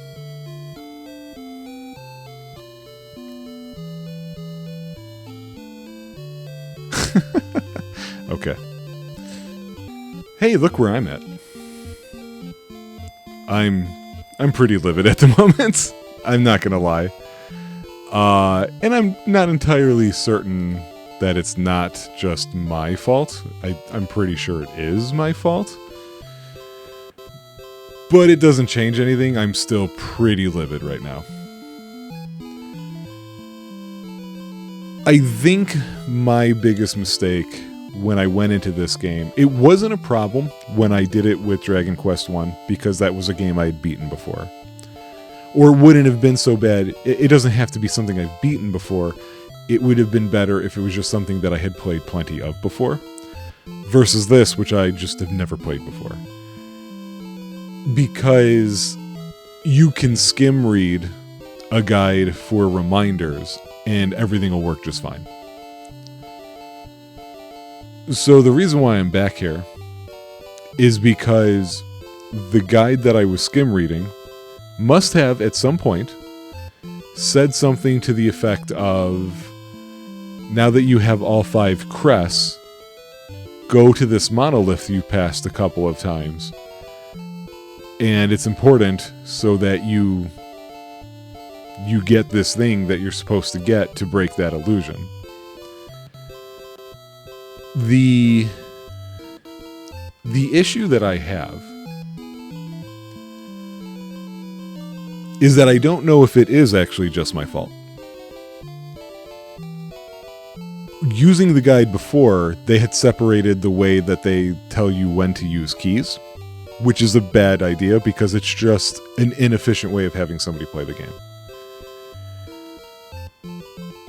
The answer that I saw finally to come to here, or to where I'm trying to get to, I'm having a hard time actually seeing it though. If I can get to... Oh, it's right there. Okay. Was on the crest specific page. Why would I be on there? I'm on the walkthrough page.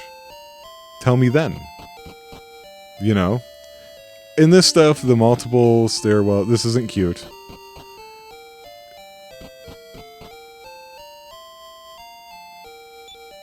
Now what am I supposed to do is the question. So let's go see what this other page says. I'm missing a crest. I have the life crest. I have the water crest. Oh, I don't remember the fire one. I have the star, I have the moon. Where is the fire crest? I've been getting irritated at this game. More and more. Adding cheats as I go to sort of lessen it, but it's not helping because the game's not really doing anything right now. I am just playing the game essentially, right? I mean, there's nothing really special here. They're not telling you to do this, do that. It's not giving you new stuff to do. It's just, okay, where is it compared to this island? So I gotta go a little over here. So the game doesn't have much going on right now. And then the guide being snarky is not a help. So let's see exactly where this easily overlooked one is.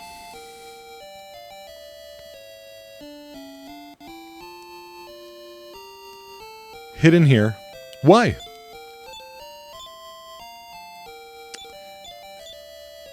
Okay, I thought that space looked empty, but I thought I was going to deal with it in the next part. Boy, I'm so glad I turned on this no encounter cheat. It's going to make the last boss probably pretty tough. I mean, we can just say that. It's going to be. Maybe once I break that illusion, maybe I'll turn it off for a bit. But I don't know that it's really worth it. I mostly would rather just get on. And then, like, this one tiny square, they don't give you a map in this game. Unless, one thing that could happen is maybe it came with a map. I remember seeing plastic fold-out maps on some, like, collector's editions of these games. Or not collector's editions, but stuff like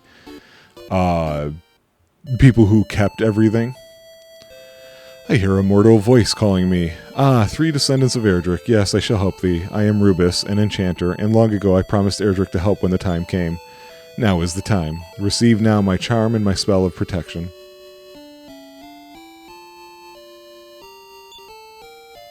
Okay, so does that do anything in here? You know what? Actually, before I leave, I should look.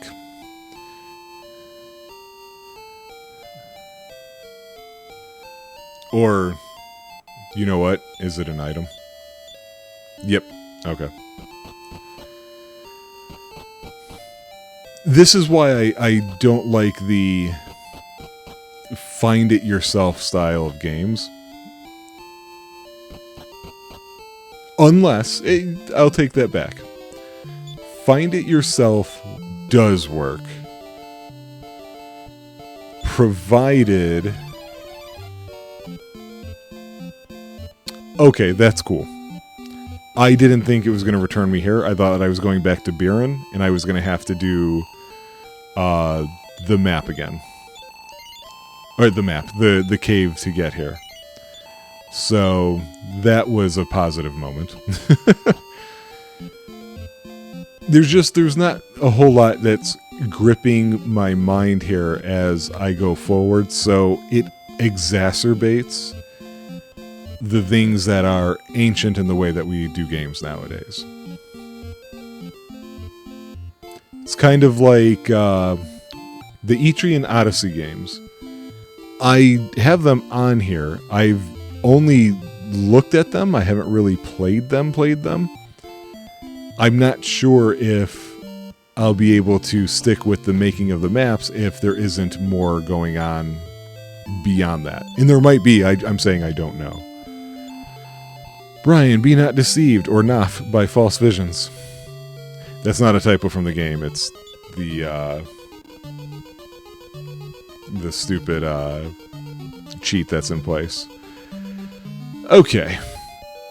So now that we're here, let's go to this other guy's thing. There's a spot that I have to use the Eye of Malruth again, and then there are 4 boss fights. So there's that one, D, that one, C, that one, B, A 5. What is 5? 5 is from point 4. Way up there. 2 and 3 are empty. Okay. Okay. Let's go. What do I talk to these guys? I'm curious if they say something. Okay, moving on. Hi. The fool's false paradise suited thee better. Thou shalt regret meddling in Hargon's affairs. Okay, we'll get a fight. That's cool. Gold bat boons. Not a thing from the cheats being used. They are bat boons. So, which is just two sprites cleverly put together. They're just put together.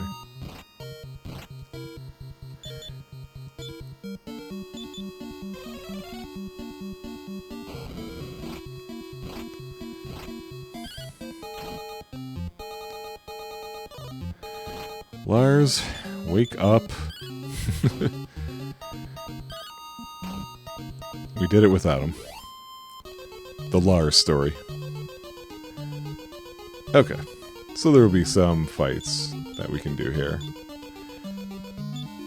Oh yeah, I found a cheat that keeps that from needing to be, wait, what? Oh, that looks like, oh, it's over here. Okay. Yeah, they try to trick you. Now Step Guard isn't taking out MP, because that's not a cheap spell.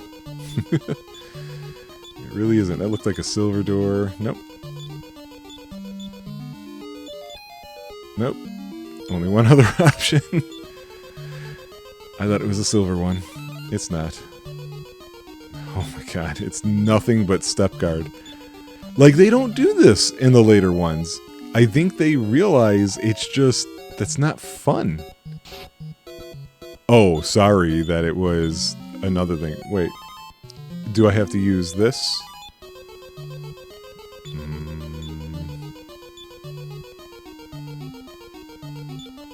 Where's the... Oh, here it is.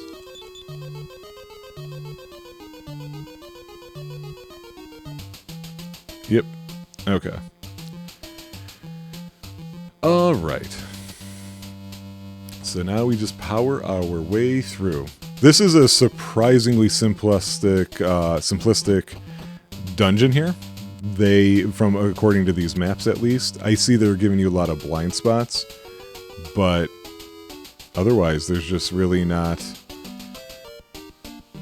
There's really not much to the maze part of it. I'm sure the random encounters are a bear.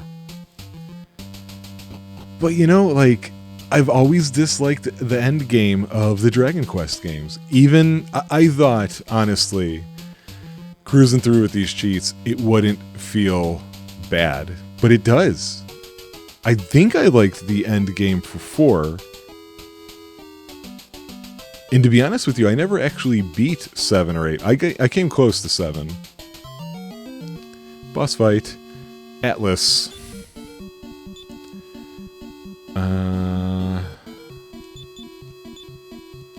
Let's do this to him.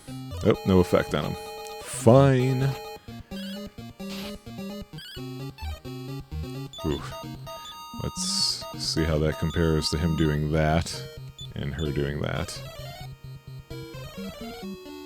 Nope, looks like we have to attack Atlas. Hey, that helps. More of that, please.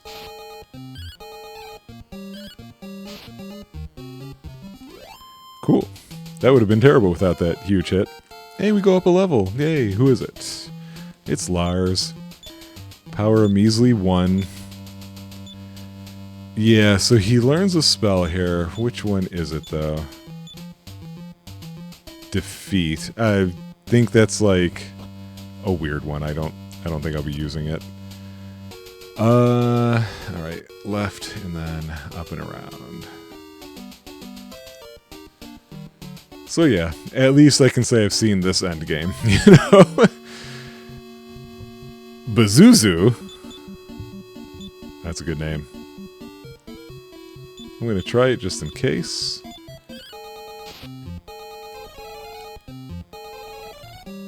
Yeah. And then we'll try this just in case. Ooh, Explodette.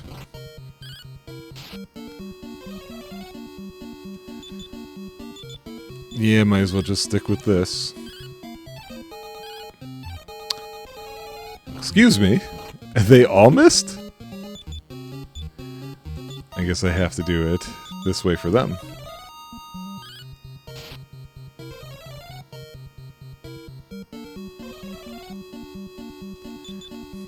I swear I'm going to be so mad if defeat ends up working against me.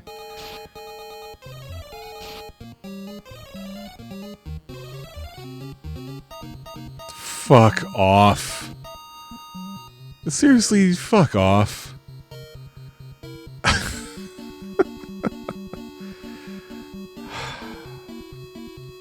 Wow. Amazing.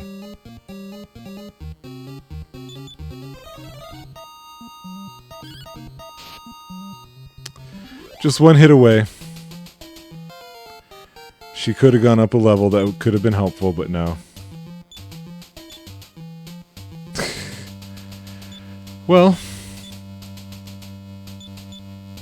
that's what this is for. Unreal, man.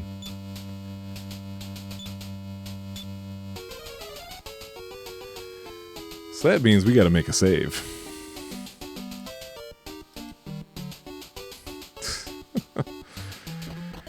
See, that's the stuff I was talking about. I remember bothering me with 3, was that you have to deal with a lot of that crap too.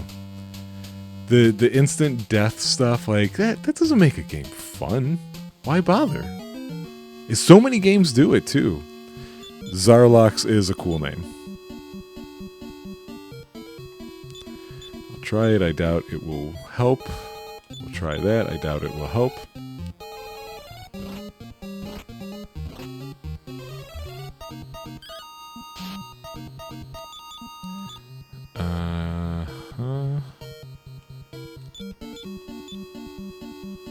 Tried sleep, how about surround? Yeah, I guess surround isn't worth doing. I don't know why I bothered with that. Okay, he was doing just 1 damage, so we'll try that. And what about this? Oh, that does work. Okay. Finally, a spell that does something. So I think that's how we gotta try and take this one on. He's just hitting for 1 still.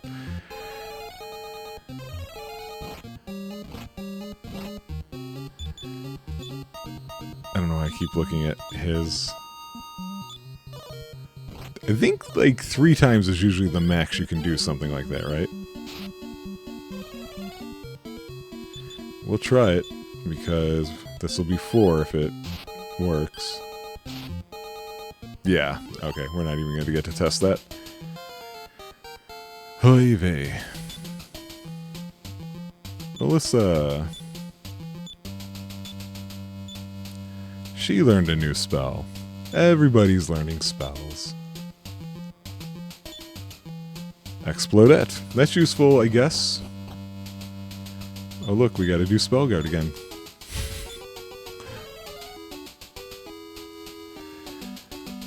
Alright, ass. The end of your game sucks. Who comes hither to disturb the great Hargon? Dost thou know who I am? Yeah, you're Hargon, you just said it. Such audacity is unforgivable. For knowing who you are? 1 Hargon appears. Yeah, that's definitely not going to work. Let's see if he can hit him with that. Let's see if she can do that. Yeah, we can do that too.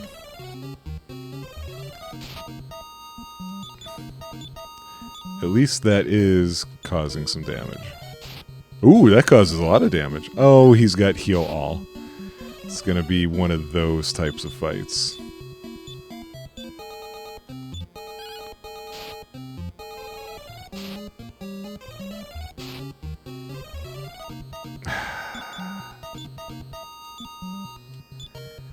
I should take a quick glance and make sure there's not some crazy,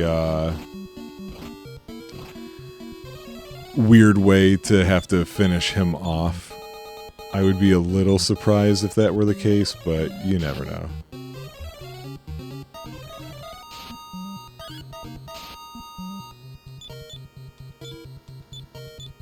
Or if I can do that, that would be great.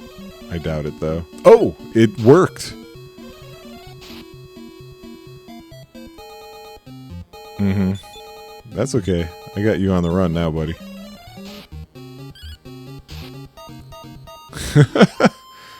I really assumed that wasn't going to work, and yet I keep forgetting that's constantly what we've talked about, which is Dragon Quest actually lets those spells work, unlike other games.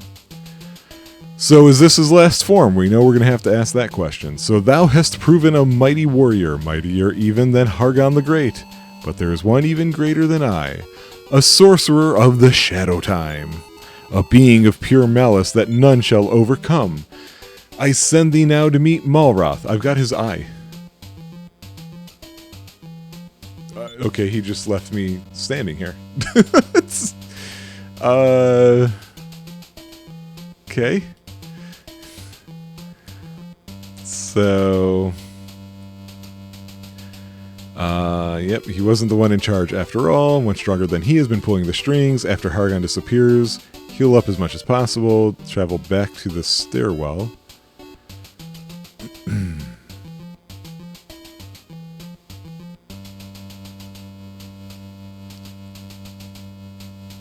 Okay, so...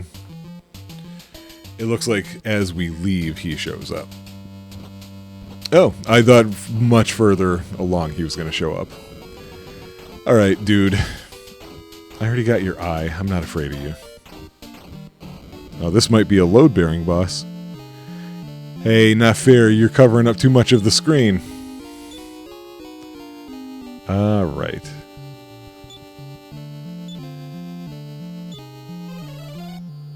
Good. So this wouldn't be a different form. This is not the same person. But did I miss, like, where Malroth comes into play here? Like, why is he this important being?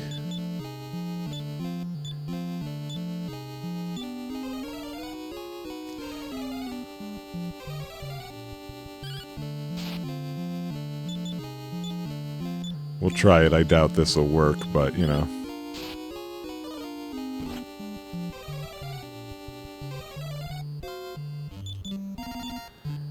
Do it a couple of times.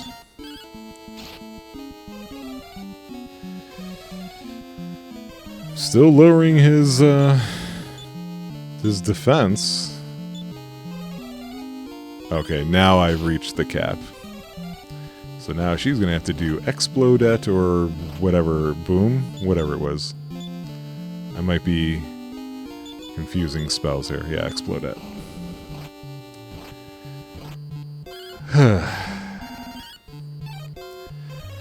Quite a frustrating way to end this game, if you ask me. But, oh well. We still have essentially gotten to it.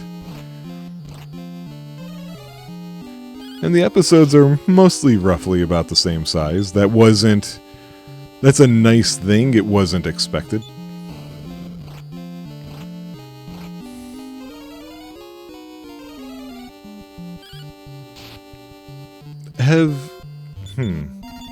Has she hit him at all with this spell? Oh, wow, all that defense dropped and it's just 2. I'm going to keep trying that spell because... Wait, what happened? Who's asleep?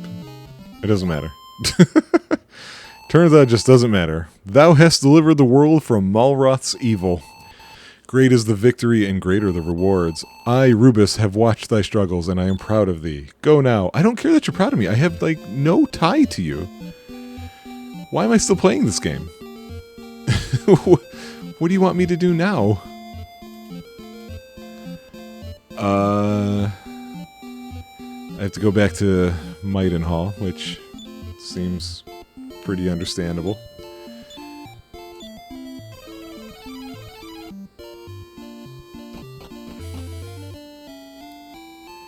Heal us.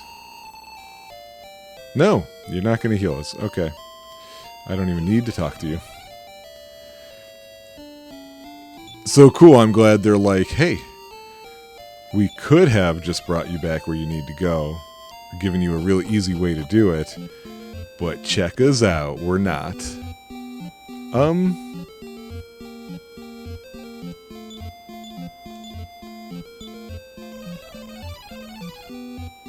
Okay, so we're gonna end this here before I get really pissed off. I'm not walking around and doing all that nonsense. Like, get out of here with that. I no longer have any questions about why huge Dragon Quest fans don't give one crap about this game. It just doesn't have it. Way worse than the others. So, what do we do now? Simple. We had some question marks. We're going to check them out. I think we had a lot this time around. Yeah, technically 75 question marks. That doesn't seem right, but yeah, there's a lot. I guess there were a lot of things I thought might have happened in this game. How silly of me. So I can go through the compulsories real fast, which is just no, there were no more of those other locations that we thought might have appeared. I got excited when I saw what was a Winterland, you know. The Hey I Know You. So, were we confronted by somebody amazingly good looking? I wouldn't describe any of the villains that way. Did they have a right-hand man who was humorlessly incompetent or annoyingly persistent? No. There was no attractive female henchman to the villain, and there were no clowns. We didn't have anything going on with the time, so we can, or like, you know, what era you're in. We were in the old eras fantasy-wise, so nothing to say there. So I'd save this one just as the main male character will always use a sword or a variant of one. The main female character will always use a rod or a staff of some sort. That was true. That wound up happening. The main female character in this game is definitely your third party member. We didn't have an issue with any fake endings or hey, you actually found out that, you know, they were playing you all along. The Hargon guy didn't change forms, and he wasn't taken out by Malroth. He just somehow unleashed him in one way or another, which didn't really make sense. There was no greater evil plot either. There was a capital of the evil empire, but it wasn't divided like Midgar.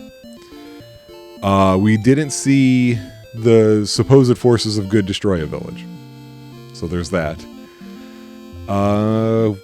We didn't enter a village and see it destroyed. Nobody was wiped out due to technical advances. I almost said advantages. That's not quite an advantage if it destroys you. The more than two shops rule wound up being false. At the first time we came across that, it was like, oh, it matches so far. I'm glad I put a question mark there. The question about the different languages accepting the same currency, yet again, I don't feel like we were dealing with a truly nation-to-nation drift, even though the map was so much larger and there were other continents. So, although, you know what, I take that back. I am going to say yes to that, because Osterfair was definitely... Osterfair was a kingdom, right? Now I have to look up Osterfair.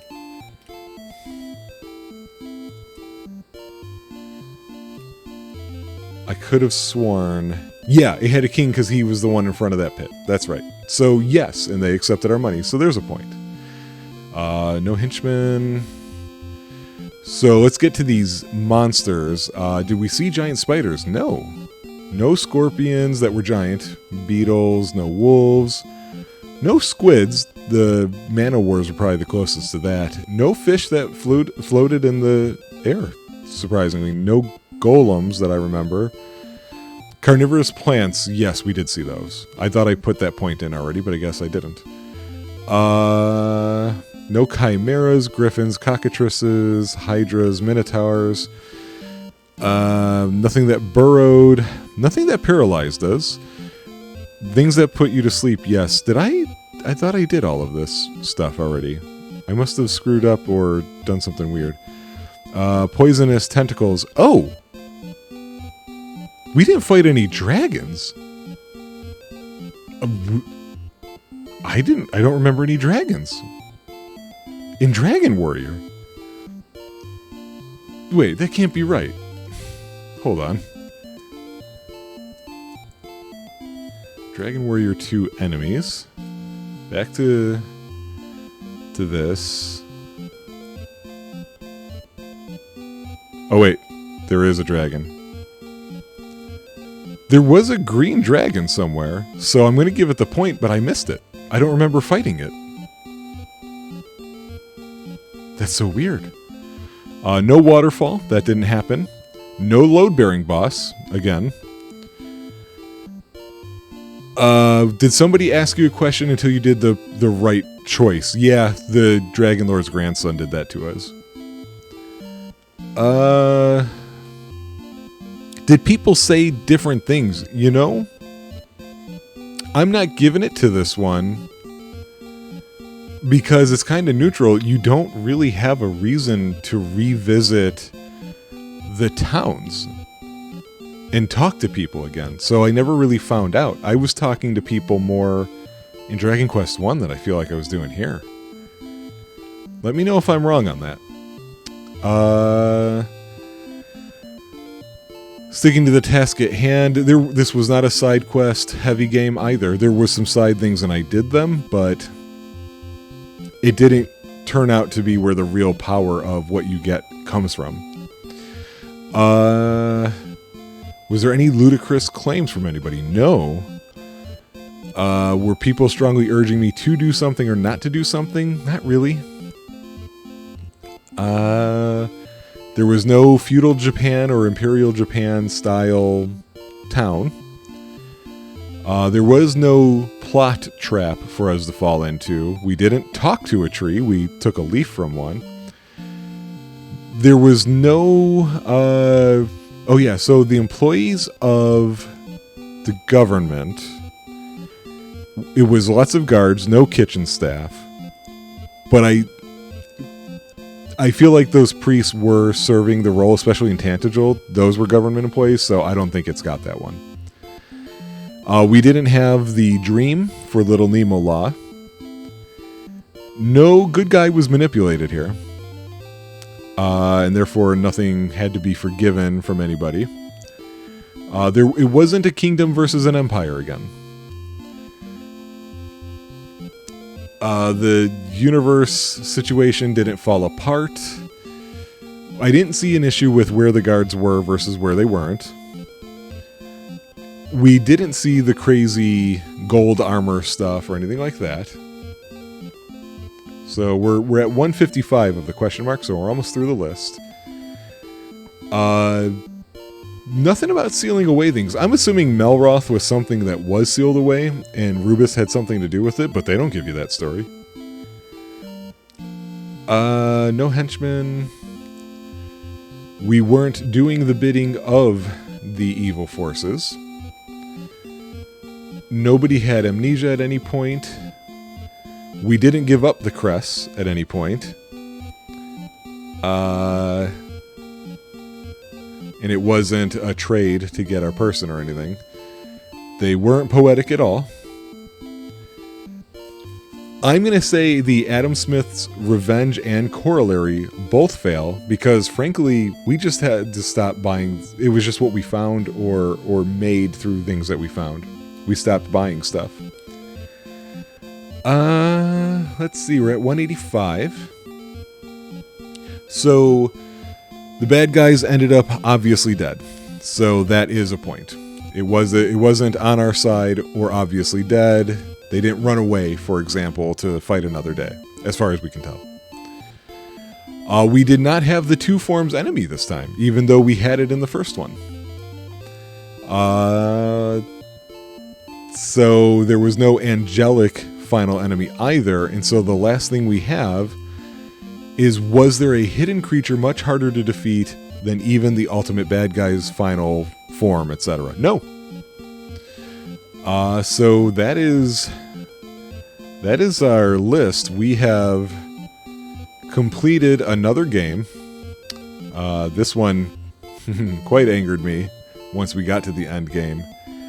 I'm happy to know that when we come back to Dragon Quest, it's going to be Dragon Quest 3, which may not exactly have dynamic storytelling or anything like that either, but at least it's a game I'm a lot more familiar with. And so I'm less concerned, about that. This one lost me. So, what is the final score? Pretty strong showing in the tropes. We're giving it 33 out of 280. And that gives us an 11.8%. That's quite tropey in comparison to its brethren. And it's the new number 1. So now, with a whopping sample size of 2 games, we can say that the least tropey RPG ever made is Dragon Quest I. And the most tropey RPG ever made is Dragon Quest II. I am now very pleased to be taking a break from the the Dragon Quest series for a little bit, at least for the next 2 games. And I hope you guys are getting something out of this. I hope you're curious to see where things go, and I hope you're paying attention. And I hope you're not this mic that I just punched again. I hope you're making sure I'm not missing things, and that I'm not giving points where they shouldn't go and not putting them where they should. And I'm going to relax, because all of a sudden it's late. I thought this was going to be over about 2.5 hours ago for me. It was going to be bright out still, and now it's dark. Have a good one, guys.